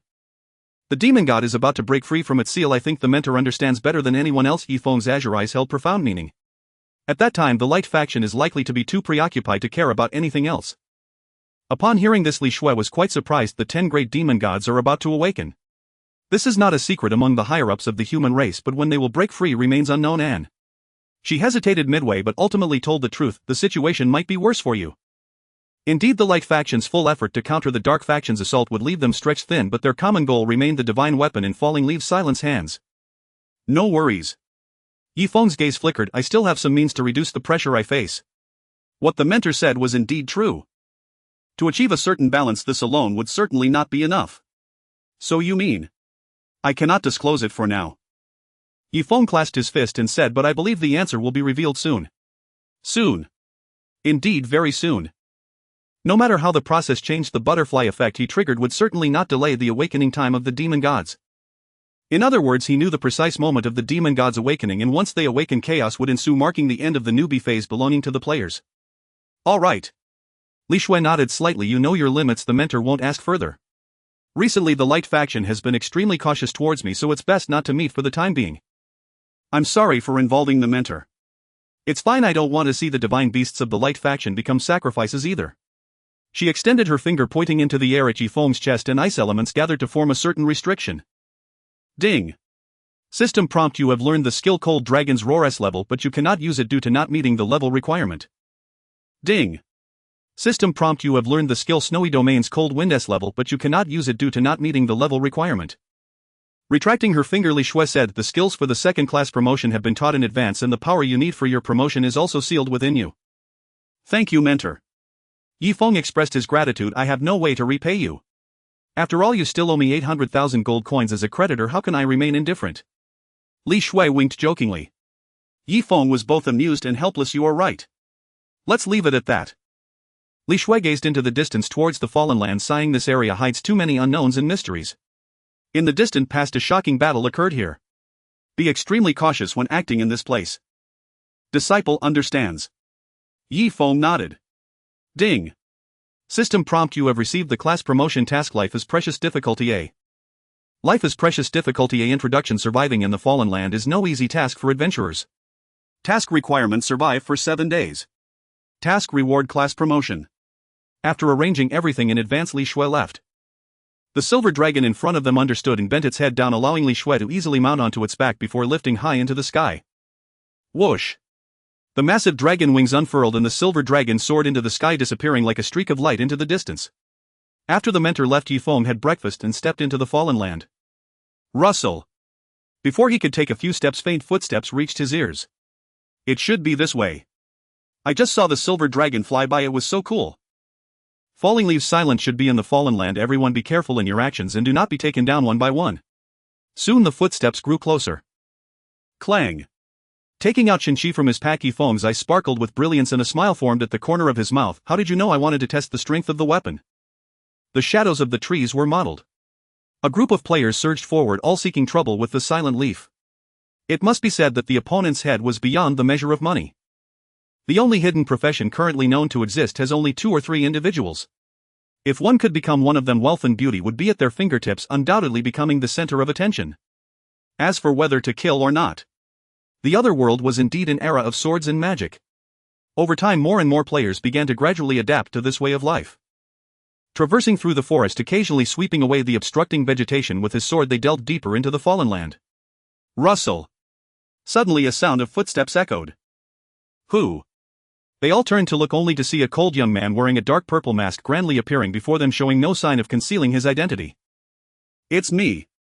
Yi Feng greeted them enthusiastically. One of our own. Go to hell. A group of people immediately pounced on him, surrounding him, tightly armed with various weapons, their eyes filled with greed and murderous intent. Heaven has a road you refuse to take, hell has no door yet you barge in. Yi Feng frowned coldly. What do you mean? Silent Leaf, why act like a fool? Someone scoffed, do you not know how much your head is worth? So you intend to attack me? Looking at the hostile players, Yifeng slowly raised his weapon. Hiss. Staring at the unparalleled divine weapon shrouded in grey mist, they saw the cold light flickering. Unable to tear their gaze away, they inhaled sharply. Dare you show off a little more? Such a flashy weapon. This sword was forged with 9 heavens gold crystal along with dozens of treasures. On the day it was completed, a pillar of light soared into the sky, shattering the heavens. Yifeng traced his finger along the blade, exuding an air of superiority. With this sword I shall expand my territory. With this sword nations shall come to pay their respects. Die. Finally a player could no longer hold back and launched an attack. Swish. He raised his spear and thrust it forward. Miss. Yifeng slightly sidestepped, easily dodging, then swiftly thrust his weapon into the player's chest. 34,456.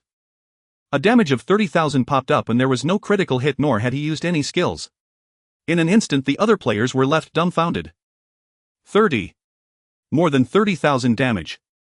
Pulling the sword out, the player immediately emitted white light, his soul returning to the city. Currently an ordinary player in their 20s would have a maximum health of over 20,000. How could they possibly withstand such a sword strike? Comfortable. Yifeng felt immensely satisfied, though he maintained his composure. To provoke me, the silent leaf is simply seeking death. This damage did not surprise him. Even a mundane attack, if executed by him, must account for the 30 damage boost from his title as well as the 50 final damage bonus from his weapon. Of course, the most important reason was still the high attack value. Godbreaker, Silent Leaf, Evil God of the Wind, level 40, health 161660, attack 22412352, defense 816842, skills Shadow Chase, Meteor Sword, technique Armor Breaker, source of poison wind, Shadow follows evil, language Shadow Realm, Godslayer's Might, pseudo reputation 2420, resurrection times 2. Everyone attacked together. The players exchanged glances and charged out together. They could not see the Silent Leaf's attribute panel, but logically speaking, aside from attack, no other values should surpass those of other players by too much. Seeing this, Yifeng neither dodged nor evaded, standing his ground while allowing them to unleash their full attacks on him. 1. At this moment, dodging would make it seem as if their attack power was high, making it difficult to explain to the viewers on the other side of the screen. How is this possible? So fake. Those players almost had their eyes pop out. Not breaking through defenses would utterly ruin their morale. If you insist on seeking death, please send over a tougher character, I beg you all. Yifeng pleaded. The crowd. After that, Yifeng casually dispatched them with a few sword strikes, sending them back to the city to resurrect as if slicing through vegetables. Why did he choose the Fallen Land? Firstly, this place is not within the jurisdiction of the Light faction. Secondly, players traveling from afar waste a lot of time and may not even gain anything, making it essential to consider whether it is worth it. Shaking off the bloodstains on the blade, Yifeng turned off the video recording, saved it, and posted it to the forum, titling it No Damage Farming. Ding. System prompt: Adventurer North Peak purchased your recording. You have earned 1 silver coin. Ding. System prompt: Adventurer Mr. 91 Chen purchased your recording. You have earned 1 silver coin. So Silent Leaf is this strong. What kind of attributes must one have to kill a child with 1 sword? If you seek trouble with Silent Leaf, please remain calm. He is the number 1 on the level leaderboard. What is wrong with you all? Am I the only one concerned that the video price skyrocketed 100-fold? The voices in the forum varied, but Yifeng's panel became the main topic of discussion. Opening his inventory, Yifeng watched the silver coins soar quickly, accumulating dozens of gold coins, greatly uplifting his spirits. Due to the bounty, he would definitely be the center of attention for a while. Since it was hard-won traffic and it remained trending, how could he not seize the opportunity to monetize it? Once the heat fades, it would be too late to make money. Aside from that, a necessary deterrent must always exist. As the saying goes, 1 punch opens the door to avoid 100 punches coming in. If he retreats, it will only encourage them further. Standing still for a moment, Yifeng soon encountered players coming to seek death and immediately dispatched them with a few sword strikes. I'm telling you, we'll be waiting right here for you. Come as many as you want and I'll kill as many as I get. Yifeng made a bold statement, quickly posting the fresh video online, pricing it at 2 silver coins. There was no way around it. After the heat rose, the announcement fees increased rapidly. So arrogant. It doesn't matter, I will take action. Silent Leaf is incredible. I've turned from black to black. Numerous players struck hard on the forum, causing Yifeng's inventory of gold coins to rise rapidly. And he kept his promise, remaining at the edge of the Fallen Land where players first entered. In the first wave, he recklessly slaughtered. In the second wave, he recklessly slaughtered. In the third wave, he slipped away. Suddenly over 10,000 people charged in. Yifeng would not foolishly stand still waiting for death. The number of followers is rising so quickly. He hung up the vast equipment dropped by the players online for sale, and Yifeng casually glanced at his follower count, which had surprisingly reached 50 million. All real followers, and this was without the opening of national borders. Relying on these fans, in just a few hours he earned nearly 20,000 gold coins, which was terrifying. He had some ideas on how to increase viewership in the future and was ready to implement them immediately. Where did everyone go? Did you not say to wait for us here? Many players mocked him. Ding. System prompt: the adventurer you followed, Godbreaker Silent Leaf, has started a livestream. Would you like to watch? Live stream. He dares to stream. Yes. With mixed emotions they collectively entered the Silent Leaf's livestream, where they were greeted by a young man wearing an evil god mask. Family, I have been suffering too much lately. Yifeng feigned a sorrowful expression, lamenting due to online bullying. I was recently diagnosed with depression. In the live streaming room the screen was filled with question marks. How long ago was it? You just got a bounty and now you're about to get depression. Isn't that a bit too fast? Oh no, you figured out the flow of traffic. Countless players complained. Guys, you might not believe it, but I'm actually deep in debt right now. Yifeng opened the task panel and showed them the task requirements. Screenshot: 800000 gold coins. I've already gone bankrupt and paid off 200000 and I simply can't pay the rest. How could you owe so much? Could it be that the real estate in another world has also collapsed? So it turns out that Luo Yi Wusheng is living such a miserable life. I can relate. Many players sent bullet comments and many initiated donations. Thank you, friends, for your concern. What I'm saying in the live stream is not to seek sympathy.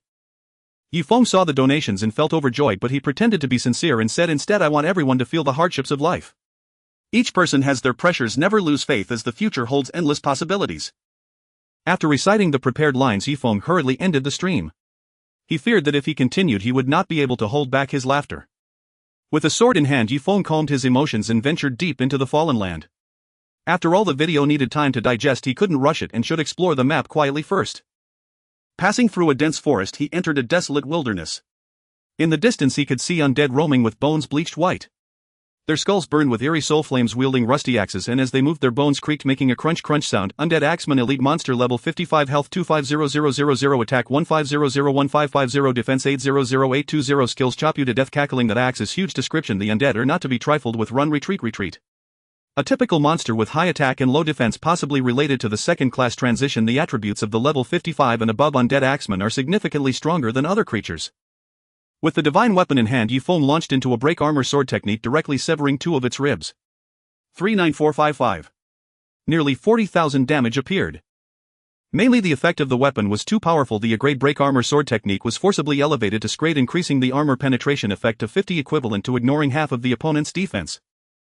At the same time, all poison and true damage effects were applied and their power doubled compared to before.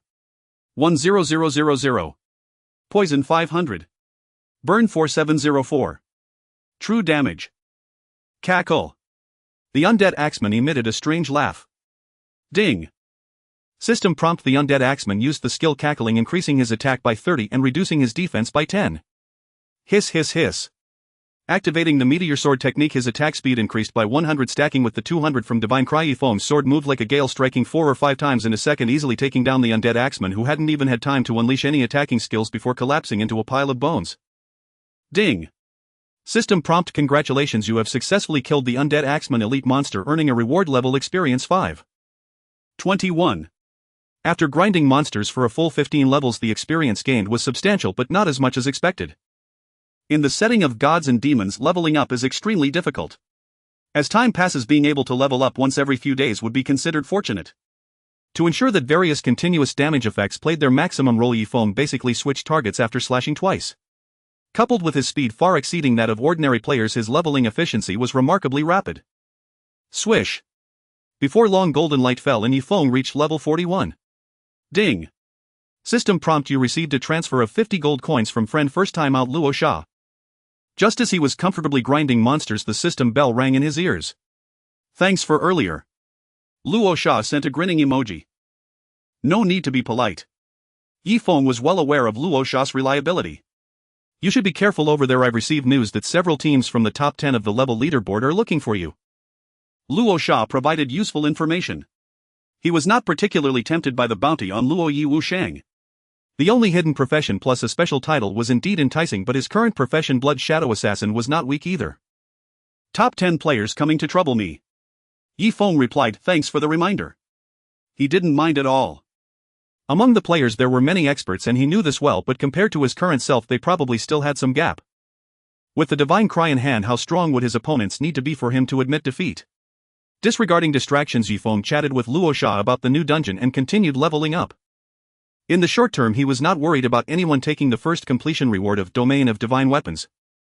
It wasn't that he underestimated everyone, mainly the location of the main dungeon was in a secondary city and non-second class players couldn't possibly enter the dungeon. Plus he was already ranked first on the Eastern District level leaderboard 8 levels ahead of the second place. It was unlikely that anyone abroad could surpass him. 1. Luo Yi Wu Sheng level 41-2. Swordsman level 33-3. Nanmen Choi Nyo level 33-4. Super Cute level 32-5. Hidden ID level 32-6. Bei Feng level 32-7. Luo Sha level 32-8. Koen Lo Gu Koen level 31-9. Wang Dahai level 31-10. Demon King level 30. Meanwhile, outside the Fallen Land, 2 players in a team hurriedly approached this place, looking at the footprints extending across the wilderness and the surrounding skeletal remains. One burly man with a tiger's back and a bear's waist said solemnly, "No wonder it's Luo Yi Wusheng, he has gone really deep." The monsters in the Fallen Land were all above level 50, which deterred many players. Luo Yi Wusheng could calmly grind monsters while exploring, which truly surprised him. The slaughter videos uploaded by Luo Yi Wusheng are very intimidating. The nearby player, Thin and Pale, said ominously, "Bei Feng, are you really confident in dealing with him?" To say I have absolute confidence would be an exaggeration. After all, he is a top player who stood out from over 1 billion people in the Eastern District, and his upper limit of strength is impossible to gauge. Bei Feng shook his head. The skinny man looked uncertain. "Are you bold enough to actively invite me to form a team? You must have a decent chance, right?" "There must be a chance if I had to say." After pondering for a moment, Bei Feng made a rational judgment. If he only performs at the level shown in the video in a fair unknown, it would be a 6040 split. I would be 6, he would be 4. "What if I Wang Dahai join as well?" the skinny man asked with a laugh. "The most troublesome thing about Luo Yi Wusheng is his extraordinary speed." Bei Feng confessed, "With your assistance he can wait for death with peace of mind. It would be 9010, and there's also the fear of him having a trump card." The skinny man nodded in satisfaction. Heroes see alike. Bei Feng's judgment was basically identical to his. Luo Yi Wusheng was indeed high in level, but their cooperation would be nearly invincible. Level does not represent everything. He should be right ahead. Let's chase, the skinny man urged. All right. Bei Feng quickened his pace, thinking about the upcoming duel against a top player. He couldn't help but murmur to himself, "Luo Yi Wusheng, the first kill of the entire server has been taken by you. Don't lose too badly at my hands." With a sharp sound as he slayed the nearby undead axeman and delved deeper into the Fallen Lands, Yi Feng suddenly heard the sound of footsteps ringing in his ears. Another player seeking death. Yi Feng immediately activated Wind Shadow to enter stealth mode, preparing to surprise his opponents. Just as he was getting closer, his little Pichou suddenly began to call out. Ding! System prompt: your pet auspicious beast Pichou indicates that it has discovered treasure nearby. Nearby. Yi Feng paused deep in thought. Could it be that those pursuing me have treasure on them? It seemed the situation was not as simple as he had imagined. While killing the opponent, he also needed to obtain the treasure in their hands. This clearly activated a rare hidden quest. Turning around to look back, Yi Feng immediately saw a burly man and a gaunt one rushing towards him, their enthusiasm palpable even from a distance. Newcomer Bei Feng Xian Tai Swordman, newcomer Wang Da High Priest. So it's these two. Yi Feng realized. Bei Feng and Wang Dahai were also formidable figures in his past life, and their cooperation was enough to rival top players, especially in the early game when they were very impressive.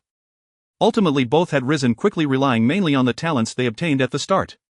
As they followed the skeletal remains of the undead axeman deeper, they reached the area where Yi Feng's trail had vanished, looking towards the wild monsters that had yet to be cleared, vigilantly surveying their surroundings. "Be careful, Dahai." Bei Feng gripped a large sword ready for battle. "He is not far from us." With a swift motion, a grey cold light flashed as Yi Feng launched an attack at lightning speed, his sword precisely slicing through Wang Dahai's neck, drawing a streak of blood. 26,450. Critical hit. Scarlet damage popped up. Oh. Yi Feng, having exited stealth mode, feigned surprise. The defense is quite high. In fact, it was not difficult to take down Wang Dahai, but the issue was that killing was not the goal. Thus he deliberately held back, disabling various passives to deal damage within what the opponent could withstand. Damn outrageous. Seeing his health plummet, Wang Dahai was alarmed and immediately activated his talent skill Possession, allowing his body to become ethereal and attached to Bei Feng, providing some form of protection. Ding! System prompt. Newcomer Wang Dahai has used the skill possession, becoming immune to all damage until the skill's duration ends or the possessor dies, during which he enhances the attributes of the possessed by 62 and 10 damage reduction lasting for 10 minutes. In an instant, Bei Feng's strength surged. I didn't expect that two experts from the level rankings also want my life. Yi Feng instantly got into character, speaking coldly.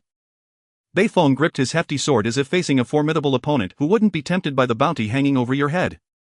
He had to admit that the situation was somewhat different from his expectations. Without even starting to fight, Wang Dahai was already pushed to the brink. Greed never ends. You just want the super divine weapon in my hands and am giving you a chance. Yi Feng laughed in anger, fully revealing the sword divine cry before them. How about a wager? A wager? Bei Feng was puzzled. This weapon is already bound to me. Yi Feng spoke confidently. Killing me would be useless. In myth and magic, bound equipment or items cannot be dropped. The only ways to take them are to exhaust the resurrection attempts or to unbind them voluntarily. Bei Feng was speechless. From his perspective, although he couldn't see the silent panel, he could see the 3 question marks in the name ID glowing red, indicating an extremely high level of evil value.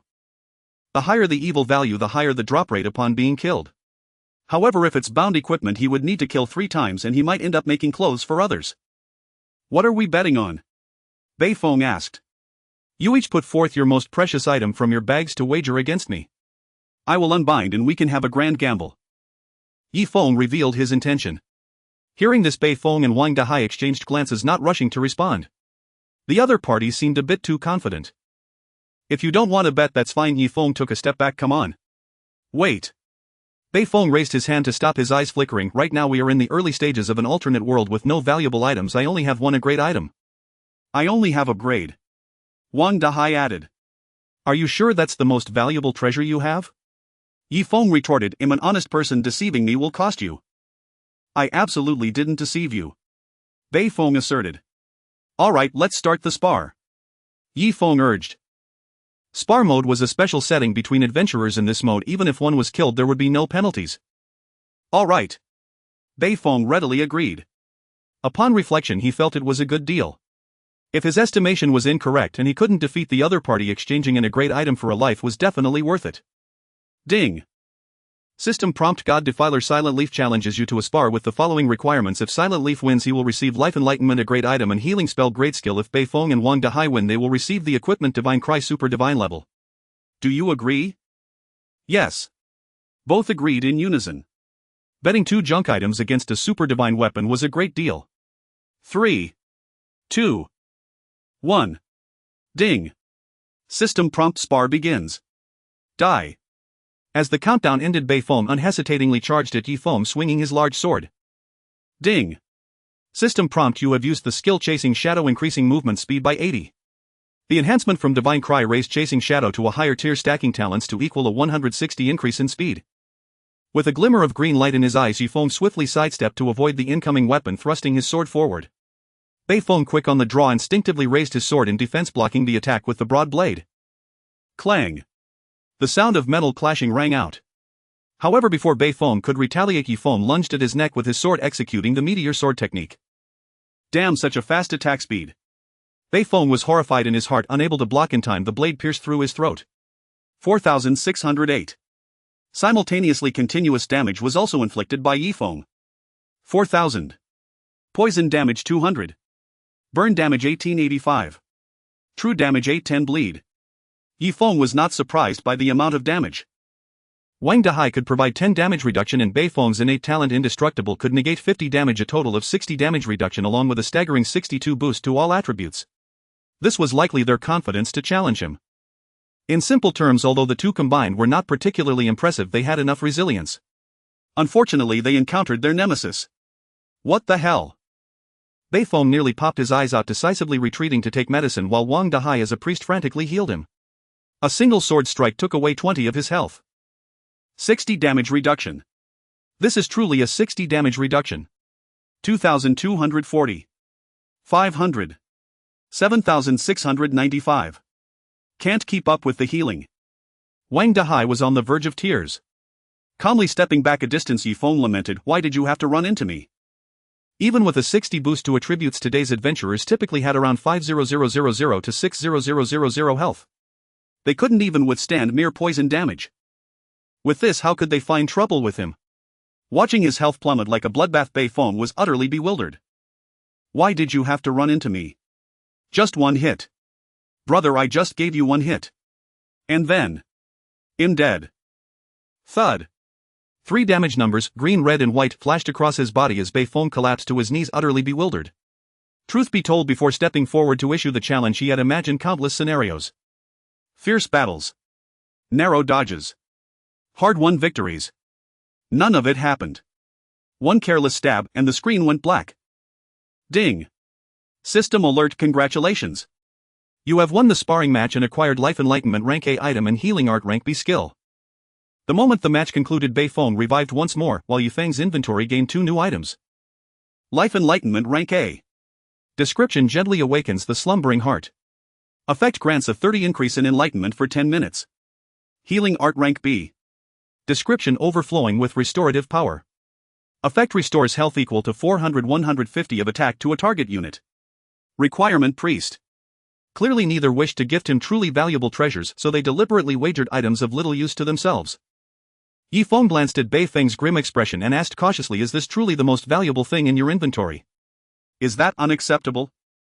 Bei Feng retorted, irritated. I warned you, if you deceive me the price will be severe, Yifeng repeated sternly. Ha! Bei Feng scoffed twice, then declared coldly, I swear, this is the rarest treasure I possess.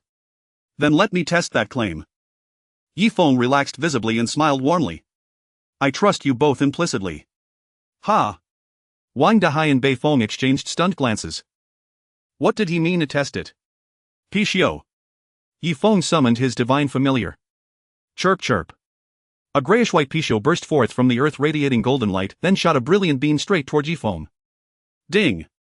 System alert, your pet Pixiu has activated the skill Supreme Multiplication, granting you tenfold rewards based on the value of the item you just acquired. Ding. System alert, you have acquired an SSS-Rank item Random Teleportation Scroll. Ding. System alert, you have acquired an rank item Treasure Map. Bei Feng. Wang Dahai. Silence. A heavy suffocating stillness fell over the scene. How deeply I trusted you both. Yifeng wailed, grief-stricken. You two rank among the top 10 warriors on the leaderboard, yet you dare swindle me. Don't you know I suffer from depression? Fallen leaves are silent, you overstep. Bei Feng's face flushed crimson, then paled again. Supreme Multiplication. What kind of absurd skill was that? It was no different than armed robbery. If you sought to kill me and seize my treasures, I never accused you of excess, but now when I merely claim modest compensation from you, you tell me not to overstep. Yifeng found it immensely amusing. At those words both men fell speechless. As pursuers they held no moral ground, no matter how they framed it. Little Pixiu, do they carry anything else of value? Yifeng asked curiously. The two turned ashen and bolted on the spot. The Pixiu shook its head. So the precious treasure you spoke of is this SSS-Rank Random Teleportation Scroll. Yifeng retrieved the gift Bei Feng had offered. Random Teleportation Scroll SSS-Rank. Description: since teleportation is entirely random, landing in a latrine remains a distinct possibility. Effect: instantly transports the user to a random location, such as a latrine. A decent survival tool, though one might leap from the tiger's maw only to tumble into the wolf's den. Moreover, the ranked treasure map was also a fine acquisition. Chirp chirp. The Pixiu raised a forelimb, pointing resolutely toward the horizon. Ding. System alert, your pet auspicious beast Pixiu indicates the treasure lies deep within the Fallen Lands. So this was merely an appetizer. I must not disappoint Brother Bei Feng's generous intent. Yifeng stowed the SSS-Rank item and commanded Lord Pixiu, lead the way. Pixiu. After this brief interlude, Master and Beast resumed their exploration of the Fallen Lands. Along the path, undead axe wielders were purified by the radiant Buddha light emanating from their bodies, transforming into experience points to fuel their growth. Ding. System alert, your pet ancient rare beast Pixiu has leveled up to level 5. Ding. System alert, your pet ancient rare beast Pixiu has leveled up to level 10. Compared to Yifeng himself, his pet's level progression was astonishingly rapid. Upon reviewing the pet stat panel, Yifeng could only marvel, truly worthy of its owner. Fallen leaves are silent. Auspicious beast Pixiu, pet of Fallen leaves are silent. Level 10. HP 50000. Attack 200,200. Defense 400,400. Skills: Earth Tunneling, Supreme Multiplication, Forbidden Auspicious Beast. Description: an ancient rare beast, the Pixiu, born under immense celestial fortune, naturally drawn to auspiciousness and repelled by calamity, its wealth flowing endlessly. Supreme Multiplication S-Rank.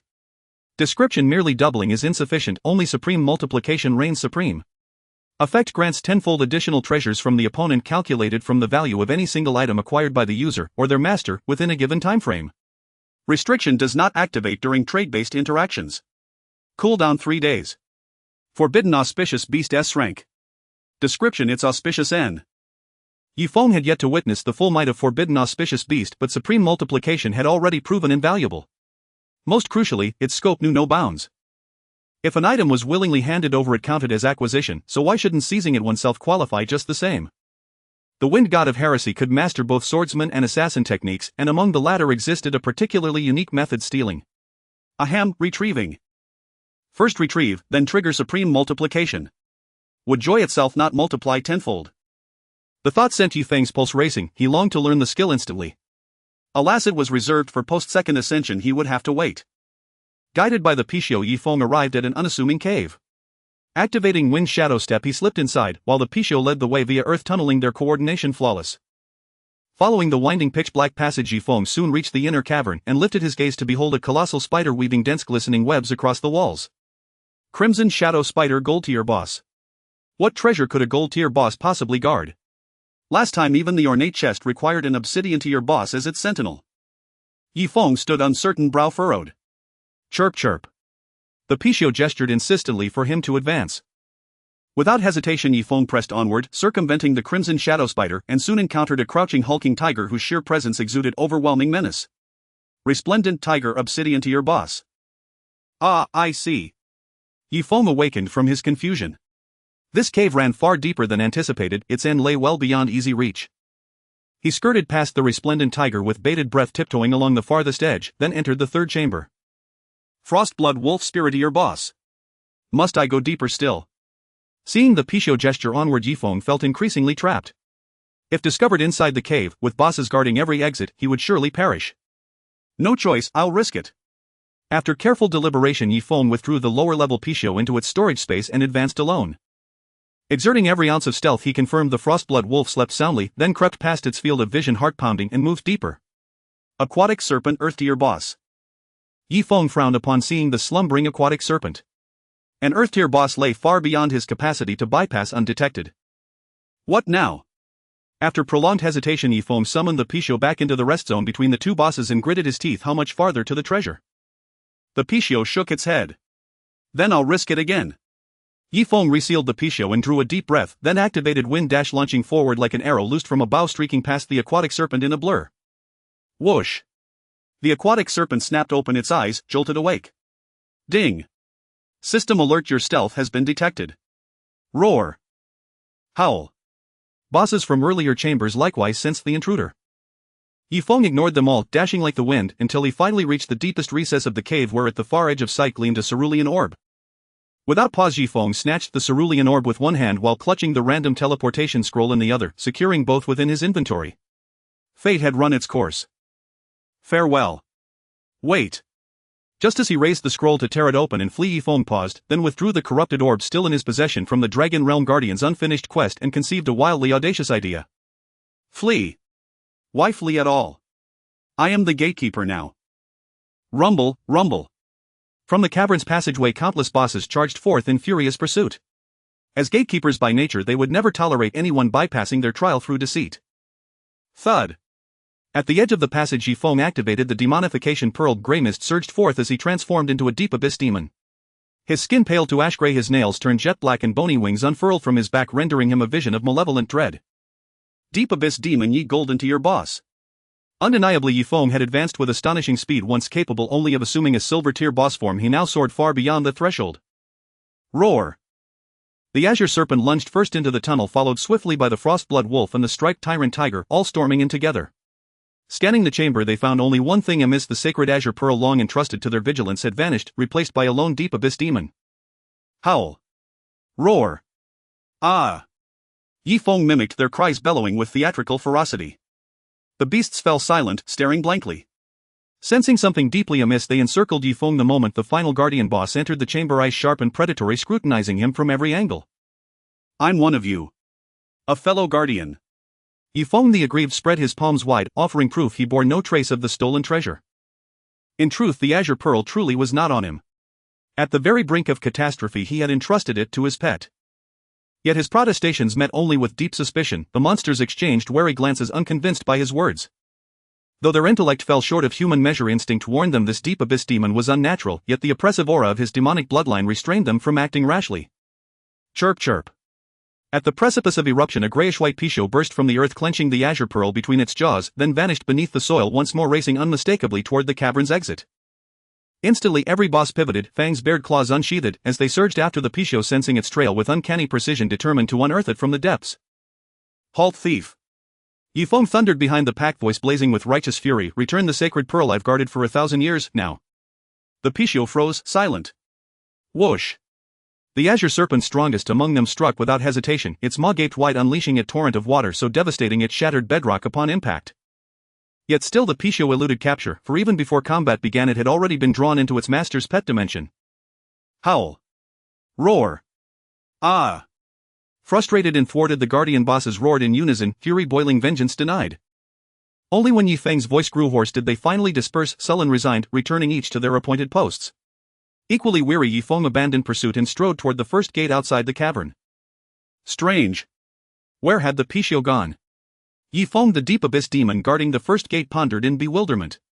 Nearby, the crimson spider watched him with 8 crimson eyes, its gaze heavy with hostility. Why haven't you left yet? Yi Feng blinked, startled. What are you doing on my territory? Gurgle gurgle. The crimson spider emitted a guttural rasping cry. Oh, splendid. Truly splendid. Yi Feng laughed, a cold, dangerous laugh. So today not only has a thief stolen the treasure, but now a spider dares seize my domain. Shink. He drew Shinchi, the divine lament, from his inventory and charged without hesitation. A golden tier boss, no longer a challenge for him. Since he'd come this far, he'd certainly claim a few local spoils. Crimson Spider, golden tier boss. Level 60. HP 10000000. ATK 18501900. DEF 12001250. Skills: Mandibular Devour, Silk Binding, Venomous Carapace. Lore Guardian, placed here by unseen hands. Perhaps if you press onward gate by gate, a priceless treasure awaits. Its stats were unremarkable, certainly no threat to Yi Feng's current might. As for that fabled treasure, every challenger's heart quickened at the thought. Shryaik. 23991. His razor-edged blade slashed across the crimson spider's leg, inflicting persistent damage. Then he glanced toward the second gate, where the striped tyrant tiger remained unmoved. Clearly proceeding gate by gate, abiding by the rules spared one from overwhelming assault. Simultaneously, viridian poison damage bloomed across Yi Feng's body, weakness flooding his limbs. Ding. System alert: you have been afflicted by the Crimson Spider's venomous carapace, losing 1000 HP per second for 10 seconds. For a moment both bled toxic green, but Yi Feng's own venom, born of abyssal corruption, burned tenfold fiercer. Unflinching, he pressed the exchange, determined to end it swiftly. Not boasting, he knew as a deep abyss demon his HP exceeded 1.6 million. Even in mutual attrition, victory was inevitable. Spurt. At the moment its HP plummeted below 50%, the Crimson Spider spat silken threads, aiming to bind Yi Feng. Shadow Domain. Dark energy erupted from Yi Feng's form, roiling outward in a violent shockwave that shattered the webs midair and hurled the Crimson Spider backward, slamming it hard against the cavern wall. Its HP plummeted further, its movements faltered under corrosive backlash. 39448. Nearly 40,000 points of damage. Ordinarily, Shadow Domain, a wide area ability, could never unleash such devastation. But amplified by his S-Rank weapon, its power transcended all expectation. Moreover, it bore noting even now Yi Feng could barely scratch the true potential of an S-Rank skill. Battered and broken, the Crimson Spider wilted. Yi Feng seized the opening and finished it without mercy. Ding. System alert: congratulations. You have slain the Crimson Spider, golden tier boss. Rewards granted. Experience 160 of current level. Reputation 200. Gold 10 coins. Ding. System alert: your pet ancient beast Picho has leveled up to level 13. Shine. Shine. 2 golden beams descended. Having nearly reached the next level after slaying the undead axe wielder, Yi Feng now surged straight to level 43, thanks to the Crimson Spider's bounty. He collected the 2 items dropped by the boss and examined them closely. Crimson Spider egg, golden tier pet egg. Silkweave armor, golden tier. Defense 120,130. HP 8000. Effects: Tenacious reduces attackers' melee attack speed by 10 upon hit. Trait: 10 defense. Required: level 50. Lore: armor woven from the Crimson Spider's own silk. This egg would surely fetch a fortune among summoners, anything less than several thousand gold would shame his efforts. As for the silk weave armor, he'd need to wait, level 50 lay ahead. After tallying his spoils, Yifeng paused within the second gate's corridor, patiently awaiting full HP restoration. Rare was the chance to wield the demonification pearl, and rare chances demanded maximum yield. If golden tier bosses fell so easily, why not seize the legendary Dark Gold first kill? But first, Yifeng opened his inventory and transferred the luminous azure pearl from his pet's storage into his own, his eyes alight with fervent anticipation. Let me see, just what kind of treasure are you? At the same time, in a certain gorge, crack, thunder rumbled echoing through the heavens. The sky, dark and lifeless like ink, bore the weight of eternal heavenly might. This place is unreachable for ordinary people, perhaps some have come only to meet a tragic end. Like a beam of black aurora, Anita flew to the edge of the gorge, exhaling warm breath in the cold wind, her gaze intense, seemingly quite excited. She did not linger at the gorge's edge for long, leaping into the abyss. Gazing into the unfathomable depths, she faced the howling wind, murmuring, Cambrian realm, are you ready to welcome the arrival of darkness? Through the thick fog she descended vertically for several minutes until she finally reached the bottom. Bang! She landed heavily on the ground, crushing the surrounding bones. Anita looked up, spotting 9 red energy orbs floating in the air not far away. These energy orbs emitted a mesmerizing and terrifying glow, creating an ominous atmosphere. Upon closer inspection, one could see a dark shadow concealed within each orb, some humanoid, others indescribably grotesque. Eternal Sin Witch, Feng Ye God level BOSS, Raging Thunder Gale God level BOSS, Wind Controller Aaron God level BOSS. Who would have thought that apart from the Godslayer Anita, the other 9 demon gods were actually asleep in the same place? Given the current situation, at most 10 days. Anita assessed, a sinister smile creeping onto her lips. 10 days later the demons will descend upon the world. As if recalling someone, her eyes narrowed slightly. Silent Leaf, I truly look forward to our next meeting. Since experiencing the previous events, she realized she was wrong, terribly wrong. The young man named Silent Leaf was no ordinary abyss demon. I feel the same. One of the red energy orbs trembled, and the voice of the Eternal Sin Witch echoed, caught between dreams and wakefulness. Having been outsmarted by Silent Leaf and returned empty-handed, how could she simply let it go? Ding. System prompt, congratulations, you have completed the task. Loyalty difficulty C, reward Dark Faction friendliness 1000 points. Just as Yifeng was about to inspect the cyan orb, he heard the system's bell ringing. The task rewards are quite generous. Yifeng couldn't help but shake his head and chuckle, not taking it to heart. Things like friendliness are quite mysterious. In the face of interests, one might be bitter enemies one moment and brothers the next. Focusing on the cyan orb, Yifeng examined the specifics. Orb of Wind Sword, King level effect, movement speed 50, attack speed 50, effect. Special skill. Introduction, a remnant of the Wind Sword Master Lu Xingqing, perhaps related to the other party's legacy note. Placing it in the bag will activate it. Even though Yifeng felt that the cyan orb was no ordinary object, he never expected it to be of the king level. What's more outrageous is that this orb is related to the Wind Sword Master Lu Xingqing. Who is the Wind Sword Master Lu Xingqing? I don't know. But since he dared to leave a legacy, he should not be some weakling. The only regret is that the Wind Sword Orb did not provide any information regarding the legacy, and Yifeng had no idea how to trigger it. Perhaps my strength is not enough to activate it. Yifeng pondered.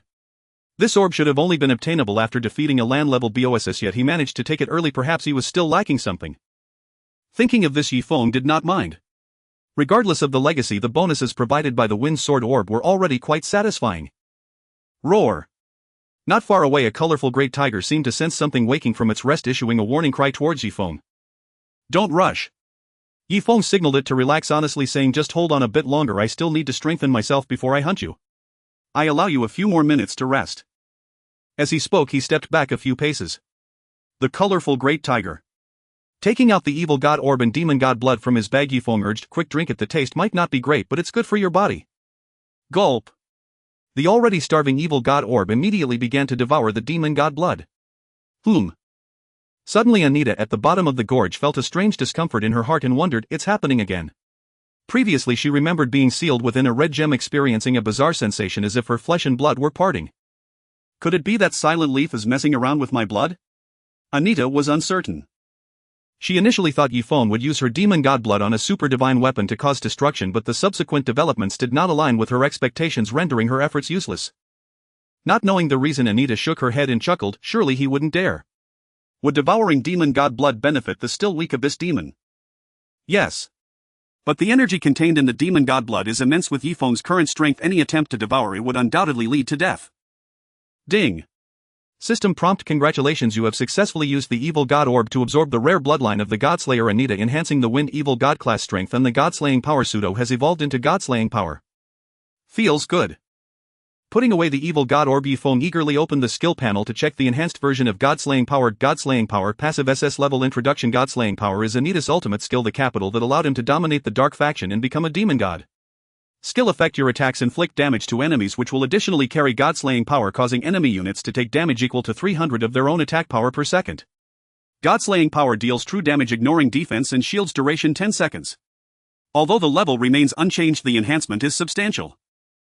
In the future, with the addition of a super divine weapon, Yifeng seriously suspected that his God-slaying power would be more formidable than Anita himself. Mentor, thank you. With this in mind, Yifeng's gratitude was heartfelt. Godslayer Anita, I truly look forward to our next meeting. Additionally, he cast a glance at his class panel: Wind Evil God, exclusive hidden class introduction, an abyss demon that controls the wind element, an eternal evil god feared by countless worlds. Life 12, attack 12, defense 12, speed 15. The basic growth is even more terrifying. If he could devour rare bloodlines a few more times in the future, Yifeng felt he would have no problem taking on demon gods unknown. With everything prepared, Yifeng confidently approached the second challenge like the wind, racing forward, arriving before the colorful fierce tiger at an astonishing speed. A devastating blow. 12,149. He dared to challenge naturally with confidence. Regarding the attributes of the Dark Gold level BOSS, the tiger-slaying hero, Yifeng was already well aware: colorful fierce tiger. Dark Gold level BOSS level 72, life 50,000,000, attack 65,000,680, defense 32,000,3400, skills majestic roar, tiger's might, sweeping through the army. Introduction: being able to reach the second challenge indicates you are one step closer to treasure. The attributes are quite strong. Unfortunately, the man standing before him was the Abyss Demon Ye, the guardian boss of the first challenge. The ambushed striped tiger let out a furious roar, charging towards Yifeng with all its might, suffering from various injuries. Poison damage, burning, true damage, bleeding. 25,963. As the striped tiger approached, Yifeng's gathered dark elements erupted violently, surging like a dark tide in all directions, pushing it back several meters while inflicting corrosion. 1. 28,559. The shadow domain failed to break through. After all, Yifeng was only level 43 while the dark gold level boss was as high as level 72. The nearly 30 level gap not only meant a disparity in attributes but also a suppression based on level that significantly reduced the damage. With 5 consecutive status effects, the striped tiger was in high spirits, its entire aggro focused on Yifeng.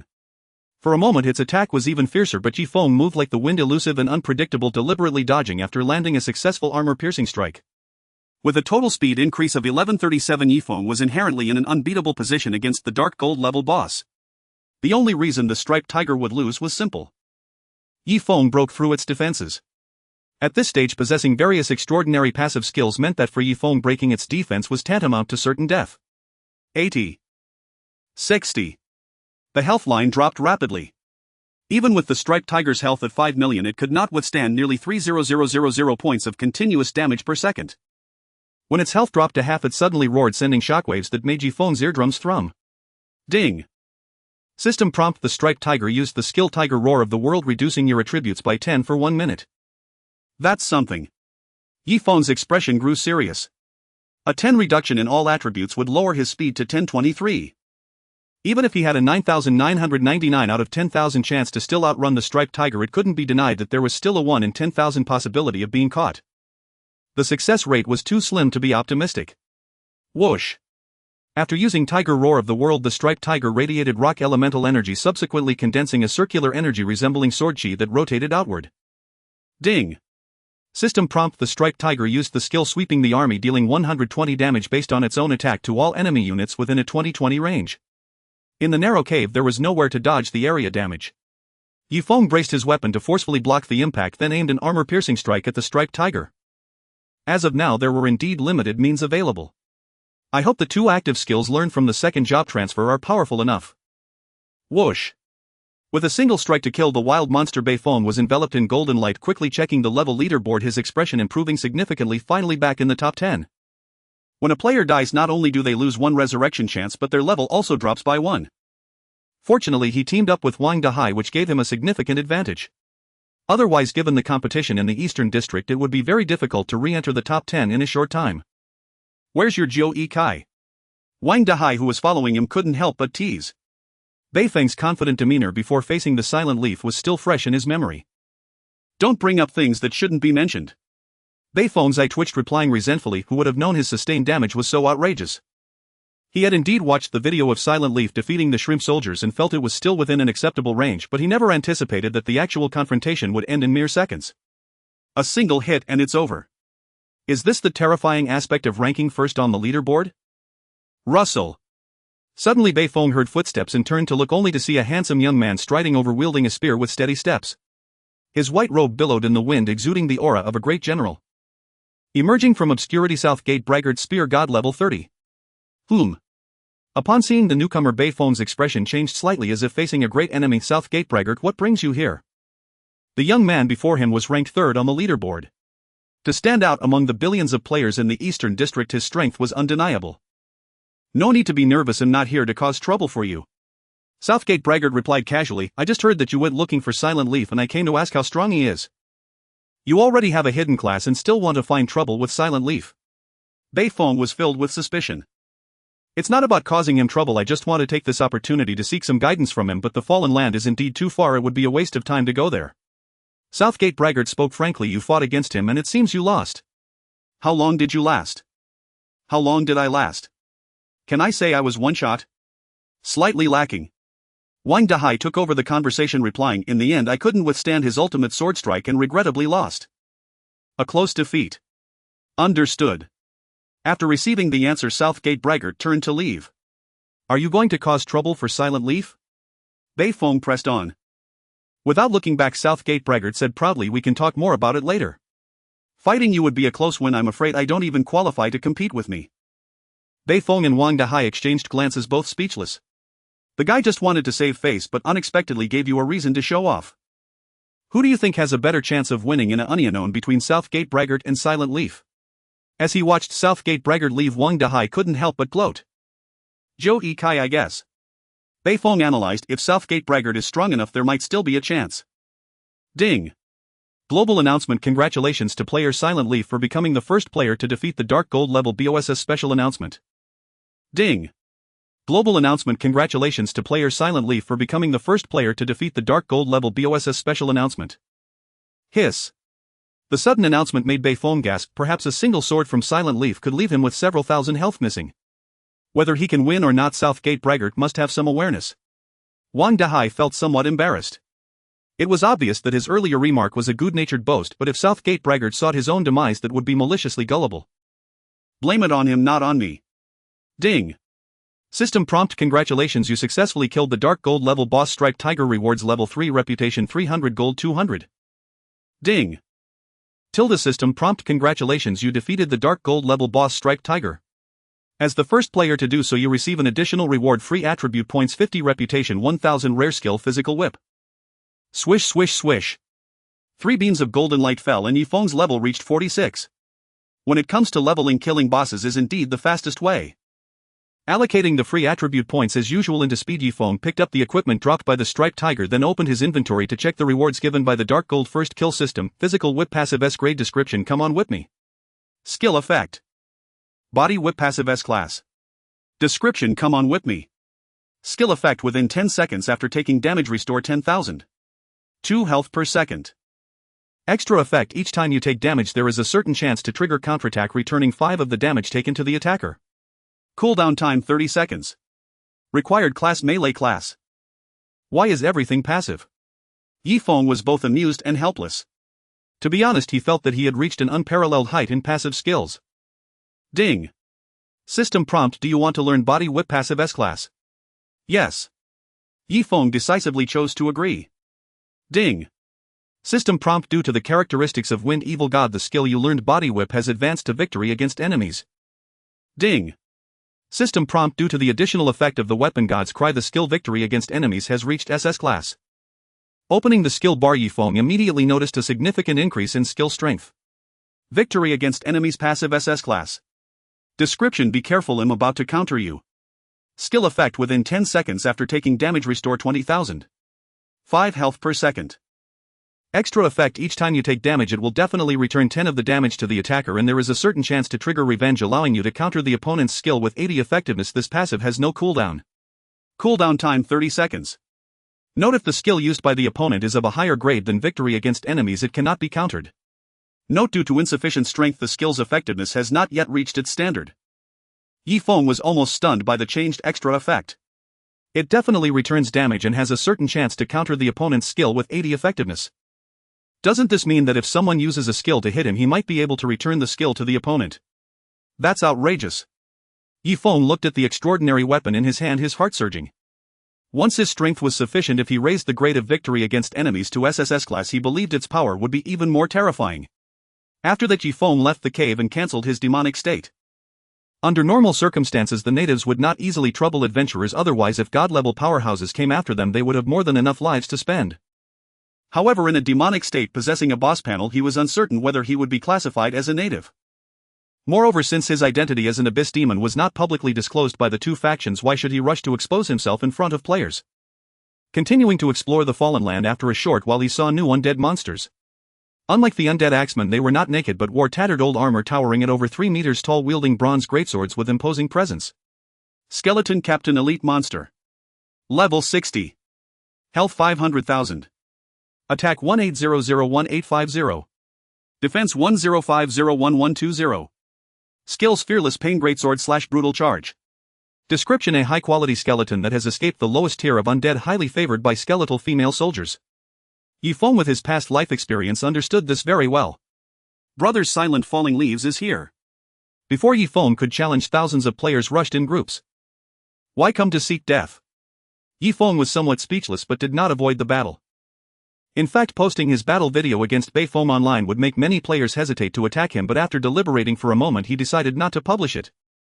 The super doubling effect of the Pisho was very useful if players knew too much through the video. Future betting opportunities would be lost. As for Bei Feng himself, logically speaking, he would not want everyone to know about the duel where he lost everything. Whoosh whoosh whoosh. Before a group of players got close, arrows and magic from afar had already flown in. Ding. System prompt: you were attacked by armor-piercing arrow, losing 1 health point. Ding. System prompt: you were attacked by blizzard, losing 0 health points. A series of non-penetrative damage notifications popped up, and Yi Feng did not deliberately dodge. He wanted to test just how high the certain chance of victory against enemies really was. What is this nonsense about armor-piercing arrow not penetrating defense? It shouldn't be. Even with a difference of 10 levels would the disparity in values be this extreme? They were completely unable to comprehend the situation. After all, not everyone was willing to pay to watch Silent Falling Leaves videos, and even if they did, they would doubt whether the opponent had hired actors. 10,288. 10,288. Green light surged and Yi Feng's health continued to rise, oscillating between 99, 9 and 100. The crowd. How is it that the amount of health restored is higher than my total health? Ding. System prompt: you successfully triggered revenge. Do you want to activate it? Ding. System prompt: you successfully triggered revenge. Do you want to activate it? Yes, yes, yes. Yi Feng agreed wholeheartedly. Friends, it's about to come out. Yi Feng waved his sword towards the densely packed crowd ahead, exuberantly saying, catch this. Basically, every 10 attacks activated a revenge. This frequency is not low. Whoosh. In the next second, dark elements gathered into arrow-like shadows or replicated magical skills, bombarding wildly in the crowd. Armor-piercing arrow, blizzard, fireball. Various skills returned to their casters. 35,144. 28,204. 28,943. Even with 80 of the skill effect, with Yi Feng's current attributes returning it, the outcome for players was bound to be instant death. I just shot him with an arrow and then I got shot dead myself. No wonder he can kill dark gold level bosses. This bounty is currently impossible for anyone to claim. I shouldn't have been greedy and come to seek death. No one dared to linger. Everyone fled in panic, leaving behind a pile of corpses. Why must you deliver materials to me? I can't even stop it. Yi Feng shook his head helplessly. He did not pursue them but opened the forum to post videos, causing the gold in his pouch to soar once again. To this end, Yi Feng specifically opened his bag to check the total amount. 54,681 gold coins. This is the treatment of a streaming star. Ding. System prompt: your pet auspicious beast Pisho has provided you with 1,000 gold coins. Another wave of surprises arrived. The passive ability attached to Pixiu's exclusive skill Auspicious Beast began to take effect. Level 18 provided me with 1,000 gold coins. What about level 100? Yi Feng looked at the adorable Pixiu at his feet, unable to contain his smile. A wave of riches. Because he saved the mother of Pixiu, he reaped immense benefits. Unconsciously, Yi Feng thought of the radiant mirror Bernie, the emperor of the eastern region. Without the silent support of the other party, there would be no today for him. One must not forget their roots. Mentor, thank you. Yi Feng expressed his heartfelt gratitude once again. However, just as his emotions were high, a series of system alert sounds suddenly rang in his ears. Ding. System prompt: World Boss Haterdick will descend tomorrow at 1000. Please prepare, adventurers of the eastern region. Ding. System prompt: World Boss Radiant Elder Augustus will descend tomorrow at 1000. Please prepare, adventurers of the Americas region. Ding. System prompt: World Boss Shadow of the Gale Eddy will descend tomorrow at 1000. Please prepare, adventurers of the Tsar region. So you have finally arrived. Yi Feng's expression turned stern. Perhaps to ensure fairness, each regional server must confront the world boss alone before the interregional boundaries open. Moreover, players need not seek the boss deliberately. Once it descends, any willing adventurer may instantly enter a private player-exclusive dimension. Yet armed with the divine blade Shen-Chi and having awakened the hidden vocation of wind deity, Yi Feng was utterly confident he could effortlessly clear the first trial, though the certainty applied solely to himself. Casting aside all distractions, Yi Feng raised his sword and charged toward the skeleton captain. His meteor sword technique fused seamlessly with a piercing armor-shattering strike, so swift that the captain failed even to react. 27841.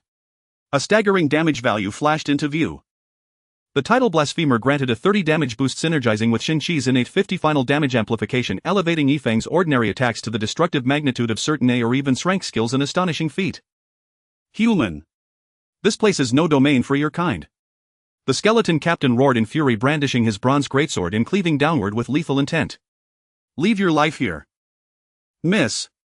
Yi Feng's figure blurred, then reappeared behind the captain in the blink of an eye. Another strike followed. 27581. 54560. Critical hit. 26785. The advantage conferred by sheer velocity now began to assert itself, not only in movement speed but equally in attack speed, an edge impossible to overlook. Within mere seconds, the skeleton captain's health bar emptied entirely.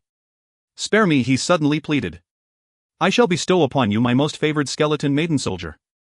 Oh. Yi Feng raised an eyebrow in mild surprise. Is that truly so? Absolutely true. Poof. With a single decisive stroke, Yi Feng severed the captain's spine, reducing him to scattered bones. His expression remained calm and detached. Not even 10 such skeleton maidens could stir a shred of desire within me. Clearly, the skeleton captain had gravely underestimated Yi Feng's unwavering resolve. Ding. System notification: congratulations. You have successfully slain skeleton captain. Reward: acquired experience 4.06. Unmoved by the impending world boss event tomorrow, Yi Feng pressed deeper into the fallen lands, methodically eliminating every wild monster he encountered along the way. At present, his greatest concern was leveling. Only sufficient strength would grant him true confidence when confronting looming crises. Meanwhile, in the brilliantly illuminated Imperial Palace. Your Majesty, reliable intelligence indicates that adventurers stand little chance against Yi Luo Wuxing, reported Divine Arbiter Guard Alvis, bowing deeply. He is himself among the elite adventurers, peerless in both skill and reputation. Though they did not know every detail of Yi Luo Wuxing's trials, they understood them profoundly. To offend the entire eastern region's light-aligned adventurers was a matter they could not afford to ignore. Damn it. Bernie's voice dropped low and heavy. Is there truly no way to reclaim the divine-class weapon? He knew full well that Yi Luo Wuxing possessed the latent potential of a deep abyss demon, and precisely for that reason the situation felt especially perilous. Left to grow unchecked, he would surely become a grave threat. Your Majesty, I propose a stratagem, declared Flame Archmage Walter, clad in crimson robes. Speak. Seize control of the fallen lands. What nonsense is this? Bernie nearly laughed in exasperation. The depths of the fallen lands teem with undead, countless beyond reckoning. Had they been so easily eradicated, that territory would long since have belonged to me. Your Majesty, I mean only to use the conquest as a ruse, to lure the undead out of the infernal forge and flood the fallen lands with them, leaving Yi Luo Wuxing nowhere to hide and forcing his return to the eastern region's sovereign lands. Walter added, thereafter will he not be entirely at our mercy? Indeed, a brilliant plan. A spark flared in Bernie's eyes. But then, those soldiers entering the fallen lands would likely... Alvis hesitated, his expression clouded with unease. Walter, a prodigy nurtured within the Royal Academy of Magic, had lived a life of privilege and patronage since childhood, disdainful of common folk. Alvis, by contrast, had risen from the battlefield step by bloodied step, bearing deep reverence for every soldier who defended hearth and homeland.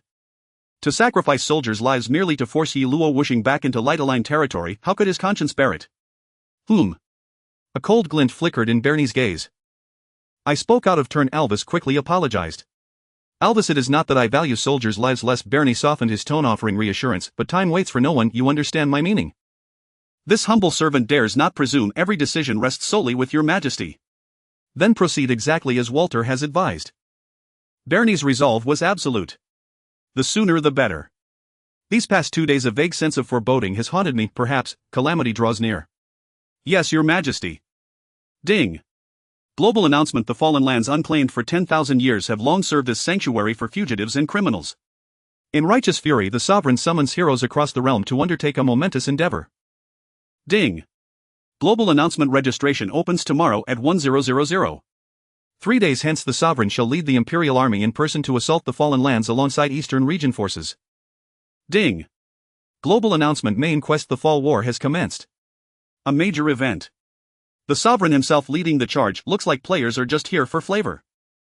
Why do I suspect this is aimed squarely at Ye Luo Wuxing hiding within the fallen lands? As midnight fell, the sudden proclamation echoed solemnly in every adventurer's ears, sparking immediate widespread consternation.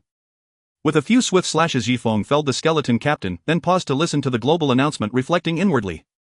Perhaps urgency should grip him, but in truth the sovereign was far more impatient. The Fall War, the very phrase carried quiet, unsettling resonance. A personal campaign in 3 days.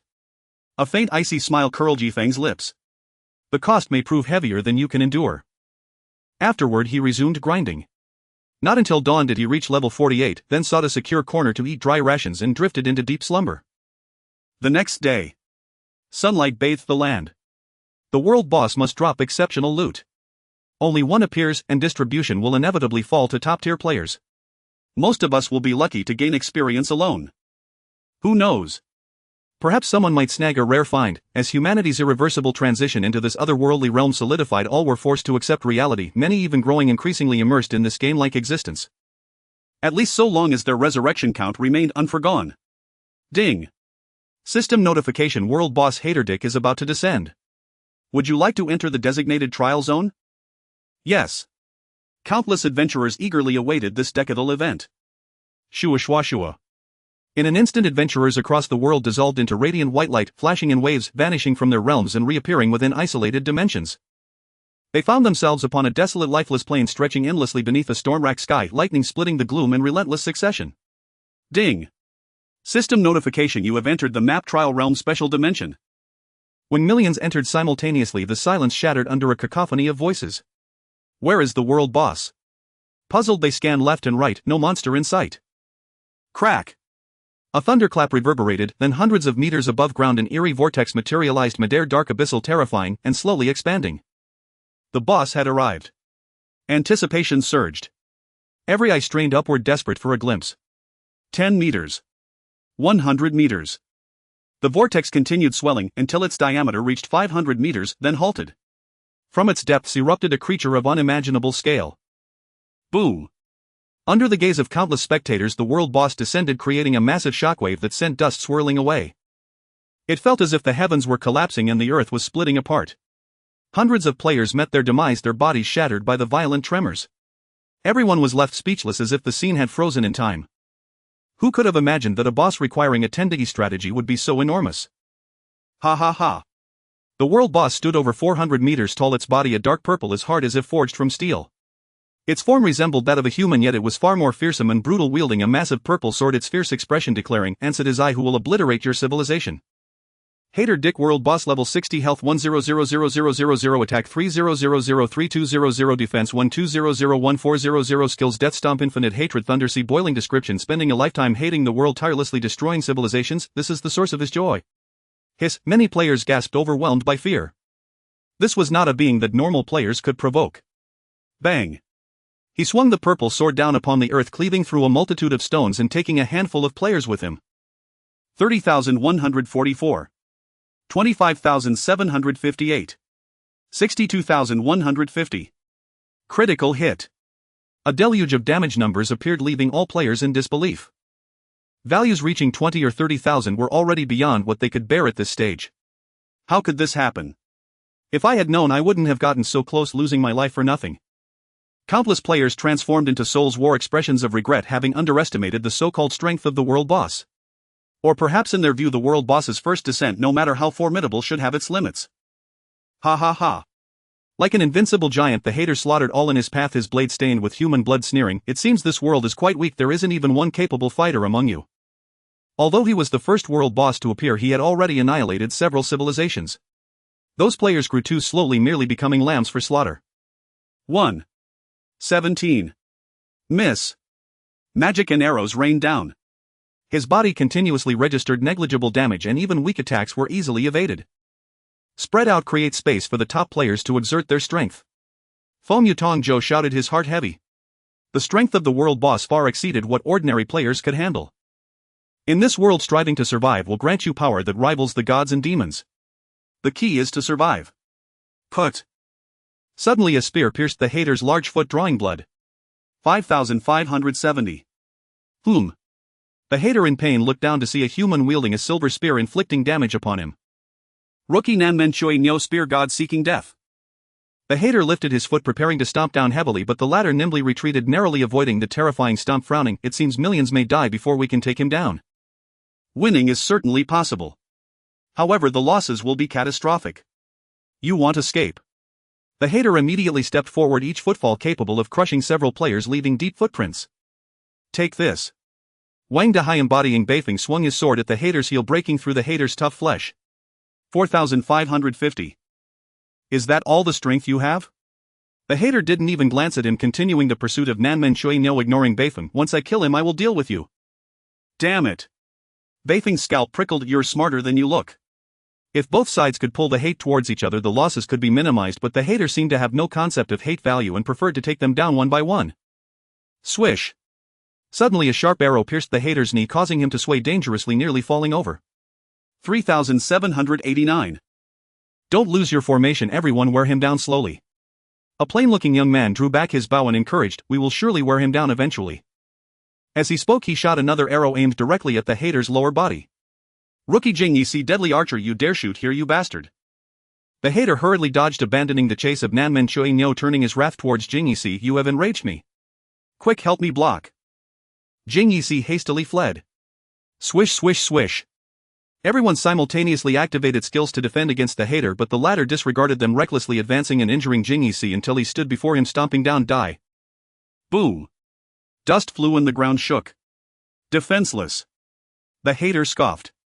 He lifted his foot to check, only to find nothing beneath him, no corpses. Where did that ant go? Suddenly he sensed something, looking up to see his prey saved by a young man wearing a dark purple mask. The youth, clad in a black robe, stood tall and straight among the panicked players, his presence exceptionally striking. Defiler, silent falling leaf, evil god of wind, silent falling leaf. Feng Ye's eyes lit up. "You finally made it. Are you alright?" 100 meters away, Yifeng released Jing Yi's arm. "Thank you, brother." Jing Yi expressed his gratitude with appreciative eyes. Beifeng, who could not assist in time, sighed in relief. "Old brother, why did it take you so long to arrive?" Since Silent Falling Leaf had come to tackle the world boss, they should be able to secure a victory. With tens of millions arriving simultaneously and placing me on the outer layer, how could I possibly arrive at the scene first? Yifeng replied helplessly. No chit-chat. Nanmen Chui Nyo held his spear ready. "Everyone listen to my commands, don't foolishly throw your lives away. Leave it to me." Yifeng took out his weapon from his pack, a sword swirling with grey energy, its sharpness causing Jing Yi to feel as if his skin was being cut, involuntarily taking a step back. Your opponent is me. He charged straight at the hater. Teaming up. Too troublesome. It's much more comfortable to enjoy the experience and rewards alone. Fool. Nanmen Chui Nyo couldn't help but curse. A level 60 world boss, how can one person handle it?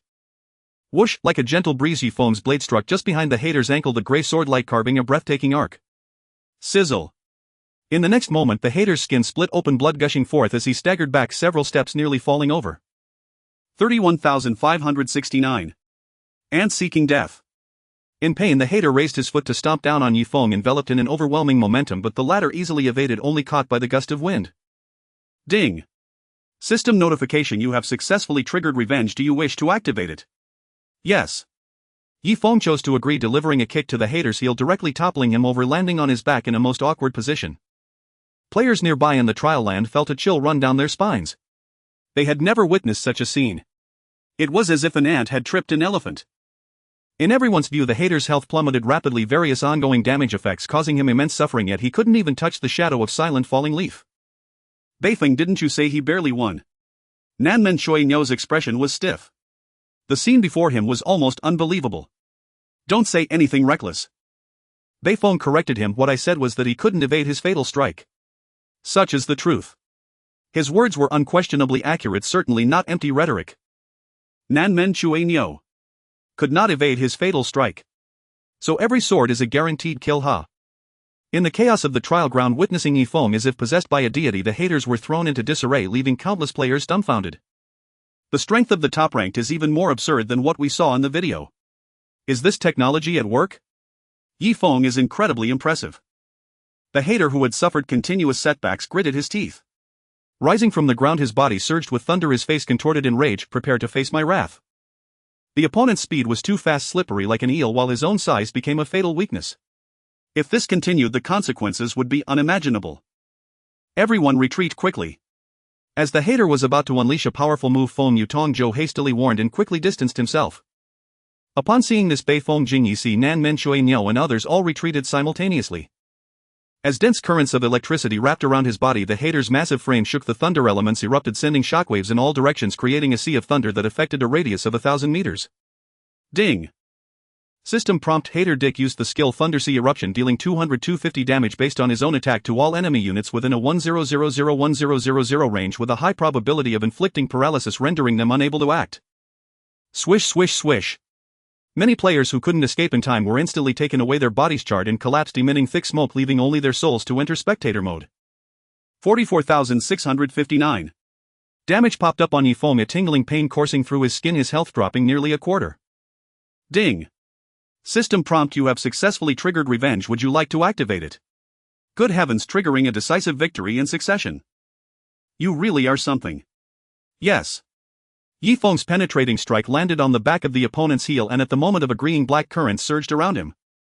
This is.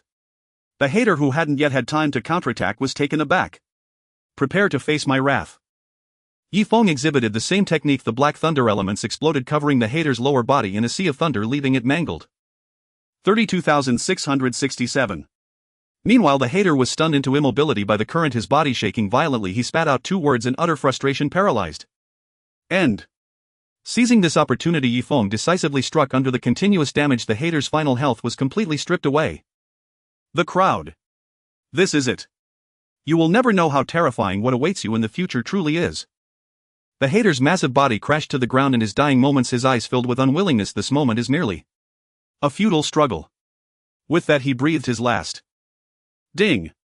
System prompt: congratulations, you have successfully killed the world boss Hater Dick. Rewards: level 2 reputation 500, free attribute points 50. Ding! Server announcement: congratulations to player Demon Slayer Yi Feng for successfully killing the world boss Hater Dick, hereby announced.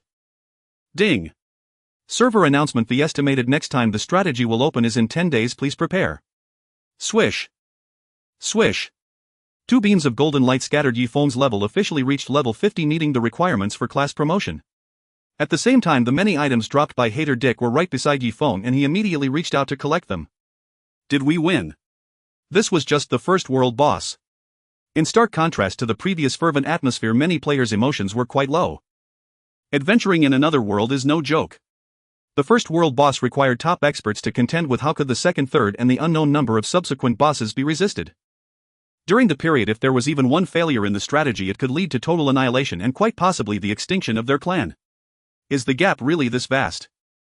Nanmen Shuinyou tightly gripped his silver spear, a bitter smile on his lips. He had underestimated his opponent. And overestimated himself. Thank you, Yi Feng. Feng Ye stepped forward. Without you, the losses would have been unimaginable. Where's the swordsman? Yi Feng inquired, glancing around. The swordsman. Ranks second in levels, the strongest among the forces formed by Feng Ye. He Feng Ye replied helplessly. It is said he accepted a special mission and had to go to the palace, so he couldn't come to strategize against the world boss. Oh. Yi Feng's heart stirred. In the storyline of his past life, everyone had worked together to defeat the hater, and the swordsman was also present. It seems that his presence has altered the timeline. Ding. System prompt: would you like to leave the trial ground? Automatic teleportation in 10 minutes. Farewell. Yi Feng cupped his fists. Feng Ye seemed to hesitate. He indeed wanted to invite Yi Feng to join the organization again, but it wasn't quite appropriate at the moment. The bounties placed on Yi Feng by the two major factions were too enticing, fearing that many players with ulterior motives would arise. Swish. The scene shifted and Yi Feng returned to the Fallen Land. Upon opening the forum, he promptly uploaded the video of his strategy against the world boss, which rapidly gained views. Afterward, Yi Feng continued to methodically farm the skeleton captain while checking the items dropped by the hater. Opening his inventory, the first thing that caught Yi Feng's eye was a delicate purple necklace chain of hatred. Dark gold tier, health 10,000, characteristics attack 10, defense 10, additional hatred attack increases by an extra 100 points, required level 50, required reputation 2000 points. Description: a necklace from hater Dick obtained during one of his civilization destroying endeavors. Finally, he acquired a rare piece of equipment. Yi Feng was quite pleased, immediately putting on the necklace, significantly boosting all his stats. Rings, necklaces, capes. These are the three most difficult pieces of equipment to obtain in God and Demon, and now he only needed the cape. In addition, the hater surprisingly dropped a rare outfit, Thunder Shadow Gloves. Great outfit. Hands. Description: wearing these gloves makes everything you do more vigorous. Effect: attack 5, required reputation 2500 points, required level 30. Without further ado, Yi Feng immediately donned the thin Thunder Shadow Gloves, clenched his fist, feeling no sluggishness at all, quite comfortable. With another slight increase in attack, Yi Feng's efficiency in farming the skeleton captain also improved. Ding. System prompt: you have obtained the mandatory main quest Despairs and Steer. Suddenly a system notification rang in Yi Feng's ears. Yi Feng. Very sudden. But not unexpected. To deal with him, the Emperor specifically opened a main quest, even personally leading the charge, and as the targeted enemy, how could he possibly stand aside? Opening the quest panel, Yi Feng checked the details. Despairs and Steer. Description: from the moment you grasp the God Cry, this is an inescapable fate. Quest requirements: survive during the duration of the main quest. Fallen War quest rewards. The difficulty of the task is self-evident. With his current strength, it is utterly unrealistic for him to confront a god-level powerhouse Hedon. The only viable options left to him are to evade or to request assistance from his mentor. Without thinking further, Yi Feng silently leveled up. 2 days later, the outcome remains unpredictable. He is also looking forward to it. On the other side, deep in the mountains, Nanmen Shui Niu arrived at a bamboo house dressed in a white robe. The bamboo house opened and an elderly man with white hair and youthful features stepped out. He appeared spirited, stroking his grey beard, and with a warm smile said, "Nyozi, why have you come to find your master again? Can you call me Nanmen instead?" Nanmen Shui Niu almost lost his temper. Nyozi sounds terrible. If he had known this would be the case, he would never have agreed to the name Nanmen Shui Niu. The old man nodded. "All right, Nyozi. Nanmen Shui Niu. Tell me what brings you here this time?" The old man asked with a smile. "Master." Gripping the gun tightly, Nanmen Shui Niu spoke with reluctance, "I want to become stronger." "Oh." The old man was somewhat surprised by Nanmen Shui Niu's words and then guessed the reason. "Have you encountered strong enemies outside and faced setbacks?" "Very strong." Nanmen Shui Niu took a deep breath, admitting his inferiority. "Perhaps I couldn't last a single move against him."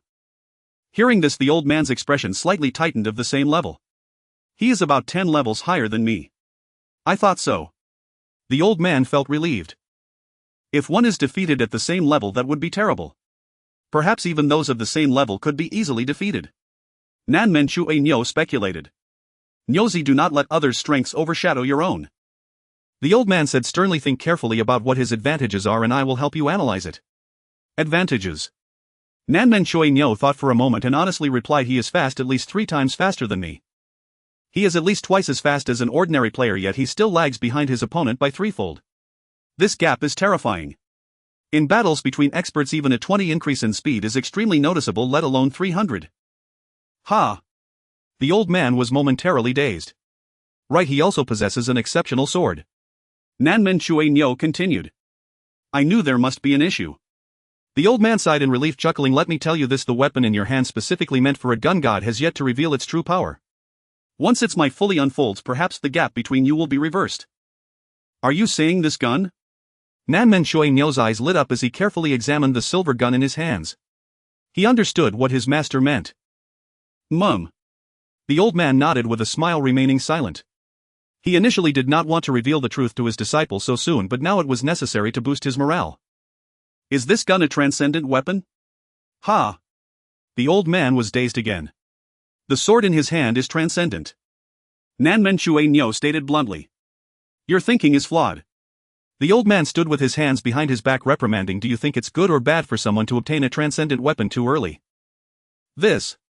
Nanmen Shui Nyo seemed to awaken from a dream. His master truly was insightful, hitting the nail on the head. Practice the basic gun techniques 1,000 times, think while you practice. The old man maintained a stern face, impatiently waving his hand. All right.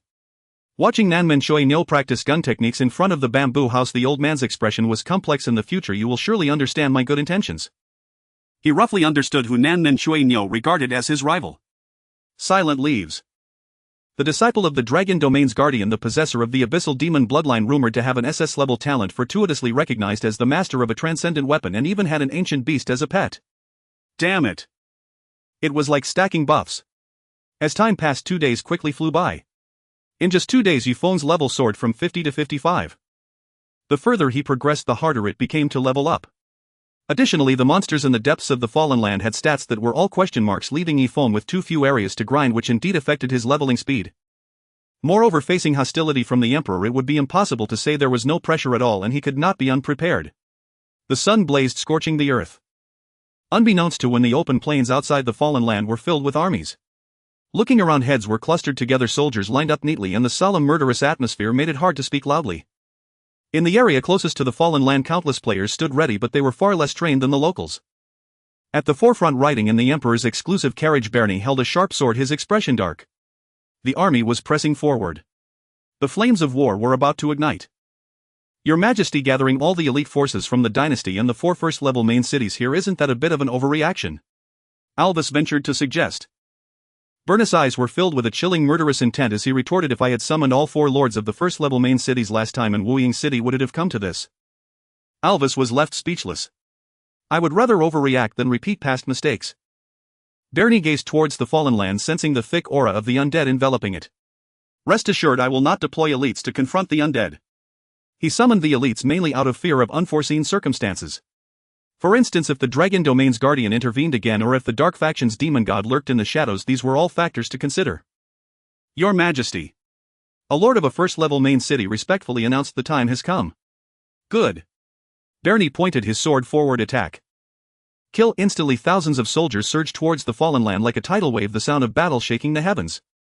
Ding. System notification, main quest, the Fallen War has begun. Brothers, follow the locals in and kill them. Luo Yi Wuxiang is definitely inside. He will surely be forced out, and the locals might just be here to confiscate the transcendent weapon. I don't know why so many people think Luo Yi Wuxiang is impressive. Isn't it just a numerical advantage? If I could get the unique hidden profession, I definitely wouldn't perform worse than him when facing a world boss. Many players followed suit, rushing into the Fallen Land en masse. The Grand Army surged forward, unstoppable. The undead axe-wielders and skeleton captains were almost instantly submerged in the sea of people, suffering massive damage before turning into neglected bones trampled mercilessly. Awesome. Let's take the Fallen Land in one go. The players were highly motivated, following the local soldiers and sweeping through, leaving no trace behind. Undead swordsmen. Undead knights. Undead mages. Necromancers. The undead creatures deep in the Fallen Land were far beyond what the current players could resist, but even inflicting 1 point of damage would yield considerable experience and points. The army, like a hot knife through butter, cleaned up all the wild monsters and even the bosses, reaching the deepest part of the Fallen Land without obstruction in just over 20 minutes. No pressure at all. Crushing is exhilarating. The players were exceptionally excited. Participating in the main quest truly was low risk with high rewards. What is this? A local soldier expressed uncertainty. In the deepest part of the Fallen Land, beneath a mountain strewn with bones, they saw a swirling vortex shimmering with eerie light. It seemed to connect to another world, serving as a passage quite eye-catching, the Wheel of Purgatory. Description: beneath the 9 nether, the yellow spring purgatory. Swish. Suddenly this mysterious black vortex began to expand gradually, thick black fog billowing forth. 10 meters. 20 meters. The vortex tunnel seemed to activate a terrifying pressure, descending like a mountain. Gulp. Many players swallowed hard, their eyes wide open, feeling incredulous. What a coincidence.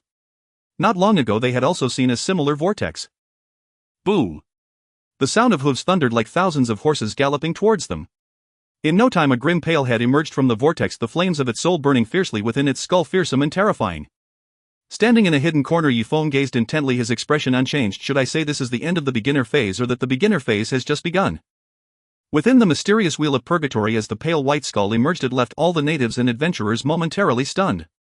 This skull, over 10 meters long, was simply too large. Boo! Boo! Boo!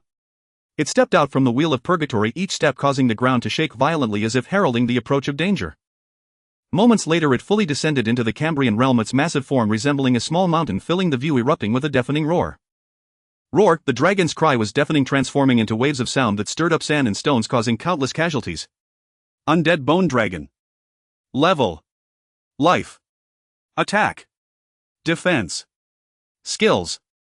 Description: creatures within the purgatory, mainly recycled from the deaths of giant dragons. They fear no pain and possess low intelligence, only obeying the commands of the purgatory king. The bloodied natives perished, with only adventurers losing their revival chances amidst the white light, transforming into souls watching the battle. At least until the main quest is completed, they cannot revive at the resurrection point in the city. However, even more terrifying was the fact that the wheel of purgatory had not closed. Instead it grew larger, and countless undead soldiers riding bone horses surged forth from within, numbering in the thousands beyond counting. Run! This wheel of purgatory connects to the world of the undead. This is not something humanity can contend with. Regardless of whether they were natives or adventurers, everyone fled in panic, their hearts filled with terror, losing their will to fight. The scene was overwhelmingly one-sided. What was once an easy victory now turned into a horrific demise. From Yifeng's elevated view, he could see the undead creatures spreading out like a fan, swallowing the land, with no one daring to stand in their way. In just a few minutes the ground was strewn with corpses. It's time to run. Yifeng's mind was clear, he did not linger too long.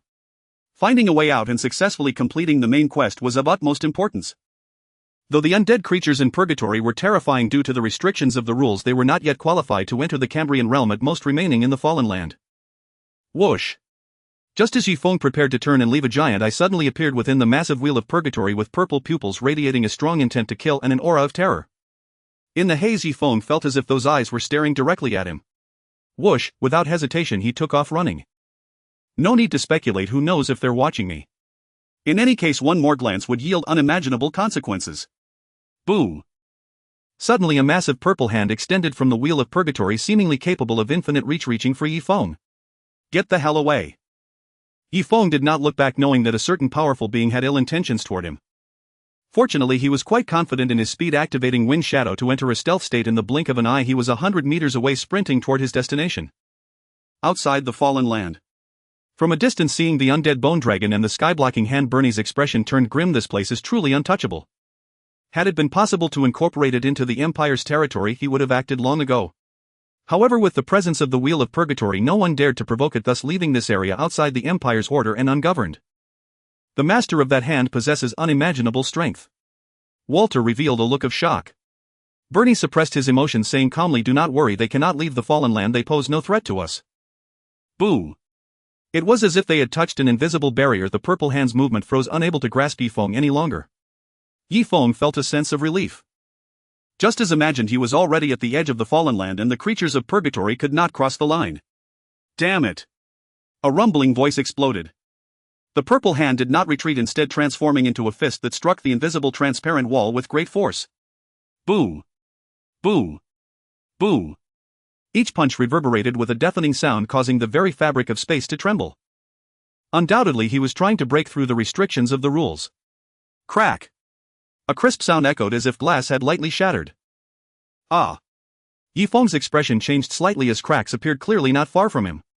Silent Leaf is here. At one moment a player shouted loudly, "He just stealthily passed by me." Where? Silent Leaf turns out to be an assassin class. The natives are going to kill you, Silent Leaf. Wouldn't it be better for you to let other players take the kill? After all, you can still revive. The surviving players swarmed out, gathering around the player who shouted, searching for clues about Silent Leaf. Over there. As a divine-level powerhouse, how could he be deceived by the low-level stealth tricks of the players? Bernie exchanged glances with his companions, and together they rushed towards the hidden Yifeng. Natives would not recklessly attack adventurers, this was true, but blocking their path was reasonable. Whoosh! Whoosh! Whoosh! Bernie, Walter and Yalvis seemingly flew like flowing light, appearing before Silent Leaf. The bounty adventurer, I have something to ask you. Halt. Bernie smirked coldly. This time it's a fish in a barrel. The other side has nowhere to escape.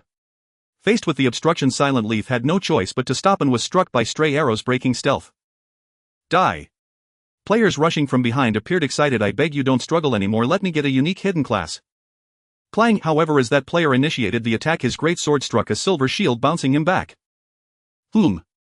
The three divine level powerhouses' expressions changed as they instinctively looked up, seeing a silver-haired, silver-armored girl gracefully descending from the sky, landing before everyone, her skin radiant under the sunlight, resembling a celestial being, breathtakingly beautiful. Countless players gazed at her, feeling mesmerized, unable to look away. Dragon Domain Protector, what do you mean? Bernie suppressed his murderous intent, not surprised by her arrival. You said that Silent Leaf has been expelled from your sect. In fact, he had not restricted the Dragon Domain Protector's movements. One reason was her unique identity as a key figure communicating between the Dragon Domain and humanity, and the other was that her arrival was timely, providing an opportunity to take Silent Leaf down and hold her accountable. Upon hearing, Li Shui lightly shook her head but deliberately remained silent. Speak quickly, Bernie demanded in a low voice. It's not. After a long pause, Li Shui spoke. Bernie was perplexed. What do you mean not?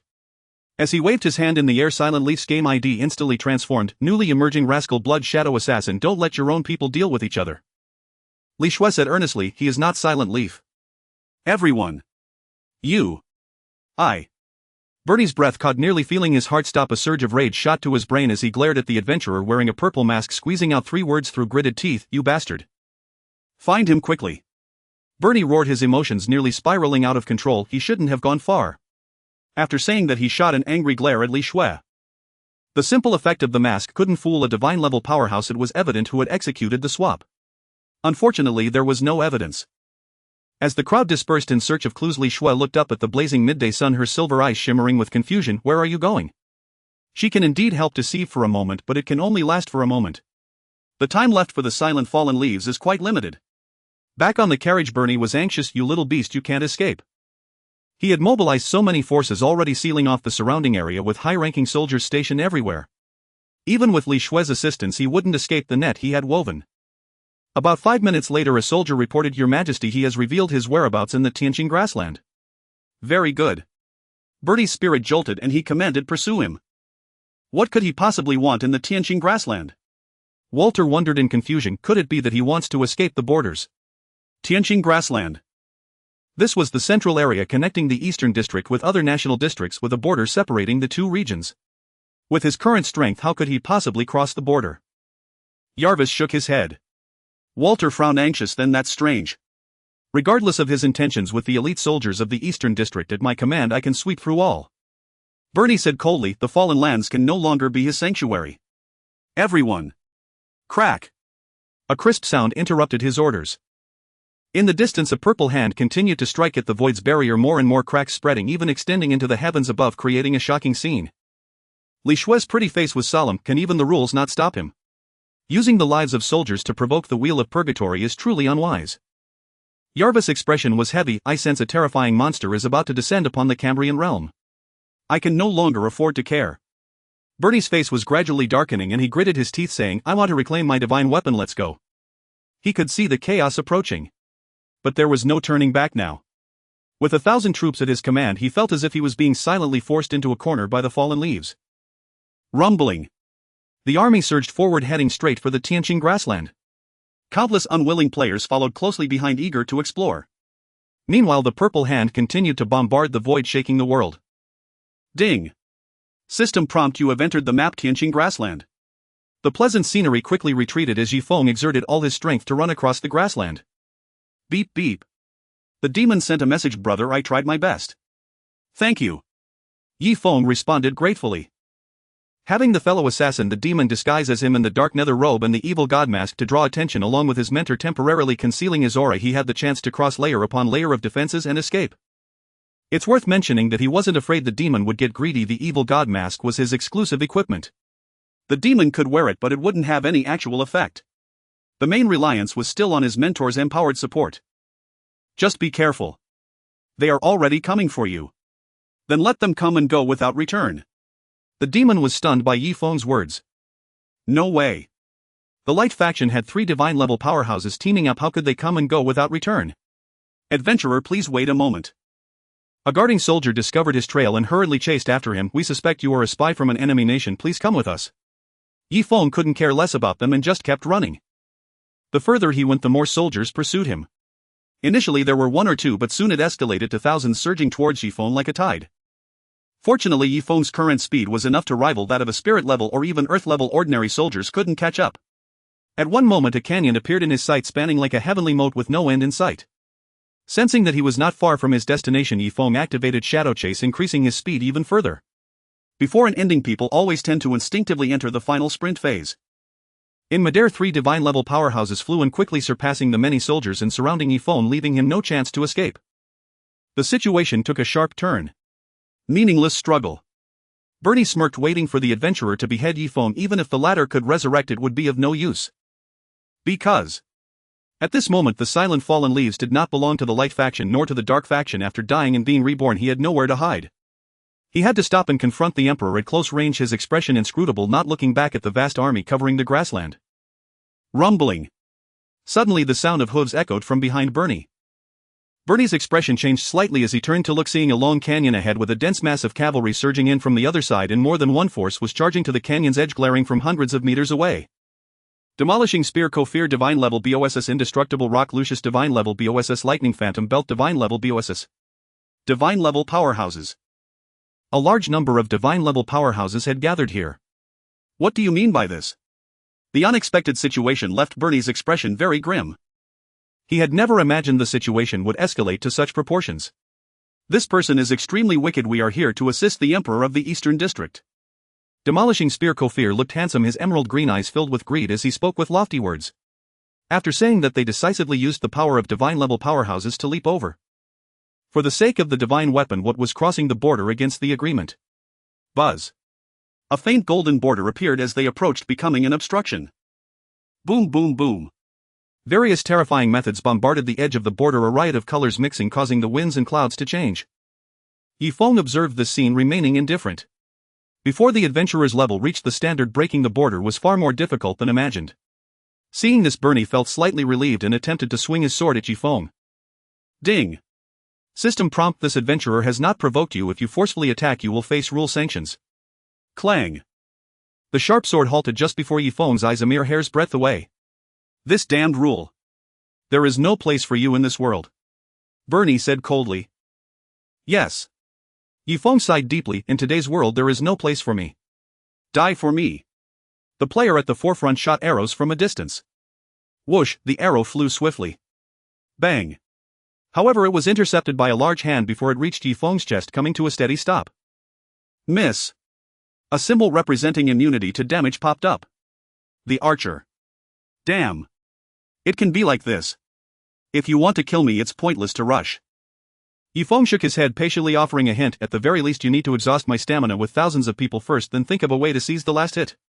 The first wave of impact often leads to giving away a head. As he spoke, he spun the arrow half a turn, the arrowhead facing outward, and flicked it with all his strength. Swish. With the attack speed granted by Divine Cry, the arrow returned even faster, piercing through the archer's forehead completely. 35,412. Losing the basic value boost from Divine Cry, the damage was considerably lower, but it was more than enough to kill the archer. That archer's eyes widened in disbelief as he collapsed. Hiss. The crowd couldn't help but gasp. This was possible. 9. 1. 12. Allowing a large amount of damage to fall on him, and during various attacks, Yi Feng's expression remained indifferent as he looked towards the Emperor. Do you think victory is in your grasp? You can certainly try to breach my defense. Bernie watched coldly, just like when you broke through my and Walter's defenses and shattered the divine weapon back then. Recalling that encounter, he felt a wave of suffocation. To this day it still lingered in his mind. 2 divine-level powerhouses unable to withstand the attacks of ants was a great humiliation. I might die, Yi Feng said nonchalantly, but before that I have a small request. Oh. Bernie was surprised. Let's hear it. When a person is about to die, their words are often sincere. He was quite curious about how the silent fallen leaves would regret their past choices. During this time I have not had enough to eat or sleep, suffering greatly in the fallen lands. Yi Feng sighed. Have you come to regret it? No, no, no. Yi Feng shook his head, a frenzied look dancing in his eyes as he licked his lips. I wonder what the banquet of national mourning tastes like. I want to try it. Yarvis and Walter beside him twitched their mouths. What gall! He dared to express a desire to eat the Emperor's banquet. The scene dissolved into utter chaos. A surging tide of players nearly overwhelmed Yifeng's skills exploded in every direction, and in their eyes lay a greed so raw it drowned reason. Kill Luo Yi Wusheng, perhaps the next player who could crush a world boss would be oneself. Then honor, rank and women would all be within reach. Ha ha ha. Boney's forehead veins stood out as he laughed in fury. You want my seat? I doubt you even have the right to enter. You'll only know by trying. Pressed into the crowd, Yifeng remained calm. Hoof. Bo and I sneered with contempt. Rest assured I will watch you die before my eyes. The super divine armament was his to seize. He would also eliminate while he could the adventurer bearing the abyss demon bloodline. You should tend to yourself first. Yifeng wore a beguiling smile. Why had he fought so hard to breach countless defenses and come here? Because Tianqing Chaoyuan was not merely a borderland, it was also a terrifying pressure slammed down upon everyone. Those god-tier powerhouses attempting to break the border were shocked and fell back at once. They keenly sensed danger emanating from the depths of the canyon. Black clouds gathered like spilled ink, converging with impossible speed until they blotted out the sky and plunged the world into dusk. Is it going to rain? Damn, I can hardly breathe. The main quest plot is getting weird. A wild wind rose and the clouds scattered like banners. The sudden anomaly set every nerve on edge. Facing the howling icy gale, a grave light settled in Yifeng's eyes. At last it has come. Bo and I Huateinya Airway See all turned toward the long canyon in unison, their hearts seized by dread. Even god-tier warriors recoiled in horror. Something monstrous lurked within the canyon. With a sharp crack, the frontier that other regional god-tier had tried to breach shattered, scattering glittering fragments into the wind, so that now only a canyon separated them from the eastern zone. One by one, crimson orbs, each emitting a seductive unnatural light, rose from the canyon and manifested before them. A server announcement chimed. Shinma Hanwu Jie crisis has officially begun. Players stared bewildered. Their confusion did not last. The system soon provided an answer. System notice: be advised, one of the 10 demon gods of Hanwu Jie Zhe Xing Imo Luo Gatier BOSS has descended upon Tianqing Chaoyuan. Nearby inhabitants should evacuate immediately at their own risk. System notice: be advised, one of the 10 demon gods of Hanwu Jie Shenyuan Jiyan Tai de Gatier BOSS has descended upon Tianqing Chaoyuan. Nearby inhabitants should evacuate immediately at their own risk. System notice: be advised, one of the 10 demon gods of Hanwu Jie Yanzui Manyu Fei E Gatier BOSS has descended upon Tianqing Chaoyuan. Nearby inhabitants should evacuate immediately at their own risk. A chorus of system chimes rang in the ears of all nearby. Not only adventurers but also the native inhabitants could hear the warnings. The implications were unmistakable and dire. Those red spheres housed the 10 demon gods. Damn, Luo Yi Wusheng has dragged us straight into the demon's lair. 1 2 3 4, only 9. Adventurers shuddered. Many level-headed players sensed disaster and withdrew early. Because one of them is right here. A haughty voice declared. Then, an earth-shattering roar. In the deafening boom, a dazzling black mote appeared in the rear of the converging host. It swelled into a hemispherical burst, expanding with terrifying speed, throwing up clouds of dust. The area it encompassed was erased in an instant as if it had been vaporized. Hundreds of meters, thousands of meters, the land where energy surged lay utterly desolate. When the black energy dissipated, a dreadful crater yawned in the earth as if struck by a meteor, littered with shattered stone and a stench of blood that would not lift. Those adventurers who had been stranded at the edge and not carried away were drained of color, stepping back on trembling legs, hearts pounding in panic. Yifeng's face remained composed, as calm as a still well. It was merely a trick of the Godslayer and Ni Ta, not terribly destructive. Move. The foreign god tier would not sit still, sensing the peril. They began to retreat. Yifeng's lips curved into a cold smile as he mocked. Now you want to flee? Too late. Several crimson orbs streaked toward their would-be escape routes while others drifted down around Yifeng himself. A mute oppression descended over the place. Boney's hands and feet grew cold. He gripped his sword, his face paling as he ground out enough. Around them 5 demon gods loomed within arm's reach, encircling them like hungry predators. He could not run, and Ni Ta had appeared at the rear to bar their path from the start. From the moment the demon gods returned, there was no route of escape. A system alert chimed. Your exclusive item Xie Ju has detected the presence of a rare bloodline nearby. A special bell rang in Yifeng's ear. Rare bloodline.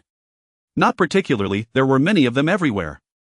Then another tinkling sound drew the eye. A clear bell-like chime announced her arrival.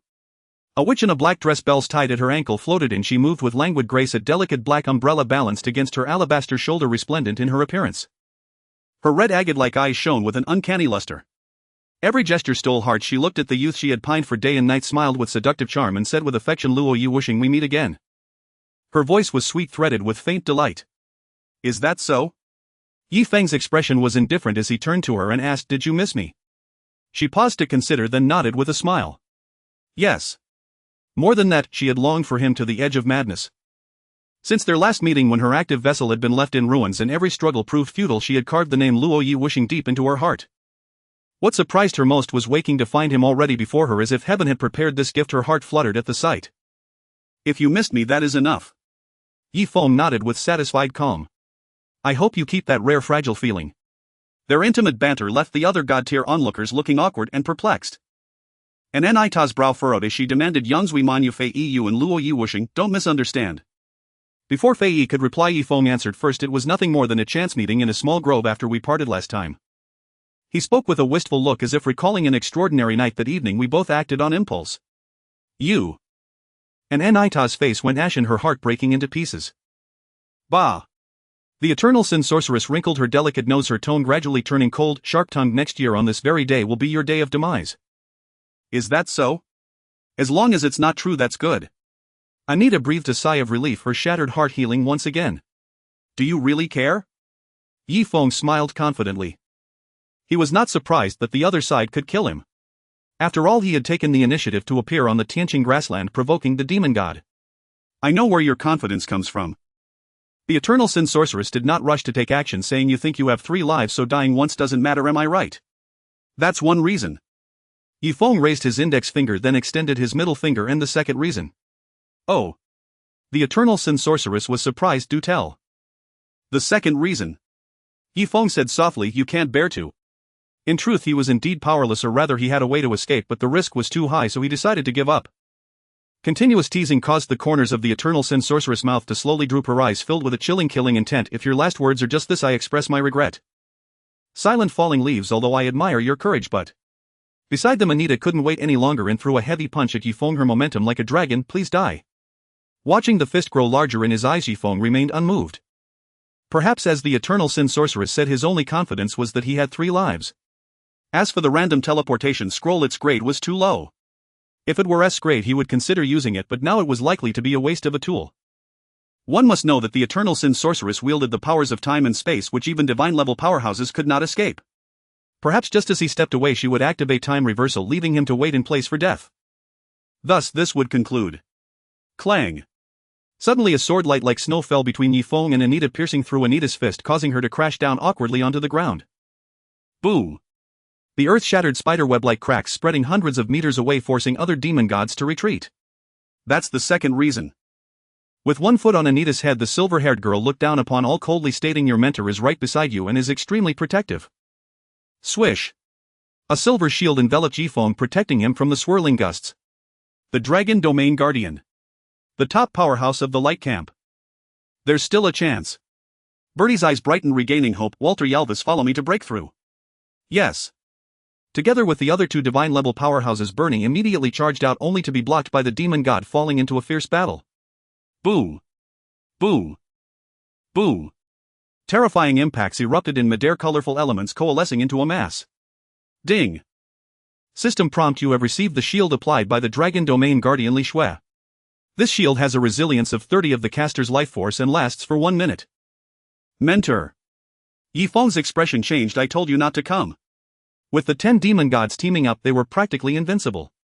He had repeatedly urged his mentor not to come, having used the power of the demon gods to eliminate the Emperor and remove the great threat. "Hurry and go, I can't hold on much longer," Li Shui whispered. Sizzle. Hearing this, Yi Feng did not hesitate, taking out the random teleportation scroll from his bosom and decisively tearing it open. No need for pretentiousness. Given the circumstances, he could not waste his mentor's hard work. Swish. In the next second, he disappeared from his spot. "Come back." The Eternal Sin Sorceress raised her hand, pressing against the mysterious clock face in the void, reversing it. "Everyone, don't hold back." In an instant, everything reversed until Yi Feng was back within the encirclement. Die. The 5 demon gods acted in unison, their might earth-shattering. Indeed, being able to slay divine-level powerhouses here was a great matter, but the urgent priority was still to seize the super-divine weapon. Although Silent Falling Leaves as an adventurer had 3 lives, it didn't matter. Wherever he resurrected, he would kill him there. You can't escape. The disaster star Mo Luo, his crimson eyes flickering with brutal killing intent, his skin pale, bone wings growing from his back almost indistinguishable from an abyssal demon. He raised the sword in his hand and swung it down at Yifeng. However, before his attack could reach, Yifeng's figure vanished, replaced by Li Shui. Ding! System prompt: Dragon Domain Guardian. Li Shui used the skill Forbidden Shapeshift, ignoring all blockades and switching positions with you. As the scene shifted, Yifeng appeared in midair. He immediately took out the random teleportation scroll, tearing it apart, disappearing from his location. Within the spatial tunnel, the colors were bizarre. Dappled light continuously flowed. Swish, swish, swish. A few seconds later, several demon gods charged in, carrying a violent aura. Seal! A light shout echoed, resonating endlessly. Within the spatial tunnel, a chill spread and ice elements rushed in from afar, freezing all the space they passed through, forcibly catching up with the demon gods, trying to intercept silent falling leaves, freezing them in place, unable to move. Swish! Successfully escaping, Yifeng appeared in a chaotic graveyard, feeling sticky beneath his feet. Ding!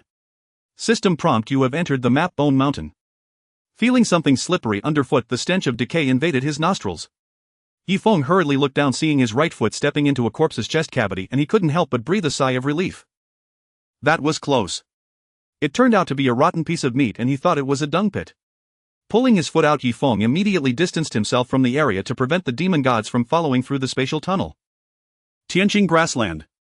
Several divine-level powerhouses were engaged in fierce battle. Seeing her disciple successfully escape, Li Shui immediately took up her sword and fled. She was not afraid of any unknown confrontations with the demon gods, but there was more than one nearby, and if she did not leave while her energy was still ample, she too would likely be left behind. Dragon Domain Guardian, save me! Bernie, covered in blood from the fierce attack, requested support. In balancing the Dragon Domain Guardian and the Emperor of the Eastern region, the demon gods chose the latter. After all, the fall of a king greatly aided them in their conquests, while the Dragon Domain Guardian was too troublesome. Without the system's restriction against escape, they might not be able to retain her. Your Majesty. Li Shui did not look back, stating, although I cannot save you, I will take my disciple to enjoy your feast. She had no compelling reason to save the current emperor of the Light Camp's eastern region. In fact, she felt some aversion. You. Bernie's face turned green. Sizzle, sizzle, sizzle. 3 demon gods stabbed into his body from 3 directions with their weapons, causing blood to spurt out. In his final moments, Bernie was filled with hatred. Falling. Leaves. Silent. Ding. System prompt: you have entered the map Moonlight Town Level 3 town. Once he reached the nearby small town, he hid in the crowd and stopped moving, quickly opening his friends list to message his mentor. Mentor, are you alright? I'm fine. Li Shui replied, but from now on the world will be thrown into chaos due to the Dark Camp's rise. The awakening of the demon gods has already laid the groundwork for future conflicts. She had long known that the storm would come, but she did not expect it to arrive so suddenly. Mentor, you may be overlooking something. The so-called Cambrian crisis is not just the Dark Camp. Yifeng made a heavy explanation. The system announcement was very precise.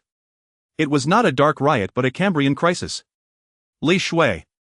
Not just the Dark Camp. What do you mean? She pressed. Do you remember the powerful sea race I encountered by the seaside? Yifeng replied truthfully, the sea race has wanted to come to land for quite some time now. Outside Kanglan Town on the sunny beach. Splash, splash, splash. Players grinding levels by the seaside with shrimp soldiers and crab generals were stunned, dumbfounded by the sound of the surging tide. Looking out, towering waves hundreds of meters high surged forth, seemingly ready to engulf the sky. Above the tsunami, humanoid beings with blue skin crowded together, wielding various weapons, exuding a murderous aura. The rolling waves surged, crashing over the sunny beach, sweeping towards Kanglan Town. The days when humans dominate the world should come to an end. Within the fallen land. Bang! A purple hand crazily pounded the void barrier until at a certain moment it finally broke through the restriction and pulled back into the vortex. Kee-cack. Kee-cack. Kee-cack. Thousands of undead beings burst forth from the fallen land as if breaking free from shackles. The aura of the deceased was boiling. Infernal subjects, destroy this world for me. A deep voice echoed, filled with murderous intent. Remember, help me eliminate the Abyssal Demon Emperor. The Dark Camp, the hellish undead, and the marine life, 3 forces surged forth like a tempest, threatening to overturn the mortal realm. System prompt: due to the death of the Eastern Region Emperor Glorious Mirror Bernie at the hands of the demon god, the Eastern Region citizens' experience gain is reduced by 10, all attributes are reduced by 10, and the wall resilience of all cities is decreased by 20, lasting for 3 days. The sudden ill news echoed in the ears of every player in the Eastern Region. Such a weakening would be lethal at a critical moment, which was why the demon god chose to abandon the siege on the Dragon Domain Protector and instead focused all efforts on eliminating Bernie. The plan has been successfully executed. Yi Feng's expression was calm. The emperor must die. Otherwise, under his leadership, he would be beset on all sides, fearing he would have nowhere to escape and even struggle to find opportunities for growth. As for the negative effects resulting from the opponent's death, judging from the encounters they would face over the next 3 days, it bore little significance. This is indeed excellent news. This group of Eastern region players is also unfortunate. Their emperor passed away in just a few days. Let's seize this opportunity to take the lead over them. Other players from other countries reveled in their misfortune. The East and West were naturally at odds, so they delighted in this turn of events. Unfortunately, before they could mock them for long on the forum, their own ill news arrived. System prompt: due to the death of the Meruwe region emperor, destructive spear Kopafer at the hands of the demon god, the Meruwe region citizens' experience gain is reduced by 10, all attributes are reduced by 10, and the wall resilience of all cities is decreased by 20, lasting for 3 days. Instantly, the players from the Meruwe region were slapped in the face, turning angrily to curse their former native emperor. After all, how many emperors ventured near the borders? The emperor of the Meruwe region would only be the second, not the last. Meanwhile, at the Tianqing grassland, many demon gods gathered around Bernie's corpse. The Marine tribe has launched an attack. The undead from the fallen lands will soon arrive at the cities occupied by the light camp. One demon god spoke. Moro, what do you think? Do not fight independently. Moro pondered for a moment and ordered, first completely cut off the light camp's lifeblood and divide all cities. Divide? Anita felt astonished. Are we just going to hand over the world that should belong to us? He did not believe that the demon gods lacked the strength to swallow the entire light camp. Take it slow, do not aim too high. Moro's crimson eyes held a cold glint. We can turn against them at any time, but extinguishing the light camp must be our immediate priority. Moro's words hold merit. Then we shall lead the Dark Legion to directly attack the light camp's dynasty, leaving them no chance of survival. Moonlight Town. On, a massive silver dragon soared overhead, casting a vast shadow. Knowing the urgency of the situation, Li Shui leapt down from the dragon's head, landing right in front of Yi Feng. Master, are you all right? Yi Feng hurriedly inquired. I'm fine. Li Shui's delicate face was tense, her expression serious. In the next 3 days, the light camp is likely to suffer great losses. You must be extremely careful. For now, she could not return to the dragon domain with Luo Yiwushing. Firstly, Luo Yiwushing's identity was too sensitive and could easily provoke rejection from the dragon tribe. Secondly, the temptation of the divine weapon was greater than that of the super main city, and if she went to the dragon domain, she could not conceal her presence. Currently, the most suitable place for her disciple to go is actually an uninhabited area. Rest assured, I will stealthily hide in some location, and with my exceptional speed I will be safe as long as I do not encounter strong opponents.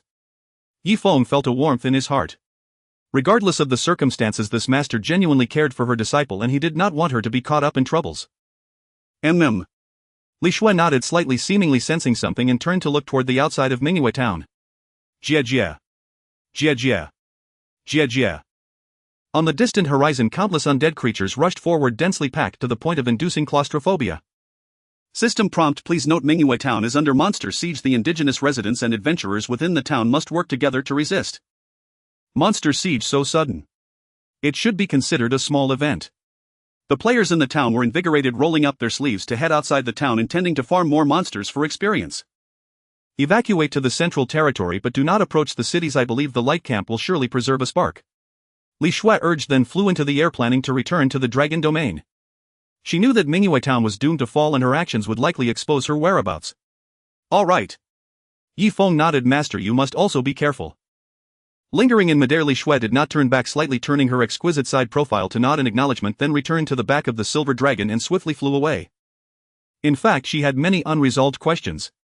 For instance, why did the owner of the purple hand within the Wheel of Purgatory harbor animosity toward Luo Yiwushing, and how did he know the location of the demon god's resurrection beneath the gorge of the Tianqing grassland? Of course, she did not believe that Luo Yiwushing had connections with the dark camp, otherwise how could the demon god have repeatedly targeted him? System prompt: unfortunately, the main quest, War of the Fallen, has failed.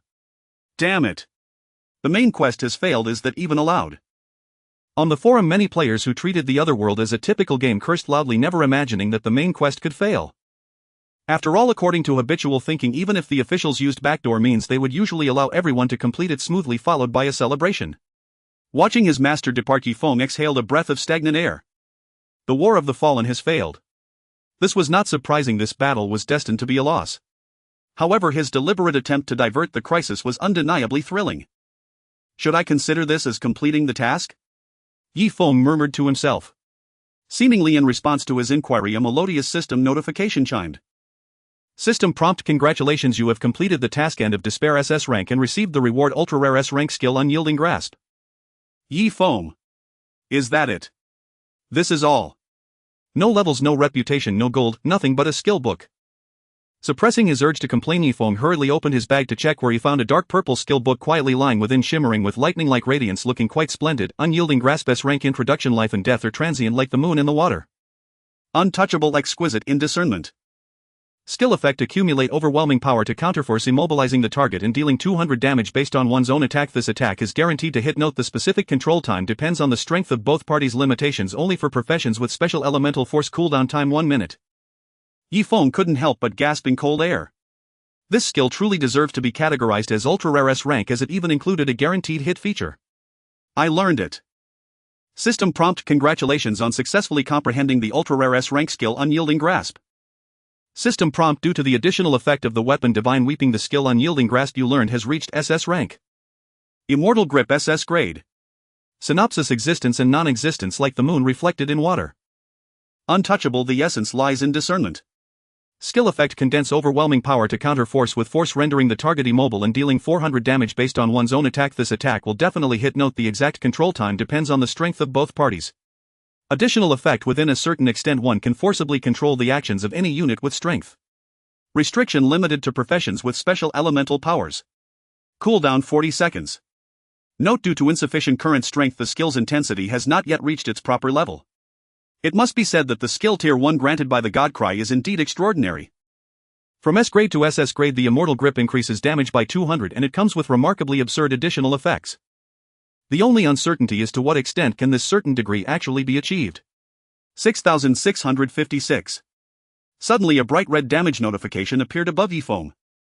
Yifeng, whose good mood was disrupted, turned to see a skeletal archer attacking from dozens of meters outside the town, an errant arrow unintentionally sweeping towards him. Seeing this, Yifeng's heart stirred as he raised his left hand towards it, a dual-element energy of blue and dark swirling in his palm. Immortal Grip. Whoosh. In an instant, the mixed power of blue and dark elements enveloped the skeletal archer in the void, and under Yifeng's control it was forcibly lifted into the air and tightly restrained. Ding. System prompt: you have used the skill Immortal Grip, trapping the skeletal archer in an immobile state for 10 seconds. 10 seconds. Yifeng couldn't help but be moved. The skeletal archer was nearly at the same level as him, yet it was controlled for such a long time, which was truly a bit absurd. Come here. Yifeng slightly drew his fingers together, and the skeletal archer, dozens of meters away, was immediately pulled flying towards its creator, ultimately having its neck seized and rendered immobile. After that, Yifeng pushed it away, forcibly suspending it in midair, discovering that it could still rotate its entire skeletal body 360 degrees and attack his allies in the distance under his control. Undoubtedly, the operability of controlling any unit's actions is immense, making it a lethal weapon against distant targets. What the hell? What kind of absurdity is this? Nearby players were dumbfounded, witnessing how effortlessly Yifeng manipulated the skeletal archer as if it were a mere toy in his hands.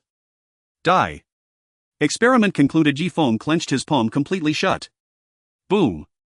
The skeletal archer's body was instantly crushed, turning into shattered bones that fell to the ground. 215,574. Critical hit. An extremely high damage figure appeared, startling even Yifeng himself. Hiss. Around him, players gasped in astonishment. Are you a melee profession? Is this really appropriate? What an excellent warrior. Even though the other party had a special status, the native soldiers guarding the town couldn't help but praise, please help us defend Feng town. Of course. Yifeng looked up towards the outside of the town, confirming that countless undead beings were about to surge in, and immediately pledged, I will stand with Feng town to the end. Taking out the God Cry, Yifeng shouted loudly, brothers, follow me to kill. Kill. A group of native warriors charged forward with vigor against the overwhelming undead army.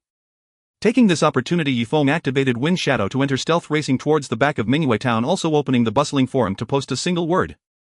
Run. After experiencing a long period of peace, the forces of the Light Camp had already diminished in strength, and with the current assault from 3 factions, defeat was almost a certainty. It is worth mentioning that it was not that he was dragging down the natives, but rather that the indigenous people bound to Feng town could not leave their posts, and dying heroically was better than being slaughtered. Ding. Server announcement: attention, one of the 10 demon gods, Evil Bone Dragonaut, has descended upon the Cherry Blossom region. The Cherry Blossom region dynasty has fallen. All citizens of the Cherry Blossom region experience gain 10, all attributes 10. Ding. Server announcement attention. One of the 10 demon gods Evil Bone Dragonaut has descended upon the Great Britain region. The Emperor Immortal Rock Lucius has perished. The Great Britain region dynasty has fallen. All citizens of the Great Britain region experience game 20. All attributes 20. During Yifeng's escape, the system notification sounded in his ears from time to time, carrying a heavy significance. This battle could be called a catastrophe for the Light Camp, and since the Light Camp was deeply bound to the players naturally could not stand aside. The vast majority of players would waste a revival opportunity. If players like Wei Wudu Zun, who had used their previous 2 lives, Yifeng could only sincerely wish him well. Russell. As he sprinted trying to avoid the city, Yifeng specifically ran towards remote areas. If he encountered the Dark Camp or the Marine Army on the way, he would change direction and flee without hesitation. In the forum, players wailed and complained. How can we survive? Online urgent. These siege monsters are simply beyond our capabilities. Various factions are overwhelming all cities. I see many native powerhouses running around like headless flies. Is the Light Camp finished? Yifeng was also browsing the forum mainly to avoid running to the wrong place and getting closer to the enemy's lair.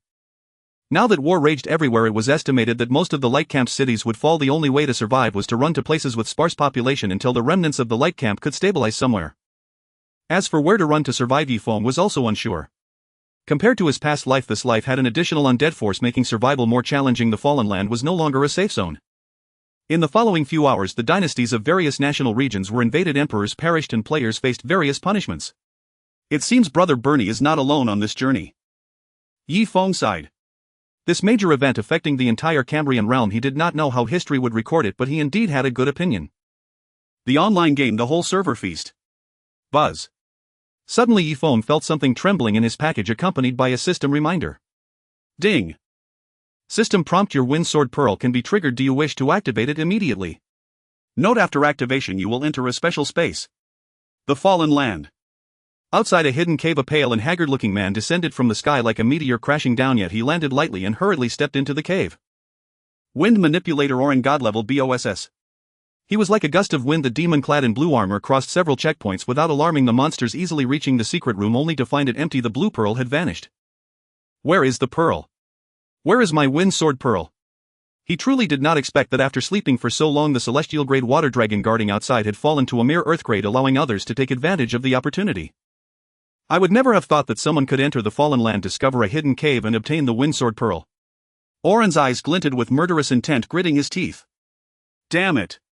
How can there be a person with so many causal connections to a demon god? Can it be activated at this moment? Yifeng halted his pace, roughly guessing that the Wind Sword Pearl was probably related to some important figure. Yes. After a moment's thought, Yifeng chose to agree. After activation, enter a special space. This information is crucial. Perhaps it could help him evade the upcoming chaotic battle. Whoosh! The Wind Sword Pearl burst forth with brilliant azure light, enveloping Yifeng and causing him to disappear from his original spot. Ding! System prompt: you have entered a special space.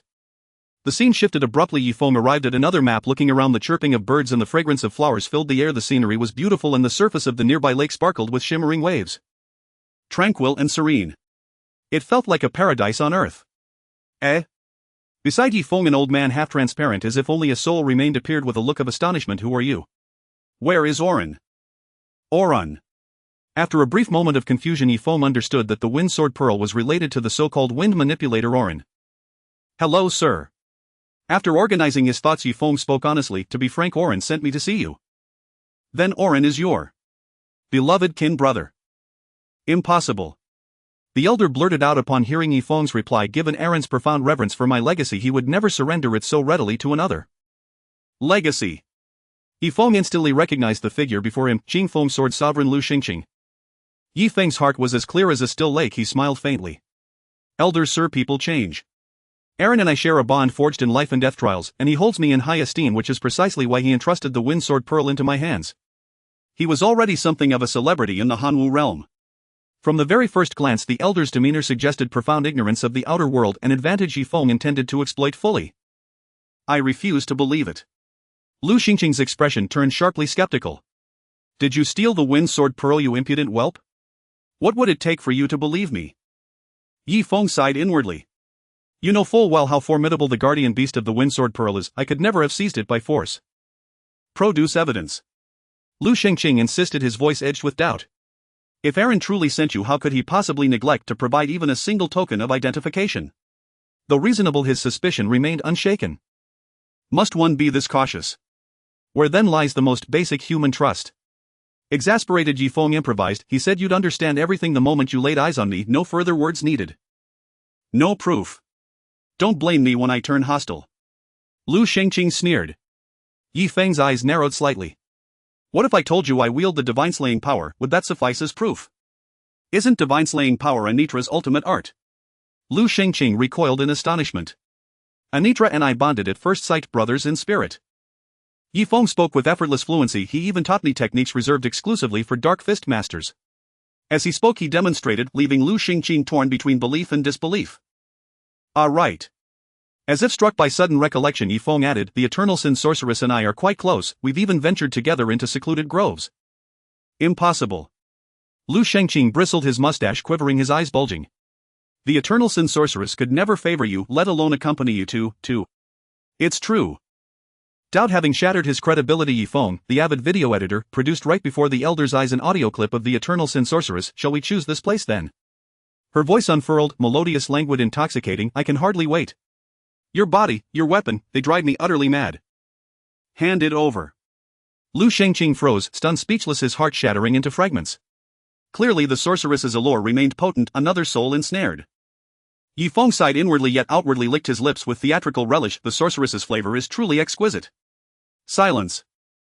Gazing at Yifeng's leering expression, Lu Shengqing's face darkened to ashen gray. What, pray tell, makes you worthy of the Eternal Sin Sorceress's affection? What virtue do you possess? Didn't the sorceress just declare it herself? Yifeng quipped, deflecting effortlessly. Clearly his calculated absurdity had thoroughly unraveled Lu Shengqing's composure, his original purpose now forgotten. Lu Shengqing. Elder sir, please bestow your legacy upon me, Yifeng entreated, sincerity resonating in his tone. Very well, you may have it. But only on one condition. What condition? Treat Fei Yi well, she is a woman of rare virtue. Yifeng grasped the elder's sentiment intuitively and replied solemnly, I shall every single night without fail. You. Lu Shengqing nearly choked on his rage. That wasn't the kind of treatment he meant. My legacy is a unique technique, one that would make even Aaron envious. Swallowing his indignation, Lu Shengqing conceded, he, a man nearing death's threshold, had long forfeited all claim to competition. To claim it you must survive 3 trials. Bring them on. Yifeng declared, brimming with confidence. I am invincible, proceed as you wish. Language itself was a weapon. Every provocation subtly warped Lu Shengqing's judgment. How arrogant. Lu Shengqing sneered. Don't come weeping later. He resolved to secretly escalate the trials, to humble this rival who fell short of him in every conceivable way. Pointing toward a distant crystalline lake, he said coolly, run 10 laps around it, in 2 minutes. Trials were calibrated to the challenger's strength, difficulty could be adjusted yet always within defined boundaries. Yet. 10 laps. Hoof, enough to reduce this insolent youth to kneeling exhaustion. With a sharp whoosh, Yifeng shot forward like an aurora, sprinting full throttle around the lake. Wind shadows trailed him, his pursuit shadow technique blazed at full capacity, speed like lightning cleaving air, stirring ripples across the lake's surface. Upon completing the 10th lap, he returned beside Lu Shengqing, breathing only slightly accelerated. How many seconds? 53 seconds. Lu Shengqing stared dumbfounded. Could such velocity truly belong to a mere level 50 novice? Not bad. Yifeng nodded. Just barely acceptable. Lu Shengqing blinked, bewildered. Wasn't that line supposed to be mine? Second trial. With mixed emotions, Lu Shengqing gestured toward a nearby tree, fell it with a single stroke, and leave the cut perfectly smooth. Understood. Yifeng bowed his head, approached the trunk, drew a plain silver longsword from his robes, rested its hilt against his left waist, and focused intently. In an instant he struck, a meteor sword art amplified by armor-shattering strike. SHHRRRK. The trunk tilted and crashed, leaves rustled violently. Ding. System alert, congratulations, you have felled the willow tree and earned 10 experience points. Glancing at the flawlessly smooth cut, Yifeng turned and reported next trial. Delay bred danger, he had to secure the legacy now. From the moment the Wind Sword Pearl activated, he sensed Aaron's awareness of its theft, and knew the latter might resort to extremes. Third trial, defeat this puppet. Lu Shengqing waved his hand. Wind essence coalesced into a humanoid energy construct. It possesses the same cultivation level as you. Originally he'd intended to say it matched his own level 50 strength, but reconsidered. This masked anomaly before him was no ordinary opponent. Let's begin. Yifeng understood instantly. Elder sir, I am ready. Trial 3 commences. Lu Shengqing commanded, voice crisp. Whoosh. The energy construct surged forward, blindingly swift, leaving afterimages that blurred vision, its footsteps stirring violent gusts of wind essence. Ding. System alert: wind energy construct activates skill gale step, movement speed increased by 50 for 60 seconds. Ding. System alert: wind energy construct activates skill phantom wind shadow, movement speed increased by 30, generating deceptive afterimages to disrupt opponent perception. Beware. Watching the puppet move with the speed he himself once possessed in youth, Lu Shengqing felt a surge of pride. Few can match its velocity, even you may falter. In truth, atop its level 50 base he had secretly granted the puppet level 100 speed, data invisible on any stat panel. Indeed, he had deliberately slipped up. This speed is rather impressive. Yifeng watched the puppet whirl around him, its trajectory growing nearly impossible to track. He murmured, awed, alas. Lu Shengqing's smile vanished, alarm flared in his chest. Alas, what? Yifeng raised his left hand sideways, azure and obsidian energies flared in his palm, then his fingers clenched. Boom. As though striking an invisible wall, the energy construct froze mid-motion, its entire form locked in place, unable to resist as it hurtled toward Yifeng of its own accord. Lu Shengqing gasped in shock. From his vantage it appeared the construct willingly offered its throat straight into Yifeng's grip, immobile, helpless. Alas, it met me. In the special space, Yifeng tightly grasped the energy entity's neck, lifting it with ease as if it were a small chick without any effort. Ding. System prompt: you have used the skill Indestructible Grip, immobilizing the wind energy entity for 8 seconds. Since the level difference is not significant, Yifeng found it quite manageable to control the energy entity. After all, the Indestructible Grip has the characteristic of guaranteed hit. To put it bluntly, he could choke anyone he wanted. Sizzle. Yifeng raised the silver weapon in his hand and repeatedly stabbed at the energy entity. Due to the opponent being composed of wind elements, aside from the true damage from the god-slaying force that could not be avoided, all other continuous damages including poison, burn and bleeding were immune, but it was not a big deal. 80. 50. In just 8 seconds the energy entity's health dropped to around 40. Die. Yifeng stated calmly, squeezing his palm to directly disperse the wind element, causing the energy entity to vanish. 85,640. Critical hit. The weapon in his hand was not a divine weapon and the damage value was not particularly high, however to kill a non-boss energy entity was more than enough. Indestructible Grip. This ultra-rare level skill rewarded from the main quest indeed had many commendable aspects. Lu Shengqing felt particularly uncomfortable watching from a distance. The younger version of himself had died so tragically. Old man, I've passed 3 barriers. Yifeng stated directly, please teach me your ultimate skill and I will surely carry it forward. Honestly, I have a vague feeling that the Wind Sword Pearl group is particularly important to me. Wind Manipulator Iluan. The renowned 4th demon god. If even beings of that level covet the inheritance, one can imagine how immense the benefits of the Qingfeng Sword Master Lu Shengqing's inheritance must be. I think I understand why the eternal sin which favors you so much, Lu Shengqing sighed. Genius. No. This is definitely a freak. Senior, I will take good care of her. Yifeng said with utmost seriousness. All right. Lu Shengqing, having faced repeated setbacks, felt his interest wane. This move of mine is called the Wind Sword. Watch closely. He spoke as he condensed a blue sword and swept it towards the trees beside Yifeng, moving so quickly it seemed like teleportation. In the blink of an eye he appeared behind the trees. All of Yifeng's actions were difficult to perceive. 3 seconds. 5 seconds. Sizzle. Finally, after 10 seconds the willow tree seemed to finally react, collapsing completely, followed by all branches falling and leaves shattering, with the trunk being sliced into dozens of segments. Hiss. Yifeng secretly gasped in shock. He began to understand the terrifying nature of Lu Shengqing's move. With your current strength you cannot reach my level, let alone exhibit such expressiveness. Seemingly seeing through Yifeng's thoughts, Lu Shengqing shook his head and smiled. Next, I will demonstrate in slow motion and share my insights. You continue to watch and work hard to learn. Good. Yifeng's expression turned serious. In the world of divine demons, not all skills could be learned through teaching. Some special skills required one to possess sufficient ability to master them before the system would recognize them. The technique Lu Shengqing was using now was one of those. Look, when the weapon enters here, do not rush for speed but rather emphasize fluidity. You cannot just focus on attacking one spot, think carefully about the dragonfly touching the water action. The key here is to use your whole body. Relying solely on the strength of your hands is not enough. Lu Shengqing earnestly demonstrated and explained repeatedly while Yifeng listened intently. A strong person is indeed a strong person. The techniques they master are simply too numerous. Ha! Ha! The repeated practice caused Lu Shengqing's soul body to fade significantly. Let's stop here for now. You practice while I can't go on. Old man, are you feeling unwell? Yi Feng's heart tightened, fearing he might dissipate. I'm just dry and tired, feeling weak. Is it kidney fatigue? Just too many demonstrations. That's good to hear. Yi Feng felt relieved and practiced with the weapon according to Lu Shenqing's guidance on the surrounding trees. Practice brings true knowledge.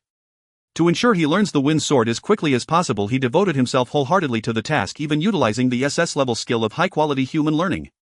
As the sun set and the moon rose, the night deepened. Yi Feng was meticulous and continued to practice diligently. Staying up late could be deadly, but he was certainly not one to fear death. Meanwhile, in the outside world, it felt like hell. The battlefield was full of chaos in the Hanwu realm, with numerous towns falling and players fleeing everywhere. Bang! A 12 or 13-year-old girl fell into a level 3 town like a meteor, instantly slaughtering thousands of players. Her fiery red hair burned fiercely and her blood-stained face as delicate as jade wore a crazed expression, her cheeks forming a brilliant smile. I knew there would be good food here. Before her, the blue giant bird defending the town fell from the sky. Nirvana Phoenix Flame Dance Heart God level BOSS. The girl reached out, flames surging, forming a phoenix that flew out, sweeping across the ground towards the fleeing people, turning them to ashes. After destroying this town, she feasted on the roasted bluebird and then set off to hunt her next target. The Light Alliance fell into despair.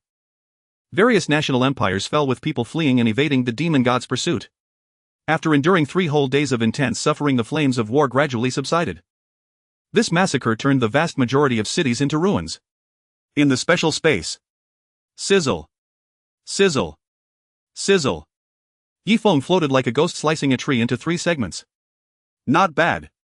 Lu Shengqing praised. You have grasped the essence of the wind sword. Then why is it still not recognized by the rules? Yi Feng asked in confusion. 3 days. Even he was surprised at how difficult this technique was to learn. He was almost exhausted from the effort. Because you are still lacking the final step. Lu Xingqing stood in front of Yi Feng, lifting his hand to point at him, blue energy flowing into Yi Feng's brow. Your talent and speed is rare under heaven, do not be slack. Yi Feng nodded. Then, for the very last question, may I ask you one more thing? Lu Shenqing's old face flushed slightly, feeling a bit awkward. What question? What exactly makes you so enchanting to the eternal Sin Witch? Lu Shengqing asked frankly. This was a question he had pondered over and over. Do you want the truth or a lie? Yi Feng revealed a somewhat indifferent smile. Lu Shengqing listened intently. Naturally, the truth.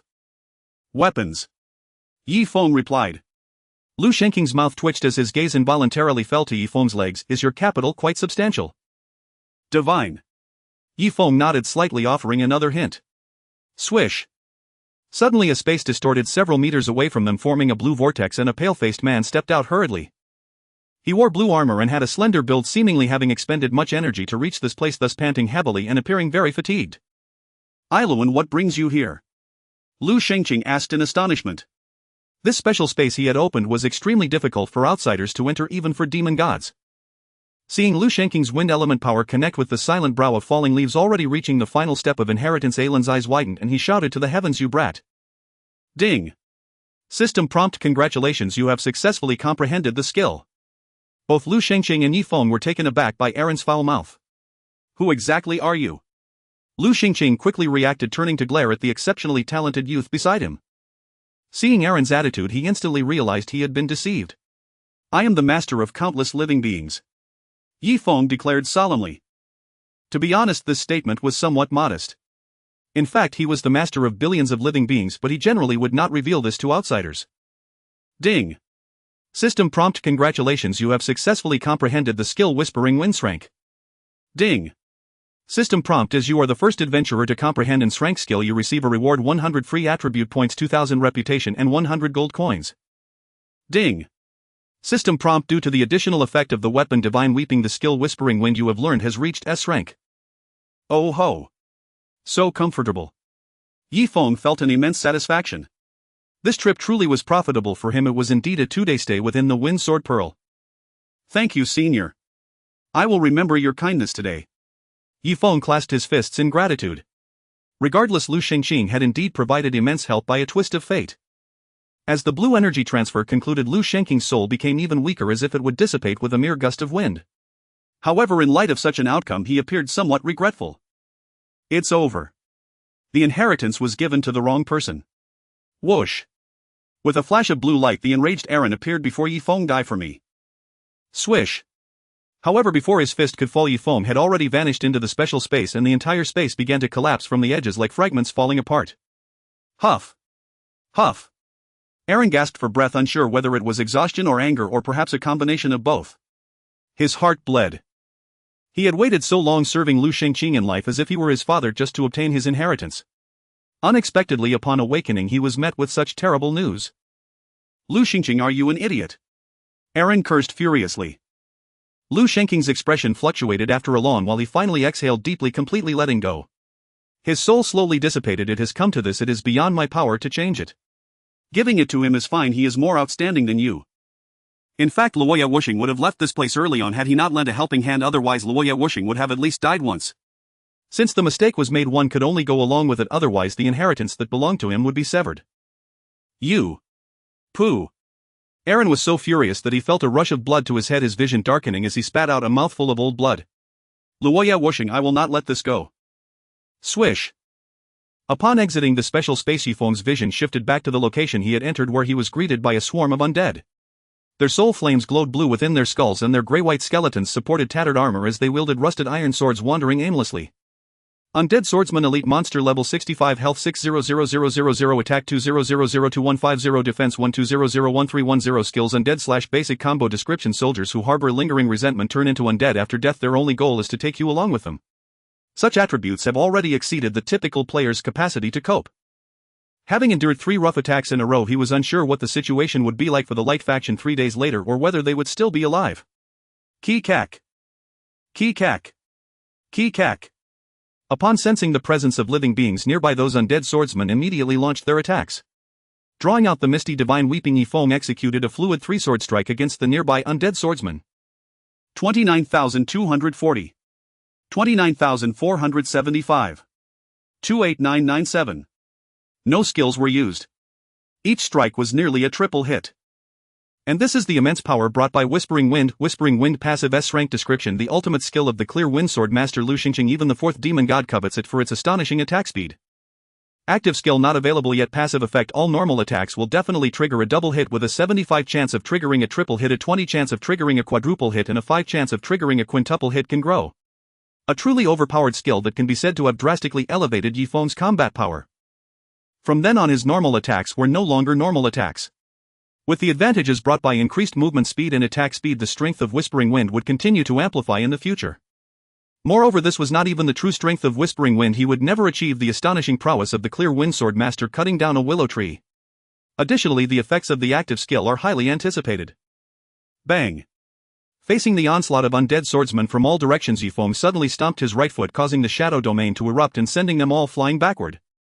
Not retreating, Yi Feng stood firm and farmed monsters. Relying on the weapon's inherent 5 physical lifesteal and occasional area damage knockbacks, he could safely farm monsters. Ding! System prompt: congratulations, you have successfully killed undead swordsman, gaining 232 experience for this level. System prompt: congratulations, you have successfully killed undead swordsman, gaining 232 experience for this level. Swish! Gold light scattered in just a short 10 minutes. Yi Feng's level reached 54. His strength significantly increased once again. With seemingly countless undead continuously surging forward, he attacked while trying to minimize the frequency of being hit through positioning. Coupled with various debuffs, his experience bar rose rapidly. After another 20 minutes, Yi Feng's experience bar was over half full. This leveling efficiency is exhilarating. Yi Feng could not help but rejoice, swinging his sword so swiftly that it almost created afterimages, dazzling most players and making it hard for them to defend. In less than 2 hours, he cleaned out all the wild monsters in this area, and Yi Feng, now at 67 of level 55, patiently checked the full server announcement in the information panel. Ding! Server announcement: the Light faction has been defeated. All cities and resources divided among the Dark faction, the Infernal Undead, and the Sea Tribe. Within each national district, the Light forces are reduced to a single sanctum, and the only thing left to do now is to survive in humiliation. Ding! System prompt: the only sanctum of the Eastern District you are in is at Star Wilderness 4578-1568. In the main storyline, it is nearly impossible for players today to turn the tide. They can only go with the flow. It is only natural that the Light faction was not completely destroyed. After all, adventurers cannot completely lose their home, and with all territories turning dark, the number of respawns decreased by 1, serving as a warning to adventurers who cannot face their living environment. Of course, it must be acknowledged that after this major version update, the monthly activity will likely drop significantly.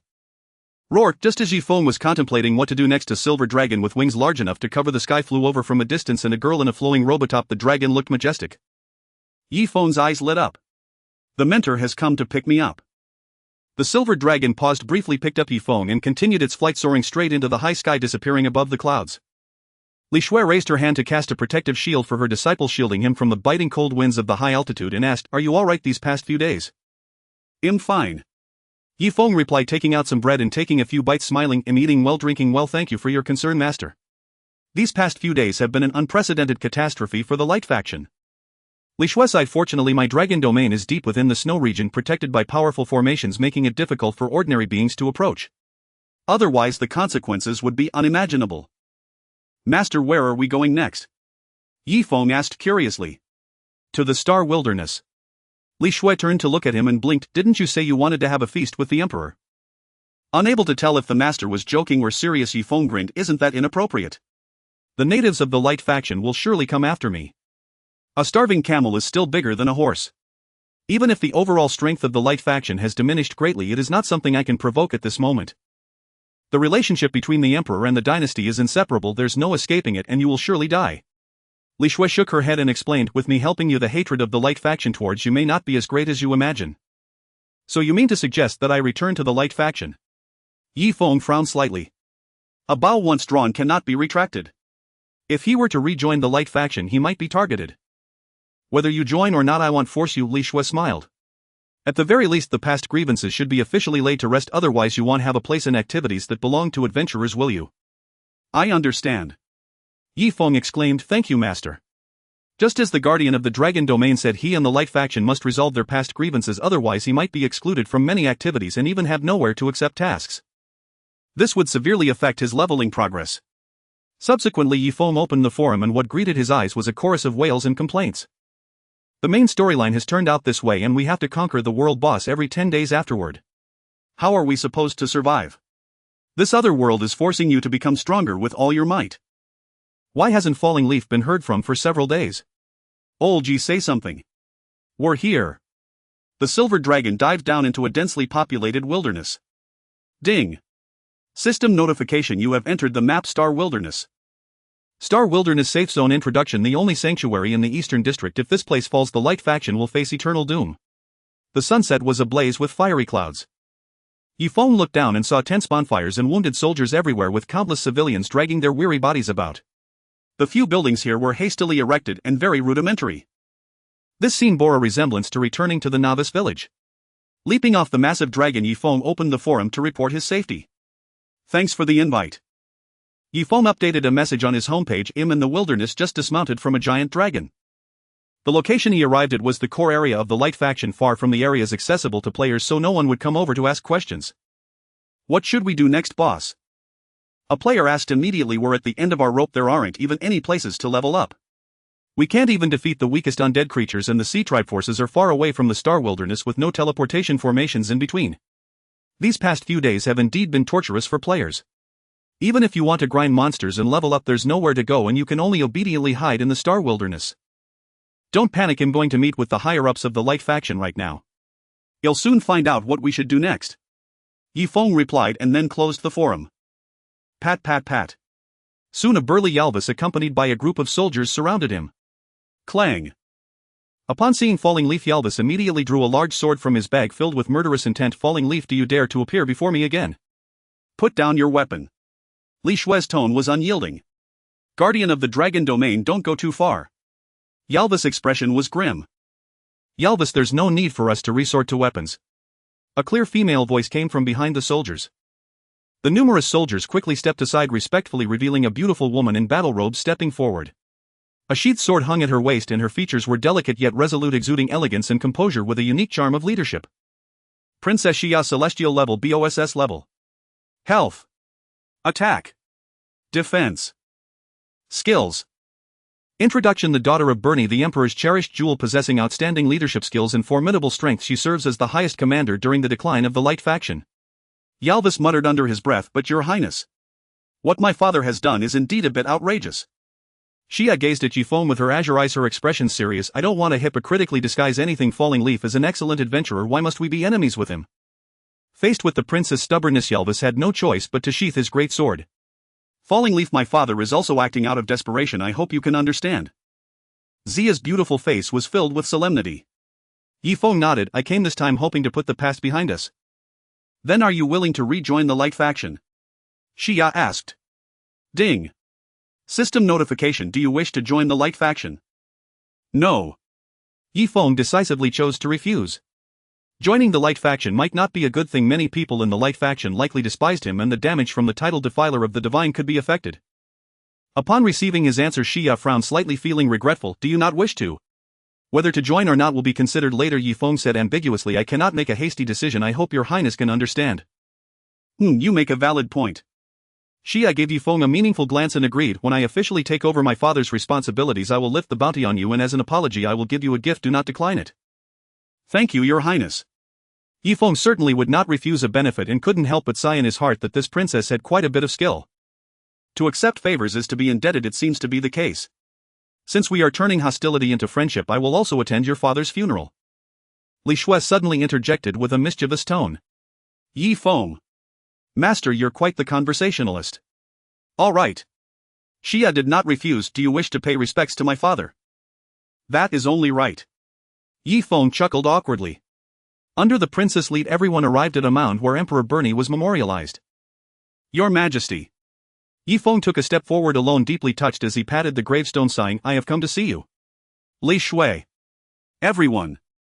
From the corner of his eye, Yi Feng noticed she had turned her head away, deliberately concealing her expression, her shoulders trembling faintly. No one could tell what thoughts stirred within her heart. Undoubtedly this was the mentor's mischievous whim. Yet viewed from another angle, it might also suggest that Li Zhu harbored deep dissatisfaction with Bernie's conduct and attitude. The silent fall of leaves, nearly the entire light faction has been decimated.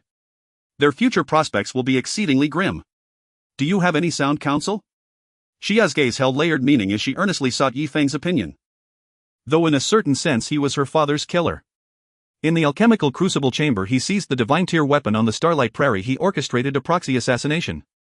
Li Zhu felt a genuine involuntary awe toward the silent fall of leaves' audacity and icy ruthlessness. It was difficult to fathom what extraordinary feat he might accomplish next. Counsel. Yi Feng hesitated, about to decline, when suddenly a system chime rang sharply in his ear. Ding. System alert. Your upcoming decisions will directly influence adventurers' survival conditions and determine the light faction's future trajectory. Please speak with utmost deliberation. Yi Feng. What a predicament. Entrusting me with steering the plotline. A single misstep could jeopardize every adventurer.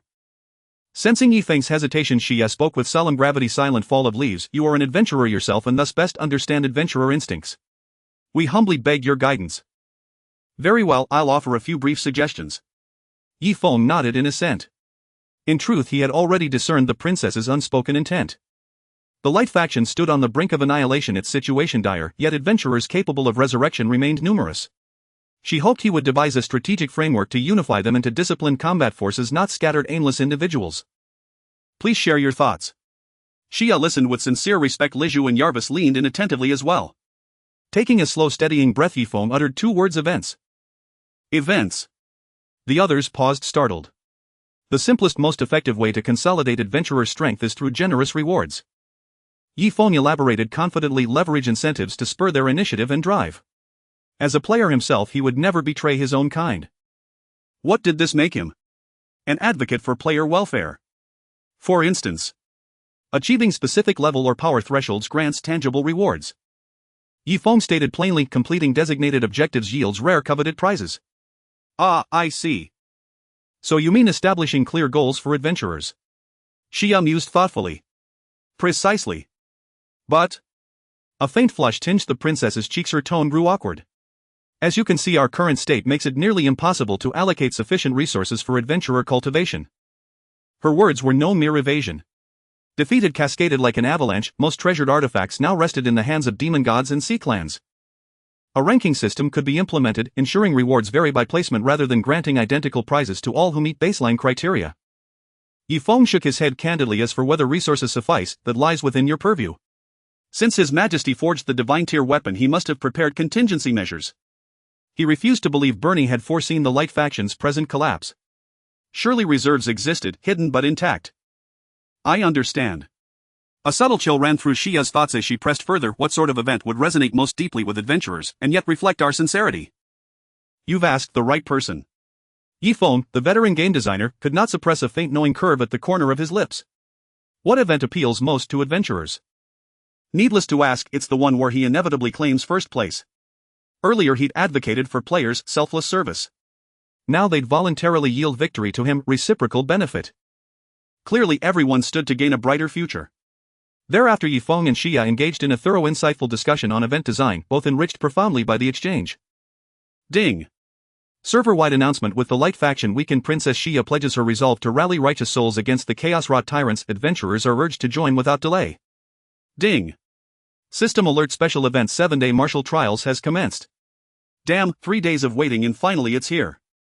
10 days into this other world, life's grown too sweet. Time to embrace hardship again. 7-day martial trials. I'm no scholar, but isn't that just the standard new server week-long event? A single stone sent ripples across 1,000 layers of water. At last adventurers sensed hope, not mere rumor but tangible opportunity. Eagerly they opened the newly appeared event interface to review details. 7-day martial trials overview. At this pivotal juncture, valiant adventurers shall become the Light Faction's linchpin in resurgence.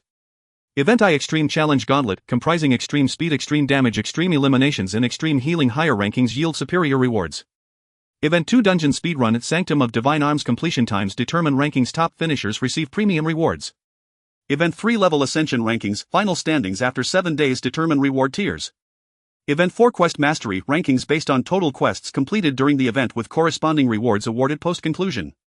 4 meticulously designed events, each promising substantial meaningful benefits. Having finalized everything, Yi Feng strode away from the Starwild Natives High Command District buoyant and satisfied. All 4 events were impeccably fair. And he nearly possessed an 8 or 9/10 advantage across each domain, hardly excessive. Did my best, folks. Opening the forum, he posted a dynamic update, a vivid screenshot capturing his intense animated exchange with the princess, prompting a flood of likes and follows. Given the volatile political climate, he dared not introduce monetized features, risking severe backlash. Development that simultaneously fulfills Yi Feng's immediate needs and preserves his future capacity to meet evolving needs is termed sustainable development. Pursuing sustainable development remained Yi Feng's foremost strategic priority, rigorously upheld, unwaveringly emphasized. You seem unusually pleased. Lijia's voice carried quiet surprise.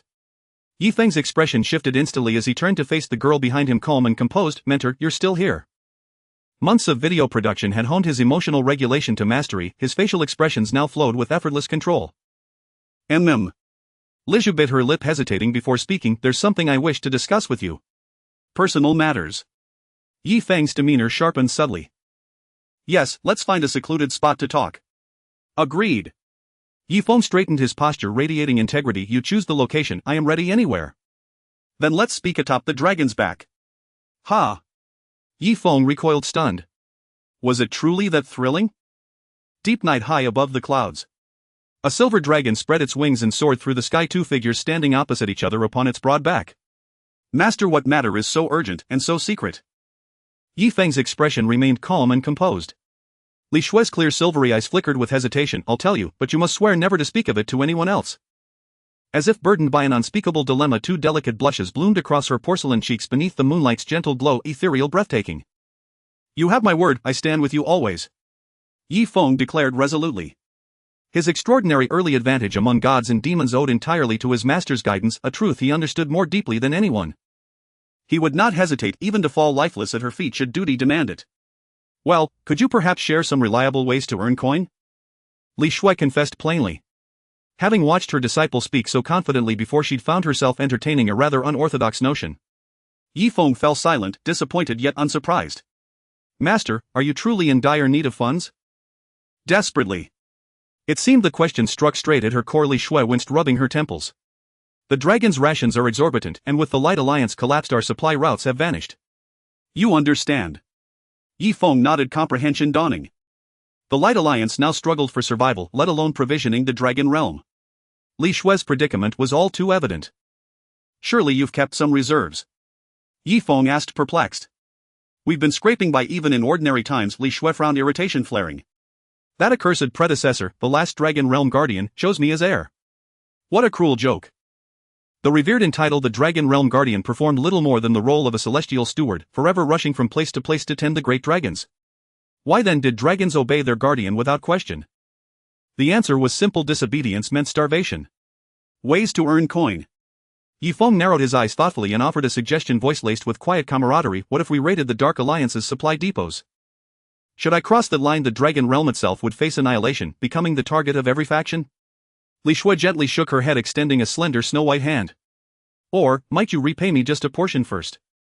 In barely 10 days her disciple's inventory had swelled to over 100,000 gold coins, a staggering sum. Crossing the line means revealing your identity as the Dragon Realm Guardian, Yi Feng clarified swiftly. But if no one knows who has crossed anything? Li Shui's eyes lit up. There's logic in that, though only a handful of divine-tier cultivators exist, and they're easily recognized. What if you wore this? Yi Feng removed the demon god mask and held it out. The demon god mask was his personal artifact, yet willingly transferable to another wearer. Retrieval required only a single focused thought. Curiously, Shui studied Ji Feng's refined handsome features, then shook her head. This mask has become your signature, the black-robed youth veiled in deep violet. Across the Hanwu realm that image was already legendary. What if you add a hood over the mask? Yi Feng coaxed gently. Li Shui blinked, pondering deeply, then turned to the silver dragon. Turn around. Let's take a scenic tour of the Dark Alliance's territory. The Silver Dragon. Just sightseeing. Master. I can't even bring myself to call you out on that. Master, if you find my counsel sound, might that loan be reconsidered? Yi Feng grinned, nudging playfully. After all, ideas deserve reward. Li Shui arched a brow. Mr. Luo Yi, you of all people are the Dragon Realm's wealthiest patron. Surely you don't lack mere pocket change. Markets are bleak these days, even landlords keep empty granaries. The man who carried over 100,000 gold coins sighed wistfully, feigning destitution. Put. Li Shui burst into laughter, eyes crinkling like crescent moons. Fine, I'll grant leniency. Ding. System alert, you have acquired the rare hidden quest Paths to Profit difficulty B. Paths to Profit difficulty B. Synopsis: a lucrative opportunity lies within the Dark Alliance, but peril walks hand in hand with profit. Objective: uphold justice alongside Dragon Realm Guardian Li Shui. Reward: partial debt relief scaled to spoils obtained. Penalty: none. The Silver Dragon descended smoothly into the Dark Alliance's dominion. Below, cities lay in ruins, shattered walls, skeletal remains, and thin plumes of black smoke curling from smoldering ashes. Near the first-tier metropolis, Li Shui donned the demon god mask, then layered 3 hoods over it, concealing her face completely. Her attire too had changed without warning. I'll return shortly. Understood. Yi Feng gave a firm nod. Boom. Boom. Boom. Within minutes, Yi Feng watched torrents of swordlight erupt below, dark entities slaughtered across the metropolis, astronomical damage numbers flashing violently as dust billowed skyward. To avoid detection, Li Shui wisely refrained from ice elemental techniques, relying solely on physical strikes. Once all threats were eradicated, she descended with Yi Feng, leaving the silver dragon circling vigilantly overhead. Inzi, you remain airborne scouting. At the first sign of trouble, retreat instantly to your mount space. Li Shui's vigilance remained unshaken. I'll vanish tonight, leaving no trace behind. Roar. The dragon bowed its head in assent. Once final instructions were given, Li Shui led Yi Feng into the bone-strewn wasteland. The vaults must hold treasures, surely they do. Li Shui analyzed coolly. A first-tier metropolis hoards immense reserves, impossible to evacuate fully in such short time. Yi Feng nodded. Master speaks wisdom. Chirp chirp. A small ash-gray beast appeared at Yi Feng's feet. Instantly both their eyes gleamed. A treasure-sensing Pishio, its timing could not have been more fortuitous. Lead the way, quickly. Yi Feng urged. Once Master secures the bounty, her gratitude will be generous indeed. Li Shui. The Pishio bobbed its tiny head and trotted ahead, sniffing for traces of hidden wealth, while Master and disciple followed closely behind. They wound through jagged rubble until the Pishio halted atop an unremarkable wooden plank and began leaping eagerly. Li Shui understood instantly. After the Pishio nudged the plank aside, she slashed it cleanly away with a single stroke, revealing a dim descending staircase into darkness. Deeper they ventured, turning a final corner into a vast hollow chamber where a colossal creature slumbered. Hulking and toad-like, its crimson hide glistened faintly in the gloom. Behind it, mountains of gold and silver gleamed dully. An immortal tier fire toad. Li Shui tightened her grip on her blade, eagerness sharpening her voice. I'll dispatch it, purge this blight from the land. Wait. A sudden thought seized Yi Feng. Master, it's asleep. So? Li Shui tilted her head puzzled. Killing it outright may not yield all its treasures, diminishing our gain. Yi Feng reasoned lucid and precise. Do you possess a skill related to stealthy acquisition? With the feast laid before him, he intended at least a sip of the broth. By immutable law, native denizens could not gift adventurers rare artifacts unless specific quests were fulfilled. Yet acquiring them by one's own cunning, that stood beyond regulation. So, secure in his master's presence, he seized the moment. Perhaps fortune would favor his audacity. Facing Yi Feng's hopeful gaze, Li Shui shook her head. None, he asked, crestfallen. Stealth-based theft? No, she clarified. But skills for taking what belongs to others? Yes, I have those. Yi Feng. Master, you grow ever more delightfully pragmatic. Then I shall trouble you to teach me a few basics. Yi Feng said, feeling embarrassed. Indeed. With the meticulous nature of the Dragon Domain Guardian, it was impossible for them not to possess skills for taking others' items. Considering the good harvest this time, I won't charge you tuition. Li Shui smiled radiantly. The gold and silver treasures behind the fire toad must be enough for the Dragon Domain to exchange for a large amount of supplies. After that, Yi Feng chose Li Shui, and immediately a skill bar popped up containing only one skill. Silent Hand A rank. Description is what you learn since childhood permissible. Skill effects: silently steal items from the opponent's bag with a certain probability of being detected. The stronger the opponent, the higher the detection probability and the greater the chance of failure. Cooldown 5 seconds. Cost none. Ordinary thieves have only rank stealing skills, but the one learned from the mentor is a rank. What more is there to say? Learned it. Ding. System prompt: congratulations, you have successfully learned the skill Silent Hand A rank. Ding. System prompt: due to the characteristics of the hidden class Wind Evil God, your learned skill Silent Hand A rank has advanced to Demon Hand A rank. Ding. System prompt: due to the additional effects of the weapon Divine Cry, the grade of the skill Demon Hand you learned has reached S-Rank. Eh? Li Shui exclaimed in surprise, seemingly noticing the immense transformation of the Silent Hand in Yi Feng's hands. The insights of the Abyss Demon are truly astonishing. Mainly the super divine level weapon is quite impressive. Yi Feng humbly replied. Saying this, he opened the skill bar to check the changed skill.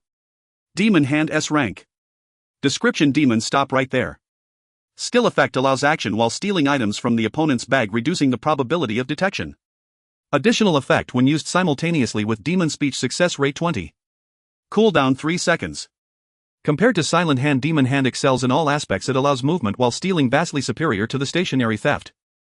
Moreover, Demon Hand and Demon Speech have a synergy, making them a paired skill. Mentor him off. Yi Feng's hands itched with anticipation. The fire toad is in for a treat. The freshly minted Demon Hand is about to make its first move on it. Li Shui lightly nodded, reminding, be quick and be safe. Ding. System prompt: you have received an additional task reward, the protection of the Dragon Domain Guardian. Li Shui, greatly enhancing your stealth abilities. Receiving the protection, Yi Feng activated Wind Shadow Follow and entered stealth mode, quietly approaching the fire toad with extremely soft breathing. His heart raced as he reached out to touch the fire toad, encountering only a barely detectable dark purple energy fluctuation. Give it to me. Ding. System prompt: you used the skill Demon Hand and successfully stole the item Heavenly Fire Pearl, heavenly grade, from the fire toad. Oh wow. Yi Feng couldn't help but smile broadly, feeling that this visit was worth it. Do. Meanwhile, the fire toad was still snoring, its jaw occasionally stretching and contracting, sleeping soundly, completely unaware of the treasure being stolen. Taking a deep breath, Yi Feng initiated his next attack. Ding. System prompt: you used the skill Demon Hand and successfully stole me chunk ordinary item from the fire toad. It seems not every attempt could be so lucky. Yi Feng was undeterred and attempted again 3 seconds later. Ding. System prompt: you used the skill Demon Hand and successfully stole me chunk ordinary item from the fire toad. Gulp. Suddenly the fire toad woke up with a start, glaring at the audacious thief. Yi Feng frowned slightly but soon relaxed, saying, Pixiu, use your skill super doubling. So what if it's awake? Do you think waking up will stop me from taking your things? Chirp chirp. Pixiu decisively unleashed a brilliant and rich golden glow. Ding. System prompt: Pixiu used the skill super doubling, obtaining items worth 10 times the value of the items you acquired from the fire toad's bag. Ding. System prompt: you obtained the item Lucky Star Celestial grade. Lucky Star. What is that? It sounds so ordinary, only a place like mine that collects junk would want it. Thinking of this, Master Yi quickly turned to retreat. Boom. The enraged fire toad opened its mouth and spewed flames, intending to eliminate the thief right there. Hiss. The sword's edge sliced down, splitting the flames in two as Li Shui stood in front, confronting it heat. The enormous round eyes glared with malice, fixating on the girl who interrupted its attack, its fury nearly boiling over. Who would have thought that after just taking a nap the most precious item in its bag would be stolen? The fire toad felt utterly humiliated. Goo. Just as it was about to unleash its terrifying powers to make the two ungrateful thieves feel the horror of a celestial-level powerhouse, it saw the girl in front wearing 3 hoods as if doused with a bucket of cold water, feeling utterly chilled. Such a terrifying aura. A divine-level powerhouse. Ding. System prompt: your mentor, the Dragon Domain Guardian Li Shui, successfully killed Fire Toad Celestial Grade. Since you did not deal any damage, you cannot gain experience. Yi Feng heard the system's bell ringing in his ear. Boom. Within just a few minutes the fire toad collapsed to the ground. Confirming safety, Yi Feng stepped out of the tunnel again and saw Li Shui already starting to stash treasures into her storage space, sweeping away all valuable items nearby. This should be the treasury of the first-level main city. As she stuffed handfuls of gold coins into her pockets, Li Shui's fair face flushed with excitement. In response, Yi Feng, who also gained quite a bit, smiled silently, not pushing further to gather more wealth. Helping the needy is just that joyful. This is the source of spiritual nourishment. After gathering everything, Li Shui excitedly said, I really want to go see more scenery. How about we go take a look? Yi Feng asked at the right moment. Good. No good. Li Shui was about to agree when her expression suddenly changed. Grabbing Yi Feng's arm, she swiftly left the tunnel and fled rapidly. Just moments ago her mount, the silver dragon, had issued a warning and entered its mount space, indicating that someone had arrived outside. A few seconds later. Whoosh. A blue rainbow descended from the sky, moving faster than the eye could catch, rushing into the tunnel at an unimaginable speed, arriving in the treasury area where the sight of the fallen fire toad greeted them. Aside from that, it was completely empty. Bang. Witnessing this scene, a man in blue armor punched the wall, leaving a deep mark, his whole body trembling with anger. Windmaster Aaron, divine level BOSS. Damn it. Aaron's face turned blue and white as if wearing a mask of pain, his expression as ugly as if he had eaten excrement. Why have I been so unlucky lately? First, the inheritance of the clear windsword master that took so long to obtain was silently snatched away, and now his own first-level main city's treasury was visited by an unknown thief. All these experiences made him suspect he was being punished by heaven. Don't let me find out who you are, he gritted his teeth and said viciously, otherwise you won't have a good end. That was close. High in the sky, Li Shui released the silver dragon once more and sighed with profound relief. A Tier 1 main city is undoubtedly the domain of the demon gods. If we'd been caught red-handed, our identities would have been exposed in an instant. We must not attempt such a feat again. Yi Feng nodded solemnly. His mentor was absolutely right. Even if the dragon realm lay deep within the snowlands, exposure of his identity would shatter its tranquility beyond repair. At least for the time being, we must refrain from such actions. After a moment's reflection, Li Shui added. Yi Feng nodded again. His mentor was absolutely right. Plundering the dark faction's wealth incurred no moral burden. Opportunities like this were not to be missed. Her mood appeared remarkably buoyant. I'll waive your debt of 600,000 coins. Ding. System notification: congratulations on completing the rare hidden quest, a lucrative path, difficulty B. Reward: debt reduction of 600,000 coins. Ding. System notification: owing to your exceptional performance you have earned an additional reward, blessing of the luck god pet item. An extra reward.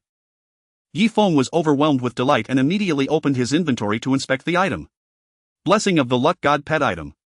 Rarity S rank. Effect: increases all pet attributes by 10. Bonus effect: slightly enhances the bearer's fortune. Description: a pet exists to be cherished. Note: must be placed inside the pet inventory to take effect.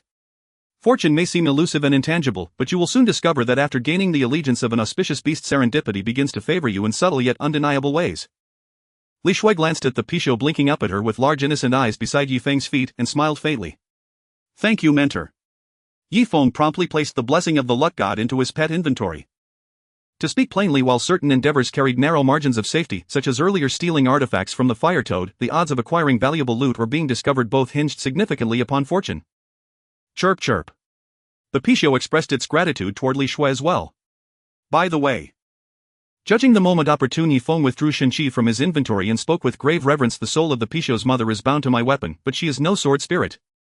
Mentor, do you know of any means to secure her a suitable physical vessel? The Pichot mother and daughter had treated him with extraordinary kindness. He could not simply reap the benefits and cast them aside without conscience. Pixiu are divine beasts, locating a compatible body is exceedingly difficult, for now Li Shui replied with a gentle shake of her head. For instance, forcing the mother's soul into the fire toad's body would be technically feasible, yet it would cause an immediate catastrophic drop in power and permanent stagnation. Then whose body, or what kind of body, would be appropriate? Yi Feng pressed. As far as I know, only 2 vessels are truly fitting, aside from the Pixiu's original form. Li Shui paused thoughtfully before replying, the first is the Qilin, the second the Shiji. Both are divine beasts, I presume? Yi Feng asked a touch wryly. It seemed clear then that securing a vessel for the Pixiu's mother would remain impossible for the foreseeable future. The 5 elemental Qilin, gold, wood, water, fire and earth, each preside over their own flourishing clans. They are not exceptionally rare beings. Li Shui answered. Ah, I see. Yi Feng murmured, enlightened. If so, even royal and immortal tier Qilin were likely numerous. Whoosh. Upon Shinqi's mist-shrouded blade, the Pixiu's ethereal form shimmered into view. Her voice was warm and tender. There is no need to rush. Your foremost priority remains strengthening your cultivation as swiftly as possible. Yi Feng nodded. I am fully aware I shall never reach beyond my grasp. Afterward, Li Shui escorted Yi Feng back to the Star Wilds, the safe haven of the Light faction. Mentor, with so much loot acquired, how do you plan to utilize it most effectively? Yi Feng asked curiously. If divided into 10 portions, 8 will be traded with the remote half-breed tribes for vast quantities of food. Li Shui withheld nothing, speaking frankly. Another portion shall be reserved within the dragon realm for future contingencies. That is all. That's it. Yi Feng's expression turned oddly perplexed. Did it not feel as though one portion had gone unaccounted for? Li Shui nodded earnestly. Yes, that's all. Yi Feng. Understood. The remaining portion was her fee for services rendered. After delivering Yi Feng safely to the Star Wilds, Li Shui departed in haste. Watching his mentor vanish into the distance, Yi Feng, now donning the demon god mask once more, murmured softly to himself, at this rate my debts will be fully settled by the next assignment. Originally he had planned to repay 1 million gold coins within 3 months, yet in barely over 10 days 2 quests had already erased 800,000 in debt. His repayment was progressing far faster than anticipated. Then what lies ahead? Yi Feng eagerly opened his inventory to tally his spoils: 1 heavenly rank artifact, 1 immortal rank artifact. This rank quest yielded rewards richer even than those of an S-rank main storyline quest. Heaven Fire Pearl, heavenly rank. Description: infused with the fire toad's elemental fire energy, capable of immolating the wielder in flames. Effect: grants the wielder's weapon the scorching attribute. Usage cost 1000 reputation points. Grants scorching. Yi Feng withdrew the warm crimson orb from his inventory and arched a brow. What if the weapon already bears the scorching effect? After brief hesitation he activated it. Ding. System notification: confirm use of item Heaven Fire Pearl. Note: this weapon already possesses the scorching effect, the effect will instead amplify scorching damage. Confirm. Relieved by the system's considerate note, Yi Feng affirmed the action. Whoosh. Instantly the Heaven Fire Pearl dissolved into dense fiery essence, drifting like incense smoke into Shinqi's blade. The metal glowed fiercely red and searing hot, yet once fully absorbed the sword reverted seamlessly to its familiar uniform shade of ash gray. Ding.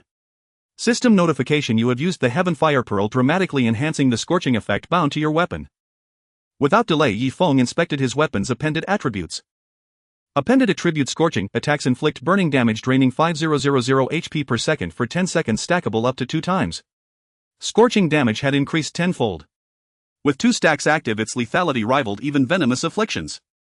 Next, Yi Feng's gaze fell upon another golden star-shaped artifact. His mouth went dry. Just as he prepared to examine it, a message flashed in his friends list. Ping. Luosha sent a message. Brother, are you busy? Not at all, Yi Feng replied. What is it? Could you come lend a hand? We're fighting a silver tier boss, and a group nearby is trying to kill us and steal the spawn. Understood. I'm on my way. Following Luosha's coordinates, Yi Feng hastened there without delay. The location was near, just outside the Star Wilds. After all, few adventurers dared stray far from safe zones these days. Ding. System notification: you have entered the map Xiyun Valley. Arriving at a narrow elongated valley, Yi Feng found dozens of players encircling a purple tiger crackling with lightning. Nearby lay 3 or 4 corpses, and Luosha, bloodied and barely clinging to life, fought desperately to hold his ground. Boss Luo, Yi Wusheng is here. A wiry, furtive-looking player whispered urgently into his ear. Whom? The man they called boss was stout and broad-shouldered, his face thick with coarse flesh, gripping a massive poleaxe, fierce, brutish and unmistakably dangerous. Greenhorn 7 times in one night. Luo Yi Wusheng, the silver tier boss, was ours to claim first. 7 times in one night, blustered though his bravado rang hollow. I've already started recording, I advise you strongly against rash action. Whoosh. Like wind slicing through clouds, Yifeng materialized beside Luosha and with serene nonchalance brought his foot down. A surge of overwhelming shadowlight erupted like ripples across the ground, detonating a crater beneath him, hurling dust and debris high into the air and blasting forth concussive shockwaves. Pft, pft, pft. In an instant, every player within a 15-meter radius was hurled backward, bodies shattered midair, blood spraying violently, white flashes erupting in unison. 1 second, total annihilation. Ding. System notification: you have used the skill Shadow Domain, dealing 8213687544 damage to all enemy units within a 15-meter radius and inflicting erosion, knockback and staggering effects with high probability. 86254. 85471. 82147. 7 times in one night, stared utterly dumbfounded. One kick annihilated over a dozen of his allies. What manner of monster was this? Yifeng raised his hand and closed his palm. Indestructible grasp. In the next breath, 7 times in one night, some distance away, was violently yanked forward as though drawn by a magnet, crashing helplessly into Yifeng's grip. An iron-like fist clamped mercilessly around his throat, cutting off his breath, paralyzing his limbs. Roar! The Xian tiger roared in fury beside them. Yifeng turned, his gaze sharpening with lethal intent. The tiger's aura crumbled instantly. It staggered backward several steps, then whirled and fled, its arrogance utterly extinguished. Luosha, standing behind Yifeng, stood frozen in disbelief. Had the boss just fled? Yifeng made no pursuit.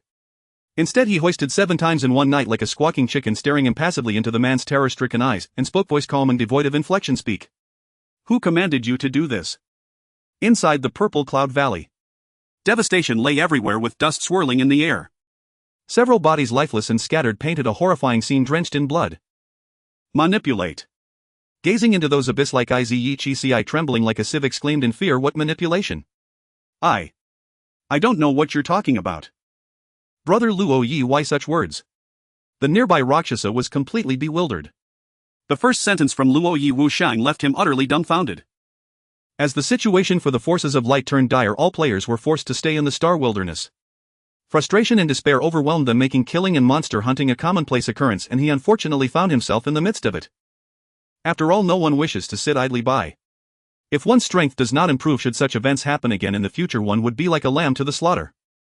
In the fallen land under everyone's gaze, your role in attracting the attention of the natives makes it clear to everyone that your relationship with me runs deep. Yifeng coldly stared at Yichi, discerning his essence. Even so, he still dares to provoke trouble on the head of the Tai Sui. If he is not being manipulated, I do not believe it. Earlier when he arrived here, Yichi and his many subordinates did not appear to be surprised at all.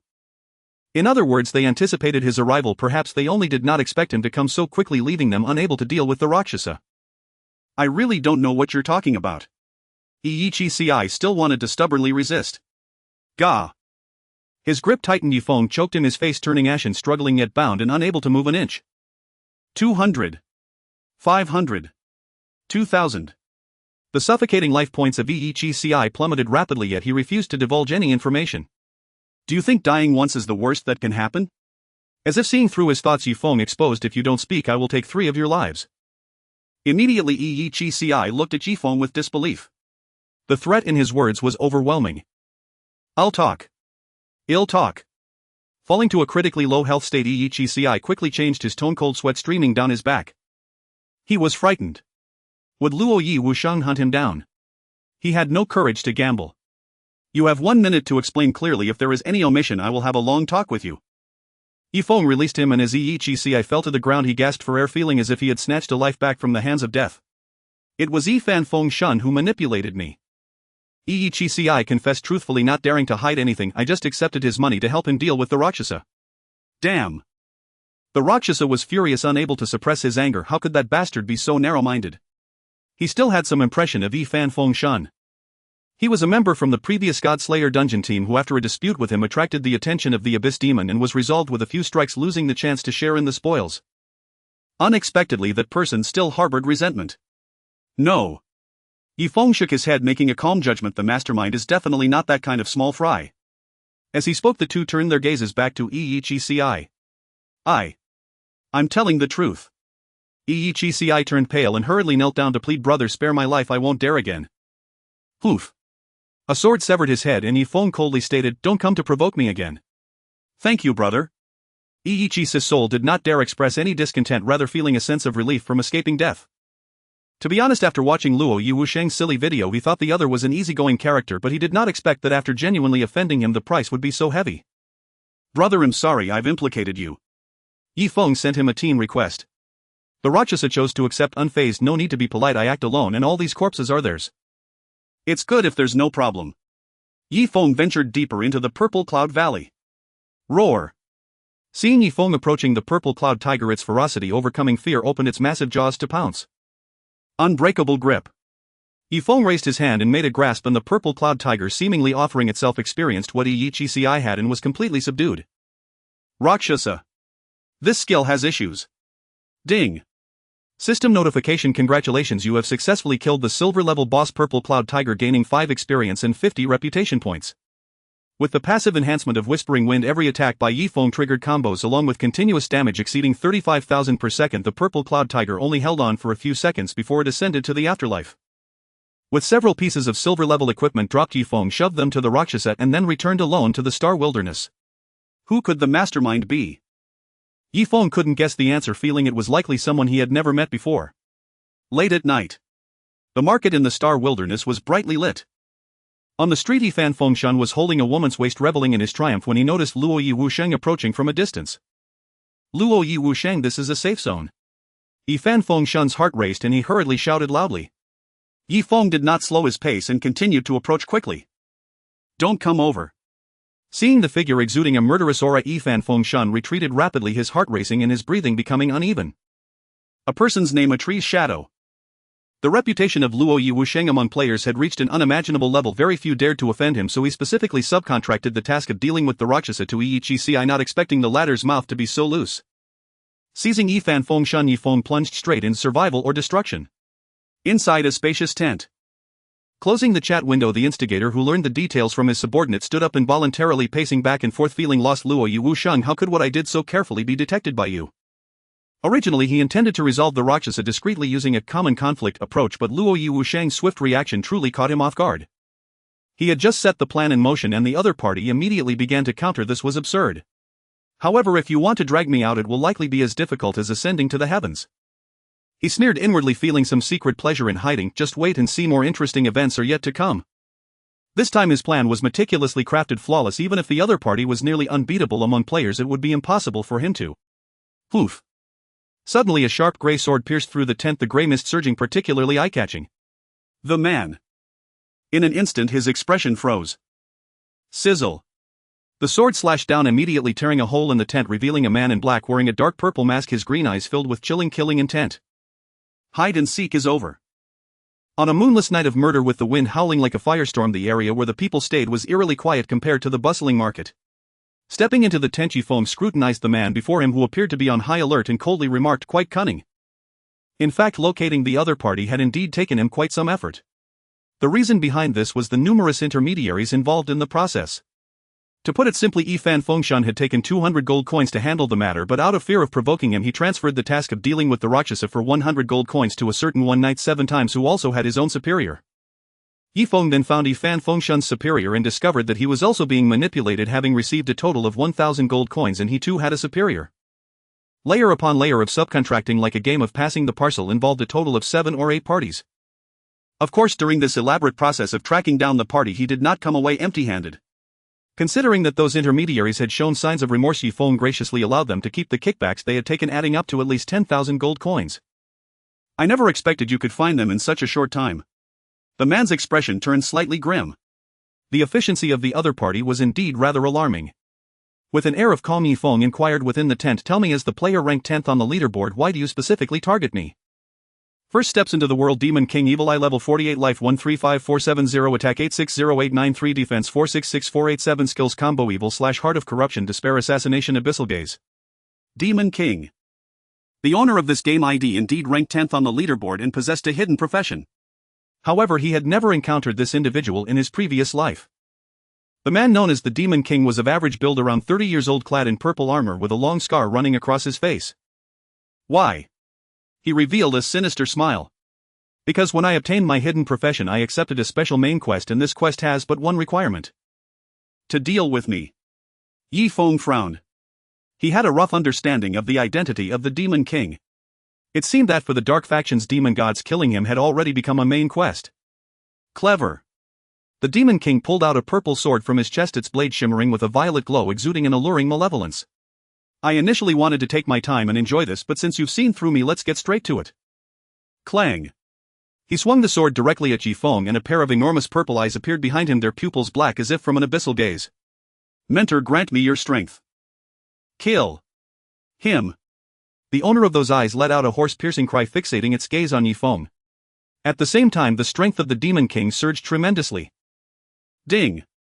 System notification: the Demon King has received the power boost from Abyssalitate, enhancing all attributes by 100 with all attacks carrying an erosion effect lasting 5 minutes. Ding. System notification: the Demon King has used the skill Despair Assassination, increasing the damage of the next strike to 300 lasting 10 seconds. Ding. System notification: the Demon King has used the skill Abyssal Gaze, rendering you immobile for 0.75 seconds. Shoo! The flash of the sword was breathtaking. The Demon King's eyes locked onto Yi Feng, excitement flickering in his heart. In an unknown confrontation he was certainly no match for the Demon King, thus he dared not reveal himself. However, in the midst of speaking he received a message from his mentor which greatly encouraged him.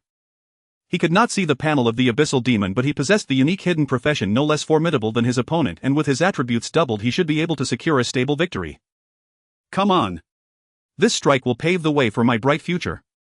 Silently standing still as he watched the Demon King charge, Yi Feng remained calm and collected, his mind as clear as day.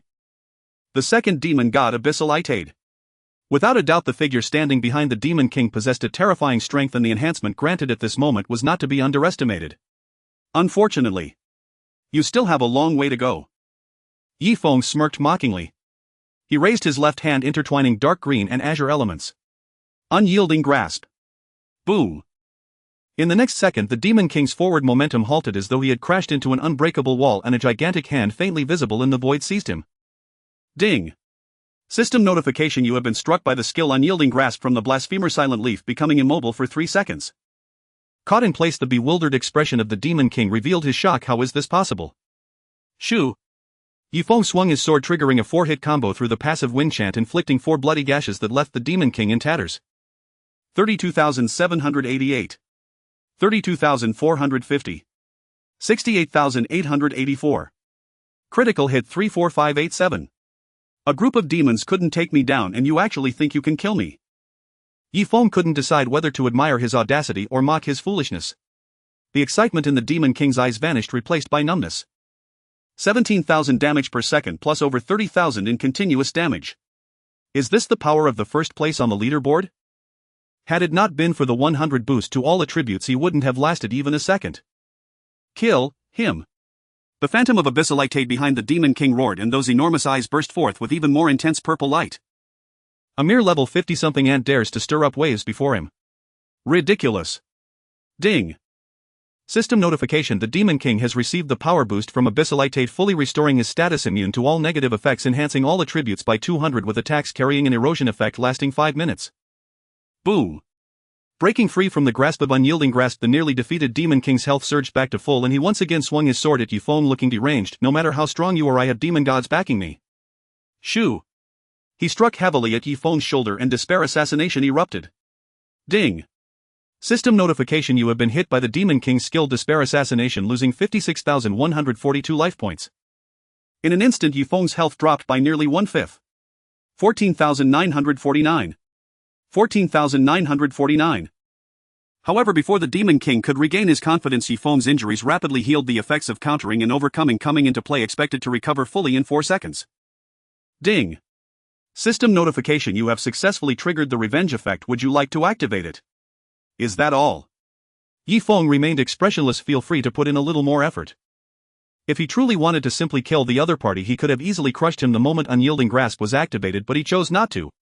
The name of the skill itself is Despair Assassination. How could he not let the opponent experience what despair truly feels like? Damn. To withstand a 200 boost to all attributes so easily. Seeing such a scene, the Demon King was horrified. Gurgle. Suddenly, just as Yi Feng was about to strike again, a surge of blood coursed through his veins, accelerating his metabolism, and then brilliant azure light burst forth as if possessed by a malevolent spirit, utterly bizarre. Wait a moment. Yi Feng raised his hand to interrupt. I need to break through first. The 7-day deadline required by the task had ended. It was time for his second-class advancement. The Demon King. Abyssal Itade. This is absurd. To break through in the midst of battle, do you think this is a game? A mighty and domineering force surged within Yi Feng's chest, circulating through his limbs and bones, elevating his strength significantly, leaving him spirited. Ding. System notification. Congratulations, you have completed the task. Life is precious. Difficulty A. Reward class promotion. Ding. System notification. Congratulations, you have completed your class promotion, enhancing all attributes by 300 points. Ding. System notification. Congratulations, you are the first player to complete class promotion, receiving an additional reward: reputation 500, free attribute points 80, rare item. Ding. System prompt. Congratulations on becoming the first player to complete the job promotion, receiving additional rewards: reputation 500, free attribute points 80, rare item, absolute transformation. Ding. System prompt. You have successfully comprehended the skills Cold Dragon Howl S-Rank and Snowy Domain Cold Wind S-Rank. Ding. System prompt. Due to the characteristics of Evil God of Wind, the skills you have learned Cold Dragon Howl and Snowy Domain Cold Wind have transformed into Wind Dragon Howl and Dark Wind Absolute Formation. Huff. Exhaling a breath of turbid air, Yi Feng felt refreshed and looked up at the particularly grim-faced Demon King. Come on, let's continue. The Demon King was at a loss for words. The pressure was already immense, and now the opponent had completed the job promotion. What could he do? Where is your confidence capital? Yi Feng activated the demon's speech and rapidly approached, while the demon's hand subtly activated. Show it to me. Since the Demon King's dark camp was specifically arranged to deal with his pawn in the light camp, Yi Feng felt that the opponent should possess valuable treasures. If nothing valuable is revealed, it would be troublesome. Let's give it a try. Ding. System prompt. You used the skill Demon's Hand and successfully stole the item Great Red Potion, B rank potion, from the adventurer Demon King. Just a great red potion. Are you begging for scraps? Yi Feng was furious and without hesitation slapped him. I told you to show it, didn't you hear me? Slap. The demon's hand struck hard, leaving a red mark on the Demon King's face. Ding. System prompt. You used the skill Demon's Hand and successfully stole the item Great Red Potion, B rank potion, from the adventurer Demon King. You're going too far. The Demon King, provoked by the slap, was filled with rage and slashed at Yi Feng with his purple sword. Yi Feng effortlessly dodged like a nimble fish, disappearing in an instant. Where did he go? The Demon King was momentarily stunned, then sensed movement behind him and decisively turned around. Slap. What greeted him was a powerful strike. 7,597. Ding. System prompt. You used the skill Demon's Hand and successfully stole the item Great Red Potion, B rank potion, from the adventurer Demon King. 3 potions in a row. Yi Feng was anxious. Do you really have no capital to compete with me? If you don't show it, we'll all be unhappy. For the person before him, he had no need to hold back. If he hadn't pulled him out early and let him scheme behind the scenes, it's likely that not just the Rakshasa would suffer. You. The Demon King's eyes nearly spouted fire, his expression gradually becoming ferocious, while almost all of his subsequent attacks were dodged by Yi Feng, causing him to become flustered. With all attributes boosted to 3 times their original value, he was still being toyed with by Yi Feng. Just how strong is he?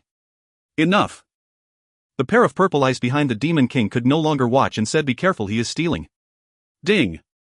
System prompt. You used the skill Demon's Hand and successfully stole the item Mystic Iron Celestial Grade Ore from the adventurer Demon King. Like being struck by a thunderbolt, the Demon King was frozen in place. What? What happened? That was close. Stepping back a few paces, Yi Feng felt lingering fear, almost suffered a heavy loss. Celestial Grade Ore. Isn't this the item needed for the ascension of Divine Cry? It turns out the Demon King appeared here for another reason. Yi Feng, return my Celestial Grade Ore. The Demon King roared, rushing in to fight desperately. Without any change in expression, Yi Feng extended his left hand with blue and dark dual elements intertwining, clearly forming the initial stance of the indestructible grip. Whoosh. As a top 10 player on the leaderboard, the Demon King was certainly not easy to deal with. He quickly dodged to the side, trying to evade the control. Bang. The next second, the Demon King was once again restrained. Pai Xiao, does he have any other treasures on him? Yi Feng inquired. Jiao. The Pai Xiao, leaving the pet space, shook its head. None. Yi Feng was quite disappointed, then die. Hiss. The grey sword lunged out but stopped at his neck at the critical moment, unable to strike down, halted by a powerful force. Remember the humiliation you suffered today, I will repay it tenfold in the future. The tone of Tade was filled with killing intent.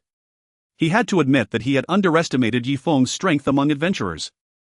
The Demon King who obtained his own inheritance was still far from being Yi Feng's opponent.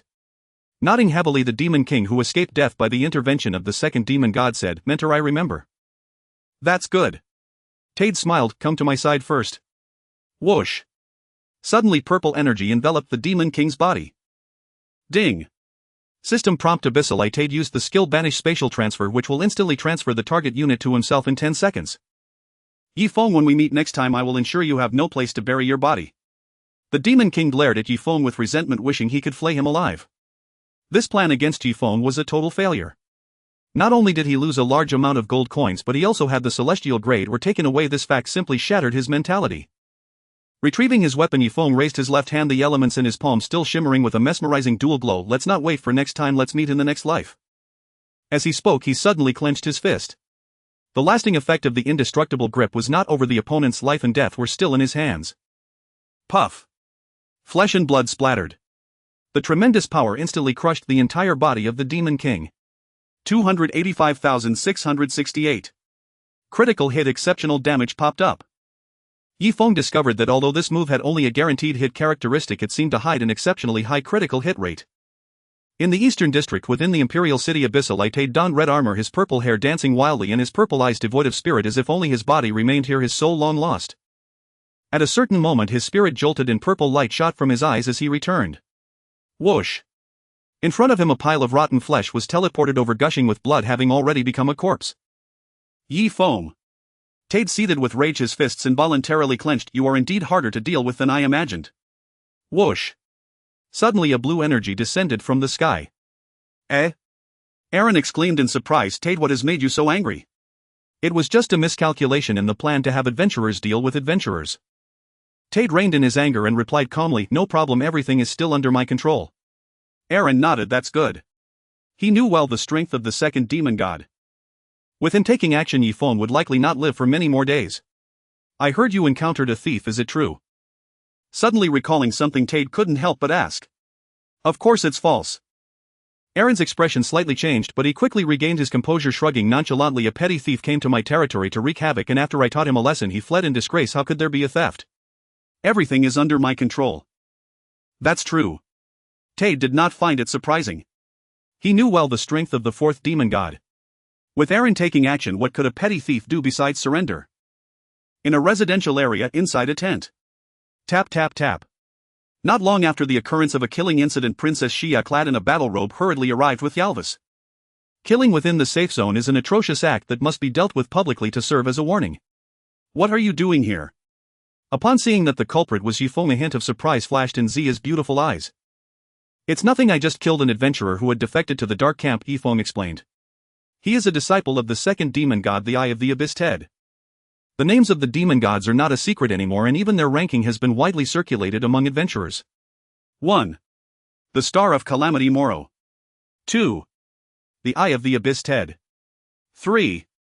The Evil Bone Dragon Aot. 4. The Wind Master Aaron. 5. The Wrath of Thunder Gale. 6.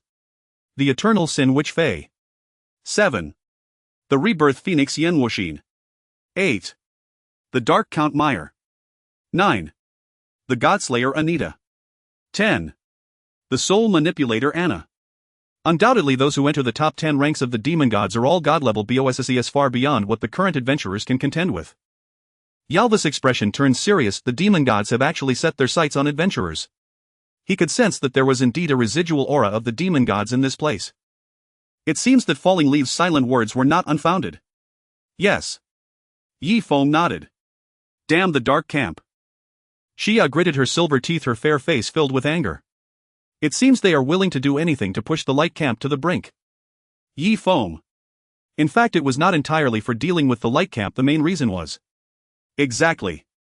Yi Feng, with a heart towards the light, said indignantly, "Princess, we cannot let him off lightly, we must make an example of him." "What do you think we should do?" Xia politely asked for Yi Feng's opinion. An adventurer armed with a divine weapon possesses remarkable potential. To be honest, she genuinely wanted Falling Leaves silent to return to the light camp. Issue a bounty calling on a large number of adventurers to team up against him. Absolutely. Yi Feng said decisively, even if it means offering the unique hidden profession ultra-rare items, ultra-rare skills, god-level equipment and a massive amount of gold coins, we will spare no expense. Isn't that a bit excessive? Yalvis, who was beside them, twitched the corner of his mouth. The calculations you have in mind are almost bursting in my face. Isn't it a big deal for an adventurer to join the dark camp? Yi Feng was shocked by Yalvis' attitude. There is always a first time, we must nip this momentum in the bud. But everything is for the light. Yi Feng felt a surge of holy light emanating from him. Indeed. It was his sense of justice that compelled him to act this way. Yalvis was left speechless. He was clearly not an adventurer from the light camp, yet he spoke these words. You are right, a bounty should indeed be issued. Xia pondered for a moment and nodded in agreement. However, currently the light camp is short on resources and we don't have many treasures to offer, so let's keep the rewards to a minimum for now. Ding. Full server announcement, attention all players, the adventurer Demon King has betrayed the light camp, attempting to cause chaos from within with despicable means. Princess Xia issues a bounty. Players who kill this adventurer will receive generous rewards, and those who completely eliminate him will receive the following rewards: unique hidden profession guaranteed, and choose one of rare skills, rare items, or a massive amount of gold coins. To completely eliminate him. This means he must be stripped of 3 lives. A cold smile tugged at the corners of Yi Feng's mouth. To be honest, he had been eyeing his bounty rewards for a long time. Perhaps for others, dealing with the Demon King in the dark camp is quite troublesome, but with the Wind Shadow accompanying stealth and his extraordinary speed, the Demon King won't last long. Adventurer falling leaves silent. Xia said solemnly, thank you for promptly exposing the traitor. I will not treat the excellent talents who contribute to the light camp poorly. Ding. System prompt, congratulations, you have completed the hidden task, capture the traitor. Difficulty A, rewards level 1, prestige 500, dark gold level equipment, storm helmet. Ding. System prompt, as you successfully killed the bounty target, you received the reward level 2, prestige 1000, free attribute points 50. Storm helmet, dark gold level, defense 55, 60 health 7000, characteristics defense 10, health 10, additional firm critical hit rate 1, required level 50, introduction, even if the attack is like the wind and arrows like rain, it can at least ensure your safety for a time. Swish. 3 golden lights scattered and Yi Feng's level reached 57. With the quite decent storm helmet equipped, both Yi Feng's health and defense saw a significant boost. Afterwards, Xia left with her soldiers and turned to reassure the surrounding civilians. Leaving the Demon King's residence, Yi Feng took a few deep breaths of the fresh night air and felt a bit dizzy, so he headed to the place the princess had specially arranged for him to rest. It could be considered a special privilege. He could clearly feel that his tent was relatively spacious and the facilities inside were far better and more complete than those of other players. The next day. Waking up from his sleep, Yi Feng felt refreshed. After a quick wash, he ate breakfast while checking the skills he obtained from his second-class change. Wind Dragon Roar SS level. Description: harness the power of wind elements to condense dragon-shaped energy to slay enemies, striving for a one-hit kill, leaving no future trouble. Skill effect: based on current movement speed, convert 50 into damage bonus and ignore 20 defense, dealing 250 of current movement speed damage to a single enemy with a high probability of inflicting effects such as tearing, repelling and serious injury. Cooldown 10 minutes. Yi Feng nearly leaped up in excitement. Finally here. 50 current movement speed bonus. Compared to other skills, what he needed most now was a skill that converts movement speed into damage, maximizing the advantage of his talent Untraceable. The power of the skill Wind Dragon Roar in his hands would far exceed normal expectations. Considering the free attribute points, equipment and skill bonuses, my maximum speed is 1406, having it results in 703. Yi Feng calculated through the character panel, feeling a surge of excitement. As of now, the total damage value of Wind Dragon Roar is 703. Ignoring 20 defense for 903 damage, then factoring in the 30 damage bonus from the title brings it to 933, and finally with the final damage increase of 50 from the Divine Weapon God Cry, it can roughly be estimated at 1400. Of course, this is the theoretical maximum damage requiring the stacking of many skills, which is generally hard to achieve, but even so it does not affect the fact that Wind Dragon Roar will be a skill of ultimate caliber, and as levels increase and movement speed becomes faster, the damage will become even more ferocious. In addition, the other second-class change skill, Dark Wind Absolute Formation, Yi Feng could not find in the skill panel. He ultimately checked the system notification from last night to find the answer. Ding. System prompt: due to the characteristics of Evil God of Wind, you have successfully integrated the effects of Dark Wind Absolute Formation S level into the Shadow Domain. Shadow Domain SS level. Description: a crowd attack technique learned by the Evil God of Wind from the Frost Cold Break of the Dragon Domain Guardian, significantly enhanced after merging with the Earthquake Wave Foot and Dark Wind Absolute Formation. Skill effect: draw upon the evil energy within centered on oneself, causing 300 damage to all enemy units within a 50-50 range with a high probability of inflicting effects such as tearing, erosion, repelling and knocking down. Additional effect: every second inflict domain damage on units within a 5050 range with damage equal to 10 of your own attack lasting for 10 seconds. Cooldown 1 minute. Regardless of damage or range, there is a notable improvement, and the additional effect is equivalent to giving him another source of sustained damage. I must find a boss to test the damage. After hastily finishing breakfast, Yifeng excitedly walked out of the tent, leaving the Star Wilderness to head toward the vicinity of Wyazhen where he had been before. He still remembered that there was a dark gold level giant python in the cave over there which had almost stolen the treasure he had guarded for many years. Along the way, Yifeng did not idle either. He opened his backpack, gazing at the treasures he obtained from the fire toad and the rare items given upon his first class change, his eyes burning with excitement. In terms of the number of treasures on him, even celestial level powerhouses would have to bow down. Lucky Star Celestial level Absolute Transformation SS level. Lucky Star Immortal tier. Effect: for 10 seconds your luck surges to unprecedented heights. Every probabilistic event becomes guaranteed. Absolute Illusion S tier. Effect: perfect undetectable shapeshifting. You may assume the form of any being or object you have ever seen. Yifeng gazed at the Lucky Star's effect with keen interest. All probabilistic events guaranteed at 100. Wielded wisely, this ability promised unimaginable advantages. If I recall correctly, the pet-themed event will launch in roughly 10 days. A spark flickered in Yifeng's mind. Unlike conventional games, this one's pet acquisition system was fundamentally distinct. In Divine Demons, the inaugural pet event would unlock a designated map. Upon entry, each player would receive a randomly assigned pet egg. Hatching it yielded a temporary companion. Companions grew stronger by devouring wild monsters or rival players' pets. Further enhancement came through rebirth, fusion, and gradual evolution, ultimately yielding legendary divine pets, albeit rarely. Rumors persisted of a player distracted mid-bathroom break while his girlfriend fiddled with his interface who accidentally forged the terrifying corpse Kuan, a feat that catapulted him to instant fame. With Lucky Star's power, Yifeng believed he too could forge something extraordinary. As for Absolute Illusion, Demon Lord. Yifeng's eyes narrowed faintly. Don't think your allegiance to the Shadow faction shields you from retribution. He intended to claim the bounty swiftly without delay. Who then should he become, venturing deep into enemy territory? Lost in thought, Yifeng blurred forward like a gale racing toward a familiar cavern. Deep within, coiled in serene slumber, lay a colossal serpent, its scales shimmering emerald green. Venomous Serpent Obsidian Gold Boss. Level 58. Health 2000000. Attack 35003800. Defense 18002000. Skills: Advanced Venom Soul Stealing Kiss, Deathly Constriction, Venom Injection. Wind Shadow Step, Pursue Shadow Wine, Dragon Roar. Shinchi blazed with azure light as swirling winds coalesced into a snarling draconic visage, fierce, unstoppable, plunging forward with devastating force, carving a deep luminous scar through the air. SSS. As the venomous serpent lifted its head, sensing peril, the gale struck. Cold gray steel slashed mercilessly across its skull before it could react, drawing a torrent of crimson. Hiss. In the next breath, Yifeng materialized behind it. 681257. Critical hit. A staggering blow, the serpent's health plummeted by nearly 1/3. 10000. Venom. 5000. Burn. 1344. Bleed. 10500. True damage. Simultaneously, debuffs cascaded upon the beast, its health bar receded visibly, relentlessly. SSS.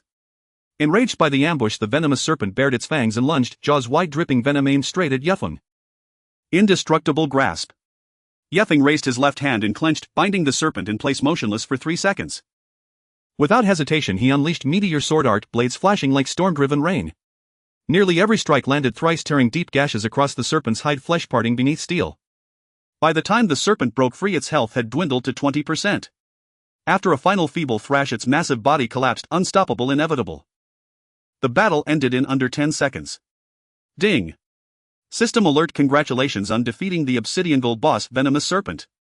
Reward 50 experience for current level 100 reputation. Yifeng collected the serpent's loot, armor pieces and several dozen gold coins, and counted them with quiet satisfaction. Among the drops were 2 obsidian gold items, a venom-infused dagger and a pair of emerald green greaves. The dagger held no use for him, he listed it on the forum marketplace for 5,000 gold, while the greaves he equipped immediately. Serpent hide greaves, obsidian gold. Defense 6065. Health 8000. Trait 10 health. Bonus tenacity, grants additional 3000 health. Required level 52. Description: rugged greaves crafted from serpent hide. Even ordinary mobility toe-tack skills can evolve into ultimate techniques. How overwhelmingly potent then must true ultimates be? Ye Feng felt a quiet thrill. Wind Dragon Roar itself was unremarkable yet rendered terrifying solely by its flawless execution. In high spirits, Ye Feng set out for the ruins of Wuying City. He hadn't forgotten the dungeon he'd inadvertently unlocked, only circumstance had delayed his return. Within minutes he arrived at the dungeon's entrance, where clusters of players gathered attempting to breach it. Wuying City, once a Tier 2 metropolis, now lay in rubble. Perhaps shielded by arcane regulation, the dungeon remained intact amid the chaos. No formidable guardians patrolled its vicinity. Holy founders here. Can Leaf Fall Without Sound withstand an assault from Leaf Fall Without Sound himself? I doubt it. My first clear reward is doomed. At Ye Feng's approach, players instinctively parted, watching the elusive one player, the one whose presence was mythic, with reverent awe. From launch onward, over 10 days, he had claimed first place in every challenge. The sheer difficulty defied belief. What many dismissed as fleeting brilliance had without warning endured. Before the shimmering cerulean gateway, Ye Feng cast scouting technique to reveal the dungeon's details. Sanctum of Divine Arms Dungeon. Objective: aid the Mirror of Radiance Bernie and the Flame Archmage Walter in defending the Forge Sanctum against the relentless assault of the Blasphemer Leaf Fall Without Sound until the divine weapon is completed. Reward: equipment enhancement materials. First clear bonus 80 free attribute points. Requirement: solo only, minimum level 30. Notice no penalty for death within this dungeon. So, I'm facing myself. Ye Feng paused, faintly startled. Since server launch, both weekly dungeons in the eastern region featured final bosses tied to him, Deep Abyss Demon Yi and the Blasphemer Leaf Fall Without Sound. It was nothing short of astonishing. Ding. System alert: enter weekly dungeon, Sanctum of Divine Arms. Yes. Ye Feng confirmed. He was eager to see whether the Blasphemer Leaf Fall Without Sound could truly test his limits. Whoosh. In an instant his vision shifted, he stood within the sweltering arid confines of the Forge Sanctum.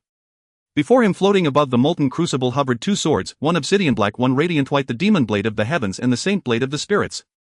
Beside them stood an elderly man in imperial robes and a redrobed archmage, both eyes alight with fervent anticipation.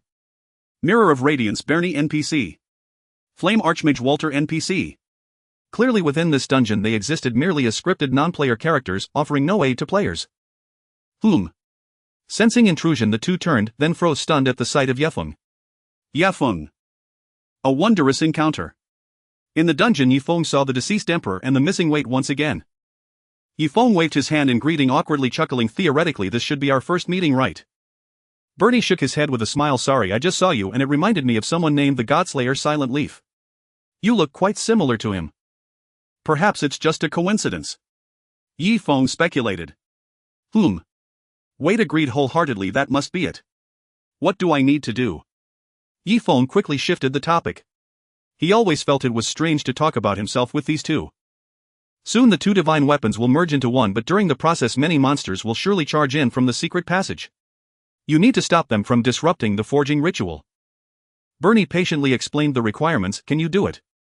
Ye Feng confidently replied, I can. Let me break the Godslayer Silent Leaf schemes. Great. Bernie praised. You are truly a brave adventurer. I take pride in having someone like you in the light camp. Ding. The system prompted. The forging ritual has begun and you need to withstand a total of 4 waves of attacks. When the system bell rang, the two swords in the sword forging pool began to gradually merge, intertwining light and dark energies bursting forth with a powerful aura. Pat pat pat. At the same time, Ye Feng immediately heard hurried footsteps coming from outside. After passing through the narrow tunnel, they appeared before him. It was a group of soldiers armed with guns or spears, exuding a murderous aura, their faces filled with fanaticism as they shouted, "Charge! For the divine weapon of Lord Silent Leaf." Evil Soldier, normal monster, level 60, health 100000, attack 10001050, defense 600620, skills basic combo, swarm attack, unyielding description, soldiers summoned by the Godslayer Silent Leaf, they have fallen and become pawns of darkness. Facing the evil soldiers rushing towards the sword forging pool, Ye Feng felt somewhat speechless, retrieving the divine cry from his pocket. I don't recall you helping me back then.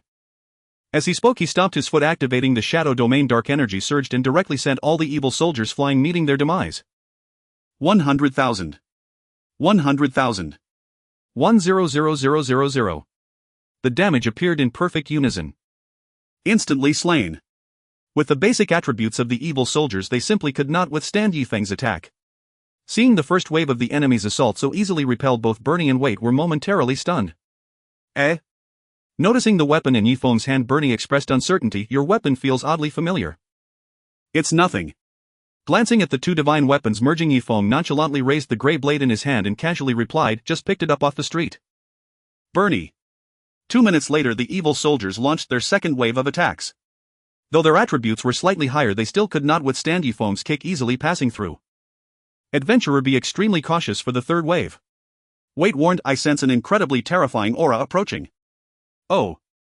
Yifeng couldn't help but raise an eyebrow. If that's the case, the third wave should include a small boss. Who could it be? He didn't have to wait long as heavy footsteps echoed in the tunnel, not noisy, indicating only one person was coming. When the attacking figure appeared before him, he nearly laughed out loud. Before him stood a red-haired figure with a robust physique and strange markings on his cheeks, an old acquaintance of Yifeng. Godslayer Anita, elite monster, all for Lord Silent Leaf. He shouted. Yifeng pointed at himself, "Do you know who I am?" You are. Upon hearing this, Anita looked up at Yifeng, seemingly momentarily stunned, and after a while coldly snorted, "I don't care who you are." Yifeng was speechless. Obviously, the dungeon was disconnected from the outside world and the NPCs inside possessed limited intelligence, merely resembling their forms. As Anita launched his attack, Yifeng no longer wasted words. He raised his hand and with the grip of annihilation struck twice and instantly defeated him. Swish. The first to arrive, Anita's eyes flickered with red light, his brow furrowed. Beside him stood an elegant man dressed in an earl's outfit, savoring the taste of coffee. Sensing Anita's emotional fluctuations, he inquired, "Godslayer, what's wrong?" "It's nothing." Anita shook his head, "Just a sudden feeling of displeasure, as if someone is cursing me from behind. The situation in the Cambrian realm is turbulent and there are many cursing us." The man chuckled, "No need to take it to heart." True. Anita felt that made sense. Swish, swish, swish. While the two exchanged words, phantoms of demon gods appeared in the meeting room, filling all the seats. "Since everyone is here, I won't waste words." Folding his bone wings, the demon lord sitting in the front chair spoke in a hoarse voice, "What's the situation with the light camp in various countries?" "Only the remnants remain uneliminated. I'm about the same here." They spoke, their specifics echoing each other. "All demon gods, you must destroy the light camp at all costs." A small figure peered from beside the projection of the Eye of the Abyss, Ted speaking solemnly, "If we do not eliminate the adventurers, we will definitely be turned over in the future. This person is the Demon King who was killed by Silent Leaf once. The 10 great demon gods. Disciple, you have overstepped." Ted reprimanded. "I speak from the heart." The Demon King chattered on, "If we do not thoroughly eradicate the light camp, those adventurers will be a great threat." Having betrayed the light camp to join the darkness, he decided to live under a new identity, while the adventurers who also descended from Earth made him feel like a thorn in his throat. If God and Demon were a game, players could very well become the saviors. Foolish. Ted succinctly stated, "The Cambrian realm is not yet under the control of the Dark Camp. The Sea Tribe and the Infernal Undead are watching closely, posing a huge threat. Once we suffer heavy losses, they will certainly not miss the opportunity to strike us while we are down. A starving camel is still bigger than a horse. The Light Camp still has a significant number of divine-level powerhouses. If they wipe us out in a short time, we will face a massive counterattack. Should several demon gods fall, it would shake our foundations.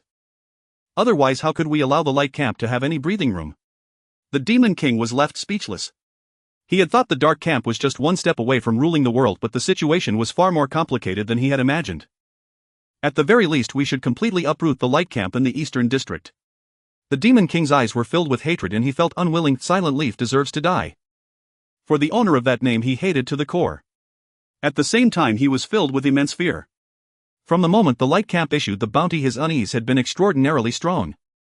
The first demon god belonging to the Abyss Demon clan, Morrow, pondered for a moment and said, "We should not give Silent Leaf the time to grow, he should be eradicated at the earliest opportunity." Morrow, Silent Leaf is a clever person. He would never join the Light Camp, thus binding himself. The Eternal Sin Sorceress reminded. Without being bound, even if the Light Camp fell, Silent Leaf would likely still live well. "I know, but we must still take action," Morrow replied decisively. The Eternal Sin Sorceress questioned why. "I don't know." Morrow shook his head, looking down at his palm, then unconsciously clenched his fist. "I just vaguely feel that he possesses something unprecedented." "What is it?" The others were puzzled. "Bloodline suppression." Silence. In the conference room, the atmosphere fell into a dead hush. The weight of the words bloodline suppression rendered the many demon gods speechless. Mo Luo was a powerful being from the Abyss Demon clan, even he had to face bloodline suppression. The identity of Luoye Wuxing is unimaginable. "How should we deal with Luoye Wuxing?" Anita asked. Destroy the remnants of the light forces in the star wilderness. Mo Luo's tone was unequivocal. The eternal sin which spoke again Luoye Wuxing is not in the light camp, he will not be implicated. The light camp will not sit idly by, they will exhaust all means to survive. Mo Luo's eyes shimmered with brilliance, in that case he is highly likely to participate in the quest for survival. What you mean is, the natives cannot randomly trouble adventurers unless they provoke trouble themselves. This rule might serve as protection for the still weak adventurers. Mo Luo calmly recounted, not feeling it was unfair. When the adventurers arrived they already possessed divine-level power and the rules granting adventurers growth opportunities seemed only natural.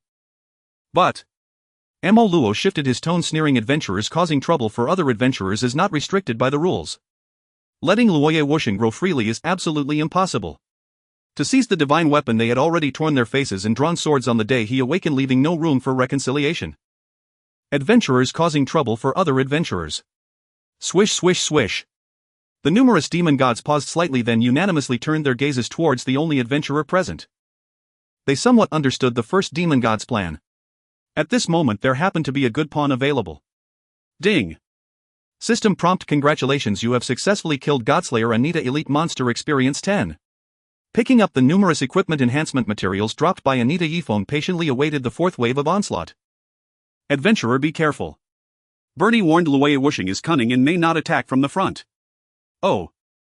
Yifeng raised an eyebrow, pointing to a certain spot in the refining chamber, confidently stating, from what I know about him I believe he will dig a tunnel from this side to ambush us.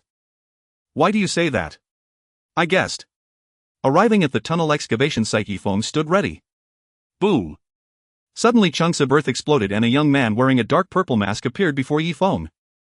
As the boss of the fourth wave, Luoye Wuxing was horrified. You actually discovered me in advance. I knew you'd attack from here tens of thousands of years ago. The prescient Yifeng decisively launched an attack, overwhelming the opponent with a furious barrage. In the dungeon he was merely a dark gold level boss and posed no real threat at present. Of course, how difficult it would be to clear the dungeon after leveling up in the future remains to be seen. Thud. As his health dropped to zero, the boss knelt on the ground filled with disbelief. Such a flawless plan, where did it go wrong? Ding. System prompt: congratulations, you have successfully killed Blasphemer Luoye Wuxing. Dark gold level BOSS reward experience 60 gold 50 coins. Swish. Golden light scattered and Yifeng's level reached 58. Adventurer, thank you for your help. Bernie expressed deep gratitude. This way the divine weapon has fully fused. Ding. System prompt: congratulations, you have successfully cleared the weekly dungeon domain of divine weapons. Ding. System prompt: as the first adventurer to clear domain of divine weapons you receive an extra reward, free attribute points 80. Ding. System prompt: congratulations, you have become the first on the speed leaderboard for domain of divine weapons. Ding. System prompt: would you like to inform all players of your glorious achievements in God and Demon Earth region? Note: after the global announcement you will receive an additional 1000 points of reputation. Adding all free attribute points to speed, Yifeng did not rush to use the teleportation array to leave the dungeon, but instead opened his bag to check the loot from the dungeon. Divine weapon enhancement scroll: beginner introduction. Enhance my divine weapon effect can increase weapon strength. Restriction can only be used for 12 enhancements. Note: 1 star success rate is 30, 2 star success rate is 10. In God and Demon there is no such thing as enhancing by a few levels, and the only equipment that can be enhanced is weapons, which can be boosted to a maximum of 5 stars. This is also the reason why the domain of divine weapons attracts players. Hiss. Without hesitation, Yifeng decisively tore open the divine weapon enhancement scroll. Having cleared the domain of divine weapons, he obtained a total of 3 scrolls and naturally wanted to use them all to enhance the power of Shinchi. Swish. As the scroll was shredded, white light overflowed, pouring into Shinchi and making it even sharper. Ding. System prompt: enhancement successful. Your weapon Shinchi has advanced by 1 star. Looks like luck is on my side. Seizing the opportunity, Yifeng used the remaining 2 as well. Ding. System prompt: unfortunately enhancement failed. Ding. System prompt: enhancement successful. Your weapon Shinchi has advanced by 1 star. The probability of advancing from 1 star to 2 stars is only 10, and achieving a 2-star weapon with resources from the first clear of the weekly dungeon is considered pretty lucky. Afterwards, Yifeng reached out to stroke the sword and the attributes of Shinchi popped up. Shinchi super divine level attack 30003200 characteristics attack 100 attack speed 220 characteristics physical lifesteal 6 additional righteous path all skill tiers 1 note current skill tier cap is SSS level not including talents additional demonic path final damage 50 additional bleeding. If the attack injures the enemy unit it will inflict an additional bleeding effect dealing damage based on its own health of 0.8 per second for 10 seconds. Additional burning attacks inflict burning effects, causing the opponent to lose 5000 health per second for 10 seconds up to 2 layers. Special skill. Special skill. Special skill. Current status bound to Luoya Wuxing. Required reputation 3000. Required level 30 introduction. The exclusive weapon of blasphemer Luoya Wuxing, possessing strength that surpasses all divine weapons in the Cambrian realm. Current actual strength earth level. Promotion requirement 3 pieces of celestial level ore. After 2 enhancements, the base attack of Shinchi soared from 600 to 3200. Yi Feng secretly gasped in astonishment. Just a single weapon provided an attack value that surpassed the total of his base growth star level and the combined effects of 2 rings by 3 or 4 times. Moreover, both the bleeding effect and physical lifesteal receive slight boosts, indicating that as the weapon strength changes in the future, various other additions may also enhance. Ding. System prompt: please leave the dungeon within 10 seconds. Invincible. With a heart full of excitement, Yi Feng stepped into the teleportation array and departed. He decided to find an opportunity to secure the earth level first kill. Swish. Upon arriving outside, Yi Feng heard a cacophony of voices nearby. He finally came out. I wonder if there will be a chance to witness the power of Luoya Wuxing firsthand. The crowd whispered, some excited. Watching the spectacle is human nature. Luoya Wuxing.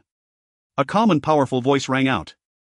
The crowd crowded around the dungeon side quickly made way, and Yi Feng followed the sound to see a man holding a silver spear standing leisurely not far away, accompanied by an elderly man. Gun Soul Southgate Bragger Spear God. Nangong Wu.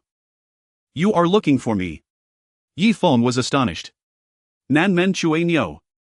This person was also a familiar acquaintance from Yi Feng's previous life, known for his integrity, a bit of arrogance, and a strong sense of competition.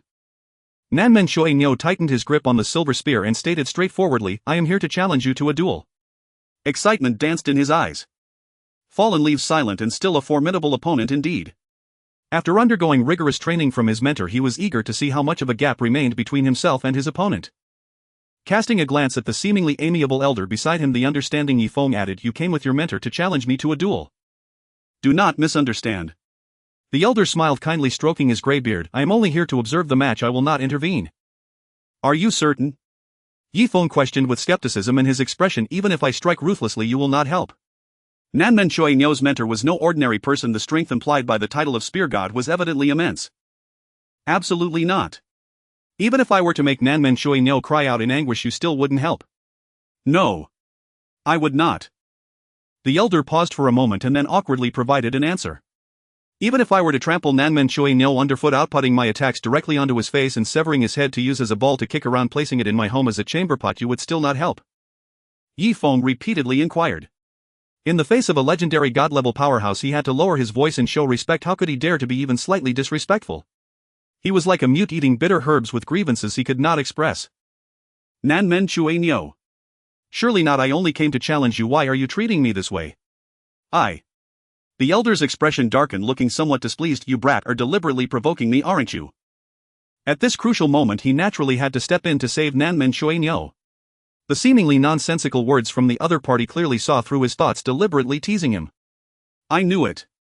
Yi Feng had a look of triumph as if he saw through everything, saying, at that time you will step in to save Nanmen Chui Niu and surely take your anger out on me. Upon hearing this, Nanmen Chui Niu couldn't help but frown. The other person's words had some merit. If he were to die, it was indeed possible that his mentor would make things difficult for fallen leaves. So what exactly do you want? The elder clenched his teeth in frustration. Why are the younger generation so difficult to deal with? Just a spar. I'll say it with a smile, if I win you will give me a piece of celestial grade ore. Since Nanmen Chui Niu sincerely came to challenge him, he had no reason to refuse. However, the fact that a god-level powerhouse was accompanying him clearly indicated that there was a hidden task waiting for him to uncover. Why don't you just go and rob it? The elder puffed up his cheeks and glared, almost rolling up his sleeves to bully the young. If I lose, I will also give you a piece. Yi Feng shrugged. That's quite fair. Fair? Fair as a chicken. Can't you see that your strength surpasses Nanmen Chui Niu's? Just as the elder was about to refuse, Yi Feng held up 3 fingers. I will allow Nanmen Chui Niu to challenge me 3 times. If he wins even once, I will return the celestial grade ore. In order to make the artifact in his possession stronger, he needed to gather 3 pieces of celestial grade ore. As humble as he was, he had to endure a bitter loss. Upon hearing this, the elder fell into hesitation. He knew that sparring among adventurers would not incur a death penalty, so considering his beloved disciple's life, he had to contemplate the feasibility of the task. Nanmen, it seems your mentor has little faith in you. Yi Feng added fuel to the fire. You brat, quite ruthless. The elder grit his teeth and agreed, fine as you wish. Upon careful thought he felt the conditions were in his favor. 3 times. A whole 3 opportunities for a spar. Under his guidance, how could Nanmen Shuai possibly not win even once against Fallen Leaves? Ding. System notification, congratulations. You have received the hidden task 3 duels difficulty D. 3 duels difficulty D introduction. You have wagered against the spear god Nangong Wu to win against Nanmen Shuai 3 times. Task requirements: you must unconditionally accept Nanmen Shuai sparring requests and win. Task reward: Celestial Grade Ore. Failure penalty: Celestial Grade Ore. The difficulty is not small. Yi Feng revealed a victorious smile, taking out the divine tears. Shall we begin now? You still need to wait. The elder quickly obstructed his disciple from agreeing to the spar, advising, first take a trip to the domain of divine weapons, it will greatly benefit your strength. All right. Nanmen Shuai nodded and entered the instance with excitement. Seeing this, Yi Feng calmly waited for the celestial grade ore to enter his inventory. Brat, you are quite composed.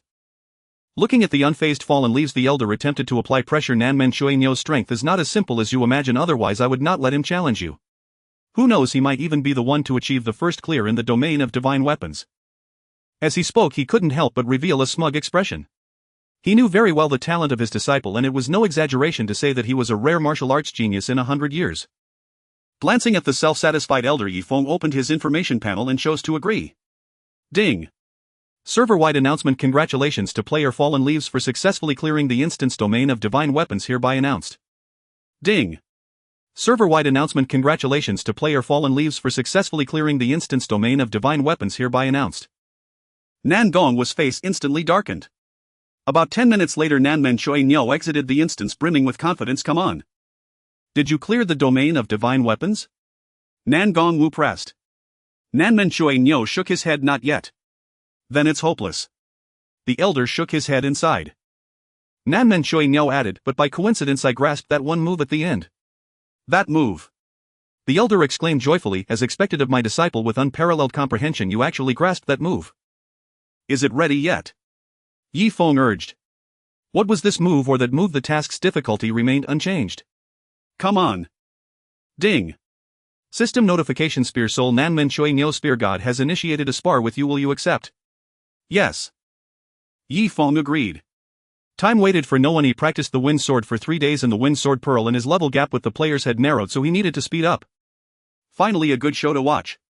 Let the match begin. Fallen Leaves versus Nanmen Shuai. Bets are locked in. I wonder how long Nanmen Shuai can hold out. Don't underestimate Nanmen Shuai. There might be a plot twist. As more and more players gathered around the domain of divine weapons, forming a circle around Yi Feng and Nanmen Shuai, they eagerly anticipated how exciting the duel between the top players on the leaderboard would be. Are you ready?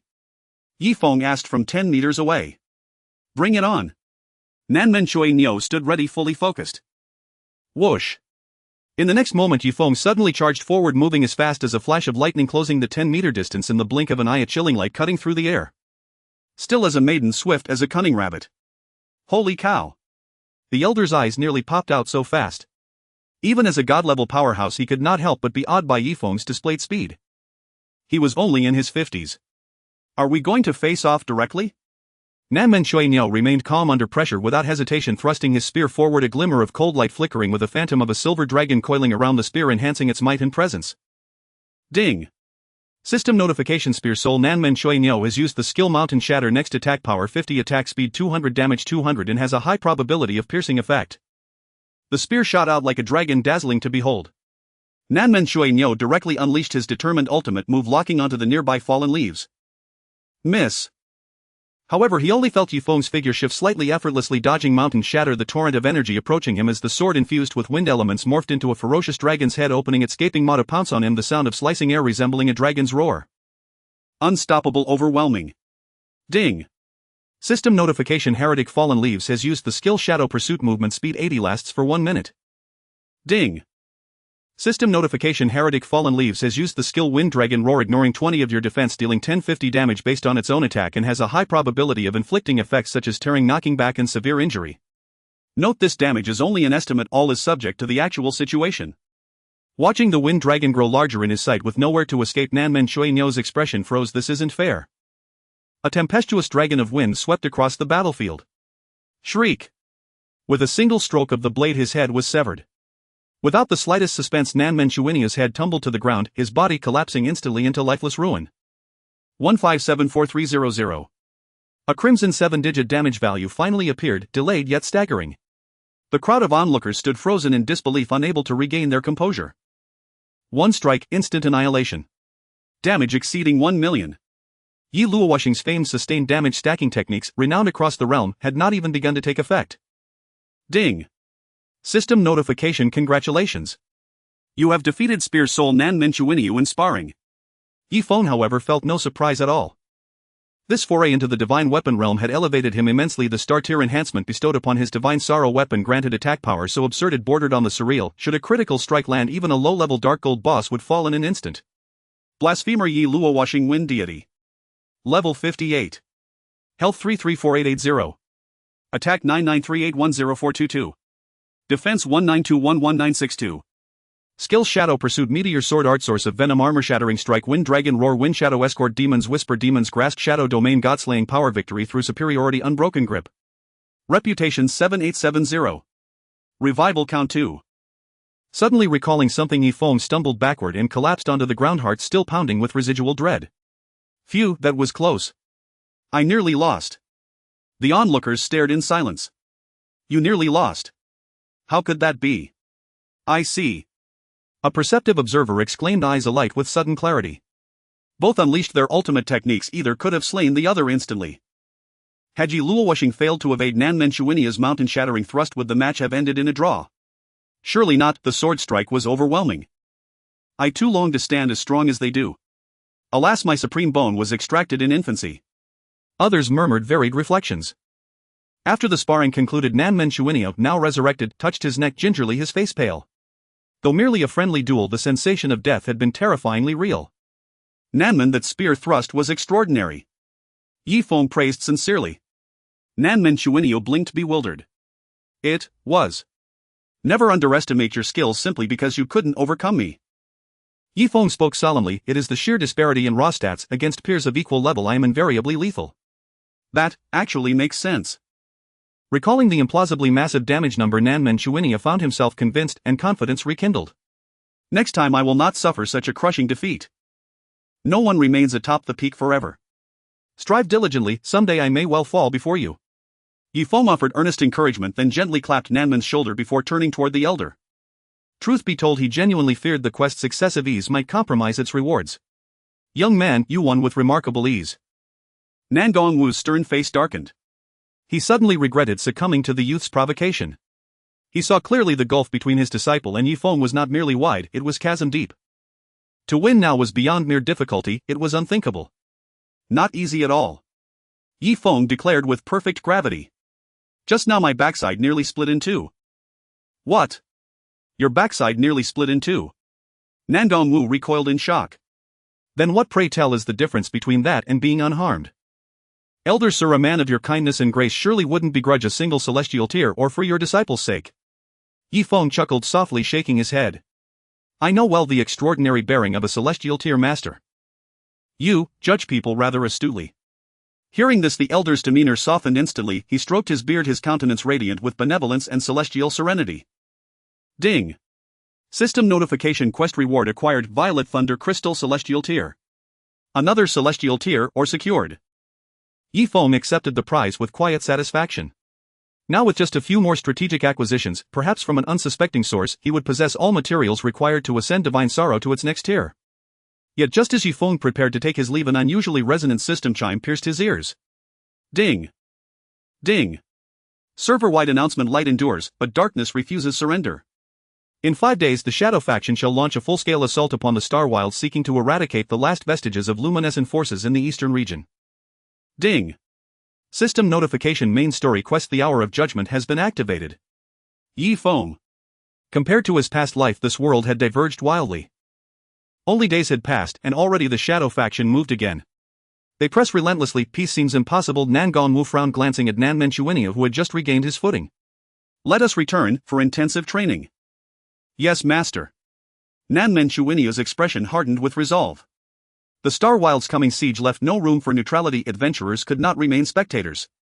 In such factional warfare, what were players but expendable pawns? He no longer understood how far would Divine Demon push its players before granting them even a moment's respite. Suddenly remembering something, Nan Gongwu turned to Yifeng with a knowing glance. You'd best depart swiftly, the number awaiting you now must be considerable. Understood, Elder. Yifeng bowed respectfully and strode away without delay. The Shadow Faction's preemptive strike against the Star Wilds. To claim it bore no connection to him would be self-deception. Watching Yi Luowushing recede into the distance, Nan Gongwu sighed deeply. Who could have foreseen that the fulcrum of destiny itself would rest upon an adventurer? Master, you mean the Shadow Faction advances for him? Nanmen Chuiniu gasped, stunned. If not for him, then for whom? Nan Gongwu affirmed gravely, wielding a god-tier weapon bearing abyssal demon blood. If I were his enemy, I too would fear his ascension. Returning to the Star Wilds, Yifeng immediately sensed the atmosphere thickened with palpable dread. Weaving through rows of dilapidated tents, he observed weary travelers and soldiers pacing anxiously, each weighed down by an invisible boulder pressing upon their chests, leaving them restless and unsettled. What do we do now? Our doom has arrived. 7 days of beginner events, and now we face a god of darkness. What the hell is this game? Tattered civilians and adventurers huddled together in clusters, faces etched with despair, venting grievances in shared lamentation. Where war spreads, native inhabitants bear a heavier burden of sorrow and displacement than even adventurers. When Yifeng reached his temporary quarters, Yalvis hurried forward and announced respectfully, Lord Yi Luowushing, the princess requests your presence. Lead the way. Yifeng showed no surprise. From the outset he knew the princess held him in high regard. Now with catastrophe looming, she would inevitably convene her inner council, and he would never be omitted. Following Yalvis, Yifeng entered a rustic wooden cabin. Creak. Inside stood a gathering of native elites. Princess Xia Celestial to your boss. Flame Archmage Huat Divinity your boss. Dragon Dominion Guardian Li Shue Divinity your boss. Landlady Wang Xiaoyan Celestial to your boss. All familiar faces. Taking his seat beside Yalvis, Yifeng glanced at Huat, who returned his gaze. With a light smile, Yifeng said, Brother Huat, surviving calamity surely heralds great fortune ahead. Yi Luowushing, you. Huat's eyes flared wide, ready to erupt, until he met the sharp warning glances of Xia Lishue and Wang Xiaoyan. His expression instantly shifted. He forced a brittle laugh. Ah, hello. Walter had no choice but to admit defeat. The person before him to some extent had an almost terrifying charm with women, and he felt too weak to provoke her. Ahem. As the initiator of the meeting, Xia cleared her throat to attract everyone's attention, then her delicate face tightened with seriousness. I believe everyone knows the main topic of this meeting. The Star Wilderness is no longer a safe place. What do you think we should do? Your Highness, if several demon gods join forces to attack the Star Wilderness, will surely fall. Walter said earnestly. In the short term, we are simply unable to organize reliable combat forces. So you mean? The Star Wilderness is ultimately just a map, it cannot be considered territory. We can continue to retreat and preserve our strength. Walter expressed his opinion. No way. Xia shook her head, pointing out the key problem: relocating is not easy. How will we accommodate those civilians? Which areas can hold them, and are there resources available for future supplies? These factors must be considered. Our resources are already scarce, and if we deplete more, we might starve a large number of people even before the enemy attacks. Walter was left speechless. He indeed hadn't considered so much. Your Highness, do you have a plan? Yarvis inquired respectfully. We cannot retreat, we can only fight to the death. Xia frowned, her tone heavy. I don't believe the demon gods of the Dark Faction fear sacrifice. With the 3 god-level powerhouses present plus myself seeking out the 2 who rarely show themselves, even if the demon gods come, they will incur heavy losses. Wang Xiaoyan's expression was grim. Doesn't that mean it's a situation where death is inevitable? Even among god-level powerhouses there are differences. With the strength of the demon gods, they could easily contend with 2 or 3 ordinary god-level powerhouses and still hold the advantage. To deter the Dark Faction, our god-level powerhouses must each possess strength comparable to that of the Dragon Domain Guardians. We are already at a dead end with only a glimmer of hope. Xia was extremely distressed. If there were other ways, she wouldn't choose such irrational actions. After all, the 10 demon gods are all coveting the super divine weapon. Walter spoke again. It's the silent leaves that have brought this disaster. Oh. Yifeng shrugged nonchalantly. Then should I leave? He had been expelled from the Bright Faction and could leave at any time. Suddenly Walter was at a loss for words. This really cannot be blamed on the silent leaves. Xia corrected him. Even if my father obtains the super divine weapon, do you think we can defend the Imperial City now? Walter turned red, feeling ashamed. I spoke too much. Defending the Imperial City was once possible, but now with the Sea Clan and the Underworld undead factions also coveting the super divine weapon, the balance has been completely shattered. Silent Leaves, do you have a plan? Xia cast a hopeful glance. Swish swish swish. Upon hearing this, everyone turned to the only adventurer present. They wanted to know what insights the other party would have given their resolve. For now we must attack the city. After pondering for a moment, Yifeng said seriously. Attack the city. Everyone was extremely shocked. Such words were shocking. According to your reasoning, the Star Wilderness cannot be considered territory. Therefore, during their attack we can also attack the city. Yifeng explained. With our limited manpower, how can we have the qualifications to storm a city? Walter was the first to stand up in opposition, or do you mean to release a smoke bomb making them split into two forces while we still face them heathen? Yifeng shook his head no. Silent Leaves, are you suggesting that we take the civilians and attack a city, abandoning the Star Wilderness as a map? Zia's eyes brightened slightly, turning passivity into initiative. Since we are all fighting to the death, why not choose the battlefield ourselves? This idea was better than she had thought, though the hope was still slim. Yifeng shook his head again, similar thoughts but still wrong. Silent Leaves, stop keeping us in suspense. Li Shui smiled. What secrets are hidden within? Yifeng smiled calmly. The purpose of the dark faction is me, not you. Everyone was confused. This was a fact they naturally understood. In other words, if we perish together, we must draw out several demon gods to ensure no one is sacrificed. At that time other places might be infiltrated, which is not worth it. Yifeng patiently explained. As the princess said, the demon gods are not afraid of sacrifice. Li Shui suddenly realized. What does it matter if the bright faction is destroyed? If they couldn't obtain the super divine weapon and couldn't kill Silent Leaves, the cost would still outweigh the benefits. Yifeng praised. Mentor, we are truly on the same wavelength. Are you itching for a fight? Li Shui glared at him. Ahem. Yifeng dared not speak recklessly anymore. Sitting upright, he said, since there is no way to retreat, we can only charge forward. Your Highness, you can choose which city to attack. That's it, the meeting is adjourned. After speaking, he stood up and left alone. Watching Silent Leaves depart from the wooden house, Zia's blue eyes carried a particularly complex emotion. The final discussion's outcome made her fully understand the dark faction's intentions. At the moment that would determine the fate of the bright faction, she didn't know what conditions the dark faction would present, but it would definitely be closely related to Silent Leaves' life or death. The world is a chessboard and all beings are chess pieces. The 10 demon gods are betting on Silent Leaves to save the bright faction. When Yifeng returned to his temporary lodging, it was already deep into the night. So this is how they plan to deal with me. Yifeng couldn't help but sneer. To save the bright faction, he must agree to the conditions proposed by the other side during the great battle. If he didn't save the bright faction, he would lose his sanctuary, lose his place to accept tasks, and wandering aimlessly would make it easier to target him. This was the choice laid before him. Who? Suddenly Yifeng saw a figure outside the tent. Disciple, can the mentor come in? Li Shui's cold voice rang out. Yifeng's expression softened and he smiled. Of course you can. Entering the tent with a waft of fragrance, Li Shui's silver eyes carried a hint of worry. Are you okay? She knew her disciple must be feeling quite heavy-hearted. Mentor need not worry, no matter what schemes the dark faction has, I will not lose. Yifeng smiled confidently. Absolutely not. Li Shui smiled. If you're feeling pressure, you can talk to the mentor. Can it only be talking? Yifeng was greatly disappointed. What else? Li Shui blinked, becoming interested. What do you want? I mean, can you accompany me to do something? What do you want me to accompany you to do? On the way to the tent where Silent Leaves was, Yarvis sighed. I didn't expect the safety of the bright faction to suddenly be in Silent Leaves' hands. It's simply ironic. Earlier they had done everything possible to kill Silent Leaves. Now the very survival depended on Silent Leaves' whim. Fate turns marvelously. Approaching the tent, he saw two figures inside conversing. At this late hour, is there someone else in Silent Leaves' tent? Yarvis' heart tightened. Could it be an envoy sent by the dark faction? He dared not be careless, cautiously approaching, pretending to be a nearby passerby and using his god-level hearing to eavesdrop on their conversation.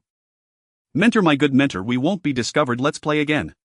No way, absolutely no way, it's too soon. We just played yesterday, we need to wait a while. The cold wind blew and Yarvis stood in the wind, bewildered. It seemed he had inadvertently discovered something astonishing. A master and disciple. They were actually doing that thing. Inside the tent the lights were bright. As if recalling something exciting, Li Shui's fair face flushed with a charming rosy hue and her silver eyes sparkled with emotion, yet she firmly refused, saying, no, we can't do that kind of thing again for a while. Sigh. Yifeng sighed. Really can't. He genuinely wanted to experience it again, but unfortunately his mentor ultimately did not agree. You are still young, you can't always think about those improper things. Li Shui kindly advised. Alright, Yifeng had to give up. To be honest, he eagerly looked forward to another trip to the territory of the Dark Faction, with his mentor wondering if there were any scraps they didn't want that he could collect for repurposing. Of course, his strong desire stemmed mainly from the intention to obtain a third piece of celestial grade ore, which would greatly enhance the power of Divine Cry. Now the Dark Faction harbored tremendous malice towards him, and only adventurers with far superior strength could level up more quickly, creating a positive feedback loop. Who? Just as Li Shui was about to comfort her disciple, she suddenly sensed something and coldly shouted, "Who was eavesdropping?" "It's me." The discovered Alvis hurriedly entered the tent. "Did you hear our conversation just now?" Li Shui questioned. Alvis was startled. I don't know anything." Having accidentally overheard the intense exchange between master and disciple, he genuinely feared that the Dragon Domain Guardian might attempt to kill him to silence him. "I bet you don't even know what's happened." Li Shui thought for a moment and decided not to press him further. Their conversation did not mention robbing the Dark Faction's territory for the poor, so even if Alvis had been eavesdropping, he would likely be utterly confused. How could I not know? Alvis was bewildered, feeling that his intelligence was underestimated. Yi Feng changed the subject. "Did you need something from me late at night?" "Princess asked me to deliver an apology gift to you." Alvis took out a luxurious black cloak from his bag, saying, "The princess said that after she firmly establishes her position as leader, she will offer you generous compensation. This is just a small gift for now, hoping you will accept it." "Oh." Yi Feng understood and smiled, saying, "The princess has a kind heart." He could certainly see through Zia's intentions. It was evident that the other party was genuinely afraid he would abandon the Light Faction, thus trying their best to keep him.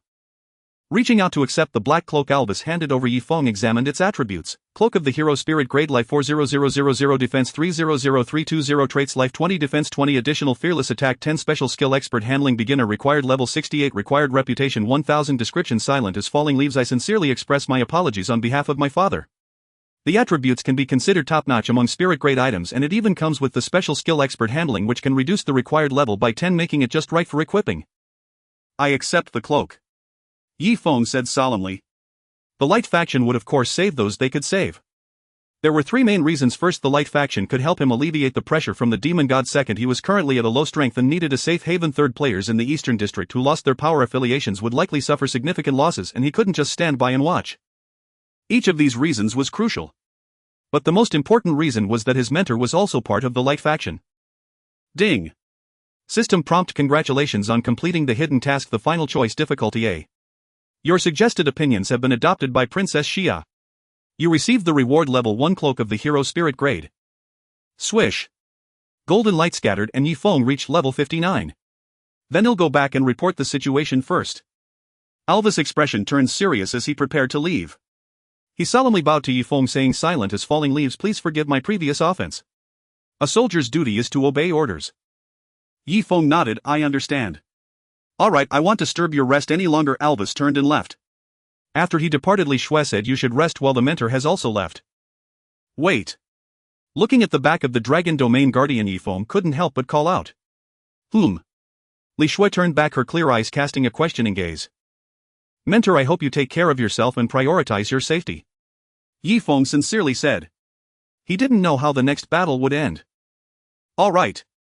Li Shui smiled slightly, the curve of her lips perfect like a crescent moon. "If I can run away, why would I wait here to die?" Getting the answer he wanted, Yi Feng felt much more at ease.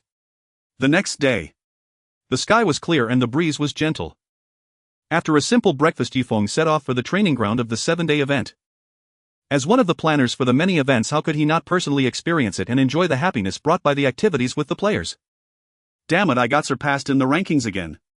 I've never experienced what it's like to be ranked over 73 million. Thank you gods and demons for fulfilling this for me. Haha, I increased my damage by 10 points and my ranking jumped nearly 20,000 places. The training ground was a vast open square now completely filled with crowds.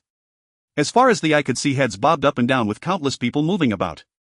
Most of the players from the Eastern District were in the Star Wilderness, and the sheer number was terrifying. Even though there were many event venues established with various challenges and level requirements, they were still incredibly busy. With the opening of the 7-day event, countless players came here to compete for rankings, as the rewards for ranking were indeed very tempting, and compared to fighting monsters outside, there was basically no danger. Using his far superior strength to push through the crowd, Yi Feng arrived at the spot for participating in the Extreme Speed event. The so-called Extreme Speed was essentially a 100-meter sprint. Due to system supervision, once entering the relevant venue, players could freely challenge without needing a referee.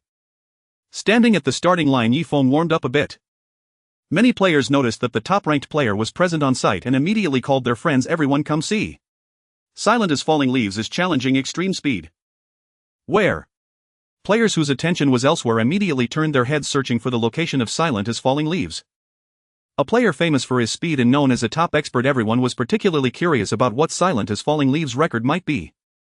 You are too slow. The challenge has already ended, one player lamented. Many players were baffled. Was it me who turned my head too slowly? Ding. System prompt: your 100-meter sprint time is 2.5 seconds, successfully surpassing 100 of adventurers. Ding. System prompt: congratulations, you have become the first in the Extreme Challenge race speed leaderboard. The next competitor's time was 7.3 seconds. It was without a doubt. Afterwards, Yi Feng went to the extreme damage activity venue. Extreme damage naturally measures the upper limit of damage where numerous special scarecrows reside with infinite health and zero defense. Selecting a target at random, Yi Feng gathered his strength from several hundred meters away and instantly activated various speed-enhancing skills. The Azure Winged Dragon tore through the air, slicing the scarecrow in half, its head dropping to the ground. 1604650. A bright red damage number popped up. What the hell? 160,000 damage. The scarecrow actually went down. Is this even human? Even technology wouldn't dare to do this. Many players around stared in disbelief. This damage number had transcended the understanding of normal players. Currently, the vast majority of players only have health in the tens of thousands, and breaking 100,000 is a feat for the top players. With this strike, how many lives would it cost? Ding. System prompt: your extreme damage is 1604650 points, successfully surpassing 100 of adventurers. Ding. System prompt: congratulations, you have become the number 1 on the Extreme Challenge damage leaderboard. The score of the next player is 802354 points. Something's not right. Yi Feng was not very satisfied with this damage. Without triggering a critical hit, the gap with the second place was only a factor of 2. He could easily be surpassed if he wasn't careful. Ignoring the players around him trying to chat, Yi Feng chose to challenge again after 10 minutes. He didn't rush to use the Wind Dragon's roar. Instead, he approached the scarecrow to activate Shadow Domain, increasing the damage the target received by 10 through the erosion effect before repeating his previous tactic. Whoosh! The gray blade swept through, accompanied by the roar of dragons. This time the entire scarecrow shattered under the impact of the Wind Dragon's roar. 3614200. Critical hit. Ding. System prompt: your extreme damage is 3614200 points, successfully surpassing 100 of adventurers. The score of the next player is 802354 points. The damage dealt this time made Yi Feng somewhat satisfied.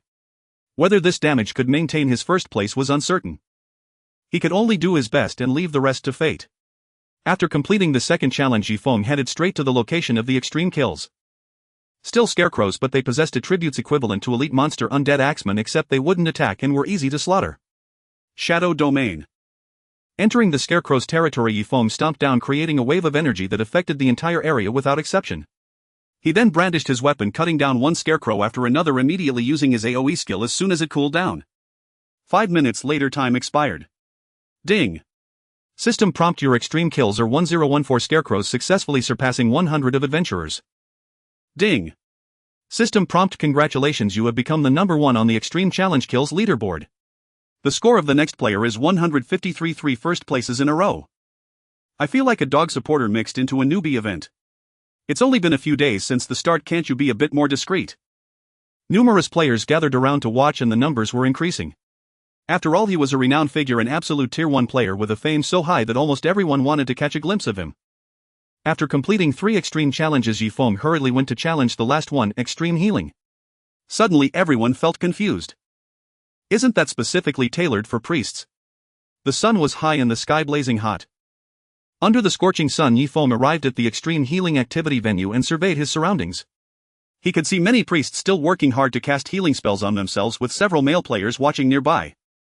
Priests were the profession with the most female adventurers. Watching them panting and sweating as they struggled to heal themselves was quite a spectacle, possibly satisfying some male players' peculiar preferences. Come on! Such good healing, really good healing. This healing amount is truly remarkable, it can fill me up in one go. Many male players whistled and joked, provoking displeasure among the girls. Those not participating in the event hurry and get lost. A woman in purple armor stepped out of the crowd, unsheathing her sword with a cold shout. She had a delicate face and her wheat-colored skin radiated health and vitality. She had a fair amount of courage facing the numerous male players without fear and daring to confront them directly. Rising star not loving Rose's intermediate night level 50 sister Rose, there's no need to be like this. A player complained, we just came to have some fun. At level 50 players could promote to the second tier, significantly enhancing their power. There were very few players who could reach the second tier at this stage, so their ranking was easy to imagine. With that time you might as well think more about improving your personal strength. Not loving Roses said with a cold face, not giving a good expression. Did you hear that? Beside her a burly man glared, wielding a sharp large knife, seemingly a decent quality new weapon. Why don't you hurry up and get lost? My big knife is already itching for action. Rising star North Peak intermediate swordsman. Facing the threat from the top 10 ranked players, those players dared not utter a word, hastily scattering like birds and beasts fleeing in disarray. Looking around, not loving Roses fixed her gaze on Yifeng, who clearly wasn't a priest. Don't crowd, hurry and move aside. Yes, hurry. What the hell? As North Peak, who was about to help not loving Roses drive people away, turned his head to look, his words suddenly changed, losing all confidence as he awkwardly said, Big brother, what brings you here? Glancing at North Peak and not loving Roses, Yifeng could also see some relationship between them, so he naturally wouldn't cause trouble for no reason. He smiled and explained, although I am not a priest, I do possess healing-related skills, so I came to participate in the event. After you, please. North Peak chuckled dryly. The shadow this person had cast over him hadn't lifted even now. Encountering him meant death, which was genuinely hard to accept. North Peak, do you know him? Not loving Roses asked in surprise. Just now she had used a detection skill on Yifeng, but the panel she got was all question marks, including the game ID. As the 12th on the level leaderboard, not being able to see a player's panel was a first. North Peak forced a smile and explained to her, Fallen Leaves without sound, don't tell me you don't know. The one who's number 1 on the level leaderboard. Not loving Roses realized and couldn't help but scrutinize the cold young man wearing a dark purple mask. Since entering Gods and Demons she had been leveling up with all her might, and this was the first time she had encountered the legendary number 1 powerhouse. Fallen Leaves without sound, please wait a moment. Not loving Roses quickly walked up to Yifeng. Yifeng puzzled asked, is there something you need? Can you spar with me? Not loving Roses inquired. Ding. System prompt, Rising star not loving Roses has sent you a duel request. Do you agree? North Peak's expression changed slightly, quickly stopping her, Roses, don't act recklessly. Didn't you watch the video I posted on the forum? Yifeng asked curiously. He had naturally posted the duel against Nanmen Choe-Nyo on the forum, and the number of players who paid to watch had reached tens of millions, providing him with over 100,000 gold coins. In other words, he could fully repay his mentor's debt now, but since the gold coins would be very useful soon, he was not in a hurry to pay them back. I hardly go on the forum. Not loving Roses shook her head, a fighting spirit igniting in her eyes, but I hope to feel the gap between us directly so I can find my weaknesses. Battling against a master would accelerate one's progress. Rarely encountering a top player, she didn't want to miss the opportunity. Calm down. North Peak said seriously, I have always thought your competitive spirit is your strength, but some people are not to be trifled with. Why? Not loving Roses felt it was incomprehensible, observing Yifeng again. I don't think Fallen Leaves without sound is a ruthless person. A duel is fine. Not wanting to waste any more time, Yifeng nodded slightly. 3000 gold coins as a wager, can you afford it? You. Fine. Not loving Roses only thought the other party was obsessed with money, angrily replying, consider it my tuition. Agreed.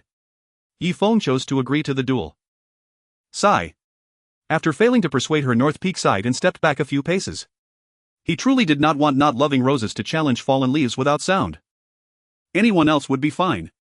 Only he. 3, 2, 1. Watching the countdown appear before him, Not loving Roses stood ready. Ding. System prompt, duel starts. At the sound of the bell, Not loving Roses immediately prepared to charge at Fallen Leaves without sound. Whoosh. As if swept by the wind, Yifeng appeared before her. Not loving Roses. So fast. ///. With a casual sword swing he executed a triple strike, then Yifeng turned and entered the extreme healing activity venue. 172740. 175641. 345888. Critical hit. 3 lines of bright red damage numbers appeared and Not loving Roses fell to the ground dead while 3000 gold coins were secured. Ding. System prompt, congratulations on your victory in the duel. Roses battling against a master truly accelerates progress. Gazing at Yifeng's departing figure, North Peak felt a wave of helplessness rise within him and he couldn't help but chuckle bitterly, provided the gap isn't too large. Ignorance breeds fearlessness. Yifeng paid little mind to the challenge issued by AI Bumegue, for she bore no ill intent. After her defeat in sparring, AI Bumegue rose again, dazed, disoriented, unable to regain her composure. This can't be real. 1 second. In just 1 second she had faded away so lightly. Is the gap truly this vast? AI Bumegue's expression turned complex. At last she understood why Beifong had so adamantly barred her from this match. Had this not been a friendly spar, she would now be a spectral form awaiting resurrection. Sister Megue, are you all right? Several priests hurried forward to comfort her. Luoye Wuxing is utterly ungentlemanly, striking with such ruthless precision. I can't help but find him breathtakingly cool. I give anything to glimpse the face beneath that mask. He's not impressive at all. I barely even grunted at the start. Afterward I didn't move a muscle. A cluster of young women murmured among themselves, their gazes orbiting the enigmatic Luoye Wuxing, some admiring, others disgruntled, still others curious, each reaction distinct and unrestrained. Entering the event grounds, Yifeng stilled his wandering thoughts and drew a faint crimson line across his palm with Shinchi. 5. The damage number flickered into view. The next instant the ability enemy subjugation activated. Yifeng's entire body shimmered with emerald light as healing numbers erupted. 4,506. 4,506. 4,506. Thanks to the spirit tier cloak acquired yesterday, Yifeng's base health had already surpassed 5,000,000, propelling his healing output from enemy subjugation to unprecedented heights. HSSSH.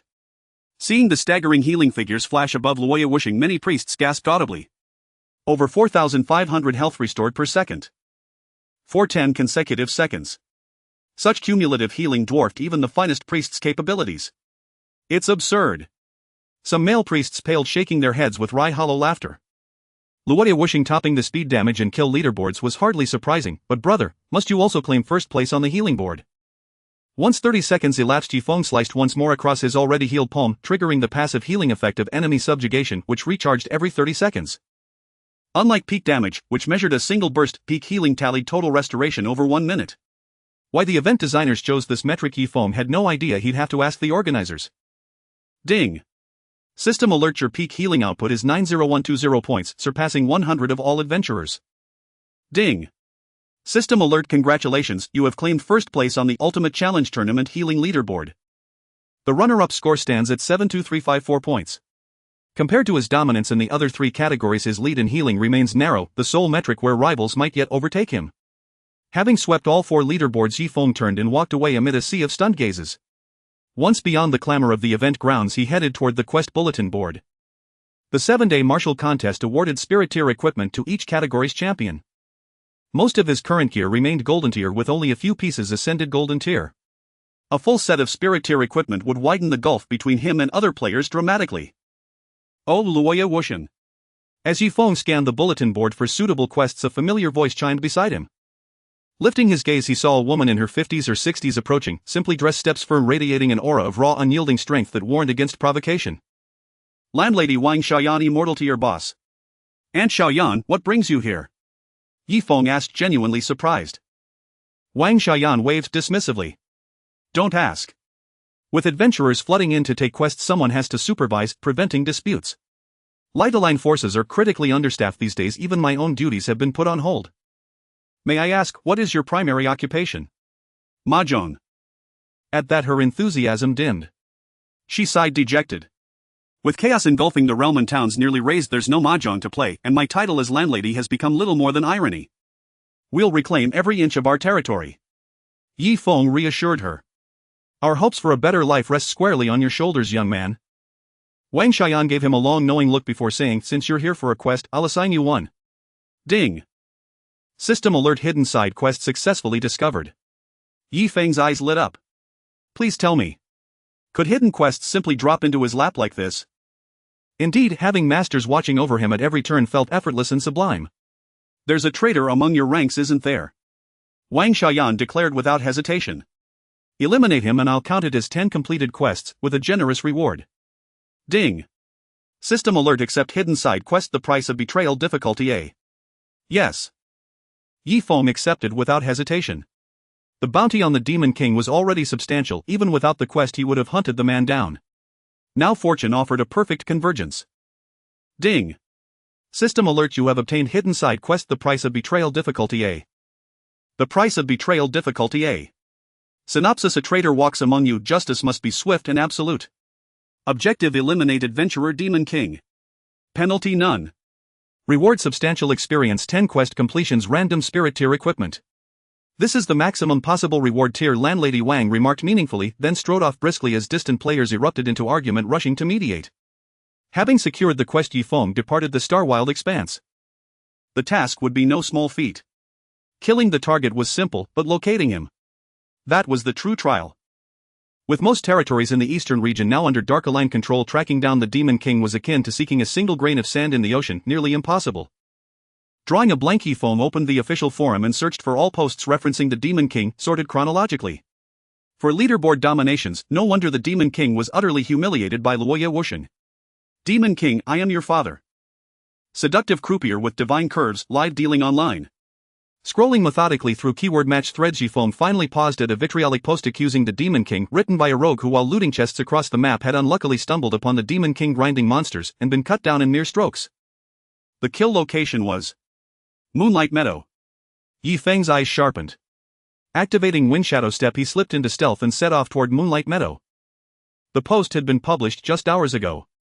If he hurried, he might still catch the Demon King, perhaps even share a drink and exchange a few words of old acquaintance.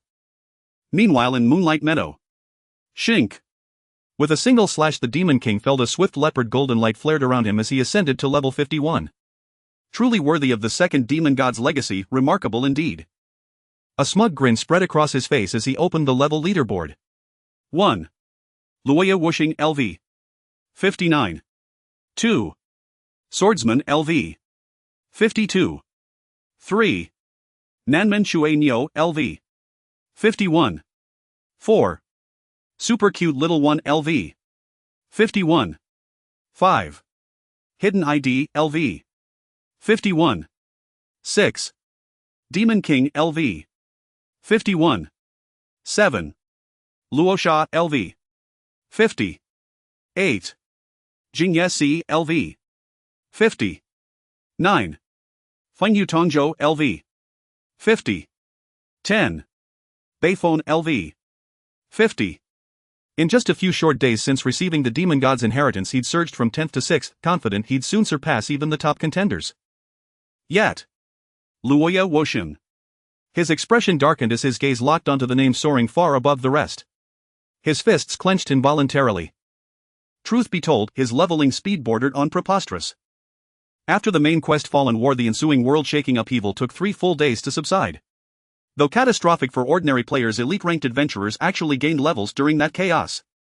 Strangely, Luoya Wusheng's level hadn't budged a single point throughout those 3 days. Just as speculation mounted that he'd faltered on day 4, he leapt 4 levels, and then accelerated, relentlessly surging ever higher. Leveling speed was a mirror reflecting raw power. At this pace, how immeasurably far ahead would he pull from everyone else given just a little more time? He dared not imagine it.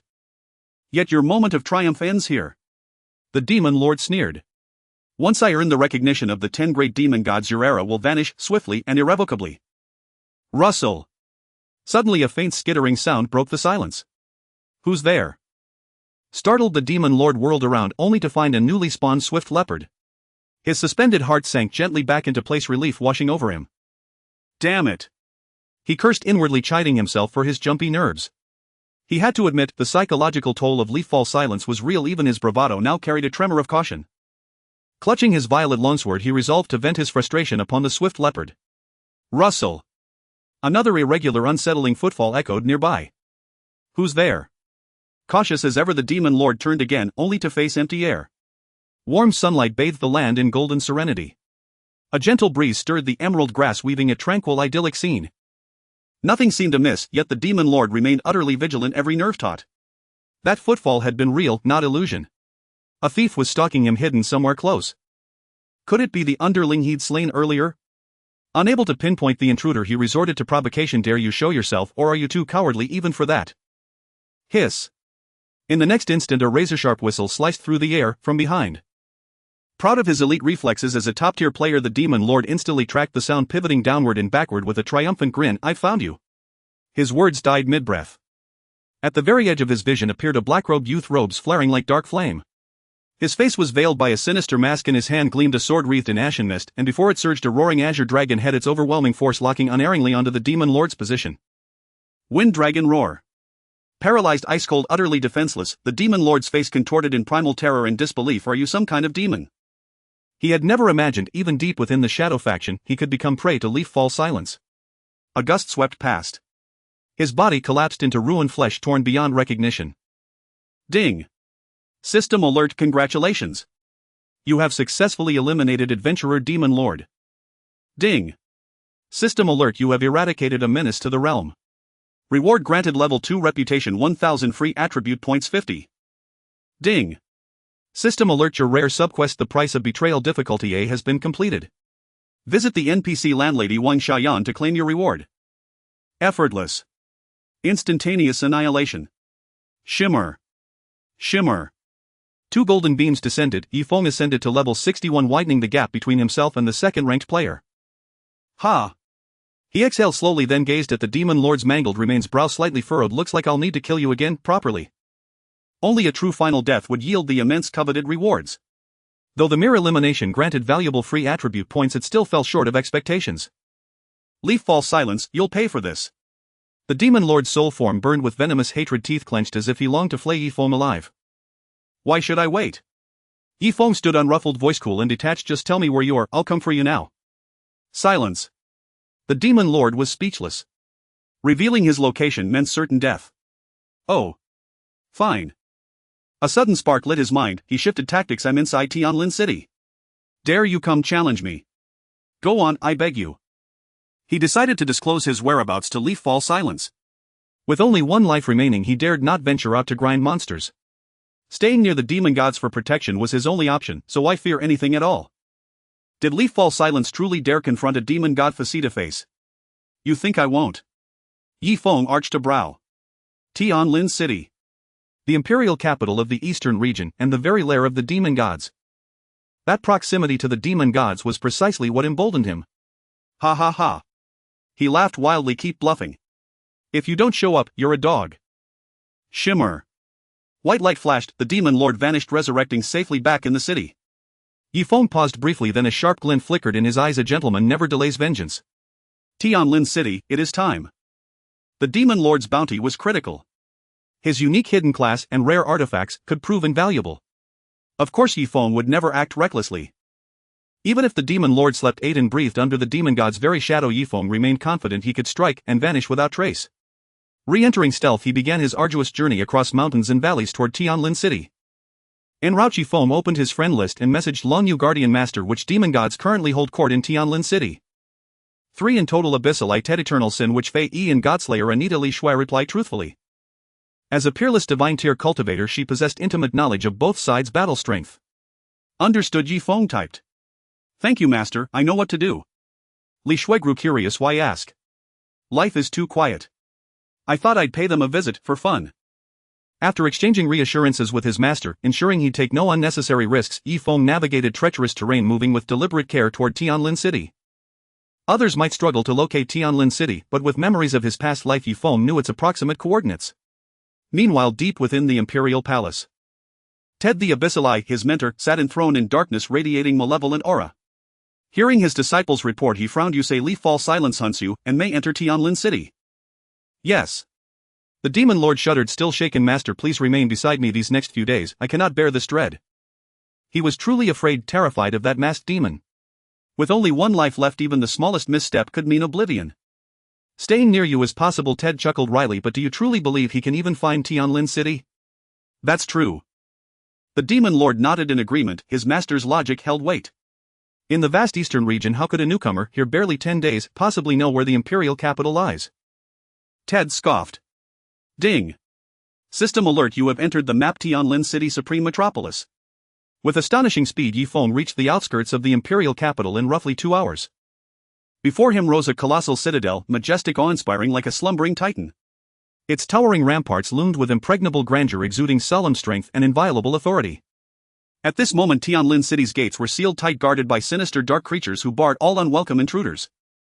Had Tianlin City remained under the Light faction, it would still be inaccessible, but as sovereign territory of the Shadow faction, it obeyed no such restrictions. Never underestimate Leaf-Fall Silence. The demon lord warned urgently. That man is terrifying.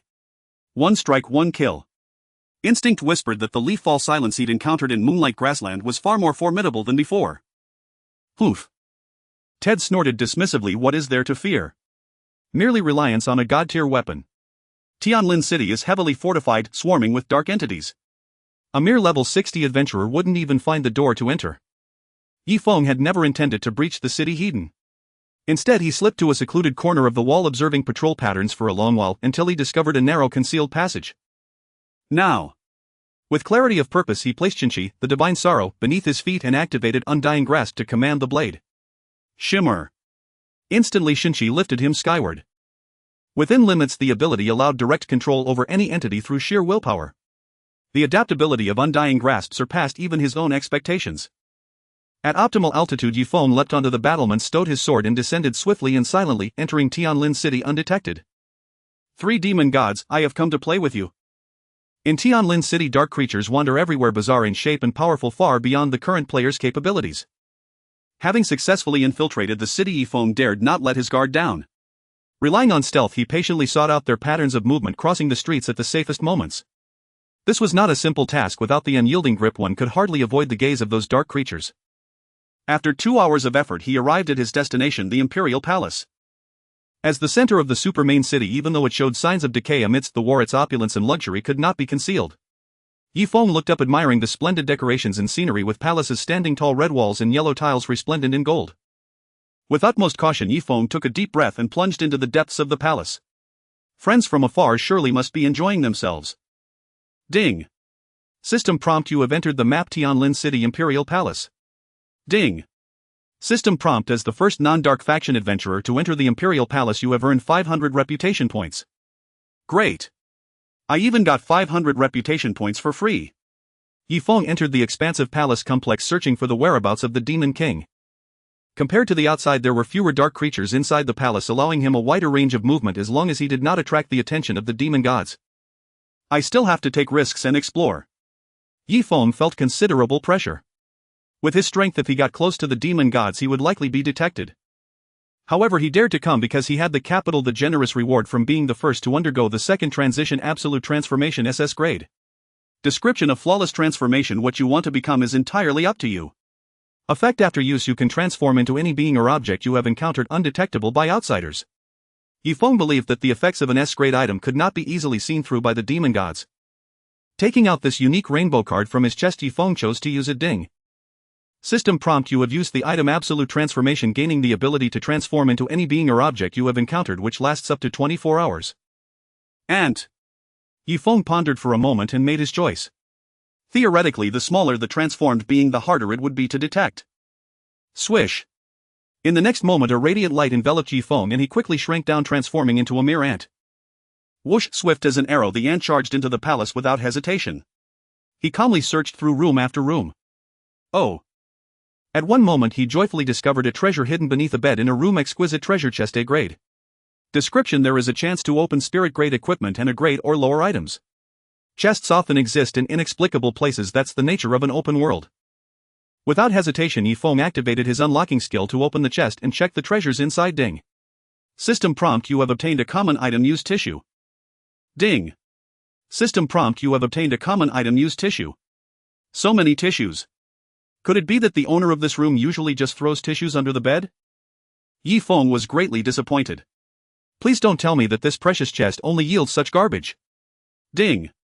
System prompt: you have obtained a special outfit, insole grade outfit. Insole grade outfit description: just to let you know, insoles not only make shoes more comfortable but can also make you taller. Item effect: movement speed 10. Additional effect: all footwear equipments wearing level 10. This is a good find. Yifeng happily stuffed the insole into his meteor boots. Not to mention the movement speed, the additional wearing level 10 is equivalent to permanently increasing a basic proficiency in footwear equipment. In addition to the insole, Yifeng also found a ring in the treasure chest. Ding. System prompt: you have obtained Mysterious Ring Spirit grade. Mysterious Ring Spirit grade: attack 250250, life 30,000, traits attack 20, attack speed 20, additional strength and basic attack increases by an additional 100 points. Reputation required 1000, level required 65. Description: a ring forged from mysterious stone possessing a considerable attack bonus.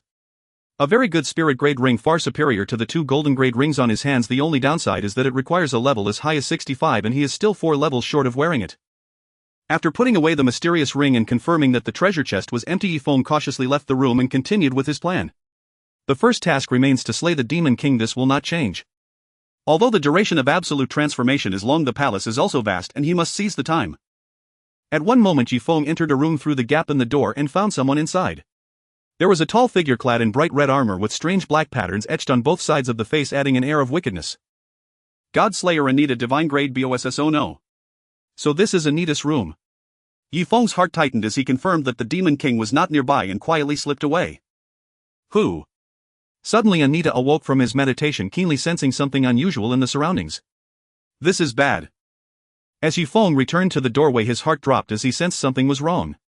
He actually got noticed by this fool. Listening to the footsteps coming from the room, Yifeng's heart raced. What should he do to avoid being discovered? At that moment he was anxious. In a moment of crisis, a flash of inspiration struck him and he looked back at the information panel. Ding.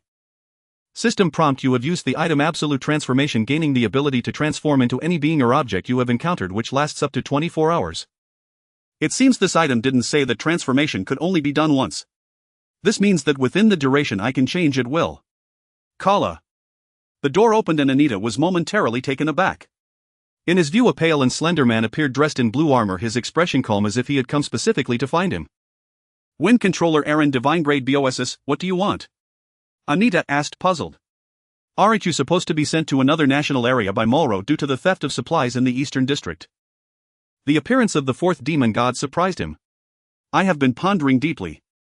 Yifeng's mind continued to work as he thought of a reason for coming to find Anita. Yes. He really had been pondering deeply. What do you mean? Anita found it perplexing. I have been pondering for a long time.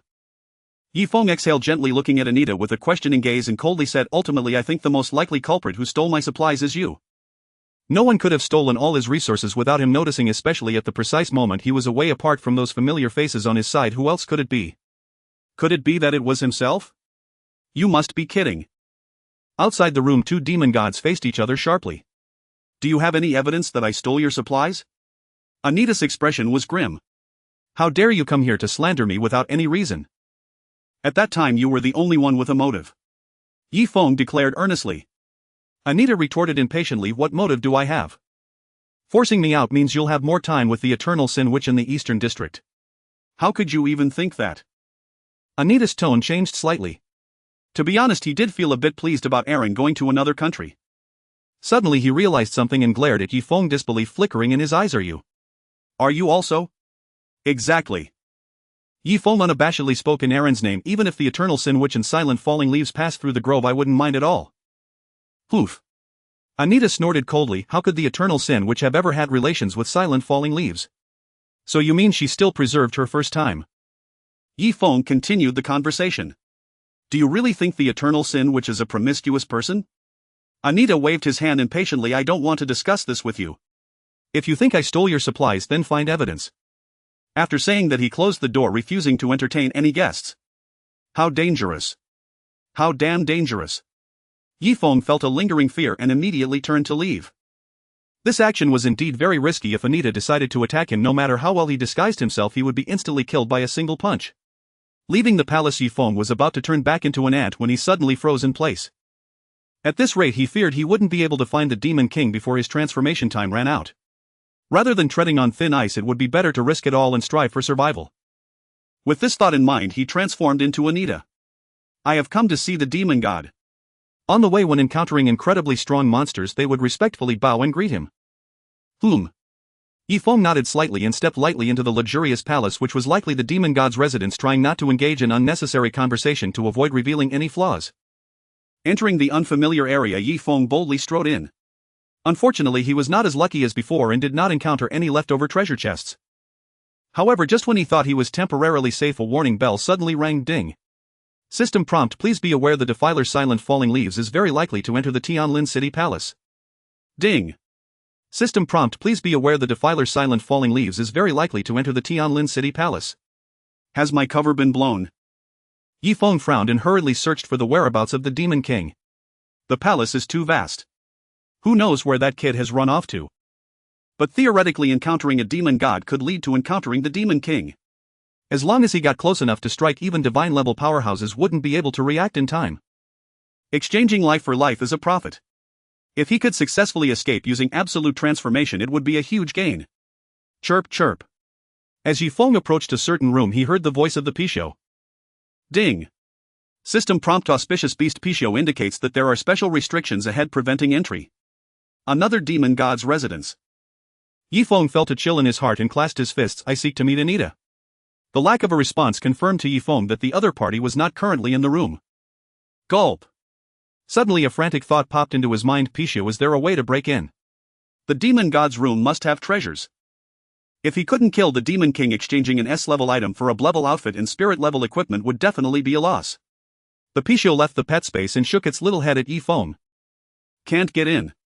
Yifeng felt a sense of loss and abandoned the idea of forcing his way in. Swish. The grey mist surged and the phantom of Pixius' mother appeared beside the Divine Cry, explaining, with the benefit of Divine Cry I can help you break in, but I must fall into a deep sleep for a while afterward. Thank you. Yifeng nodded solemnly. Clang. In an instant the Divine Cry erupted with an overwhelming brilliance, then flew into the air like a rainbow, crashing violently into the barrier. Outside the palace. A fleeting glimpse of unusual color flashed in the red gemstone-like eyes of the Eternal Sin Witch as she unhesitatingly flew back to her room. What audacity! She gritted her silver teeth. How dare you cause trouble at my door? Boom! The entire palace trembled slightly. The barrier failed to withstand the impact of the Divine Cry, shattering into sparkling energy while the Divine Cry was sent flying back. Seizing a weapon, Yifeng activated his shadow chase and sprinted into the room crack. Pushing open the large door, the sight that greeted Yifeng was a somewhat cramped room with many beautiful patterns painted on the walls and an abundance of luxurious dresses hanging in the distance, primarily in black. Glancing around, he saw exquisite accessories laid out on the dressing table, and the large bed was piled thickly, seeming very soft. Without needing to guess, Yifeng already knew whose room this was. Rushing to the dressing table and rummaging through the drawers, he ignored various ordinary decorations and ended up only finding a thick notebook, which is diary, ordinary item. Considering it might contain valuable information, Yifeng directly pocketed it, searching thoroughly under the bed and among the piles of dresses, leaving no stone unturned. He did not come to admire a girl's room. Without good items, this trip would be a loss. Not a single treasure. Yifeng's expression darkened, feeling he had miscalculated. No good items here, yet there are restrictions outside the room. Chirp chirp. The Pisho urged Yifeng to leave quickly. Did I waste my emotions for nothing? Yifeng felt somewhat reluctant. Chirp chirp. The Pixius urging grew increasingly urgent. Seemingly struck by a thought, a glint flashed in Yifeng's eyes. If there are no good items, then I want leave today. If I can't find it myself, then I'll let the Eternal Sin Witch help me find it. Ding. System prompt: you have obtained an ordinary item pillow. Putting the pillow into his pack, Yifeng transformed into an identical item. Absolute transformation can deceive Anita, and even communication would be seamless, so there was no reason to turn into an inanimate object and be discovered. As for why it was a pillow. Oof. If there was nothing good at all, my demon hand is not to be trifled with. Crack. The room's large door was opened once more. Ding-a-ling. The bells tied around the ankles of the Eternal Sin Witch, dressed in a black dress, sounded crisp and pleasant. Her snow-white delicate face bore a strong killing intent, no longer the laziness and charm of the past, as she meticulously observed her room. Everything seemed normal. The wind blew through the curtains and the open window suggested that the thief had already fled. She hurried to the dressing table, pulled open the bottom drawer, and her face turned pale as she felt the world spin around her. She quickly ran to the window to search for traces left by the culprit, but ultimately found nothing. About 10 minutes later, she returned to the room and collapsed onto the soft bed. It's over, my diary has been stolen. It seems like a major blow. She hugged the nearby pillow, tossing and turning, her face blooming with rage and embarrassment. What should I do? This is really the end. In that diary, all her secrets were recorded, and if seen by outsiders, the consequences would be unimaginable. She never expected that the bastard would steal nothing but her diary. Damn it, is he crazy? This is infuriating. Seemingly very upset, she knelt half on the bed, pounding the pillow with her fists as if venting her anger. You better not let me find you or I will kill you. Yifeng.